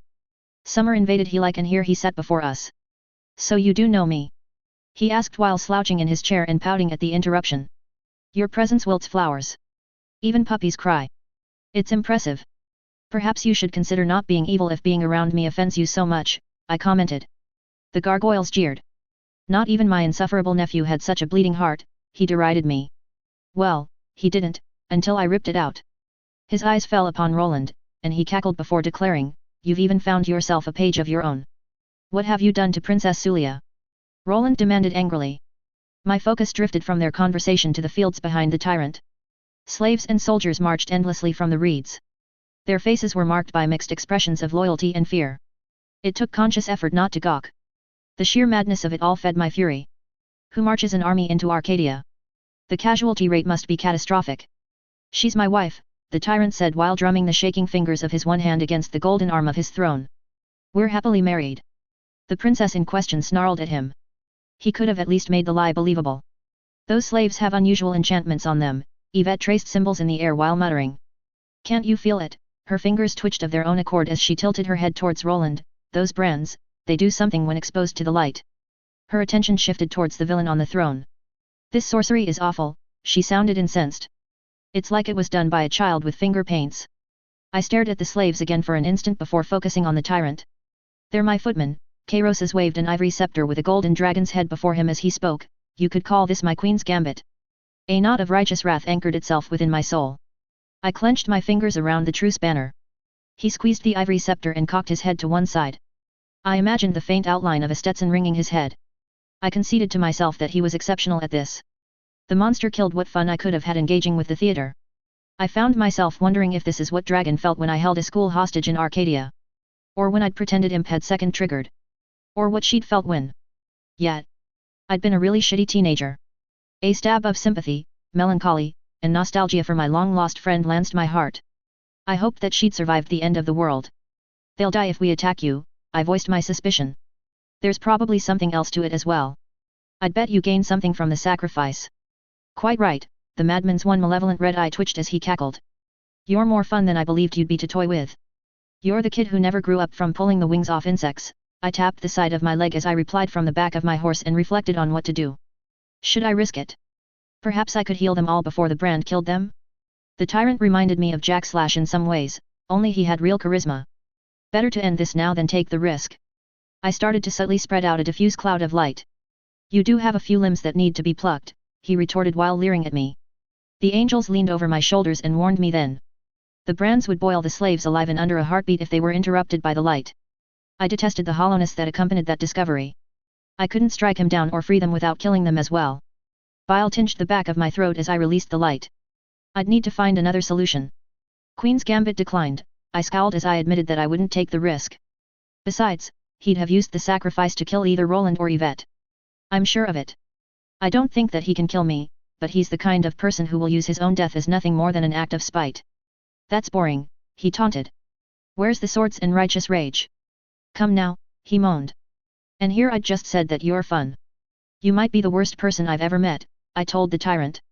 I'd met a lot of awful people in my time. People so terrible that exceeding their threshold for deplorableness was actually challenging. I suspected that he had the potential to outdo all of them. And you're the best person I've ever met. It's nauseating, really, he leaned forward as he insulted me. Tell me, do you have the book of all things tattooed on your rear so that whoever takes me from behind knows they're fulfilling scripture? I interrupted. You'll need to find another joke. I've heard that one at least 5 times already. The jest didn't offend me nearly as much as it seemed he hoped it would. The people you teleport to must have been mortified, he said while laughing delightedly. It's worse when they've hurt themselves in the bedroom, I countered. That hadn't actually happened yet, but I wouldn't be surprised if one day it did. The tyrant wheezed. Roland and Yvette were both looking at me as if I'd been replaced by a demon. What? Just because I didn't banter all the time didn't mean that I didn't know how to. So, he paused and leaned forward conspiratorially, do you? Did I what? Oh, that. I was tempted to reply with, on both cheeks but thought better of it. I'd bet the tyrant would insist on checking. Besides, there were more productive uses of my time than to exchange banter with this monster. Especially when I suspected that just being nice to him would be far more effective as a barb. Want a hug? I asked, spreading my arms wide. Or a prayer? The tyrant of Helike froze for a heartbeat and smiled after as if he'd never stopped, but a heartbeat was plenty of time for me to notice the glint of fury that my words had evoked. You're not so unflappable after all, Kairos Theodosian. You're not as nice as you pretend to be, he said with poisoned honey. I flinched. The tyrant's grip on the scepter loosened as he relaxed on his throne. Shall we trade? I blinked as he continued and changed the subject. Sulia bores me. I'll take the Prince of Nightfall. My skin crawled at the suggestion. Why did he want this? I narrowed my eyes at the tyrant in consideration. I sensed something, symbolic to switching partners here. The trouble lay in that I didn't know what he attempted to achieve. Especially when I suspected that fate considered him my opposite. You will burn one day for this, mortal, Princess Sulia spat at him. There are devils who offend me less. How did he even stop her from roasting him alive? Whatever he'd done disgusted me, but I was still reluctantly impressed. He didn't have the advantages I did, and he'd still stopped her from rampaging somehow. Who am I to deny our dear friend better company? The Prince of Nightfall puffed at his pipe as he insulted Sulia. His choice is eminently reasonable. Am I against switching partners? In theory, no. I didn't want the Prince of Nightfall following me around anyway. I could use this as a shortcut to speaking with the Queen of Summer without proceeding through a much more intricate piece of theatre. You are a better match for me, Kairos agreed and gestured towards the bridge.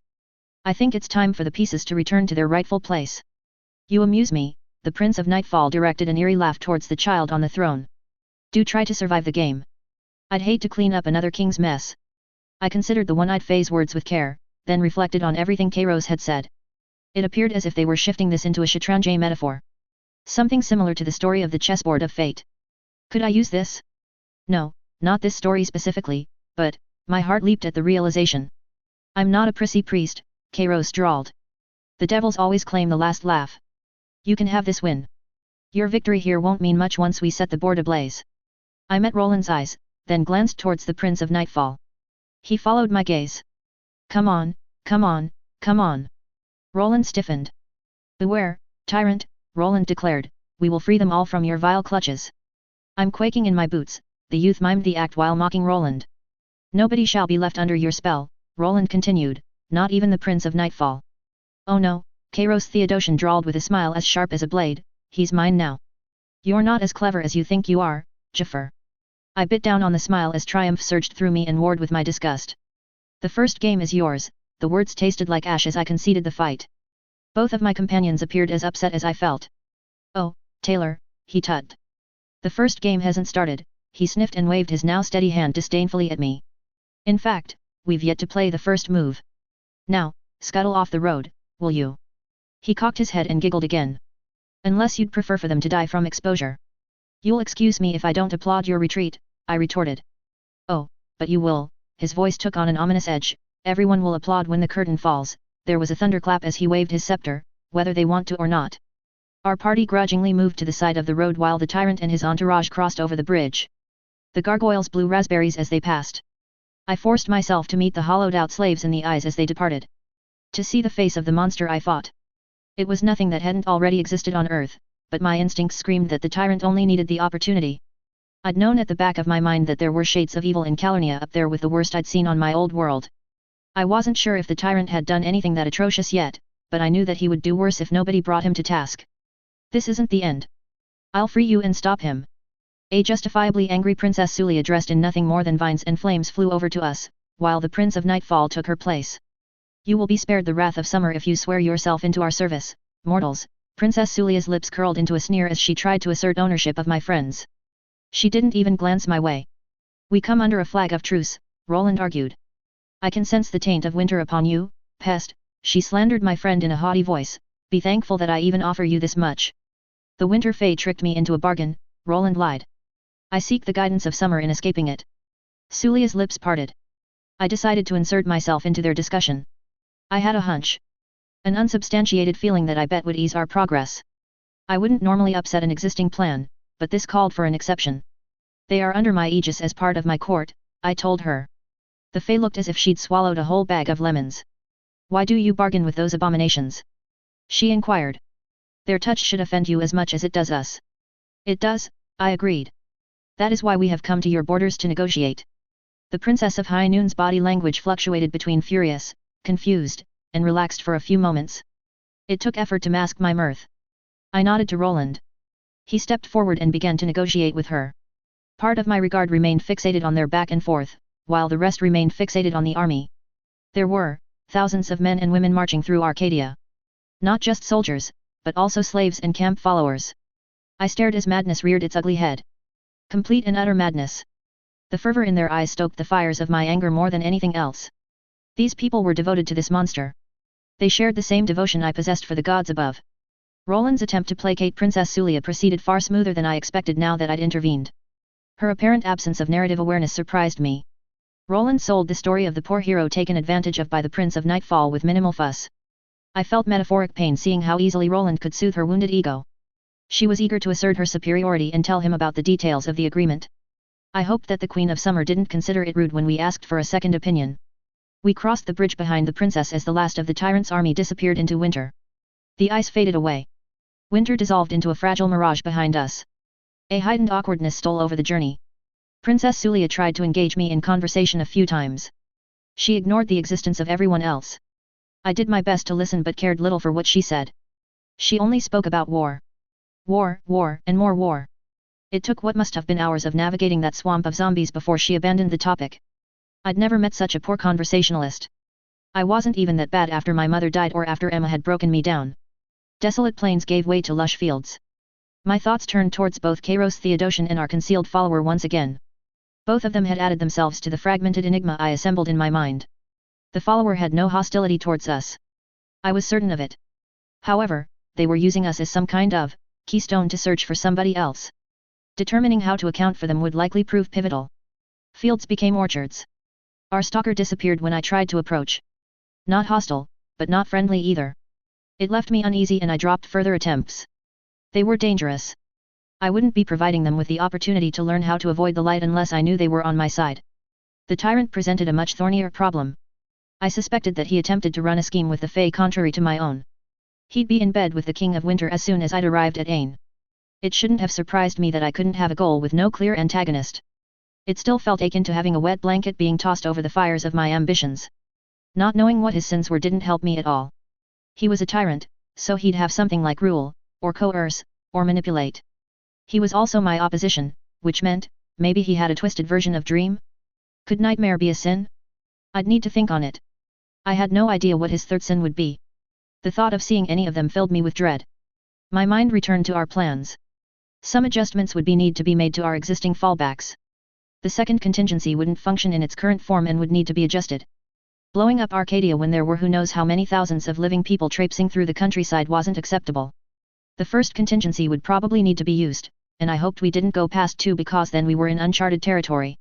A welcoming city beckoned to us in the distance.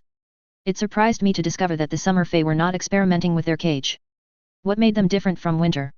It appeared as if they only played out the tales they already knew all the steps for. They flocked and frolicked and danced to a frenetic beat beyond the realm of my hearing. Joy. Frenzy. Complete and utter madness. I ignored the rhythm and instead paid attention to the Fae themselves. There were no dreams. None at all.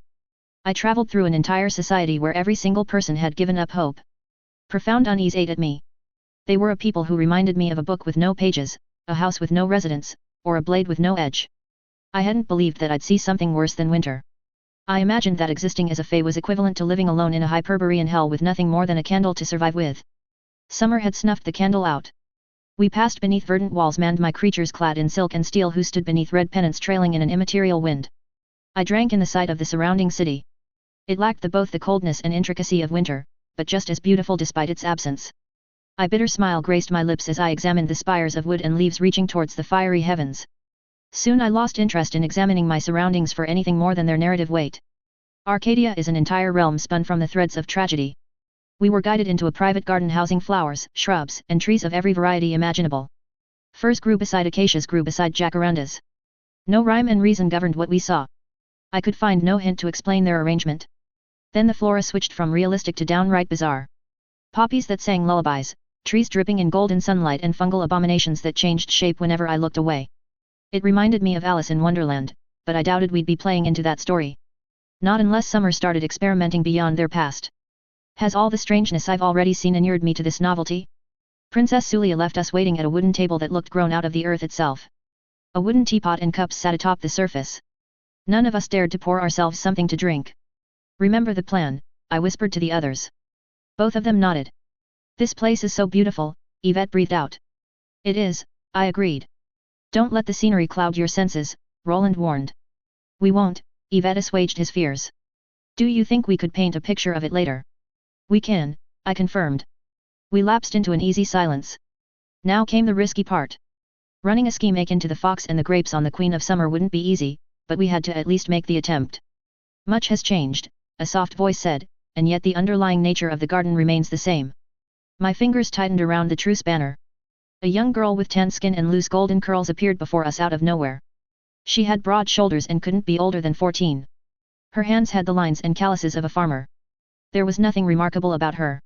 I greet you, Queen of Summer, I inclined my head. She has no dream, either. That terrified me more than anything else. Two more voices echoed my own. I bid you welcome to Ain, the Queen of Summer greeted us, may summer grant you repose from whatever troubles lie beyond our mighty walls. Her voice carried a gentle tone, a hymn composed by the rustling of leaves in the wind or the breaking of twigs underfoot that sounded utterly terrifying in its simplicity. The underlying presence of it hinted at the futility of fighting. It felt as if the entire world had been squeezed into a straw and fought to force its way back out. Or like a steady mountain waiting to crush us under the weight of time alone. The garden is an exquisite tapestry, Roland remarked. Time may unravel it, and yet a new tapestry may always be woven. What's moving? Yvette muttered under her breath. The pattern's moving. Her head jerked around as she examined something that I couldn't see, or am I moving? No, definitely the pattern. Oh. Maybe if I adjust the fifth and the third sigil of the her voice cut off as I laid a palm on her leg. Now isn't the time to experiment. I see the shape of the tale you weave, brown eyes met my own as she whispered to us, the story will correct itself. She was humoring us. She was actually humoring us. My heart jumped into my mouth for a few heartbeats. It'd taken little observation to realize that she didn't need to play along with us. That she could find a way out of any story we wove if she was inclined to, and squish us like bugs underfoot. The tangled patterns of old vines may yet be woven into something new, Roland replied. Arcadia is nothing more than a complicated spell, Yvette interjected. I might not know how to repurpose this one, but that doesn't mean that it can't be done. Defter hands than yours have tried, the Queen of Summer commiserated. I almost made a costly mistake when she plucked a rose from somewhere and set it into Yvette's golden locks. It isn't a threat. She's nice. She's nice. She's nice. Just terrifying as well. Every story begins with a new page, Roland pressed, allow us to plant seeds where none thought they could grow. I swallowed my smile when I noticed the faint outlines of a dream blossom within the Queen of Summer. She must have been right on the edge of believing. Close enough that only a small push provided the momentum she required to find hope. Sorcery that doesn't adapt fades away with time, Yvette muttered, the same is true with the changing of seasons. Summer doesn't need to stay the same. Why, we could. Perhaps, the Queen of Summer interjected. There is little to be lost in the trying. Her eyes sparkled. You wanted something to remember this place, little one? She asked Yvette. All three of our faces drained of color. Oh, no. No, no, no. I'm fine, Yvette stammered. We're fine. We're fine. We're fine. I squeezed her hand gently. You asked me to gamble on this folly, our host's voice rustled through the garden as she focused on me. Let us discuss the terms. Careful, Taylor. The adjustments we'd made to our plan involved taking on a quest. One that wouldn't be easy to fulfill. We seek 3 boons in exchange for retrieving Summer's sun, I declared. I raised my index finger. The first is a key that has always existed and will always exist, forged from the flames of summer, I almost stammered as I began speaking, and infused with the memories of Summer's victories from years long past. I raised my middle finger. The second is knowledge of both your present restrictions and duties, I continued. I raised my ring finger. The third is your aid in drafting and clarifying terms that satisfy my sensibilities, which will dictate the future existence of 2 new Fey courts, I finished. An oppressive silence descended upon the otherwise tranquil garden. I held my breath and examined the brown eyes of the absolute terror I negotiated with. She clasped her hands before her on the wooden table and blinked. Then, she spoke again. My mood soared. Bargain struck, the Queen of Summer agreed, but should the flames consume more than they create, it will not be my hand that quenches them. Elysium 7.04. The only thing worse than immortality is immortality with bad company. Attribution unknown. Roland and Yvette had spent some time recovering in Ain from our previous trip before we were on the road again. I would have been in high spirits if it weren't for an unexpected addition to our party. Princess Sulia had decided to attach herself to our band and brought an entire army of golden-skinned flying fae along for the journey. I'd guess there were around 8,000 of the winged terrors behind us, and they were nothing more than the vanguard. More summer fae were out of my sight. I hadn't the faintest clue what to do with them.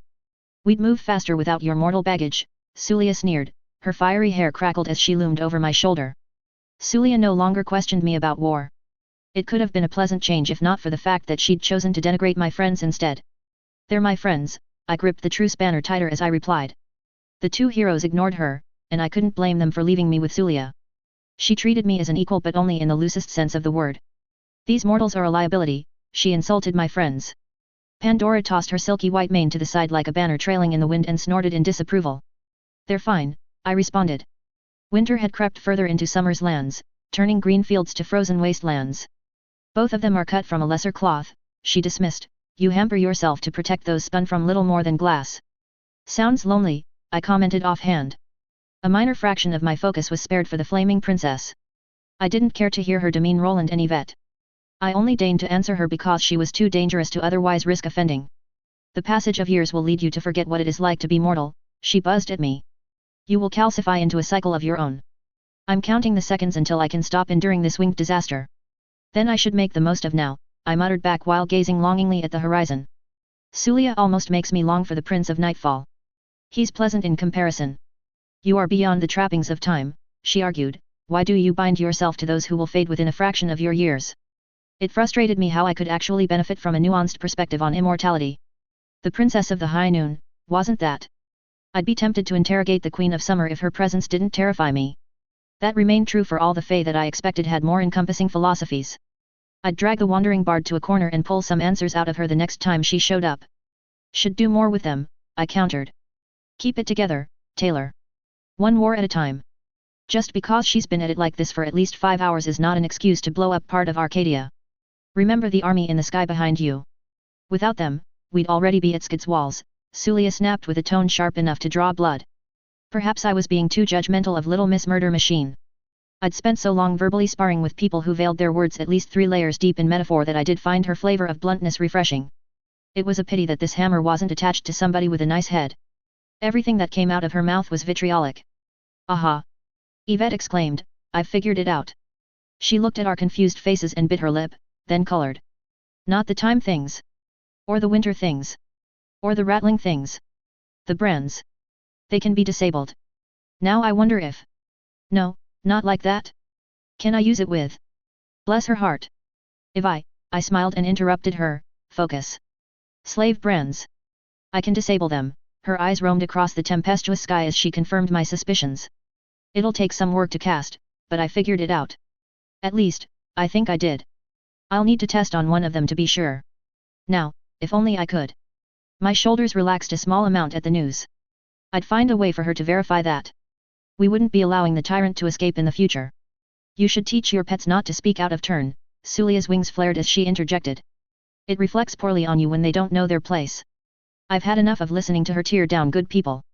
They're not my voice cut off. Something felt off. I stared across the checkered bridge beyond the frozen cacti and the mountains of snow towards the fogged-over horizon. Leaping lions, laughing foxes, and other strange shapes traced themselves in the mist. Light spilled out from my eyes as I focused. Arcadia crystallized into something more real for a moment. Look, I pointed as I changed the topic, Winter's army. Winter's army advanced in crooked ranks. Deadwood Fae marched with jagged limbs creaking as they moved.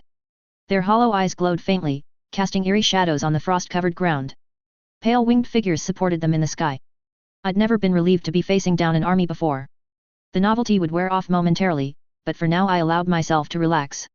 Their arrival prevented me from making a costly mistake. Zulia's lips curled. Her wings twitched with agitation as she spun towards her soldiers. She raised her hand and opened her mouth when I spotted a familiar one-eyed Fae with a midnight black box under one arm. His other hand rested upon the hilt of his blade. Suddenly, he turned towards me and gave me a malevolent grin. Zulia, I cautioned her, the Prince of Nightfall is here. I cursed under my breath while I scanned the ragtag arrangement of Winter's forces. There were no other credible threats to the Princess of High Noon. I required the Prince of Nightfall alive to fulfill my bargain. While in theory I wouldn't need to uphold my promise if he perished, in practice that line of thinking had villainous leanings. I wanted my word to be worth something. His presence is anticipated, she began, it is imperative that Zulia could kill him. She had all the tools to win a direct confrontation. I also couldn't afford to betray her for more than just moral reasons. Could I use this? Ditching Zulia appealed to me. The 3 of us had free passage into Skid and she didn't. We'd need to check that the midnight casket first, but I'd guess the sun had been relocated.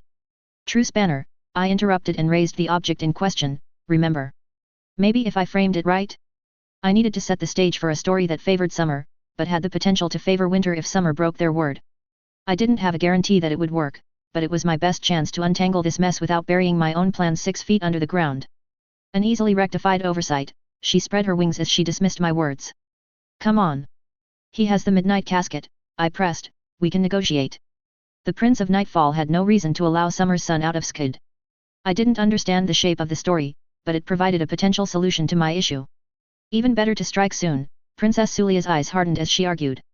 It is a pointless delay. The Prince of Nightfall is capricious and would never accept a trade. I couldn't see the tyrant or his army at all. He should be here. The story had room for him to sweep in at the last moment and rescue Winter from Summer's forces, and I couldn't see him at all. I guessed he expected that we'd find a counter to his last trolley problem and decided to find a new set of tracks, but that didn't fit my understanding of him. The tyrant wouldn't flee. I set aside my unease. I couldn't do anything about any plots we were trapped in at present except for trying to decode them. Set a trap, I cajoled. I'll be careful. We field a superior host, she scowled as she retorted, we don't need to resort to such trickery. The faintest of pauses before her refusal exalted my efforts. Summer was the season of war. Strategy and battlefield tactics were their element. She'd accede to my request if I proved it had even a sliver of strategic worth. New stories, I urged her again, you might lose. The open field is Summer's dominion. We do not lose. We scorch the earth before defeat takes root, she denied. The unsteady beat of her wings gave the lie to her certainty. Midnight casket never worked either, I pressed. The success of one old scheme says nothing about the validity of another, she countered, but settled down on the ground beside me. See that heap, I pointed at one of the mounds of snow. We don't know how many flecks of snow it's made of. 1, 2, 3, 100. Each one of those dunes is a different size, but they're all still dunes. The mosaic in my mind blazed as I spoke. What? Why did those words appeal to? Oh. And after I went to all that effort to relegate any useful story which might transition my name into something that I didn't want into the first contingency. This metaphor is irrelevant to the army approaching us, Sulia puckered her lips and folded her arms as she replied. One of the discoveries my scribes had stumbled upon as part of their research had been plotting a poor man's historical average for how long it took until a name transitioned. A glance at the results had indicated I was an outlier. I should have already transitioned into something else. Past records of aspirants were sparse, and while there were records of them losing their name, there weren't any records of them transitioning. Mistakes are like the snow, I explained. They pile up. Best way forward is to make none. I'd done a little introspection to learn more. Evaluating which stories that I knew appealed to my name had led me to an obvious conclusion: aspirants tried to do something impossible. It followed that an aspirant transitioned if they either succeeded at it or lost their purpose. A single failure doesn't imply the collapse of the whole system, Sulia derided, our entire existence supports the contrary. The discovery had soured me for some time before I realized there were some upsides to it. Possessing a challenging name to transition meant that I had far more time to prepare. I could prune away stories that I didn't want to become stuck in. I'd known a surprising number of stories that qualified. Most of them were some flavor of paradox. Things changed, I retorted. I doubted that I'd transition my name by accident. The likelihood of achieving the impossible deliberately was low enough already, but I wouldn't leave it to chance. I had no interest in being the bumbling eternal clockmaker, or whatever the person who makes perpetual motion machines by accident would be. The garden stories have always corrected themselves in the past, Sulia said, this time will be no different. Trying to argue her down was a waste of my breath. What else could I try? How about exploiting her pride and vanity? I caught Roland's eyes and inclined my head. A good general would set a trap, Roland commented. Princess Sulia did whatever a summer fae does that isn't freezing, but implies the cessation of motion. It was fascinating to watch as even the flames in her hair stopped flickering. I bit back a smile. Very well, Sulia hissed at Roland. We will entrench ourselves. But it is only my respect for your guarantor that stays my hand. And you think mortals are useless? Princess Sulia barked out orders to the Duke of Green Orchards, then matched her pace to our own. The four of us proceeded alone towards Winter's forces. Let me speak, I suggested, he's more likely to listen. Fishes would think water was toxic if Sulia tried to sell it to them. I needed her to remain silent so that I could drag this out a little. Long enough so that she acted by impulse, but not long enough that Summer would gain an advantage. You may take the lead, she acquiesced, but I shan't hold my tongue. That'll have to be good enough. The checkered bridge rattled like tiles under our mounts' hooves as we traveled towards the Winter Fae. We halted halfway. The reeds behind us towered like pillars supporting the rooftop of a cathedral. Granted, it was a cathedral with a violent conflagration for a roof. Deadwood creatures jeered from the opposing side of the bridge. A horrible realization flashed through my head. What if Sulia could sense summer's sun? It was possible. The midnight casket would need to contain the orb for that to be true. By the gods, this better not go to the hells because I forgot something so obvious. No, better to verify. Steady yourself. There's no evidence that everything's about to go wrong. Is it in there? I asked the angry arsonist before the Prince of Nightfall arrived. The midnight casket clouds my senses, she admitted. Do you sense it anywhere else? No, she stated, but I'd be incapable of sensing it within Skid. Tension drained out of my shoulders. I whispered a prayer of relief at the back of my mind. We'd check if the midnight casket contained summer's sun, but the odds weren't good. Not if Lara brought it here. He would have left the sun secure inside the spire of darkest dreams. It would be easy for us to stage a heist there while most of winter's heavy hitters were embroiled with fighting the summer fae. I wasn't sure whether to smile or frown when a single figure under an icy banner rode out to meet us. Truce, I called out. The three of us are here to mediate between summer and winter. Defeat Shadow the army of whoever breaks it. Let's discuss that box. A truce, the one-eyed fae drummed his pale fingers against the abyssal casket as he drawled. How refreshing to find wisdom traveling through the frost, even if it's borrowed and threadbare. The midnight casket creeped me out whenever I looked at it or sensed it in general. It had no reflection and actively pushed back against the light. The sensation was off. A defilement. Like part of me had been desecrated. Given enough time and I could see myself loathing the object's blasphemous existence. It was impure, unholy, wrong. Try a better lie, I muttered. Very well, his smile flickered for a moment before he answered. I agree to your terms. Both of us turned towards the fuming fae clad in greenery. Truce until this mockery of a negotiation ends and not one moment longer, she snapped. Now return that which you stole. Normally when I call someone brilliant it's a compliment but I suspect that Sulia only glows like that when she's about to throw a tantrum. Winter keeps what it takes, Lara taunted with a grin that fit the dragon who abducted an extra princess. Sulia twitched towards the box but restrained herself at the last moment. If only it was that easy. Only if you can hold it, I countered. Aren't you eager for that which is no longer yours? He mocked. Never fear. It lies sealed away, waiting to be put to use. This conversation is going nowhere, I raised my hand and my voice. It is as I warned you, the fiery princess declared as she stepped towards Lara, there is nothing to be gained by trading barbs with these abominations. Prove the sun is in there, I demanded. Come on. I don't need to do anything fancy. I just need to see the orb and to bait Sulia into attacking without it being obvious. There are less idiotic ways to take my own life, the one-eyed fae replied, should I wish to do so. I glanced towards my two companions. They caught my eyes and stiffened. Time to season this salad with mortal offense before the army arrived to eat it. We aren't here to debate the merits of your death, Princess Sulia snorted as Roland spoke, but rather the ownership of the midnight casket and its contents. Can you show me the sun? Yvette perked up and interjected out of nowhere. I'm looking for another reference for summer's magic.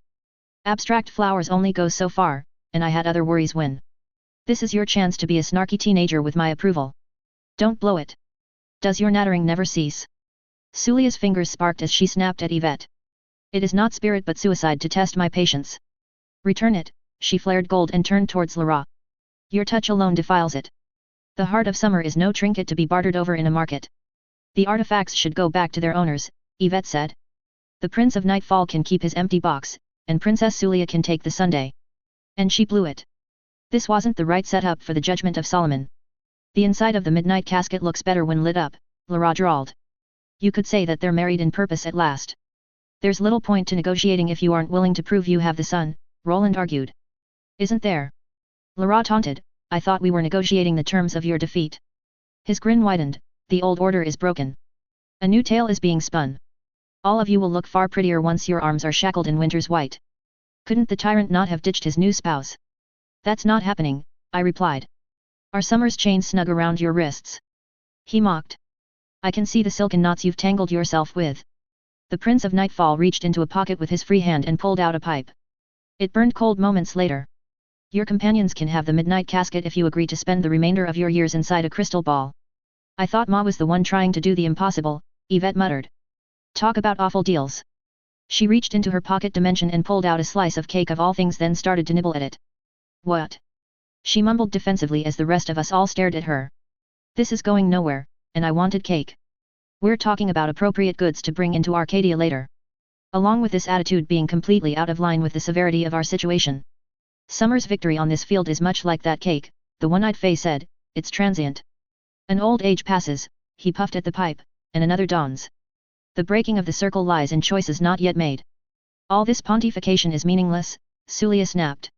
I'll tolerate the insult no longer. There is no insult save that which Laras' voice cut off as Sulia shrieked. What do? We didn't see the contents of the reliquary before she lost her cool. The world ignited as Sulia threw herself towards the midnight casket. The bridge splintered into 3 fragmented paths under the heat. I cast a barrier between us and the Princess of High Noon. The flames dispersed against it. Another wave of fire cascaded across the battlefield from the forces behind us. It crashed against both my shields and opposing boundaries of ice. I spared a brief glance around the battlefield. Summer had used the opportunity to form up and assaulted Winter's forces in a 3-pronged attack. The army of Deadwood soldiers was retreating, only for another Winter army to strike at the assault force. I didn't have a good enough grasp of battlefield strategy to evaluate the outcome. Roland's hand darted inside his coat as he stiffened and surveyed the scene. He's probably preparing to confiscate the sun if I'm wrong about it being empty. Should we stay to check the box if Princess Sulia succeeded in claiming it, or should we leave? We could also try stealing the box without confirmation, but I felt that was a mistake. It would add more layers of difficulty to negotiation. I might be wrong. No. Even if I was wrong, leaving held more promise. I couldn't even guess how long it would take for this fight to resolve now that Yvette's story had fallen through. We're leaving! I exclaimed. The Prince of Nightfall let out a harrowing laugh as he danced back into the sky on platforms of ice. Glacial spears tore through the air and struck against incandescent walls. Sulia threw herself into the sky. Now, to get out of here. A disk of light settled beneath our mount's hooves. I heaved. Yvette squawked around her cake as she jolted. Crumbs smeared themselves against her freckles, while her other hand traced rapid, precise symbols into the air. Don't attack anyone. I ordered at the top of my lungs, we're holding a truce flag.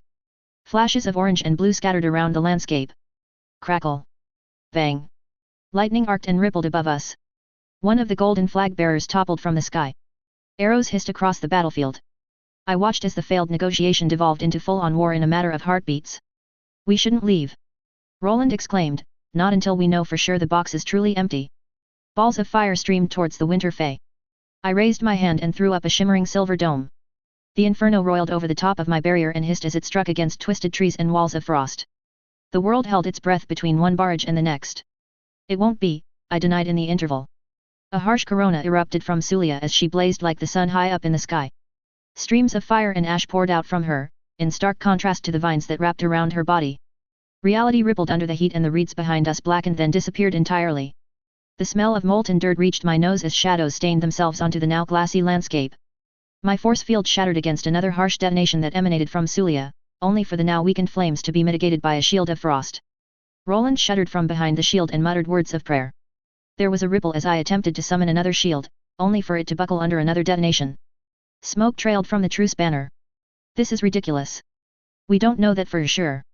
Yvette protested around frosting. Maybe we should stay. I don't want to travel to Winter only to find out we wasted our time. A stray shard of ice struck against an icy wall as Roland held an ivory trinket before himself. Symbols wrapped themselves around Yvette as her dirty fingers danced in the air with one hand and withdrew a pendulum from her pocket dimension with the other. A ghost vanished as my silver barrier manifested once again. Better that than to pass at the opportunity, I challenged. The spire is empty. We can always return to the battlefield later if I'm wrong.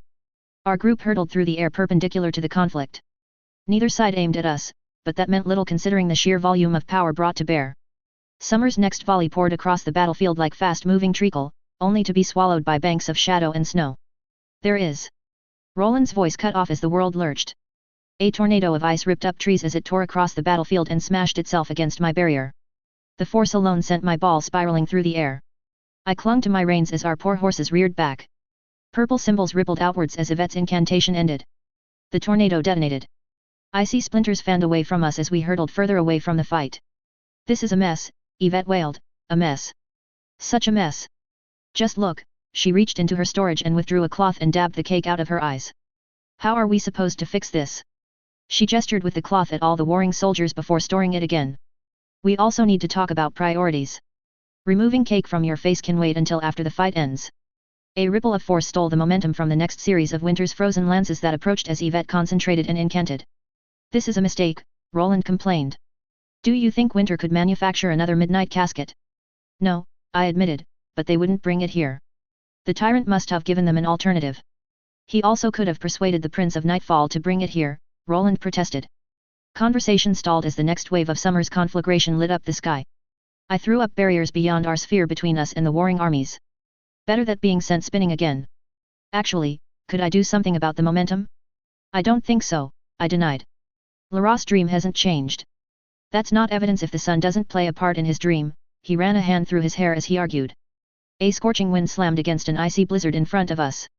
Color bled out of the world where both elemental powers met. A wave of light rippled away from me and struck against both constructs. They dissipated under the onslaught. There's a chance I'm wrong, I agreed. Then why do you insist we continue towards Skid instead of turn back and fight? He inquired. This war will take a while to resolve, I gestured towards the seemingly endless waves of soldiers.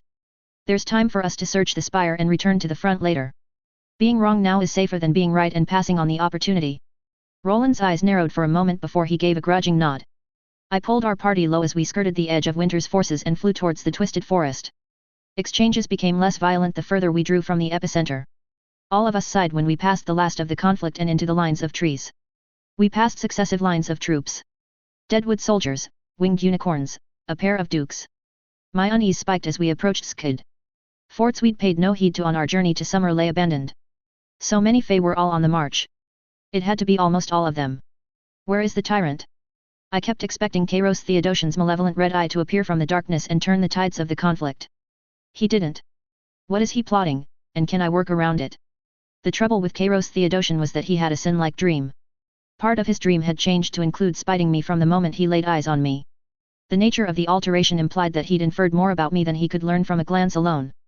I didn't know the specifics of the sin, but I'd learned what I could. The tyrant had 3 parts to his dream.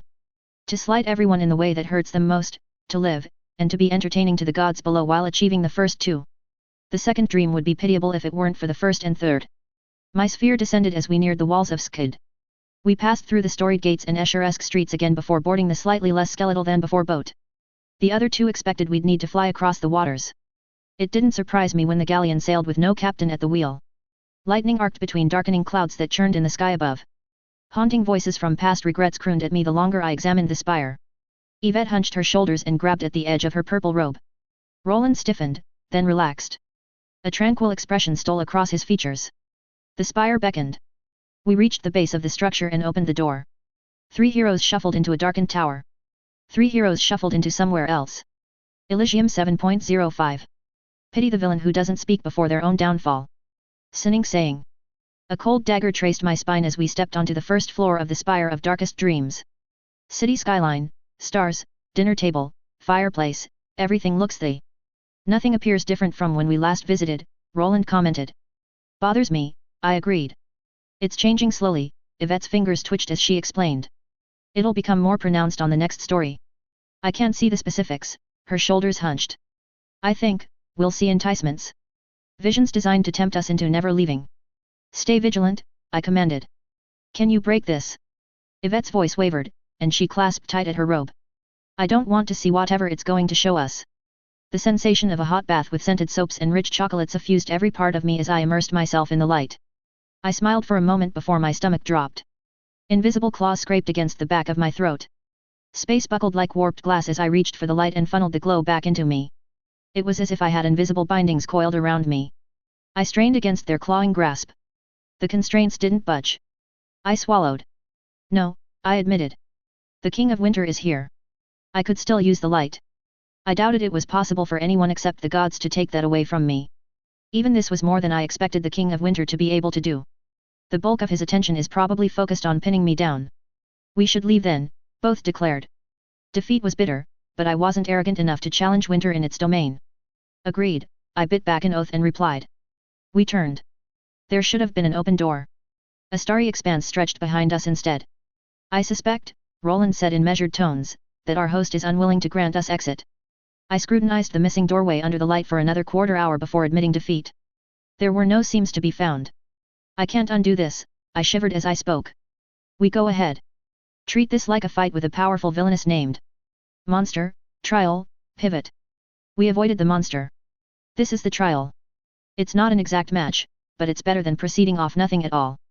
The others nodded like marionettes. The pivot required no mention. And we hope that we can talk our way out of this. The unsaid words must have filtered through all of our thoughts. Remember the discussion? I asked Yvette. Roland always remembered our planning sessions. Yvette needed reminders. What? She quivered. Oh, that, yes. Repeat it, I pressed. Stick to the plan, stay in touch. That good enough? Yvette's voice wavered. It is, I confirmed. Party-colored sparkles cascaded off the rainbow stairs as we climbed in silence towards the first floor. Red flowers glistened with crystal dewdrops under the moonlight and carpeted a sleepy valley as we reached the landing for the first floor. Anemones and marigolds hugged the edge of a babbling brook. Beaumarais, I breathed out. This changed faster than I expected. Ice shattered between my fingers as I plucked one of the flowers to examine it closer. Blood spilled from red petals and rocks crunched underfoot. Nothing is real. It's all ice and darkness. The layer's not supposed to shift this fast, Yvette interjected. This is deliberate. We can assume that. Shadows deepened. The King of Winter had a hand in this himself, Roland finished. We stand within the night's grave. Eldritch tendrils pawed at my robe before the gloomy figure backed away. My skin crawled. The apparitions aren't alive, I informed the others. They have no dreams. They are still weapons of the enemy, Roland said. Where are the stairs? I raised an eyebrow to Yvette as I inquired. Inaudible voices crooned around us. This isn't tempting, it's creepy. Give me a moment, her breath frosted the air as she mumbled and scratched at her nose. Yvette pulled out a silvered mirror after a few hundred heartbeats of rummaging through her pocket dimension. It's either that way, she pointed towards the town, one whispered incantation later, or that way, she pointed towards where the wizard's tower stood. 2 directions. I pressed. The results are muddled, Yvette averted her eyes. One thing is off, but I can't quite. Ugh. It's like a thread you can feel but can't pull. Perhaps we should. Good, Yvette hugged herself and glanced around nervously as I interrupted her. Thoughts? I asked Roland. I suspect, he ran a hand through his curly brown hair while answering me, that the way forward either lies at my family's house or at the foot of the wizard's tower. Where first? I inquired. I had more fond memories of the home than the tower, he replied. Let's move, I ordered. Phantasmal grass crackled and parted as we proceeded towards the town. The whispers became more pronounced. Breaks every tool, shadows resolved into blurry outlines and danced around us as they hissed. I glanced towards Roland. He'd hunched his shoulders and his fingers were clenched so hard that the knuckles had gone white. I pushed down the knot in my belly. These are your demons. I rested a hand on his shoulder and asked in a soft voice. He pulled away from me and flinched. Turns cheese sour, they ran tendrils through my hair as they mocked. Remain calm. The shadows let out haunting cackles and backed away. They are memories from my past, a hollow voice affirmed. Yvette and I shouldn't be here. We're intruding on something private. Something that belongs to Roland and not us. If anything, that spurred my decision to leave. Come on, I encouraged. Let's go. The tall grass parted along a frozen footpath. The false sounds of crickets chirping and frogs croaking died as we entered the abandoned streets. Can't even care for sheep, the phantoms taunted. I shuddered as one of them attempted to lick my ears. Both my temper and my aura flared. Innovate threaded the icy shackles like a needle finding a path through a Gordian knot. I stumbled as they tightened. Contesting the King of Winter like that isn't a good idea. Ghosts whispered around us. Why this? Roland whispered by a frozen fountain. I'm more than my failures. Where are the enticements? Deliberate, I replied. They'll wait until you're vulnerable. Shadows retreated as we entered a modest ice house. Olivier, the shadowy image of my friend, greeted Roland from the end of an unlit corridor. I've been waiting for you. Ignore it, I said as we passed the kitchen. That's no longer my name, Roland insisted shakily as we checked the kitchen. You're dead. I buried you with my own 2 hands, brother. I'm worse than dead, the room darkened as the other Roland mused as we climbed to the 2nd floor. They call you a hero, the phantom cackled. You stole my magic, my future, my face, my very existence, the simulacrum hissed venomously. People think of you when they hear my name. Would that it had ended otherwise, Roland's eyes glistened as he mourned. It's not here, he declared. Let's return to the tower. Olivier the leech, the ghost sneered as we peered into the bedrooms. Taking from those better than you is the sum of all that you are. You still have nothing to call your own. Roland stiffened. He's a good man, I argued. The stairs creaked underfoot again. A better man than the one you ape. Maybe I am a thief, Roland's voice wavered, but there is virtue in taking from those who abuse their power in the defense of those who have none at all. Don't listen to it, I insisted. You're more than that. A golden flash of sorcery lit up the interior. Ma's right, Yvette agreed, nothing it says is true. It's designed to feed on your doubts. We should ignore it and look for the stairs. The less you say, the weaker it is. Roland's mouth pressed into a bitter smile as it clammed shut. Think of us, I continued and gestured to myself and Yvette. Does our friendship mean nothing to you? Where is Alice Anne? The phantom taunted as we passed through the frigid corridor again. Did she abandon you like you abandoned your home? The phantom grinned and looked at me. No, you cast her aside for the affections of another pretty priestess. You're nothing more than the right hand of a woman who will never return your feelings. What do I even say to that? Roland said nothing. His fingers tightened around his coat. The mist on the gloomy streets dampened my brow. You cannot escape the truth hidden in your own reflection, brother, the simulacrum mocked from the door behind us, no matter how fast you run. It's not following, I said after checking over my shoulders. That is little comfort when the shadows return, Roland responded with a shaky voice. We picked up our pace as we left the city and climbed into the mountains. Olivier the inconvenience, another shadow jeered. I ducked as another tried to braid phantom flowers through my hair. It ate the light for its efforts. I stifled a groan as splinters lanced through my mind. Olivier the failure, one of the wraiths leaned forward and tried to kiss me as it sang. An incandescent fountain sent it spiraling away as it tried to lay its palms upon my wrists. The weird obsession they had with me had become downright putrid in light of the added context. I tripped. Roland caught me and pulled me to my feet. Thanks, I muttered as I brushed a strand of black hair away from my eyes. It's no trouble, he said as he avoided meeting my gaze. Run, I ordered. The crackle of grass intensified as we sprinted. The foulness of the spire suffused me. The shadowed silhouette of the tower pierces the sky in the distance. Olivier the jinx, another figure whispered as I dodged its attempts to trip me again. We panted our way towards the tenebrous tower. Shadows circled us like vultures overhead. The door creaked, then slammed shut behind us. Nostalgia warred with unease within me. Dusty books, drying herbs, tables, and chairs cluttered the tower's base. Every object placed as I remembered it on the day of my arrival. Only, warped. Twisted in a way that made it almost my memory, but not. Pages were coded in rhyme, herbs were frozen over, and chairs were wreathed in blackened fingers. Olivier, Roland's creepy clone, turned away from a crackling cold hearth and smirked as it greeted Roland, back so soon. Roland hunched his shoulders and didn't reply. You know, the monster mused beside Roland while we searched the lair. Nobody can leave this story unless you will it.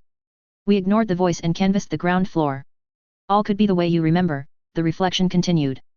The part of me that you liked could live again, brother. I have no desire to remain trapped within my past, Roland snapped. Next layer, I told the other two. Parts of you want a family, the spectre whispered dark temptations. You could have one if you chose to stay. All three of us said nothing while we searched the empty dormitories on the first floor. You've taken so much in the service of others, the creature drawled while stripping me naked with its eyes. Why not take something for yourself? Cold tendrils danced down my spine like an army of spiders. I would never even consider as much, disgust laced Roland's voice as he protested without missing a beat. Breathe. This is the spire and not Roland, Taylor. Remember that. I never even implied as much, the ghost laughed as it lied. All you need to do is choose to stay here and with time her heart will be yours. My aura flared. I stepped towards the ghost. Space stretched as it flittered up the stairwell. I've heard enough, I growled. This ends here. My legs buckled as winter pressed down on me. Should I use a ghost here? No, it's not worth it. Not when I might need it if we're to escape our host. See, the monster's eyes sparkled with malevolent glee. Nobody can leave unless you will it. You could have peace, a family, all the smaller parts of life you fled from. Its voice crackled like ice. It wouldn't even take you a year in this place to convince her. Shed that face and defile my brother's memory no longer, Roland snarled.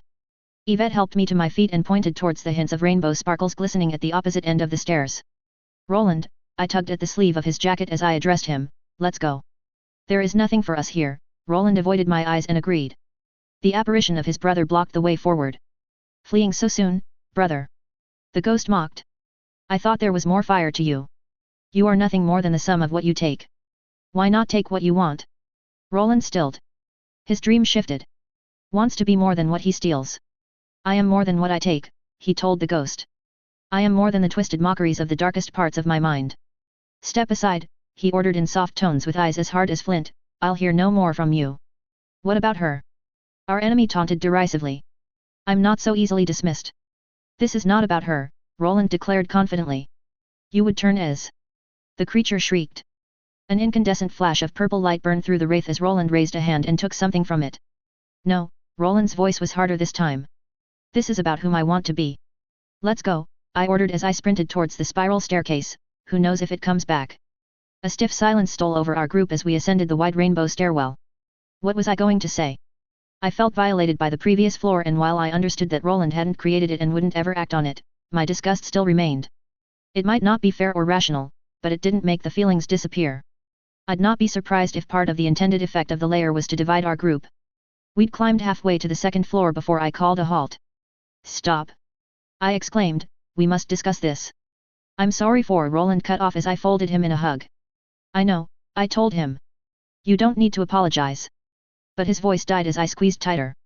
It's not you, I insisted. I won't lie and say that it makes things better, but...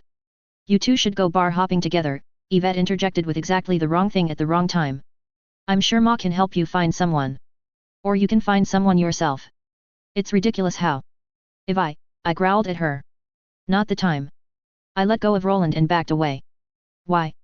She retorted. When else are you two? You were so much cuter a year ago. We need to discuss the dangers of the next layer in light of what we've seen. Roland's brown eyes met my own as he interrupted her. Message received and acknowledged. We'll talk about this more when Yvette isn't around. Yes, I acknowledged. There'll be a story for each of us, I hesitated. Mine will be some kind of dystopia, the words crawled out of my mouth. What I won't say is that I expect they'll become more challenging. Yvette wasn't first. I don't want to demoralize her. You dream of horrible civilizations. Yvette's eyes narrowed and her voice rose. I suspect it is the opposite, Roland replied. She dreams of a perfect world, and so it follows that the Fae will present her with an illusion of one. Exactly, I agreed. Knock sense into me if I forget that. I doubt it will be so straightforward, Roland disagreed. That construct targeted multiple vulnerabilities. He trailed off. I suspect it would have been harder to resist if I hadn't returned to Beaumarais at your urging. I'm not sure what to expect, Yvette muttered. Visions of my parents? No, they wouldn't hold up. A world with my problems solved? No, there'd be nothing for me to do. How about a library? No, too simple. Doesn't solve my problems. This place doesn't solve problems, I interjected, but we'll find out later. I don't like this place, Yvette said as she clutched at her robes. It was interesting to examine at first. Now I'm afraid I'll get lost in it, she shivered. Everything keeps catching my eye. How do I know that I won't look away for one moment and lose you too? We shouldn't have come here. We don't either. Don't let it get to you, I insisted. We're together. This spire wants us to imprison us or divide us, Roland added. We'll succeed so long as we stick together. Right, I encouraged. Let's find summer's sun before the King of Winter decides to start monologuing. And somehow placate the King of Winter in the process. An uncomfortable wound had carved itself into the space between Roland and me as we ascended the remainder of the rainbow staircase. The last step ended on a tiled road. Roland gasped at the frozen modern metropolis around us. I gasped for a different reason. An ephemeral limb had attached itself to my consciousness. I didn't have direct control of it, but it did respond to my thoughts with a detached amusement. How about a country lodge near the mountains instead? The landscape rippled. We stood at the foot of an illusory snow-capped mountain range beside a modest blackened wood cottage. It appears that I can't get rid of winter's influence from what I make. Why did the landscape shift? Roland yelped. I winced as he glanced around with a wild look in his eyes. My fault, I explained. The story responds to my thoughts. I tried to wield the light and met no failure until I tried to dispel the illusion. My shoulders slacked. This isn't perfect, but it's better. It's good to have some control over what we face. I suspect those emotions I detect belong to the King of Winter. It's not good, but we knew he's here. Better to see the face of our enemy than move forward blind. That part didn't change, Yvette mused as she pointed at a ruined city on the horizon. She nodded to herself after muttering a brief incantation. The staircase is in that direction. Can you turn this into a flat plane? Then we can walk. I acknowledged her words with a stiff nod and pushed the thought at the floor. It rippled once again. How about distance? Yvette contemplated. Can you shrink it? What about the night sky? Get rid of it or add clouds. Let's see exactly what you see. Clouds work. Shrinking spaces out, I denied. Let's get walking. I could feel Roland's sullen glare several feet away from me at the back of my head as we approached the anomaly on the surface of a tiled plane. Don't look at me. I also don't understand why I got a chamber that I can modify. The distance isn't changing, Yvette interrupted 2 minutes later. We're no closer than before. Perhaps we're going about this wrong. Can you make a staircase instead? I can't, I frowned as I replied. Look over there, Roland gestured towards the ruins. She looks like you did on the day I found you, he noted. A figure headed towards us from the ruins. One that I could almost but not quite feel with my weird additional sense. She doesn't, I replied. A sense of angelic unease stole over me. She appears guarded and has the same mannerisms, he clarified. Angels warned me about her, I said. Should we act? Do they want her dead? Roland asked. They never do. Just caution, I replied. Roland turned towards Yvette and raised an eyebrow. A tense moment passed as we waited for her to finish casting a spell. It's not like your shadow, Roland, Yvette muttered. It's more like Ma, only with all the wrong opinions. Perhaps we should hold off on violence until we understand more, Roland concluded. Are you sure? I checked. Let's not take any irreversible actions until we understand the purpose of this chamber, he confirmed. Fine, I acquiesced.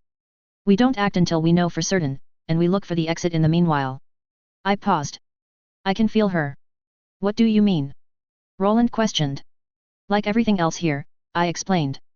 Feeling's not as strong but I can almost change her. All three of us stopped as the figure clad in my old weaver outfit drew near. Not impressed, my clone folded her arms and spoke. She even has the same mannerisms, Roland shivered as he spoke. It's uncanny, Yvette shuddered. How do we know who is real? No, bad question. Ma would never wear something like that. That's rude. Yvette suddenly decided that the ground was interesting to examine as my duplicate glared holes into her. Earned. Exit. I tried to defuse the situation. Good clone, she ignored my words, convince me. What? I licked my lips and thought about what she'd just said. The realization poured over me like an icy shower. I'd experienced visions with a good and evil clone before. This shadow of me was implying I was the good clone in a non-existent vision. Where'd you come from? I checked. Great, Fake Me whispered, she's stupid. This place has exceeded my weirdness threshold. My heart clenched as the sense I had of my clone faded slightly. Look, Yvette pointed to the horizon. The distance to the ruins expanded. The feeling also got weaker, I warned the others. I want that back. It's like I'm losing control of a part of myself. What's Fake Ma implying? Yvette asked. She's pretending that I'm a figment of her imagination, I clarified. Like I'm the good angel over her shoulder instead of a real person. Perhaps you should play the part until we learn more, Roland's eyes darted from side to side as he suggested. We've made no progress otherwise. Fine. What would be my most effective tool for persuasion? The landscape shifted around us into a metropolis once again. Fake people walked the streets. Walk with me, I said as I strode towards the ruins. The feeling of progression mattered more than the fact that we didn't make any headway. Here's my argument, I swept my arms across the misted-over glacier city. So tall, Yvette sounded odd. What kept these buildings standing? It reminds me of the Mirror City. What are these boxes on wheels? Or how about those poles? Or her voice trailed off as she examined the scenery. No religious symbols? My clone asked as she raised an eyebrow at me. Yvette and Roland examined my phantasmal construction as they followed behind. No need, I explained. Everyone's on the same side. My stomach performed backflips as my mental hold on her intensified. Don't require them if you win. She mused. Least you're not gauche. A smile plastered itself onto my face as the distance shrunk and her star brightened in my mind. Was I supposed to convince my clone to choose a side? Why did this layer of the spire invert the roles? Didn't it make more sense to put me in the middle? Wasn't that how those dreams worked? Perhaps the King of Winter was trying to sell me on evil by framing it as if I couldn't be more aligned with good? I'm not prepared to lose that fight. I think I need to convince her before we can move floors, I explained to the others. I hated how my stomach churned when Roland's eyes narrowed. The spire created that vision. He said nothing. Nice city, my clone said as she nodded appreciatively. Evil's looks better. No violence here, I countered, it's a place with no suffering. Why didn't that shift her allegiance at all? It would have influenced me. Not possible, she argued. It is, I disagreed. Start with a benevolent government. Won't work, she dismissed as we passed under the shadow of a skyscraper. Some people are naturally awful. Should I try to change her mind on this? I'd thought more on the subject and came up with a solution that suited my purposes. I expected that my suggestion wouldn't be well received because she didn't share my perspective. You believe that we are all born evil? Roland asked as he toyed with a fire hydrant some distance away. Some people are, she clarified. Don't lie to yourself here. There's a long-term solution, I bit my lip as I explained. One that requires good to rule every nation first. An international vote to expose everyone to compassion from that point onward. It didn't surprise me that both Roland and Yvette looked unsettled by my words. I didn't expect many people would approve of my idea anytime soon. So take away their free will? She asked. My fingers clenched as the distance expanded and my connection with her dimmed. No, I protested. The inability to do evil is different from the inability to choose. She ran a hand through her locks and opened her mouth. I raised a hand and concentrated. Roland clenched his fingers a few feet away as the cityscape shifted into a hedge maze with snow-crusted leaves. You're in a maze, I began. Here's an intersection. You can move left or right. Do you have no choice? Not if there's only one exit, the grey-armored girl replied. The leaves shifted around to allow us the illusion of forward movement. The maze has always had one exit, I countered. Everything ends. Removing the ability to do evil is like removing bad branches from the maze. Nobody wants hydro pits in the maze. The hydro pit repairmen disagree, Yvette muttered under her breath. You're stealing their income. The distance shrank and the connection to the other me pulsed brighter as Yvette spoke. Okay, that joke is a little funny. There are other jobs, I patted Yvette on the shoulder as I answered her. Not all choices should be allowed. Look at the maze, Other Taylor declared. See the flowers hidden between the leaves. Their beauty comes from the contrast between them and the green. A bouquet is beautiful, I countered, and it only contains flowers. Evil doesn't need to exist for good to have meaning. Star flared, space shrunk. The shattered buildings are only a couple of 100 feet away. Almost there, I told the other two. Something flickered behind Roland's eyes. I beat mental fists against my emotions when he averted them the moment I looked his way. This place is like a cruel joke I'm forced to laugh at. We'll sort this out. I won't allow an illusion created by the King of Winter ruin our friendship. There would be no violence if people couldn't even conceive of hurting others in the first place, Roland murmured. However, it's hard to judge if it's worth the cost. It's better than relying on a government to prevent wrongdoing, I said from beside a snow car. There's a difference between making something illegal and removing the ability to imagine even doing it, fake me protested as the maze turned back into a metropolis again. My nails bit into my palms as space ballooned and life leached out of the star. No. How could I convince her of this? She had to see my way. I could do it. I needed the vindication. The difference is academic, I argued. There are things that are impossible for us. Things we can't even imagine doing. Our inability to make those choices doesn't infringe on our free will. The ruins vanished as my sense of my clone dimmed from a star into a street light. Perhaps persuading myself is harder than I thought. Taylor, Roland said, this argument distracts from the mission. Just a moment more, I sighed. I can convince her. Even the Fae hated Arcadia, Yvette quipped. Thank you for undercutting my argument. The Fae know there are choices they can't make, I countered with a glare. What if that awareness didn't exist at all? I don't know about the Fae, Other me mused, but that sounds horrible. Evil clone liked mind control too. Not the same, I insisted. You're asking for consent first. Yes. Triumph swelled through me as the connection intensified. Fair, she acknowledged. At least they'll agree to have no free will. How do you define evil? That's not, never mind. It's a win. She's fine with it. The angels nudged me again. Taylor, Roland repeated without looking me in the eye. We're going nowhere. A moment, Roland, I replied. I'm progressing. Compassion's definition works. Swear off violence, she challenged. I would if everyone else did, I argued. Brighten and shrink. Sharing your stories did more harm than good, she leaned against a lamppost and declared. All I did was give people more choices, I responded. They were the ones who chose. Dull and stretch. Don't abnegate responsibility for your own actions, she sounded incredulous. The cold Mirage City -1 crystal lamppost transformed into a wintry hedge maze again. There are more paths, I raised my arms and expounded. Some have hydro pits. The pits are labeled and fenced in. It isn't the fault of the gardener if you climb over the fence. Nobody earns a name without strong convictions about something to begin with. Bad analogy, she countered. You've given children sharpened knives and let them loose on an orphanage. You're either arguing the people of creation are too stupid to make decisions, or you're arguing against free will, I mused. Come on, come on, come on. I can convince myself of this. I need to convince myself of this. Brighten and shrink. No, she retorted, lots of bad things happened, and it's your fault. Taylor. Just a moment, I interrupted Roland. Blaming me is like blaming our grandfather for the choices we make, I said. You'll shoot another baby if the gods tell you to. She shifted the topic. So you shift the topic the moment it looks like you're about to lose the argument. The nudging became more insistent. What? I'm trying. Taylor. Roland shouted. The connection faded again. You're making this more difficult, I towards him and growled. Am I? He took me by the shoulders and asked. I don't think I am. The connection faded a second time. It's weakening, I explained. Well. Other me pressed. What's your? That's not important, Roland interjected. What about convincing her? I challenged. We agreed that's the goal. There is. My fingers clenched as the connection almost blackened entirely. You guessed, Roland interrupted again. Tell us where the staircase is, he addressed Yvette. I'm not stick. It's her, Yvette interjected. This makes no sense. The spell says the staircase is her. How does that even?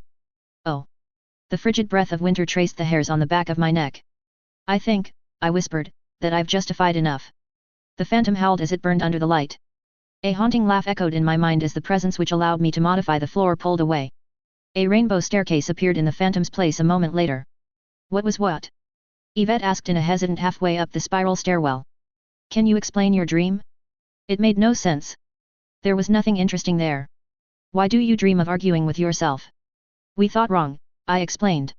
What are our darkest dreams? There are vices. That manifested as. I licked my lips. A debate that I couldn't win, I whispered. My reflection put up enough of an argument to keep me invested, but not enough so I changed my mind. We will all face parts of ourselves we'd prefer for nobody else to see, Roland placed a reassuring palm on my shoulder as he murmured. Yeah, I agreed. Let's not judge each other for what this place tempts us with. Did you mean what you said? Roland inquired. About what? I replied. That you wish to expose everyone to compassion, he clarified. Only if they vote for it, I hunched my shoulders and repeated. Will they even be themselves after?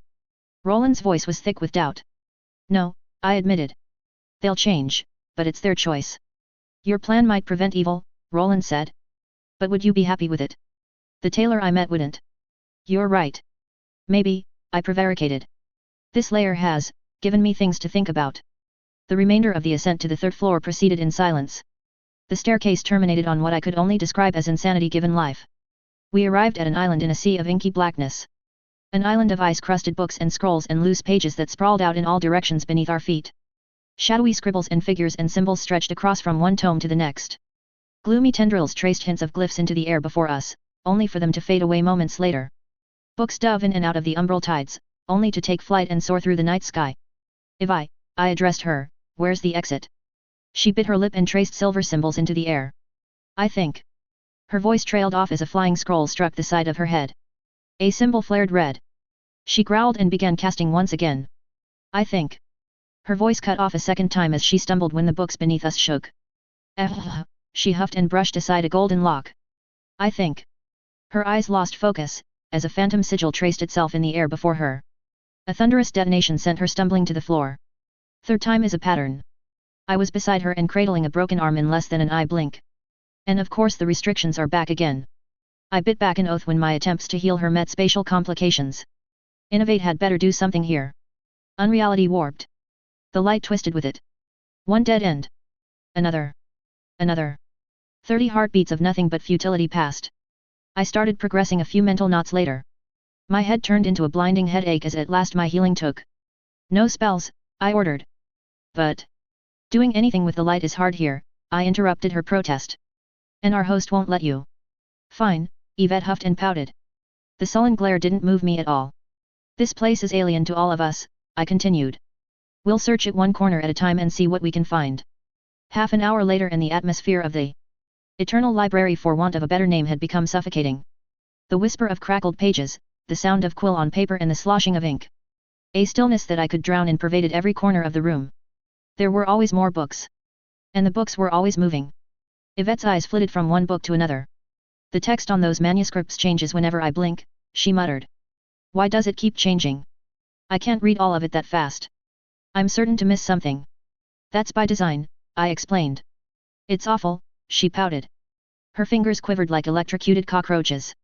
She reached up and absently grabbed a tome that flew past her face on icy paper wings. Oh! She perked up and exclaimed. This one's about the fall of Kyrgyl. It refutes the commonly held belief that the city fell to the gods and instead asserts that. If I focus, I chided her. Remember? Yes, yes, she muttered under her breath as she let go of the book. If I focus, she mimicked my voice as she whispered. If I ignore the books. If I put aside your interests and do what we want. Yvette's nightmare isn't scary, it's just sad. She'd enjoy being trapped in here. We'll stop and do something together later, I said softly as I laid a palm on her shoulder. Something for you. You heard that? She squeaked and turned beetroot red. I did, I confirmed. Close your eyes if it's too much. I can always lead you by hand. No. Yvette's face lit up as she exclaimed, I don't need help. I can manage on my own. It's like she's forgotten our mission entirely. Maybe, I acknowledged. It's easier together. She avoided meeting my eyes. The sound of inky shadows sloshing against tomes died away as we passed through a narrow valley of books and into a grotto of pages. Are you sure we can't stop? Yvette grumbled mulishly. We just ignored a historical treatise on old Titan ruins. Or how about that? It starts with one, I interjected. Taylor is correct, Roland agreed. That is how this place will ensnare you in its web. That's ridiculous, Yvette sputtered in protest. Come on. Just one book. How is that addictive? Besides, it's not like knowledge ever ruined anyone's life, right? Why? Do you think that you'll ever find what you're looking for here? I countered. Yes. She exclaimed. Well, possibly. With enough time. There are plenty of other useful pieces of information buried here that we could benefit from uncovering. This island of false promises will only ever provide you with the barest of fruits, Roland challenged. Yvette puckered her lips and pouted but said little more. The false cavern sloped downwards and hollowed out into an open chamber with a mountain of literature in the middle. Look over there, Yvette pointed up the slope as she spoke. I think that's a shadow of me. Does this mean we're at the end? I hope it's the end because I don't want to stay here any longer. A shadowy copy of Yvette stood at the peak. I'm not hesitating to kill it this time. The light surged and twisted and strained against the distortion. Specks of frost lined my skin as the King of Winter's grasp on space intensified. I transformed myself into a fountain of directed radiation, a river of light straining against its bank, and the bank caved under the pressure. I panted and collapsed as a lance of agony dug its claws into my mind. There. Good. It's gone. It's gone. Yvette's clone ate a wave of light as it opened its mouth to speak. You shouldn't listen to Taylor, another shadowy figure whispered from behind us. A second actinic beam burned the shadow away. When has she ever let you do what you want? A third voice sang from our left. I grit my teeth as it disappeared in a flash. A real family would let you grow up, a fourth cajoled from our right. Yvette's eyes darted around the mountain of books like a caged animal looking for an escape. I clenched my fingers as the next fountain of radiance erased it from the stacks. She can't kill us, a fifth apparition mocked from above. None of you can. Ignore it and look for the exit, I ordered. It's like Roland's shade all over again. I don't want to hear this. I don't want to hear this, Yvette muttered to herself, ignore the specters. Look for a way out. Nothing they say is worth listening to. Don't leave yet, the creature continued. Time doesn't move in this place. Yvette's walking slowed. Roland, I barked. You try killing it. Arrows of red and gold surged from a rod and struck against the shrouded figures. Stop. Yvette wrung her hands as she exclaimed, all the books. You'll set the books on fire. Think of the damage. They aren't real. I protested. How do you know that for sure? Yvette challenged. They might be. I haven't checked. There's so much that you're risking destroying. I'm more worried about how we'll get out, I retorted. We summited the stacks and descended towards another parchment archway on the other side. The phantom figures faded back into existence only a moment later. You can read as much as you want, the turning of pages rustled as we rounded another corner. A ladder of hardcover spines protruded from the rightmost wall towards a gap in the paper ceiling. There, I gestured towards the umbral light streaming down from the hole. There are no consequences for staying here, the scribbling of quills whispered. The rush of ink intensified as I pulled myself through a parchment porthole and onto a paper ship. Scroll sails billowed in an imaginary breeze. Lines of cryptic text annotated the otherwise empty deck. This better not be a dead end. Yvette, my voice rose, don't listen to it. Is that true? Yvette shouted out. Where do souls go after death? How to protect the people you love? How to end the rattling hunger? What did the Titans know? You can find all those answers and more, the ink sloshed, if you choose to stay and read a while. It's lying to you, I said as I grabbed the spine of the cabin door handle and tugged. It didn't budge.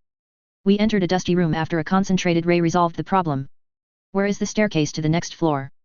Your mother's going to live forever, a tenebrous figure said from behind an icy desk. How are you going to make her proud without an eternity to figure it out? Yvette halted. There's nothing stopping us from leaving afterwards. She bit her lip and asked. Nothing at all, the shadows purred. You have eternity to find what you want. If I called out. She didn't meet my eyes. If I repeated. She took one hesitant step towards another book. If I shouted. She swallowed and slowed. Yvette, I pleaded. Trust me. Listen to me. Please. Perhaps one of the books can tell us how to leave, she prevaricated as she reached towards a thick tome. They won't, I argued. I'm already proud of you. You know that. There are troubles you wish to mend, Roland interjected. You cannot face any of them while imprisoned in this place. It only needs to be a short stay, she clutched a book tight against her chest and protested. Until I learn what I need to know. Gods, I'm praying that this works. Can you check if time is truly standing still? I asked. I can, she confirmed, but not without casting a spell. There's no need to do that, one of the shadows urged. Trust us. If time is really standing still, Yvette said, then you should be fine with me checking. Shadows dashed back and forth. The rustling of pages became more insistent. Don't let the King of Winter interfere with it in a way that's catastrophic. Yvette, I said as my mouth ran dry.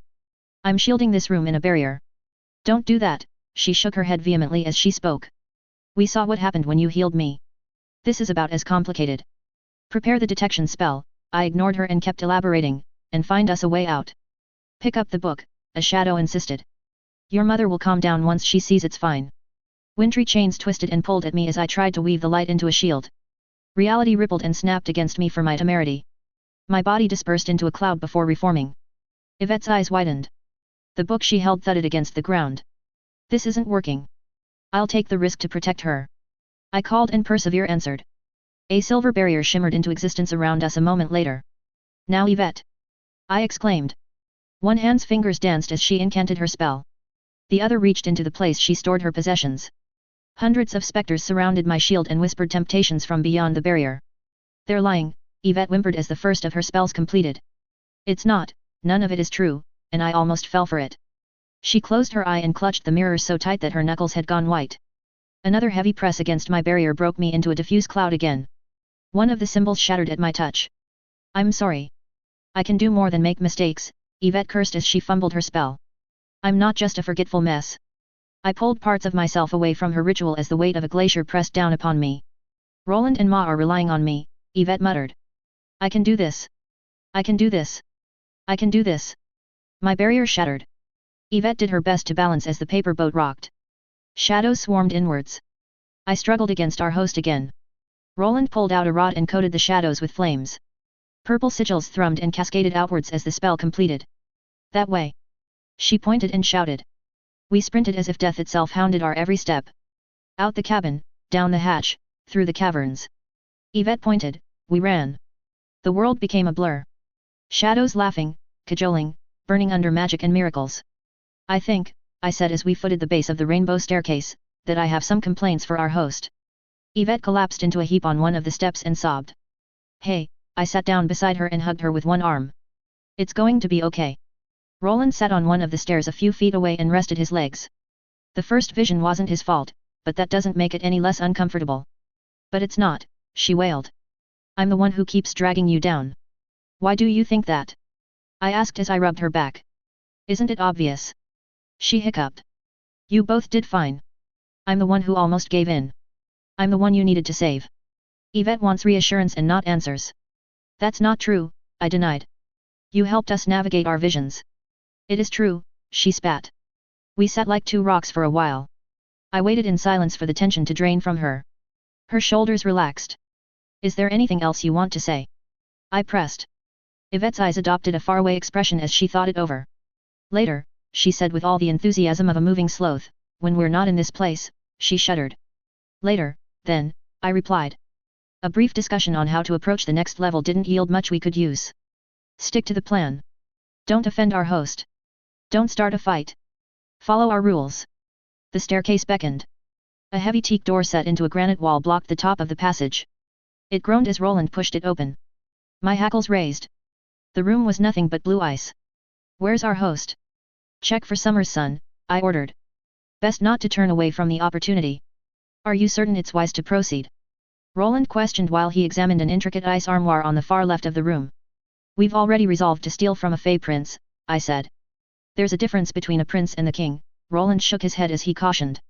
I've had enough of this so-called adventure, Yvette muttered beside a frozen painting on the right-hand side of the room. I know, I paused and ran my fingers along the frozen dinner table in the center of the chamber. Do you have a better suggestion? We take a seat and wait, Roland suggested. Then our host cannot fault us for poor manners. My lips pressed into a line as I mulled it over. Summer's sun had become essential to our plans, but perhaps we could negotiate for it. Sounds good, I agreed. I pulled up one of the frozen chairs at the long table and waited. And waited. And waited. I'm almost at the end of my patience. I blinked. A slender man with wavy black hair was seated at the far end of the table on the frozen throne. We turned towards the figure. The King of Winter's presence gripped the room like frost creeping over glass. Every breath cut like knives scraping down my throat. The weight of his eyes settled upon us like a mountain resting on a needle. He held a carved wooden dove with sapphire eyes on an open palm towards me. The sapphires gleamed. Adrenaline surged through me as my companions toppled against the hoary table like puppets who'd had their strings cut. Taylor, the King of Winter spoke. It's time we had a little chat, don't you think? We have caught up with the latest chapter, last updated November 27, 2024.